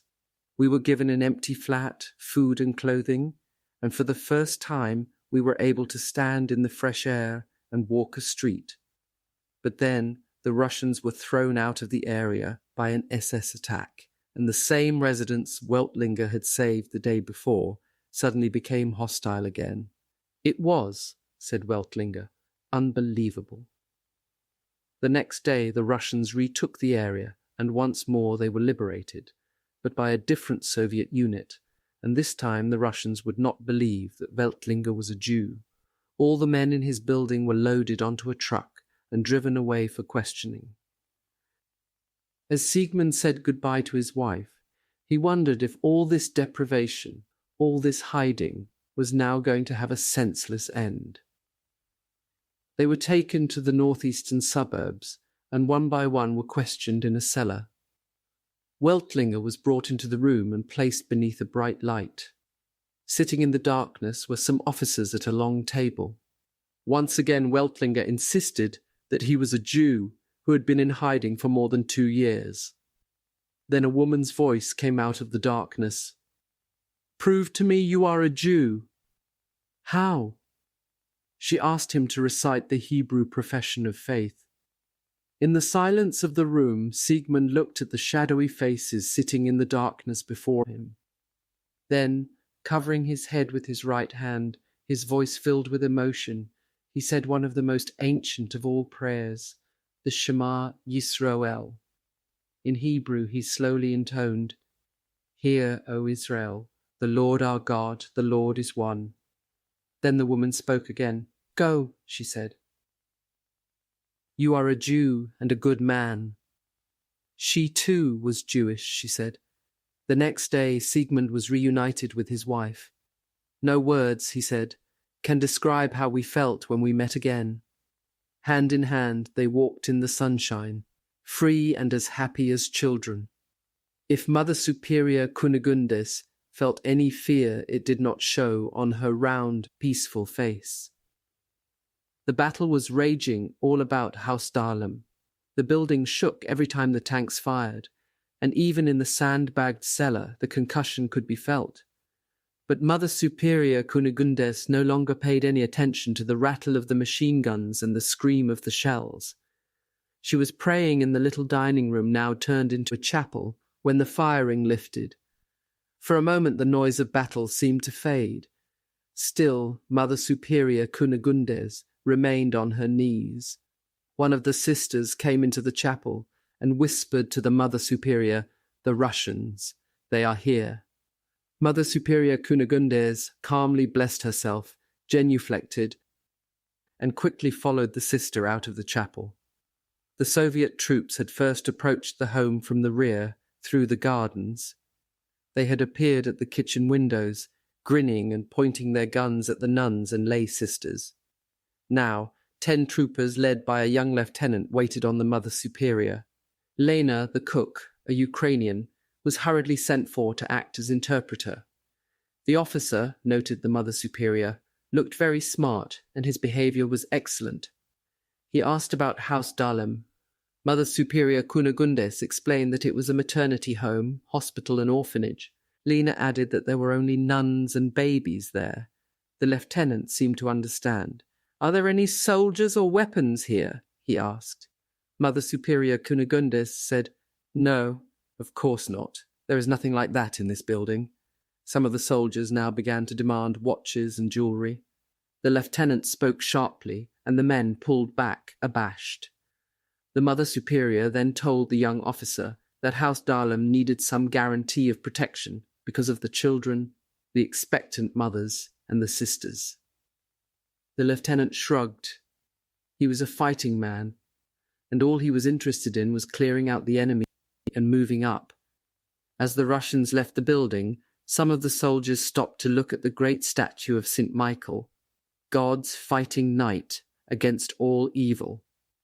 They walked around the statue, touching the sculptured folds of the gown and looking up into the face. The lieutenant said goodbye to the Mother Superior. Something seemed to be troubling him. For just a moment he gazed at his men looking at the statue. Then he said to Mother Superior Cunegundes, "These are good, disciplined and decent soldiers. But I must tell you, the men who are following us, the ones coming up behind, are pigs." There was no stopping the tide of the Russian advance.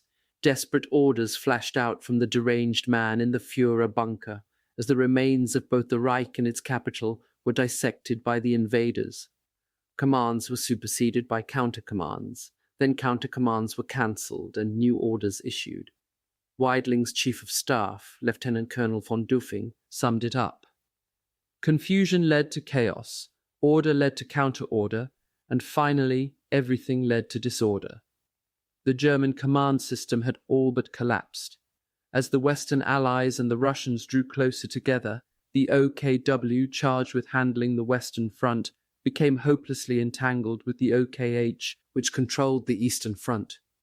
General Erich Detlefsen, OKH Assistant Chief of Staff, got a desperate call from the commander of Dresden as Konev's tanks, heading west to link up with the Americans, approached the city. He was told to put everything he had on the east bank of the Elbe, which runs through the city. 10 minutes later, the OKW ordered the Dresden commander to put his forces on the west bank.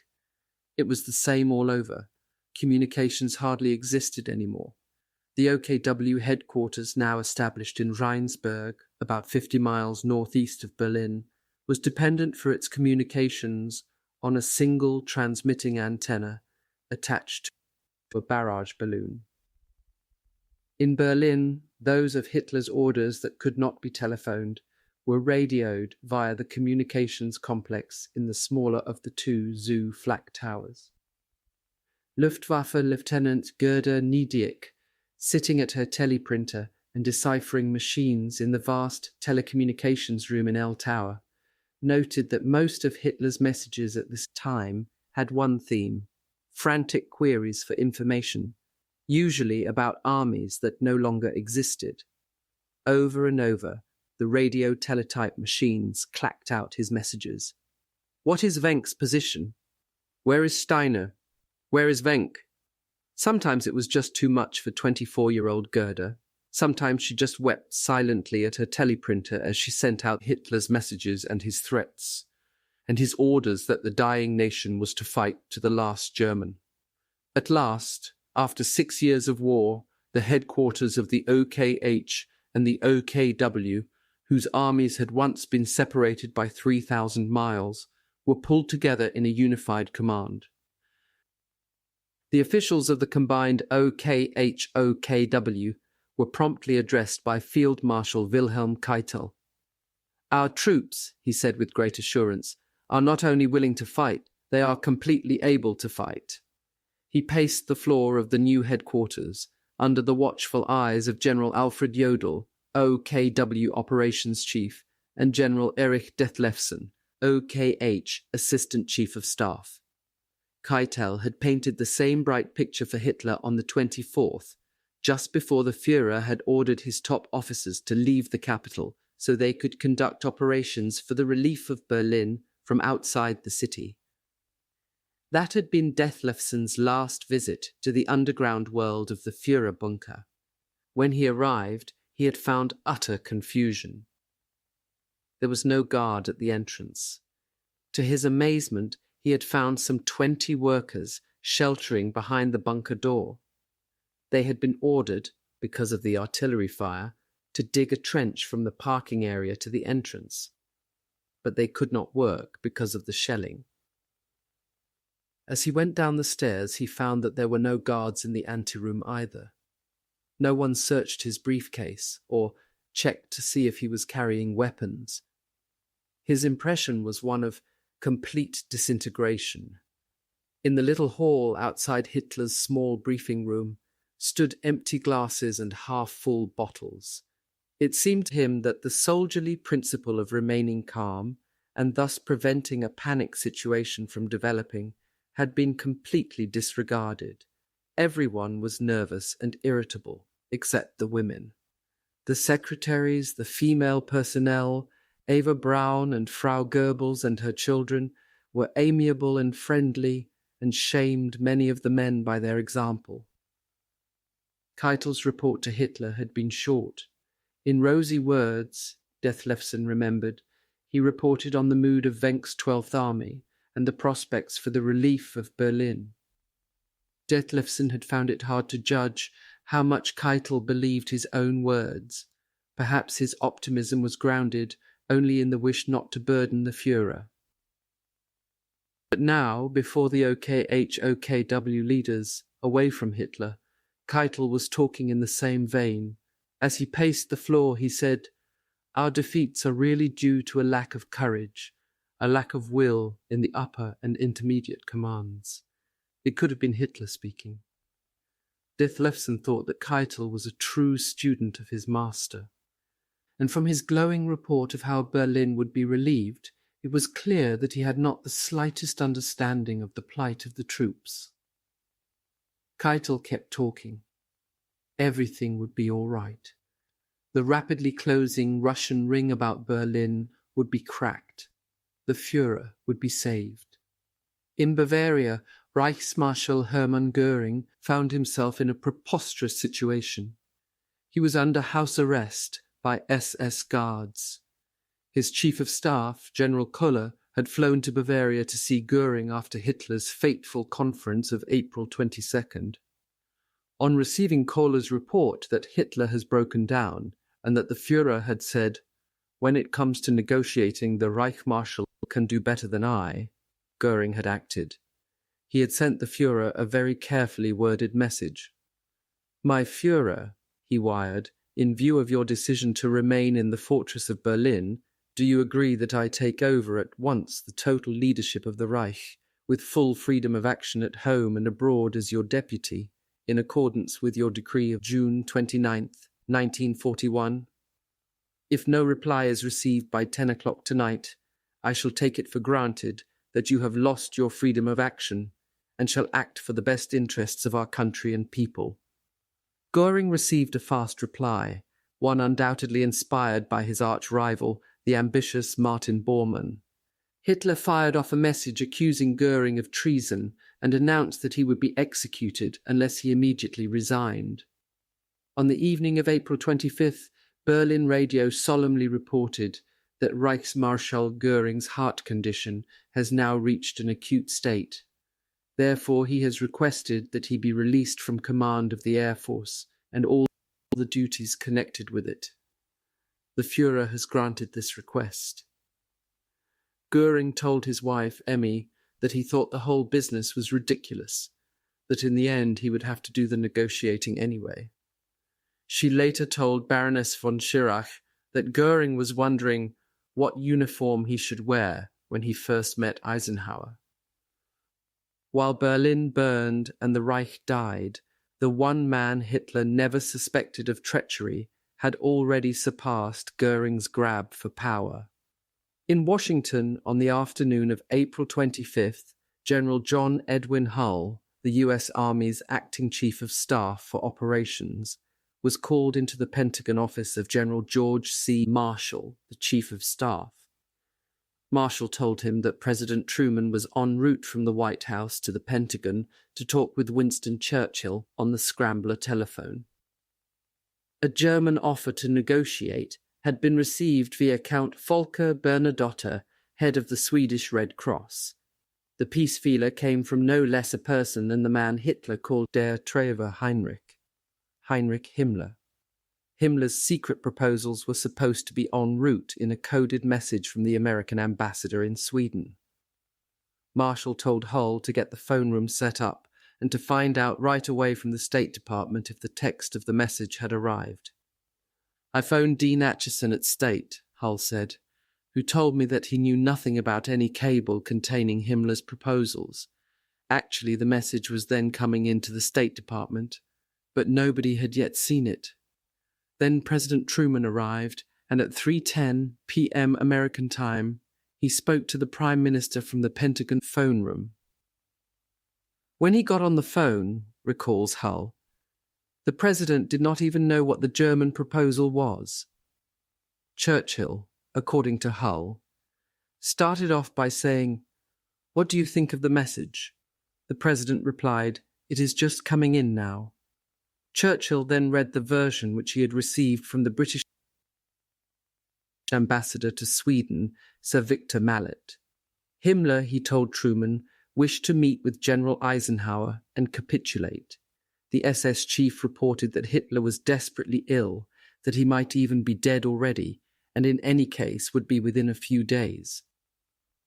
It was clear that Himmler wished to capitulate, but only to the Western Allies, not to the Russians. "What happens," Bernadotte had asked Himmler, "if the Western Allies refuse your offer?" Himmler replied, "Then I shall take command on the Eastern Front and die in battle." Hull, listening on another phone, then heard Churchill say, "Well, what do you think?" The new American president, only 13 days in office, answered without hesitation. "We cannot accept it," he said. "It would be dishonorable, because we have an agreement with the Russians not to accept a separate peace." Churchill promptly agreed. As he was later to put it, "I told him, Truman, that we were convinced the surrender should be unconditional and simultaneous to the three major powers." When both Churchill and Truman informed Stalin of the Himmler proposal and their response to it, the Generalissimo thanked them both, and in similar replies promised that the Red Army would maintain its pressure on Berlin in the interests of our common cause. Lieutenant Albert Kotzebue of the U.S. 69th Division, sitting in his jeep, saw the farm from far away, and he thought it was much too quiet. He got out and moved up ahead of his 26-man patrol, so he could approach the house alone. This whole countryside near the Elbe had been strangely silent. Villages had white flags of surrender flying, but there was no movement. The villagers were staying behind doors. Kotzebue had talked to several burgomasters, and it was always the same story. The Russians were coming, and they were sure to be killed, and their women raped. Warily, Kotzebue went to the front of the house. The door was half open. He stood to one side and pushed it wide with his rifle. It swung back with a creaking noise, and Kotzebue stared. Sitting around the dining table were the farmer, his wife, and their 3 children.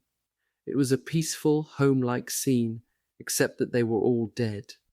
They must have been terribly afraid, for they had all taken poison. The rest of the patrol came up, and the lieutenant jumped back into his jeep. They sped on toward the Elbe, and then, just before they reached the river, Albert Kotzebue made history. In the village of Leckwitz he saw a strange-looking man in an unusual uniform astride a pony. The man swung around in the saddle and looked at Kotzebue. The lieutenant looked back. Kotzebue and the man on the horse had fought across half a world for this moment.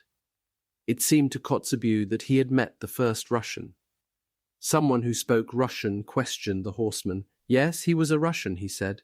"Where's his unit?" asked Kotzebue. The man answered curtly, "On the Elbe." The patrol set out again for the river. The man watched them go. At the river, Kotzebue and a few others found a rowboat and crossed to the other bank, using their rifles as oars. As they stepped out of the boat, Kotzebue saw that the shore for hundreds of yards was covered with dead civilians, men, women, and children. There were overturned wagons and carts, baggage and clothing were strewn everywhere. There was nothing to indicate how or why the slaughter had occurred. A few moments later, the Americans met the first group of Russians. Kotzebue saluted. So did the Soviet soldiers. There was no joyful meeting, no backslapping or hugging. They just stood there looking at each other. The time was 1:30 p.m. on April 25th. The Western and Eastern Allies had joined at the little town of Strehla. At 4:40 p.m. at Torgau on the Elbe, about 20 miles to the north, Lieutenant William D. Robinson, also of the 69th Division, encountered some other Russians.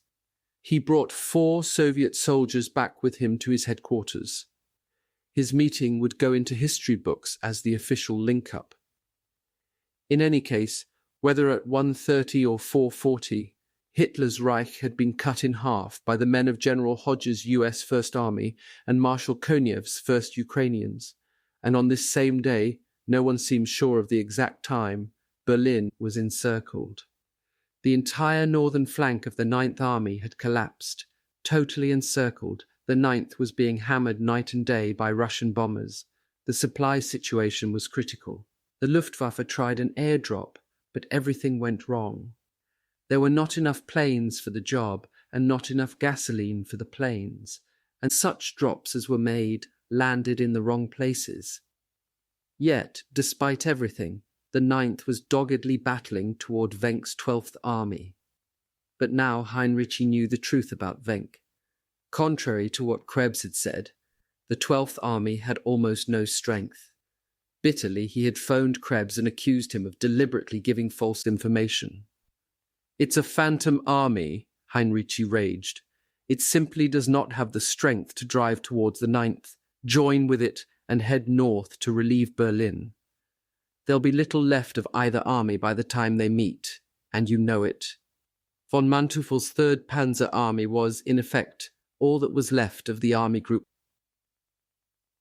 Vistula. Von Manteuffel was holding tenaciously, but the centre of his line bulged in ominously.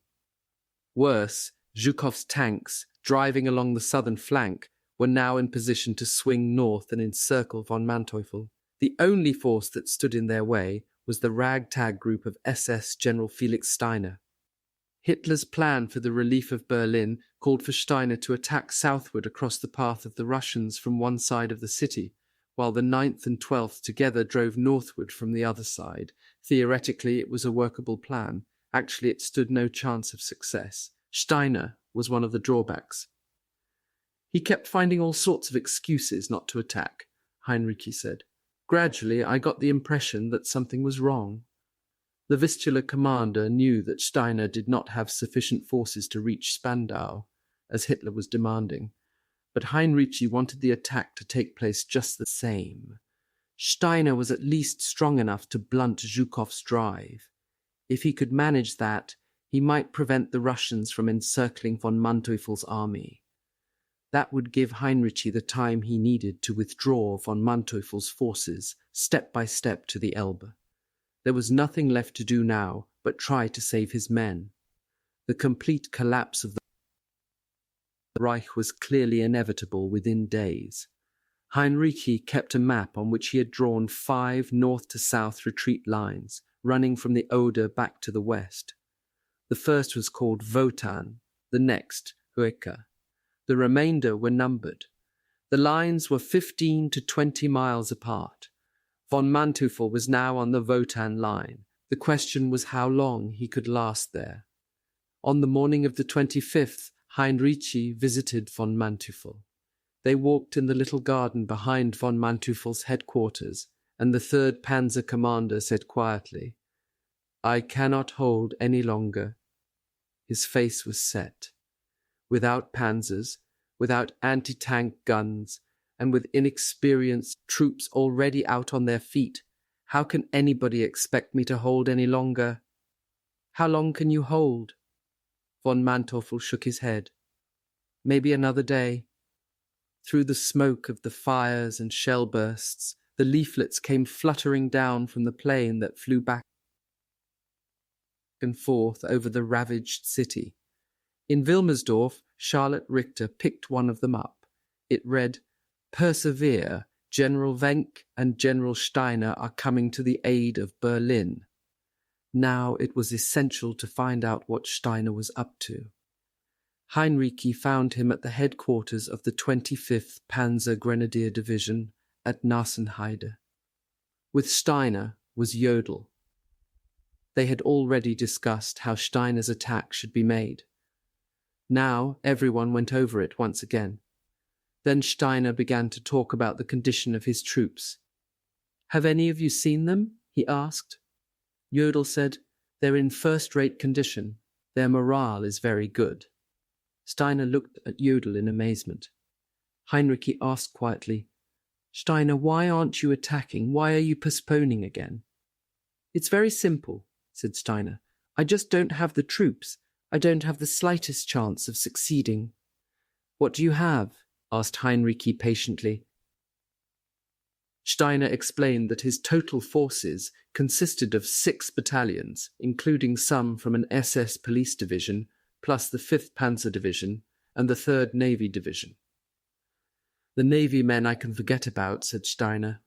"I bet they're great on ships, but they've never been trained for this kind of fighting. I have hardly any artillery, very few panzers and only a few anti-aircraft guns." He paused. "I'll tell you what I have. A completely mixed-up heap that will never reach Spandau from Germendorf." "Well, Steiner," said Hinrichi coldly, "you have to attack for your Führer." Steiner glared at him. "He's your Führer too," he yelled. It was clear to Hinrichi, as he and Jodl left, that Steiner had no intention whatever of attacking. A few hours later the phone rang at the Vistula headquarters in Birkenheim. Hinrichi picked it up. It was von Manteuffel, and he sounded desperate. "I must have your permission to withdraw from Stettin and Schwedt. I cannot hold any longer. If we don't pull out now, we'll be encircled." For just a moment, Hinrichi remembered the order issued by Hitler in January to his senior generals.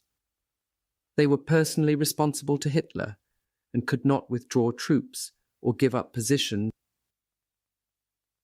without notifying Hitler in advance so that he could make the decision. Now Hinrichi said, "Retreat. Did you hear me?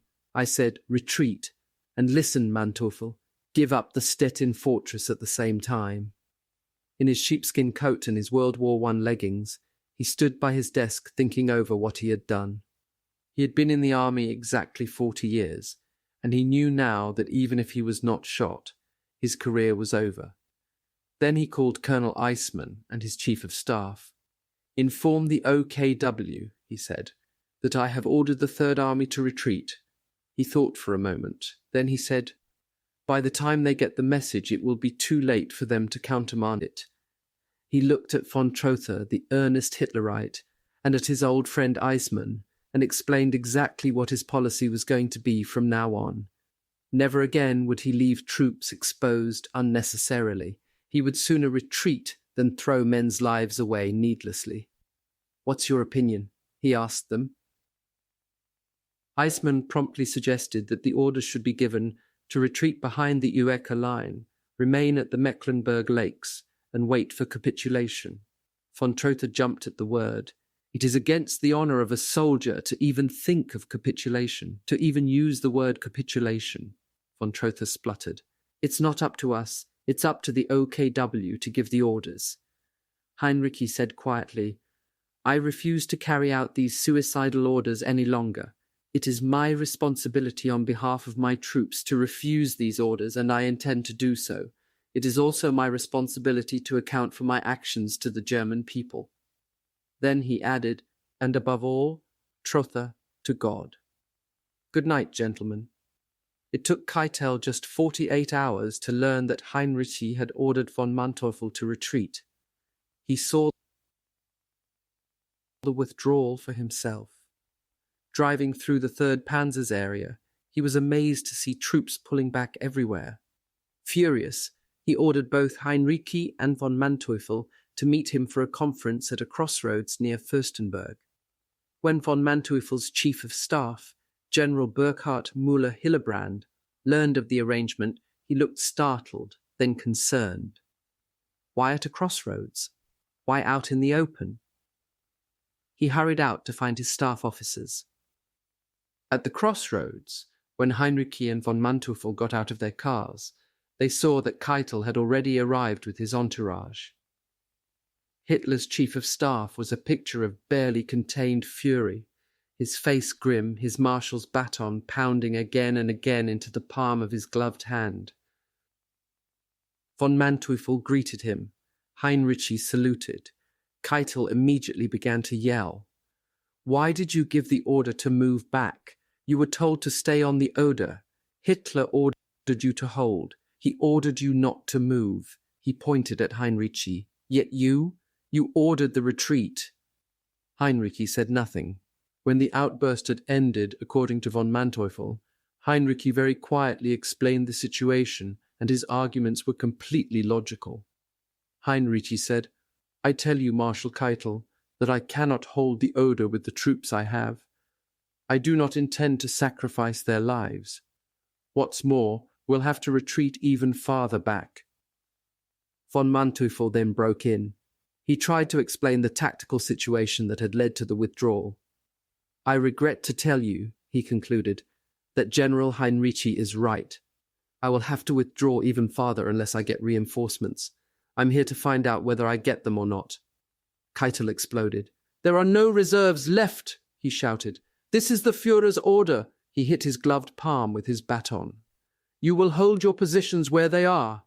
He hit his palm again. "You will turn your army around here and now." "Marshal Keitel," said Hinrichi, "as long as I am in command, I will not issue that order to von Manteuffel." Von Manteuffel said, "Marshal Keitel, the 3rd Panzer Army listens to General Hasso von Manteuffel." At this point, Keitel lost control completely. "He went into such a tantrum," recalls von Manteuffel, "that neither Hinrichi nor myself could understand what he was saying. Finally, he yelled, 'You will have to take the responsibility of this action before history.'" Von Manteuffel suddenly lost his temper. "The von Manteuffels have worked for Prussia for 200 years and have always taken the responsibility for their actions. I, Hasso von Manteuffel, gladly accept this responsibility." Keitel wheeled on Hinrichi. "You are the one," he said. "You!" Hinrichi turned and, pointing to the road where von Manteufel's troops were retreating, replied, "I can only say, Marshal Keitel, that if you want these men sent back to be shot and killed, why don't you do it?" Keitel, it appeared to von Manteuffel, seemed to take a threatening step toward Hinrichi. Then he rapped out, "Colonel General Hinrichi, as of this moment you are relieved as commander of the Army Group Vistula. You will return to your headquarters and await your successor." With that, Keitel stalked away, climbed into his car and drove off. At that moment, General Müller-Hillebrand and his staff came out of the woods. Each man had a machine pistol. "We thought there was going to be a little trouble," he explained. Von Manteuffel still thought there might be. He offered to guard Hinrichi until the end, but Hinrichi declined. He saluted the officers and got into his car. After 40 years in the army, in the very last hours of the war, he had been dismissed in disgrace. He turned up the collar of his old sheepskin coat and told the driver to return to headquarters. The Russians swarmed in everywhere. District after district fell as the city's slender defense forces were beaten back. In some places, meagerly armed home guardsmen simply turned and ran. Hitler youths, home guards, police and fire units fought side by side, but under different commanders. They fought to hold the same objective, but their orders were often contradictory. Many men, in fact, had no idea who their officers were. The new Berlin commandant, General Weidling, had spread the few remaining veterans of his battered 56th Panzers through the defense areas to bolster the Volkssturm and Hitler youths, but it was of little use. Zehlendorf fell almost instantly. Hitler youths and home guardsmen trying to make a stand before the town hall were annihilated.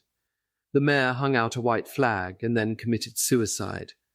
In Weissensee, which had been a predominantly communist district before the rise of Hitler, many neighborhoods capitulated immediately and red flags appeared, many showing tattletale areas where black swastikas had been hastily removed. Pankow held out for 2 days, wedding for 3. Small pockets of Germans fought tenaciously to the end, but there was no consistent defense anywhere. Street barricades were smashed like matchwood. Russian tanks moving fast blew up buildings rather than send soldiers in after snipers. The Red Army was wasting no time. Some obstacles like tramcars and rock-filled wagons were demolished by guns firing at point-blank range. Where more sturdy defences were encountered, the Russians went around them. In Wilmersdorf and Schonebeck, Soviet troops encountering resistance entered houses on either side of the blocked streets and blasted their way from cellar to cellar with bazookas. Then they emerged behind the Germans and wiped them out. Phalanxes of artillery razed the central districts yard by yard. As fast as areas were captured, the Russians rushed in the great formations of guns and Stalin organs used on the Oder and the Neisse. On the Tempelhof and Gatow airports, guns were lined up barrel to barrel. It was the same in the Grunewald, in the Tegel forest, in the parks and open spaces, even in apartment house gardens. Lines of Stalin organs crowded main thoroughfares, pouring out a continuous stream of phosphorus shells that set whole areas ablaze. There were so many fires that there was no night, Home Guardsman Edmund Heckscher remembers. You could have read a newspaper if you had one. Dr. Wilhelm Nolte, a chemist pressed into the fire protection service, saw Soviet artillery spotting planes, directing barrages onto his workers as they tried to put out the fires. Hermann Hellriegel, recently drawn into the Volkssturm, was lifted off his feet by a shell blast and thrown into a nearby crater. To Hellriegel's horror, he landed on top of 3 dead soldiers. The 58-year-old home guardsman, a former travelling salesman, scrambled out of the hole and sprinted for his home. As the Russians drove deeper into the city, uniforms and armbands lay discarded in the streets as home guardsmen began to disappear. Some units were deliberately disbanded by their commanders. In the Reichssportfeld's Olympic Stadium, Volkssturm Battalion leader Karl Ritter von Halt called together the survivors of a bitter fight and told them to go home. Half the men were useless anyway. They had been issued Italian ammunition for their German rifles. Letting them return home was about all there was left to do, von Halt said. It was either that or throw stones at the Russians. Soldiers all over the city began to desert. Sergeant Helmut Volk saw no reason to give his life for the Führer. An accountant for the Abwehr, the German intelligence service, Volk had suddenly been given a rifle and put on guard duty in the Grunewald. When he heard that his unit had been ordered to the Reichskanzlei area, Volk set off instead for his home on the Uhlenstrasse. His family was not too happy to see him. His uniform endangered them all. Volk quickly took it off, changed into civilian clothes and hid the uniforms in the cellar. He was just in time. The Russians overran the area within the hour. In the command post near the Frey Bridge, Private Willy Tam had heard something that made him decide to stay with his unit to the end. A lieutenant came in to report to Tam's captain and, over a cup of coffee and a glass of schnapps, remarked, "Just think, the infantrymen everywhere want to desert. Today, 3 went absent without leave on me." Tam's captain looked at him. "What did you do?" he asked. The lieutenant sipped his coffee and said, "I shot them." Marauding gangs of SS men, roving the city in search of deserters, were taking justice into their own hands. They were halting nearly everyone in uniform and checking identities and units. Any man suspected of bolting his company was summarily shot, or was hanged from a tree or lamppost as an example to others.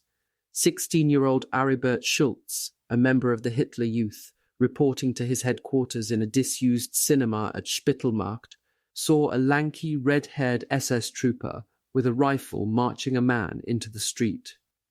Schultz asked what was happening and was told that the man was a Wehrmacht sergeant who had been found wearing civilian clothes. With Schultz following along behind, the SS man marched the sergeant down Leipziger Strasse. Suddenly he gave the Wehrmacht soldier a violent shove. As the sergeant struggled to keep his balance, the SS man shot him in the back. That night, Schultz saw the red-haired SS man again. Along with other boys in his unit, Schultz was standing watch by a barricade when he saw a Soviet T-34 tank coming along Kurstrasse. The tank was slowly turning its turret when it got a direct hit and blew up. The only survivor was immediately captured. In the Russians' pockets, the boys found photographs of key Berlin landmarks. At headquarters, the Red Army tanker was interrogated and then turned over to a man with a rifle. It was the same SS man. Again he walked his prisoner outside, but this time he patted the Russian fraternally and motioned for him to go. The Russian grinned and started to leave, and the SS man shot him too in the back. It dawned on young Schultz that the lanky marksman was the headquarters' official executioner. Everywhere now, Berlin's defenders were being forced into the ruins of the central districts. To slow down the Russians, 120 of the city's 248 bridges were blown. So little dynamite was left throughout General Weidling's command that aviation bombs had to be used instead. Fanatics destroyed additional installations, often without checking into the consequences. SS men blew up a 4-mile tunnel running under an arm of the River Spree and the Landwehr Canal. The tunnel happened to be a railway link, and thousands of civilians were sheltering there. As water began to flood into the area, there was a mad scramble along the tracks toward higher ground.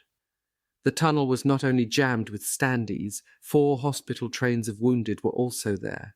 As Elfriede Wassermann and her husband Erich, who had come down from the Anhalter bunker, tried to push through, Elfriede heard the wounded in the trains screaming, "Get us out! Get us out! We'll drown!" Nobody stopped. The water was almost up to Elfriede's waist. Erich, hobbling along on his crutches, was even worse off. Fighting and yelling, people pushed and trampled one another as they tried to get to safety. Elfriede was almost in despair, but Erich kept yelling, keep going, we're almost there, we'll make it." They did. How many others made it, Elfriede never knew.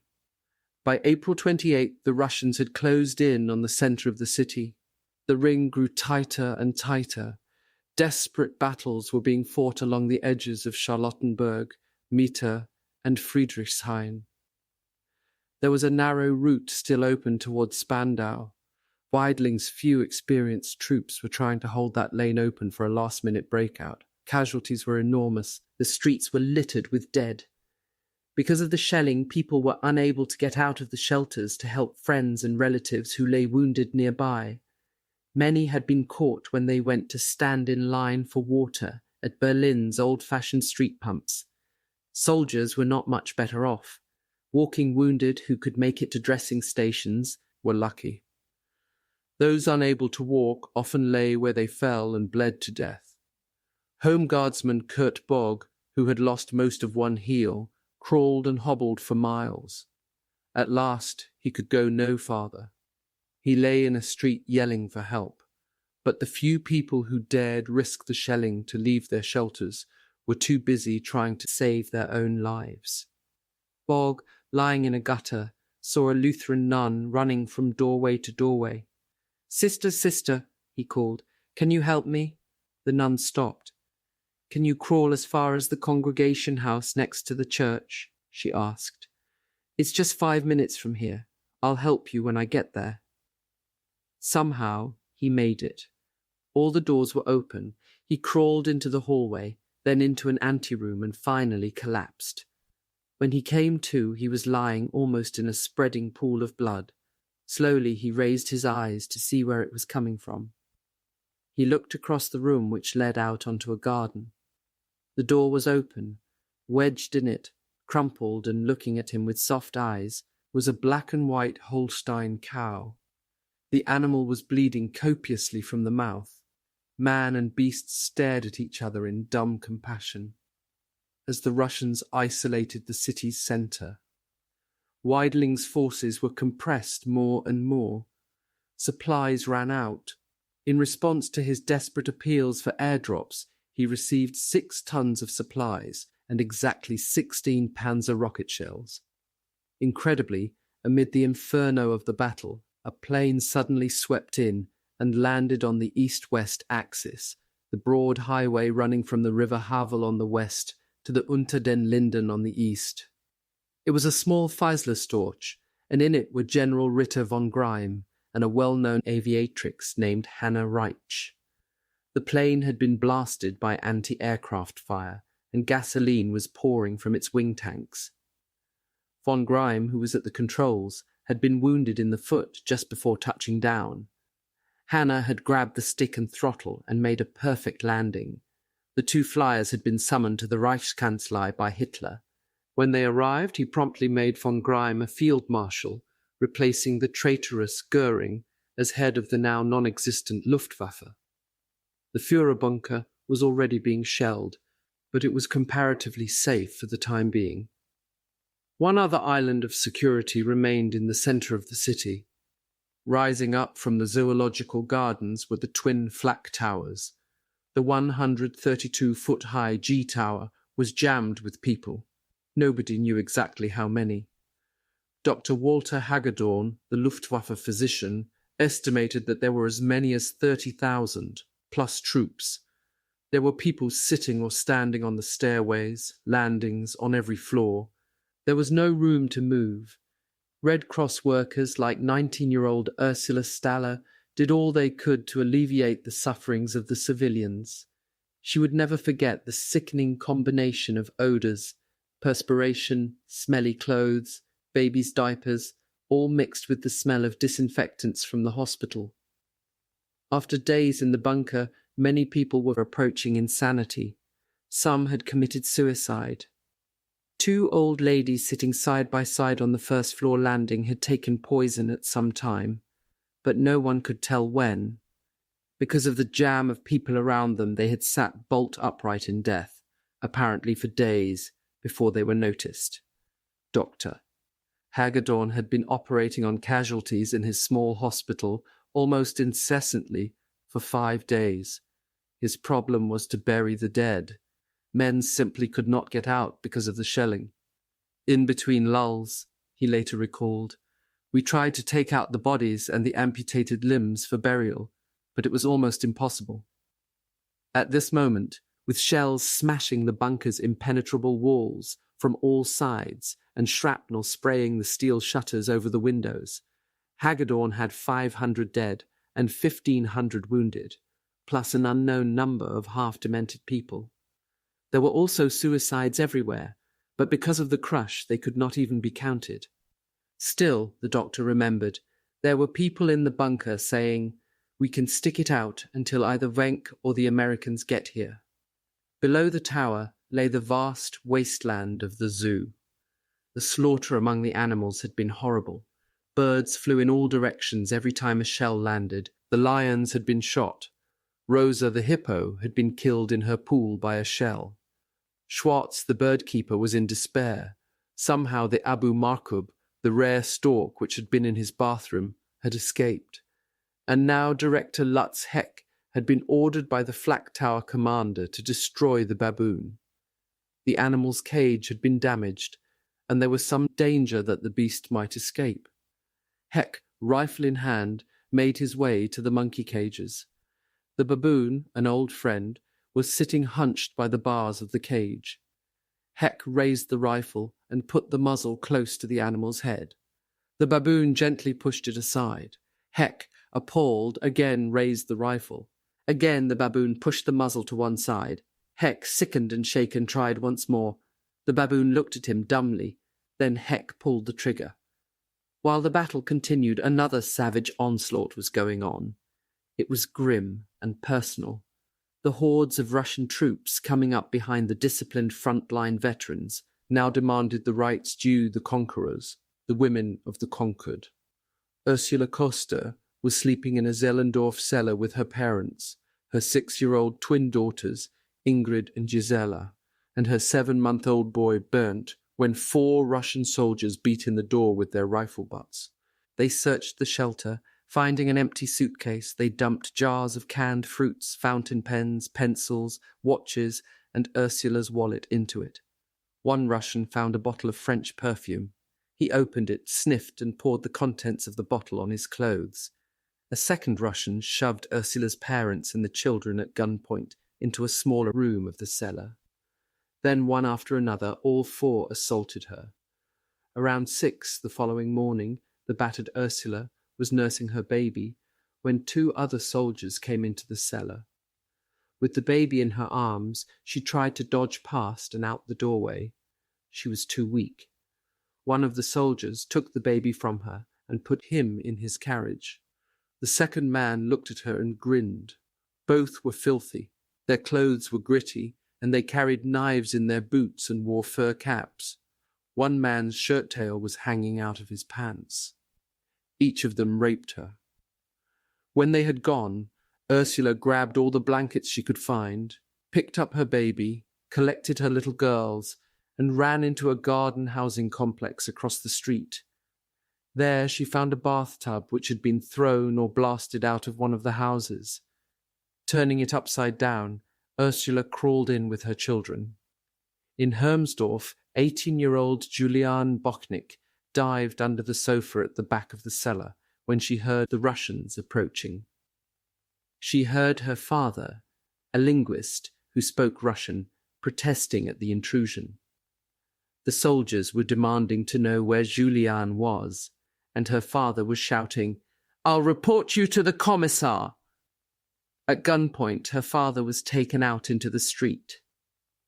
Juliane lay very still, hoping the Russians would go away. She had blackened her face and blonde hair in order to make herself look older. Still, she was not taking any chances.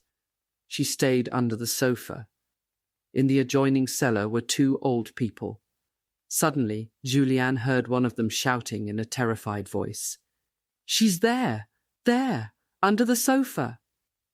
Juliane, dragged from her hiding place, stood quaking with fear. There was some talk among the Russians, then all but one left. He was a young officer, she later related, and as far as I could tell in the light of his flashlight, rather neat-looking and clean-cut. He made motions whose meaning was unmistakable. She shrank back. He advanced. Smiling, he, gently but forcefully, began to remove Juliane's clothes. She struggled. It was not easy for him, Juliane remembers.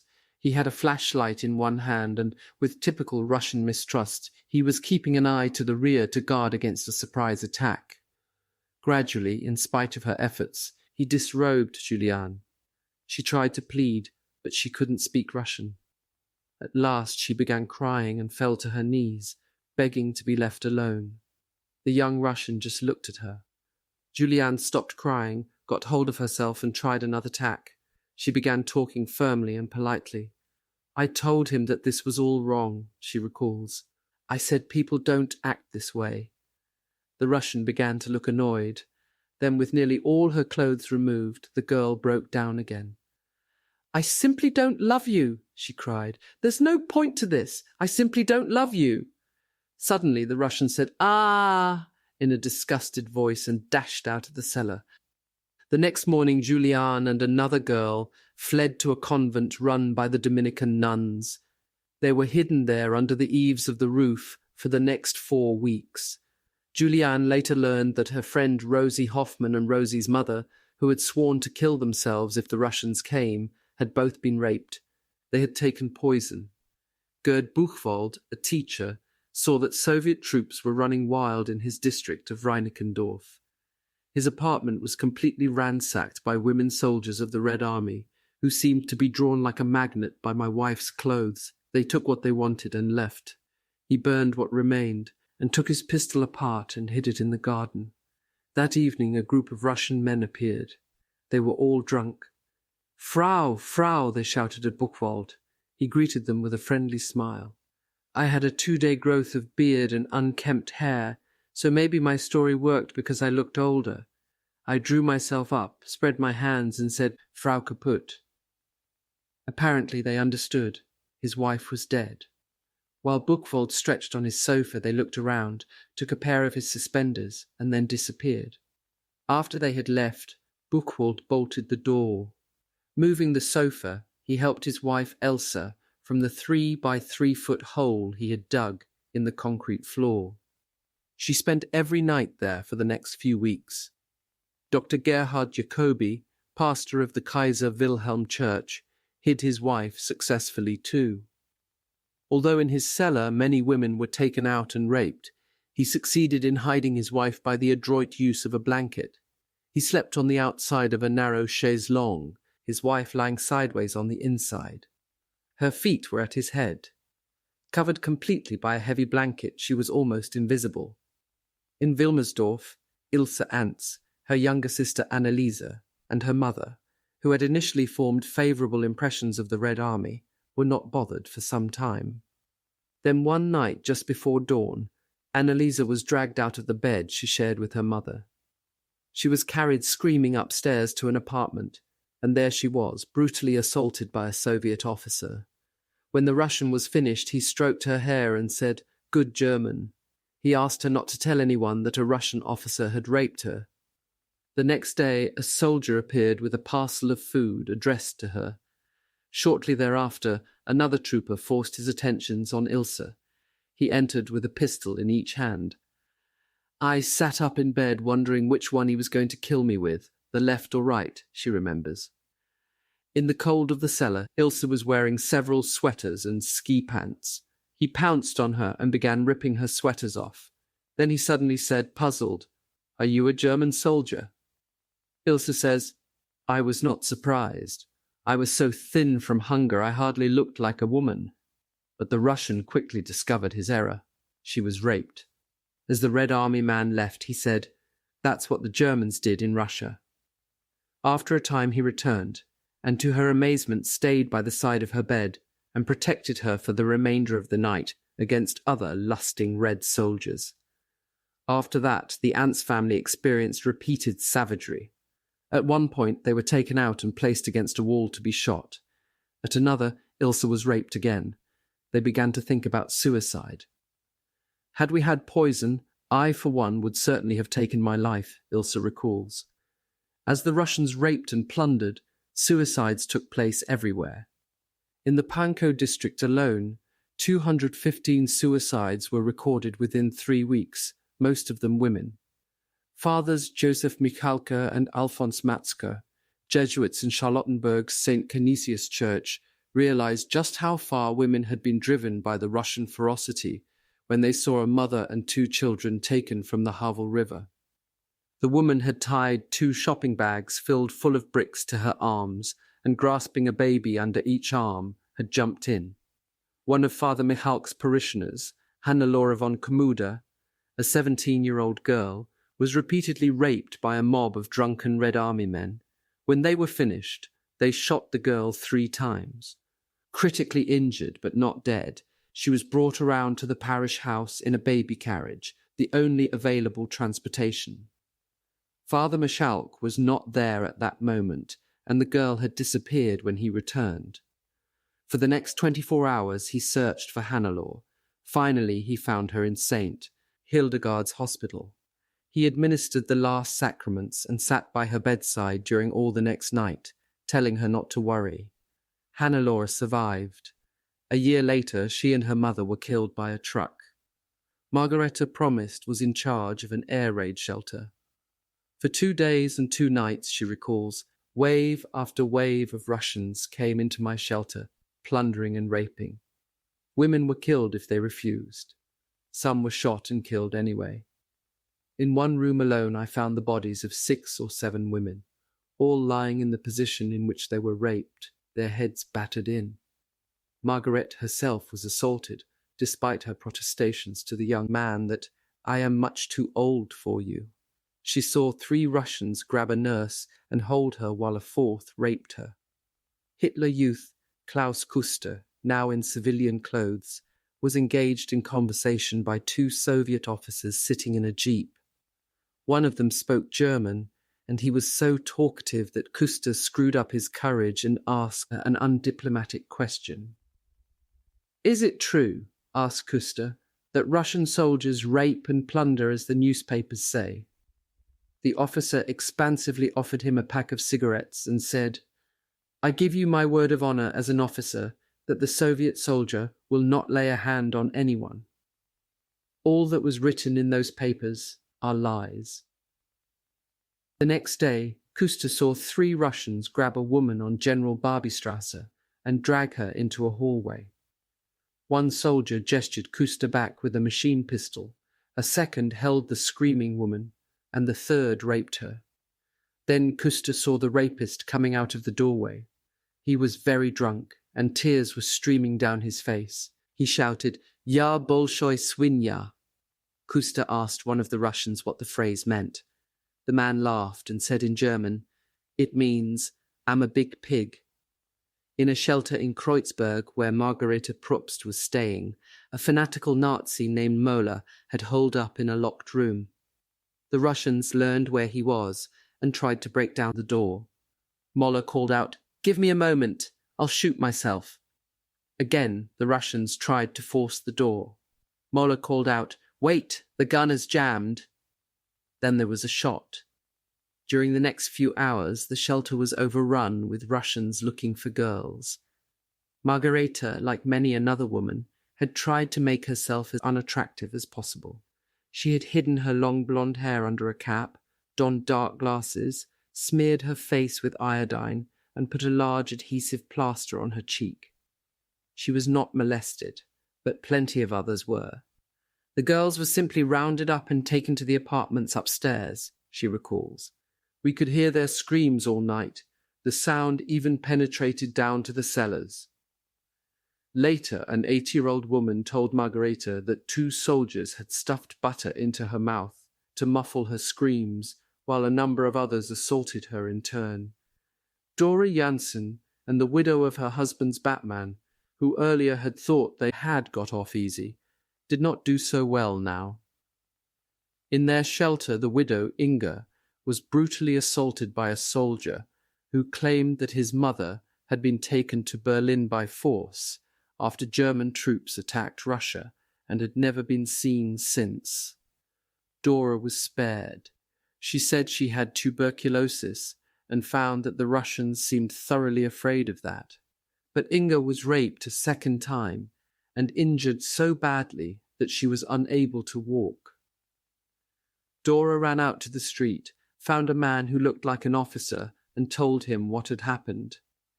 He looked at Dora coolly and said, "The Germans were worse than this in Russia. This is simply revenge." Elena Majewski, 17, and Vera Ungnad, 19, also saw both the good and the bad sides of the Russians. When the looting and raping began in the Tiergarten area, a young Russian soldier actually slept outside their cellar door to make sure that his fellow countrymen did not come in. The day after he left, 7 or 8 Red Army men entered the girls' house and demanded that they attend a party the Russians were giving next door. The girls had no alternative but to accept. In any case, they saw no real reason to be afraid at first. The place where the party was being held turned out to be a bedroom, and there were about 30 soldiers in the room, but everything seemed innocuous enough. Beds had been shoved against the wall to make room for a long table on which silver candelabra, linens, and glassware had been placed. A young blonde officer was playing English records on a phonograph. He smiled at the girls and said, "Eat and drink your fill." Eleanor sat down at the table, but Vera suddenly wanted to leave. It was somehow clear that this was not the innocent party it had appeared to be. She tried to walk out. One soldier after another prevented her, grinning. Then one Russian told her, "With 30 soldiers you kaput, with me you not kaput." Now there was no doubt in Vera's mind about the reason for the party, but she agreed to go with the single soldier. One man was better than 30, if only because it was easier to escape from one. She knew every cranny of the neighborhood. If she could get away, they would never find her. But the soldier was taking no chances. He grabbed her by the hair and dragged her, twisting, screaming and clawing, toward an empty room. Somewhere along the way she tore loose and managed to trip him. Then, kicking off her high-heeled shoes for greater speed, she ran barefoot through the backyards over splintered glass and rubble until she came to a ruin in the Putlitzstrasse. There she frantically dug a hole in the dirt, pulled a discarded water pail over her head, and resolved to stay there until she died. Elena was still at the party. She was uneasy, but she was also hungry. On the table were mounds of caviar, loaves of white bread, chocolate and chunks of beef, which the Russians were eating raw. They were also downing water glasses filled with vodka and getting progressively drunker. Finally Elena saw her chance. She quietly rose from the table and walked out. To her delight, no one followed her. But in the next room a fierce-looking soldier with a handlebar moustache grabbed her and dragged her into a small anteroom. He threw her down and ripped open her one-piece coveralls. She fainted. Much later she came to her senses, pushed the drunk and sleeping man off her and painfully crawled out of the house. Like Vera, Elena hid. In a nearby house she found refuge behind a large cook stove. Young Rudolf Reschke, the boy who had beheaded the Hitler doll, was on hand to save his mother from molestation. A Russian who tried to drag Frau Reschke off found himself involved in a tug-of-war with Rudolf and his sister Christa. The more the soldier pulled at their mother's arm, the harder Rudolf and Christa hung onto her skirts, screaming and crying, "Mummy, Mummy!" The Russian gave up. Some women saved themselves from rape simply by fighting back so fiercely that the Soviet soldiers stopped trying and looked elsewhere. Jolenta Koch was tricked into entering an empty house by a Russian who led her to believe someone in it was wounded. Inside was another Red Army man who grabbed her and tried to throw her onto a bed. She put up such resistance that both men were glad to see her go.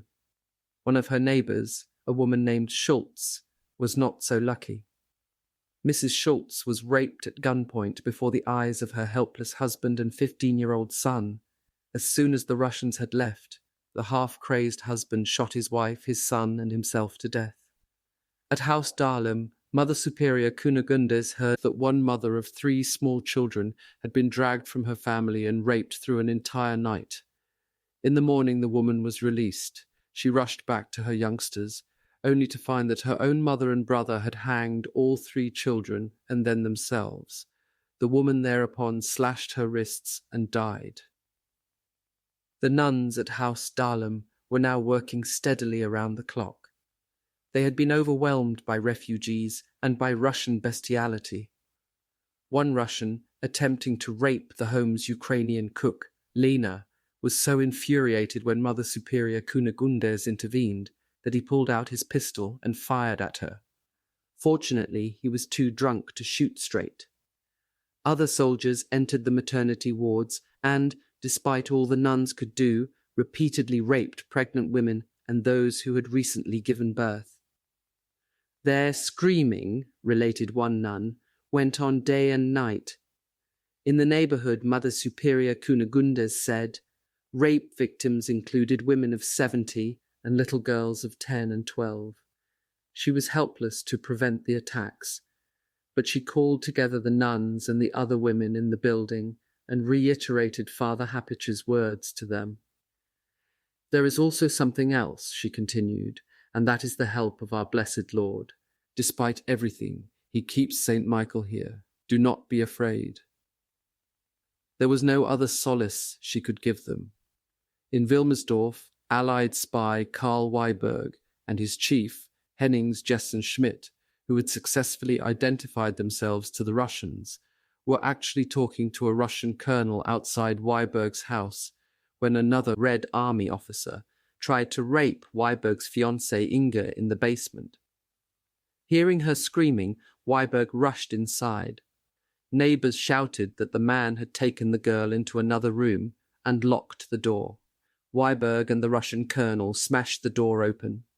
Inge's clothes were torn. The officers were undone. The colonel grabbed the other officer and yelling, "Amerikansky! Amerikansky!" marched him outside, pistol whipping him unmercifully. Then he stood the officer against a wall to shoot him. Weiberg rushed between the two men and begged the colonel to save the man's life. "You just can't shoot a man like this," he said. The colonel finally relented, and the officer was led off under arrest.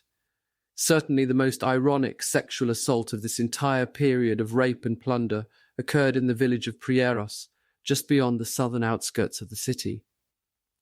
The village had been bypassed by Koniev's advancing troops, and for some time it was not occupied. Finally, the soldiers arrived. Among the Germans they found were two women living in a wooden packing case. Else Klopsch and her friend, Hildegard Radosch, the man of the house, had almost starved to death waiting for this moment. Hildegard had dedicated her whole life to furthering Marxism. The arrival of the Russians meant the realization of a dream. When the Soviet troops entered the village, one of their first acts was the brutal rape of communist Hildegard Radosch. The Russians had gone wild. In the International Red Cross warehouses in Babelsberg near Potsdam, where British prisoners of war worked, drunken and trigger-happy Red Army soldiers destroyed thousands of parcels containing drugs, medical supplies, and various dietary foods for sick soldiers. They came in, recalls Corporal John Ahern, went into one of the cellars, saw the huge pile of parcels, and just Tommy gunned the lot. Liquids of all sorts poured out of the shattered parcels. It was unbelievable. Next to the warehouses were the big UFA film studios. Alexander Korab, a foreign student in Berlin, watched as hundreds of intoxicated soldiers who had broken into the costume department appeared in the streets wearing all sorts of fantastic costumes, from Spanish doublets with white ruff collars to Napoleonic uniforms and hats to crinoline skirts. They began to dance in the streets to the accompaniment of accordions, and they fired their guns in the air, all while the battle was still raging. Thousands of Red Army troops appeared never to have been in a big city before. They unscrewed light bulbs and carefully packed them to take home, under the impression that they contained light and could be made to work anywhere. Water faucets were yanked out of walls for the same reason. Bathroom plumbing was a mystery to many. They sometimes used toilets to wash and peel potatoes, but they could find no use at all for bathtubs. Thousands of them were simply thrown out of windows. Since the soldiers didn't know what bathrooms were for and couldn't find outhouses, they left excrement and urine everywhere. Some Russians made an effort. Gerd Buchwald discovered that about a dozen of my wife's canning jars were filled with urine, the glass covers neatly screwed back into place. In the Schering chemical plant in Charlottenburg, Dr. Georg Henneberg was horror-stricken to find that the Russians had broken into his test laboratories and were playing catch with laboratory eggs that had been infected with typhus bacteria. The frantic Henneberg finally found a Russian colonel who ordered the soldiers out of the building and locked it up. Amidst all the senseless plundering and brutality, the battle still raged. At the center of the fighting, almost forgotten by the hard-pressed defenders and the harassed people, were the Führer bunker and its occupants. Life in the bunker had taken on an aimless, dreamlike quality. Those who remained, Gertrude Junger, Hitler's secretary, later related, continually expected some sort of decision, but nothing happened. Maps were spread out on tables, all doors were open, nobody could sleep anymore, nobody knew the date or time. Hitler could not bear to be alone. He kept walking up and down through the small rooms and talking with everybody who remained. He spoke of his imminent death and of the end which was coming. In the meantime, the Gerbles family had moved into the bunker, and the Gerbles children were playing and singing songs for Uncle Adolf. No one seemed to have any doubt now that Hitler intended to commit suicide. He talked about it often. Everyone also appeared fully aware that Magda and Joseph Gerbles planned to take their lives, and those of their 6 children, Helga, Holder, Hilda, Haida, Hedda, and Helmut. The only ones who did not seem to know were the children themselves. They told Erwin Jakubek, a waiter in the bunker, that they were going on a long flight out of Berlin. Helga, the eldest, said, "We are going to get an injection to prevent air sickness." Frau Gerbles, who had an inflamed tooth, sent for Dr. Helmut Kuntz, a dentist working in the big hospital bunker under the chancellery.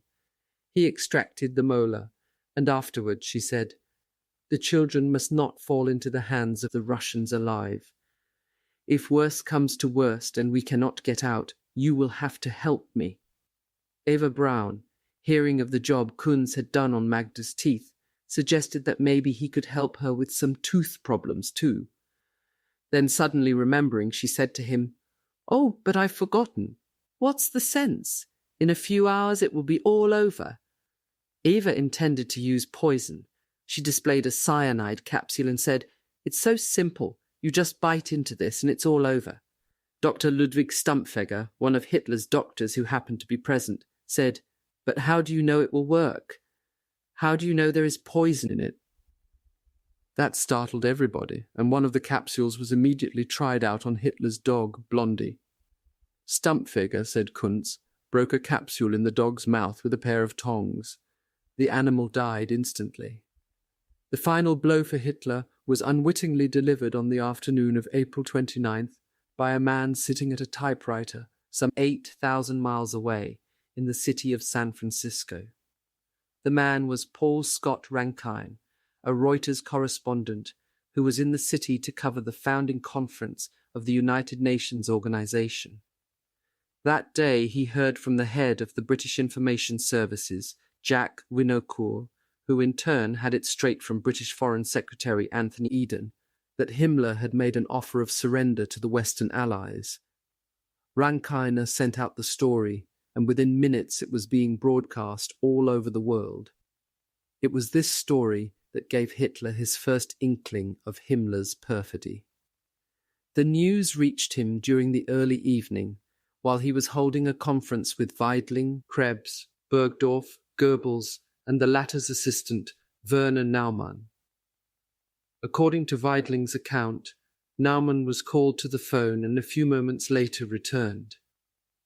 He told us that in a broadcast from Radio Stockholm, it had been reported that Reichsfuhrer SS Himmler had begun negotiations with the Anglo-American High Command. Hitler tottered to his feet, his face ashen. "He looked at Dr. Goebbels for a long time," said Weidling. "Then he mumbled something in a low voice which no one could understand. He seemed stupefied. I saw Hitler later," Gertrude Junger said. "He was pale, hollow-eyed, and looked as if he had lost everything." He had. "We will certainly have to shed tears this evening," Eva Braun told Gertrude and another of Hitler's secretaries. Himmler's liaison officer at the Führerbunker, SS Gruppenführer Hermann Fegelein, who was married to Eva Braun's sister, was immediately suspected of complicity in Himmler's treason. Fegelein had disappeared from the bunker a few days before. A search had been made, and he had been found at home wearing civilian clothes and preparing to leave Berlin. He had been returned to the bunker and kept under arrest. Now Hitler concluded that Fegelein's planned departure from Berlin was tied in with Himmler's defection. According to SS Colonel Otto Günscher, Fegelein was court-martialed and shot during the night of the 28th to 29th. His sister-in-law refused to intercede on his behalf. It apparently was clear to Hitler now that the end was near. By dawn he had dictated his personal and political testament, leaving the reins of government in the hands of Admiral Karl Dönitz as president and Joseph Goebbels as Reichschancellor. He also married Eva Braun. After the ceremony, recalls Gertrude Junger, Hitler and his new bride sat for an hour with the Gerbles, Generals Krebs and Bergdorf, Dr. Naumann, and Luftwaffe Colonel Nikolaus von Below. Gertrude Junger stayed with the group for only 15 minutes, just long enough to express her best wishes to the newlyweds. She says that Hitler talked about the end of National Socialism, which he now thought could not be resurrected easily, and said, "Death for me only means freedom from worries and a very difficult life. I have been deceived by my best friends, and I have experienced treason." That same day, Hitler got more bad news. Mussolini and his mistress had been captured by partisans, executed and hung up by the heels. That night, Hitler bade farewell to everyone in the bunker. The following day, with Russian tanks barely half a mile away, he decided that the moment had come. He lunched with his 2 secretaries and his vegetarian cook. Waiter Erwin Jakubek remembered that the last meal was spaghetti with a light sauce. Hitler made more farewells after lunch. To Gertrude Junger he said, "Now it has gone so far, it is finished. Goodbye." Eva Braun embraced the secretary and said, "Give my greetings to Munich and take my fur coat as a memory. I always liked well-dressed people." Then they disappeared into their quarters. Colonel Otto Gunsch took up his stand outside the door of the anteroom leading to Hitler's suite. "It was the most difficult thing I have ever had to do," he later recalled. "It was about 3:30 or 3:40. I tried to do away with my feelings. I knew that he had to commit suicide. There was no other way out." As he waited, there was a brief anticlimax. A distraught Magda Gerbles suddenly came rushing up to him, demanding to see the Führer. Gunsch, unable to dissuade her, knocked on Hitler's door. The Führer was standing in the study. Eva was not in the room, but there was a tap running in the bathroom, so I assumed she was there. He was very annoyed at me for intruding. I asked him if he wanted to see Frau Gerbles. "I don't want to speak to her anymore," he said. I left. 5 minutes later I heard a shot. Bormann went in first, then I followed the valet Linger. Hitler was sitting in a chair. Eva was lying on the couch. She had taken off her shoes and placed them neatly together at one end of the couch. Hitler's face was covered with blood. There were 2 guns. One was a Walther PPK. It was Hitler's. The other was a smaller pistol he always carried in his pocket. Eva wore a blue dress with white collar and cuffs. Her eyes were wide open. There was a strong stench of cyanide. The smell was so strong that I thought my clothes would smell for days, but this may have been my imagination. Bormann didn't say anything, but I immediately went into the conference room where Goebbels, Bergdorf, and others that I cannot now remember were sitting. I said, "The Führer is dead." A short while later, both bodies were wrapped in blankets and placed in a shallow depression outside the bunker entrance near an abandoned cement mixer. Gasoline was poured over them and set ablaze. Erich Kempka, Hitler's chauffeur, found that even after the bodies had been set on fire, we were imprisoned by the very presence of Hitler again. The bunker's air intakes picked up the smell of the burning bodies and sucked it into the rooms. "We could not get away from it," recalled Kempka. "It smelled like burning bacon." By nightfall, the new Chancellor, Joseph Goebbels, had made his first major decision since assuming office. He had decided to try to negotiate the capitulation of the city on his own terms. A radio message was sent out on the Soviet frequency asking for a meeting. Soon afterward, the Russians responded. They agreed to accept emissaries and specified a place where German officers might pass through their lines. Shortly before midnight, Lieutenant General Hans Krebs and Weidling's Chief of Staff, Theodor von Duving, who had just been made a full colonel, crossed through the ruins, accompanied by an interpreter and 2 soldiers, and entered the Soviet lines. They were met by soldiers who asked to see their credentials and tried to remove their pistols. Krebs, who spoke excellent Russian, said stiffly, "A courageous opponent is allowed to keep his weapons during negotiations." The Russians, abashed, permitted them to retain their sidearms. They were taken by car to an apartment house in Tempelhof and were shown into a small dining room. Its furnishings still showed traces of civilian occupancy: a long table, a large wardrobe against one wall, some chairs, and on another wall a lithograph of Leonardo da Vinci's Last Supper. There were also several field telephones in the room. To Krebs and von Duffing, the place seemed filled with senior officers. There were no greetings, and the Russians did not introduce themselves. Krebs had no way of knowing, therefore, that the man sitting opposite him was the renowned Colonel General Vasily Ivanovich Chuikov, defender of Stalingrad and commander of the 8th Guards Army. Nor could he know that the other Russian officers consisted of 2 war correspondents, Chuikov's aide, who was also his brother-in-law, and 2 interpreters. The fact was that Chuikov had been caught by surprise by the sudden request for talks and had not been able to assemble his full staff. Krebs first asked for a private meeting with the chief Soviet negotiator. Chuikov, taking a long Russian cigarette from the box in front of him and lighting it, airily waved at the men sitting around him and said, "This is my staff, this is my war council." Krebs continued to object, but he finally gave in. "It is my mission," he said, "to deliver a message which is extraordinarily important and of a confidential nature. I want you to know that you are the first foreigner to learn that on April 30th, Hitler committed suicide." That was indeed news to Chuikov, but without batting an eye, he said, "We know that." Krebs was astounded. "How could you know?" he asked. "Hitler only committed suicide a few hours ago." Hitler had married Eva Braun on the 29th. She too had committed suicide, and their bodies had been burned and buried. It had happened, he explained, in the Führer bunker. Once again, Chuikov hid his surprise. Neither he nor anyone else in the Soviet command had had any knowledge of such a place, nor had they ever heard of Eva Braun. They then got down to hard negotiating. Krebs told Chuikov that Hitler had left a will behind in which he named his successors, and he passed a copy of the will across to the Russian.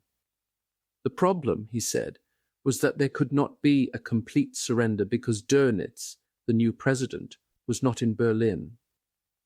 The first step, Krebs suggested, would be a ceasefire or a partial surrender, after which perhaps the Dönitz government might negotiate directly with the Russians. This attempt to split the Allies was flatly rejected by Chuikov after a hasty phone call to Zhukov. The decision was later confirmed by Moscow. The negotiations went on all night.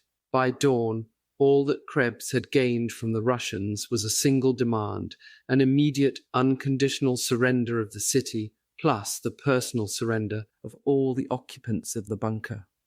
While Krebs remained to argue with Chuikov, von Duffing made a hazardous journey back through the lines, during which he was shot at by SS troops and pulled to safety by a Russian lieutenant colonel. He finally reached the Führer bunker, and there he told Gerbles that the Russians were insisting on an unconditional capitulation. Gerbles became agitated. "To that I shall never, never agree," he cried. With both sides adamant, the talks were broken off. In the bunker, there was panic. It seemed now that every Soviet gun in the district had zeroed in on the Reichskanzlei. Von Duffing later speculated that this was the direct result of Krebs's disclosure of the bunker's location. For those in the besieged Führer bunker, there were now only 2 alternatives: suicide or a breakout. Immediately everyone began to make plans. They would leave in small groups through the complex of tunnels and bunkers that lay beneath the Reichskanzlei building and grounds. From there they would follow the subway system to the Friedrichstrasse station, where they hoped to join up with a battle group that would lead them to the north. Once we broke through the Russian cordon on the north side of the Spree, Werner Naumann, Gerbles' assistant, later recalled, we were sure we could turn safely in any direction. Some chose the other alternative. For the Gerbles family, the choice was suicide. Werner Naumann had tried for weeks to dissuade Magda Gerbles, but she remained firm. Now the time had come. At about 8:30 on May 1st, Naumann was talking with Gerbles and his wife, when suddenly Magda got up and went into the children's rooms. After a short while she returned, white and shaken. Almost immediately, Gerbles began making his goodbyes. He said a few personal words to me, nothing political or about the future, just goodbye, Naumann later said. As Gerbles left the bunker, he asked his adjutant, Günther Schwagermann, to burn his and his family's bodies after death. Then, as Naumann watched, Joseph and Magda Gerbles went slowly up the stairs and into the garden. Gerbles was wearing his cap and gloves. Magda was shaking so badly she could hardly walk up the stairs. No one ever saw them alive again. The children were dead too, and at the hand of a most improbable killer. Only one person, said Naumann, went into the children's rooms in the last moments before Joseph and Magda took their own lives, and that was Magda herself. Some of those who broke out did not fare much better. A number were killed. Others fell into the hands of the Russians within hours. Hitler's bodyguard, Otto Günscher, was to spend 12 years as a Soviet prisoner. Some quickly became casualties, like pilot Hans Bauer, who, carrying a small painting of Frederick the Great given to him by Hitler, lost a leg from a shell burst and woke up in a Russian hospital without the painting. Others, such as Martin Bormann, mysteriously disappeared. A few actually got away, or, what was almost as good, fell into the hands of the Anglo-Americans. 3 stayed in the bunker and committed suicide. Hitler's adjutant, General Bergdorf, the OKH's chief of staff, General Hans Krebs, and SS Captain Franz Schedler of the bunker guards. And now, with all other authority gone, the full responsibility for the safety of the city, its defenders and its people fell on one man, General Karl Weidling. By now, Berlin was a flaming holocaust. Its troops had been pushed back into the very heart of the city. There were tanks along the Unter den Linden and the Wilhelmstrasse. There was fighting all through the Tiergarten area and in the zoo. Russian artillery was bombarding the city from the east-west axis. Troops were in the subway stations at Alexanderplatz and Friedrichstrasse, and a fierce battle was taking place within the Reichstag. Weidling could see nothing to do but surrender. Still, he felt that he should put it up to his men. He called a meeting of his commanders and explained the situation. I informed them, Weidling said, of the events of the last 24 hours and my plans. At the end, I left it to every one of them to choose another way out, but they had no other solution. However, those who wanted to try breaking out could do so if they desired. A little before 1 o'clock on the morning of May 2nd, the Red Army's 79th Guards Rifle Division picked up a radio message. "Hello, hello," said the voice. "This is the 56th Panzer Corps. We ask for a ceasefire. At 12:50 hours Berlin time, we are sending truce negotiators to the Potsdam Bridge. Recognition sign, a white flag, awaiting reply." The Russians replied, Understand you. I'm transmitting your request to Chief of Staff." On receipt of the message, General Chuikov immediately ordered a ceasefire. At 12:50 on May 2nd, Colonel von Duffing, Weidling's Chief of Staff, and 2 other officers arrived at the Potsdam Bridge under the white flag. They were taken to Chuikov's headquarters. Soon afterward, Weidling followed. Later that day, powerful loudspeakers all over the city announced the end of hostilities. "Each hour of the conflict," General Weidling's order read, "increases the frightful sufferings of the civilian population of Berlin and of our wounded. I command the immediate cessation of fighting." Although sporadic firing would continue for days, the battle for Berlin was officially over. People who ventured into the Platz der Republik that afternoon saw the red flag fluttering over the Reichstag. It had been raised even as the fighting was going on at exactly 1:45 p.m. on the 30th of April. Although the Russians knew that the Führerbunker lay beneath the Reichskanzlei, it took them several hours to find it. People were grabbed off the streets and asked to direct the searchers to the place. Gerhard Menzel, a photographer, was one who was asked.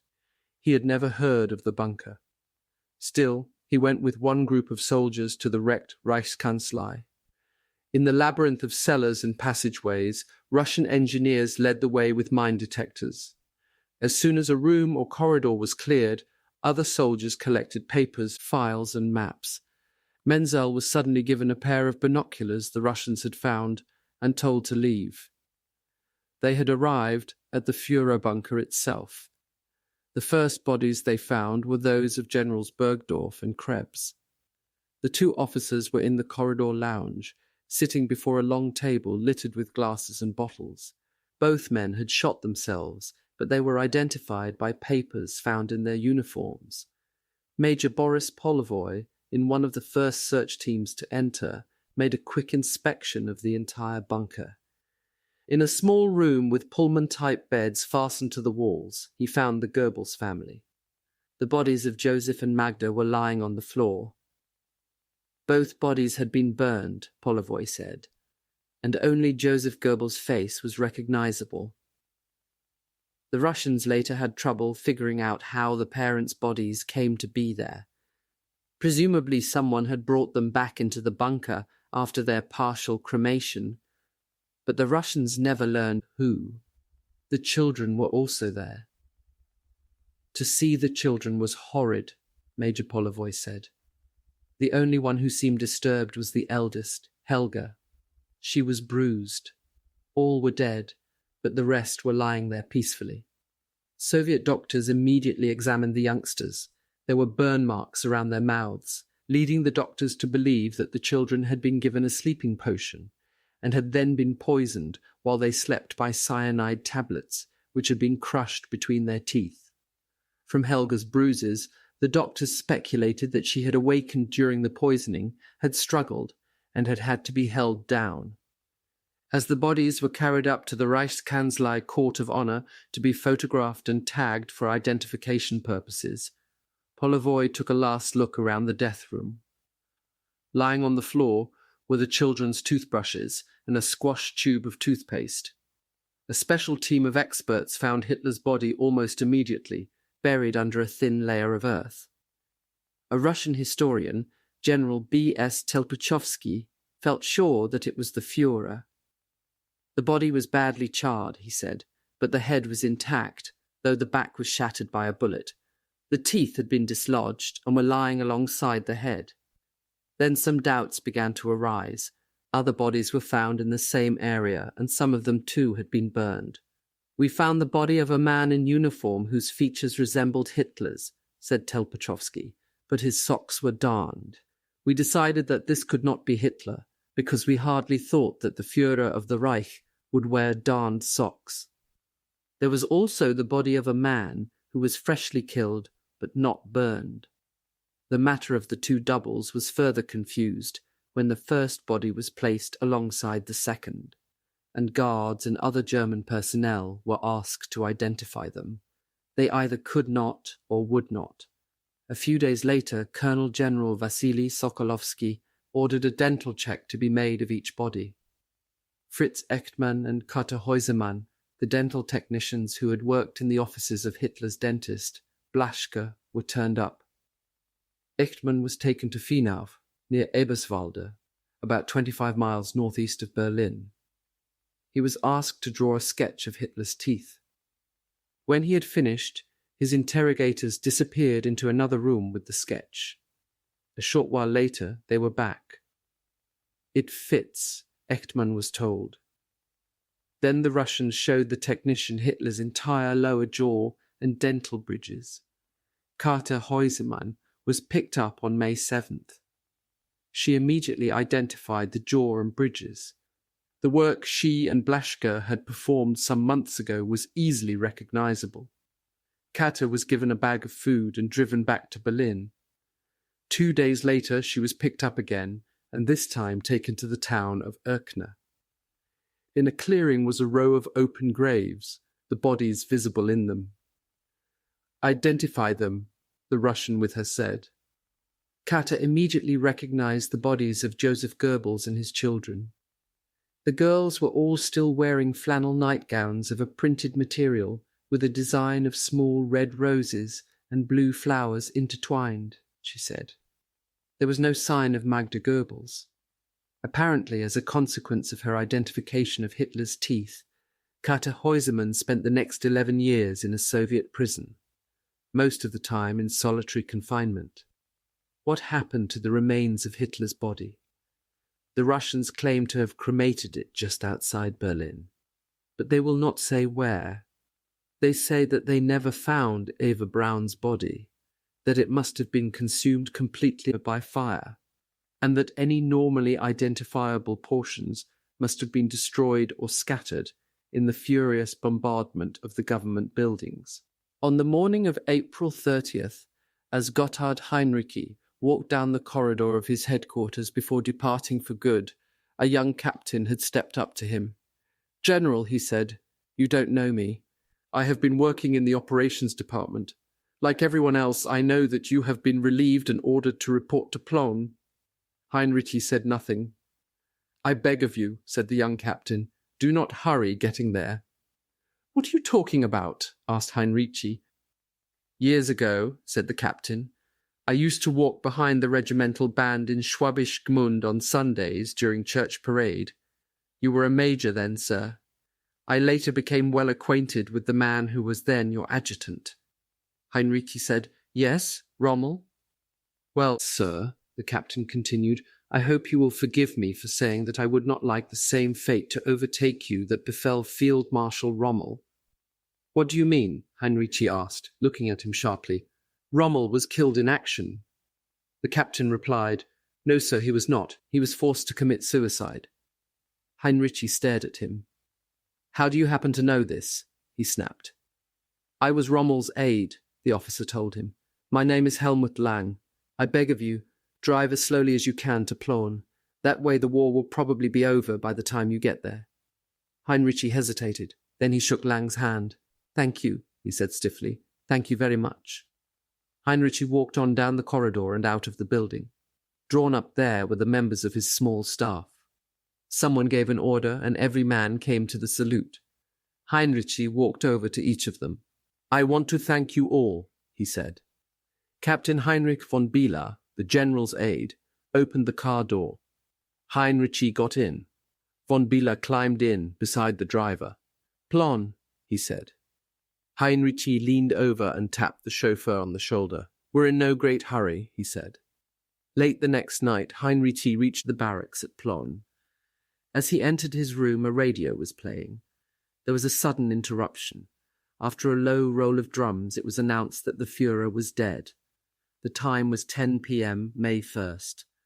Warrant Officer Dixie Deans sat beside his German guard, Charlie Gumbach, listening to the news. It was the best news Dixie had heard for a long time. In the battle against Bolshevism, the Führer fought to the last breath before his death, the announcer solemnly stated. Deans looked around him. He and Gumbach were somewhere east of Lauenburg, sheltering in the cellar of a house just back of the German lines. The whole family was present, and the wife was in tears at the news. Deans restrained his own delight. Though the Führer might be dead, the war was not yet over. The German lines were just ahead, and Dixie had to get through them. It would not be easy. The firing was heavy. Everyone settled down in the uncomfortable quarters for the night. Sleep came easily to Deans. He had been cycling for days, trying to get through to the British lines. Now, with a bit of luck, he might just make it, if he could persuade the next lot of Jerrys to let him by. It was the last thing Deans remembered before he fell asleep. Hours later, he awoke with a jolt. There was a Tommy gun sticking in his ribs. A voice said, "Okay, chum, on your feet." Dixie looked up into the face of a tough-looking British 6th Airborne paratrooper. The area had been taken during the night while they slept. Deans leaped up, overjoyed, and explained who he was. He and Charlie were marched back to company headquarters, then passed along first to division headquarters, and then to corps. Finally, they were seen by Lieutenant General Evelyn H. Barker, 8th Corps commander. Deans quickly explained the situation. "There are 12,000 RAF POWs marching toward the lines," he said urgently. "Our planes are shooting them up." He showed General Barker where he had left the men. The general looked startled. Hastily, he reached for the phone and cancelled another airstrike scheduled for the same area. Everything will be all right now, said General Barker, looking relieved. We should overrun the area within the next 48 hours. You better get some rest. No, sir, Dean said. I promised Colonel Ostman that I would return. Barker looked at him in amazement. Isn't that a bit silly? He asked. After all, we will be there in a matter of hours. But Dean's was insistent. Well, said the general, I'll give you a car with a Red Cross flag that may get you through, and tell those Jerrys that you meet that they might just as well pack it in now. Dean saluted. As he passed through the Chief of Staff's office, he looked about him. Where's my German guard, Charlie Gumbach? He asked. Somebody said, He's on his way to the POW camp. Dean's was annoyed. I'm not leaving here without him, he growled. I gave my word of honor. Charlie was quickly returned, and they set off in a captured Mercedes with a Red Cross flag across the hood. 2 days later, Dixie Deans marched his men into the British lines, his bagpipers leading the way. Men stood watching as the thin, tired RAF men, heads high, tramped into the British area. Colonel Ostman and his guards were now taken into custody. Deans and some of his men marched with them to the British POW compound. The two groups faced each other and came to attention. Ostman stepped forward, and he and Deans saluted. Goodbye, Colonel Ostman, said Deans. Goodbye, Mr. Deans, said Ostman. I hope we meet again. Then Deans repeated, Tension, and Ostman and his guards marched into the British POW compound. As he passed, Charlie Gumbach waved. The firing was murderous. It came from every side. Buss was everywhere, yelling at his men. On your feet, keep moving. Only a few more miles to go. Venk is waiting. Buss was so tired that he did not know what hour or even what day it was. The 9th had been fighting toward Venk for what seemed like weeks. There was almost no ammunition left, and there was virtually no artillery, only some mortars. There were few machine guns and almost nothing to fire in them. Everywhere Buss looked, he saw men collapsing, unable to move. It took all his strength and that of his officers to keep them going. Complicating matters were the thousands of refugees who had joined the columns. Food was short. There was not even enough for his own men.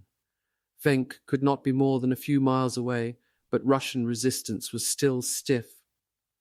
Buss called up his last remaining tank. He had been holding it for this moment. He told Lieutenant General Wolf Hagemann to lead the way out. Hagemann leapt in and told the driver to gun the motor.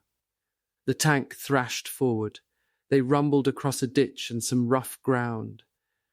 Suddenly Hagemann saw the Russian troops breaking in front of them. He looked around for something to fire. There was no ammunition for the machine guns, but he grabbed up a shotgun and began pumping shells at the fleeing Russians. Then he heard fire coming from the other direction, from in back of the Russians. It was Venk's men. The linkup came so suddenly that nobody really remembered afterward how it ended. Exhausted men just fell into each other's arms. Venk and Busse had joined. The men of the 9th were so tired, so worn out, in such terrible shape, that it was unbelievable, Venk remembered. As he stood watching, one man in the midst of the columns broke away and came toward him. Venk saw a haggard, begrimed, unshaven soldier. Not until the man was almost up to him did Venk recognize General Theodor Buss. Wordlessly they shook hands, and then Venk said, "Thank God you're here." On May 7th, the two armies were back on the Elbe, and more than 100,000 crossed to the west to be taken by the Americans. Of Busse's original 200,000 men, only 40,000 survived. The last message from Transocean, the semi-official German news agency, was in French. It said, "Sauve qui peut, let those who are able save themselves." Berliners took the suggestion. There were tanks, troops, baby carriages, automobiles, horse-drawn wagons, personnel carriers, self-propelled guns, men on horseback, and thousands of people afoot funneling out of Berlin across the bridges leading to Spandau. The vast exodus had been going on for hours.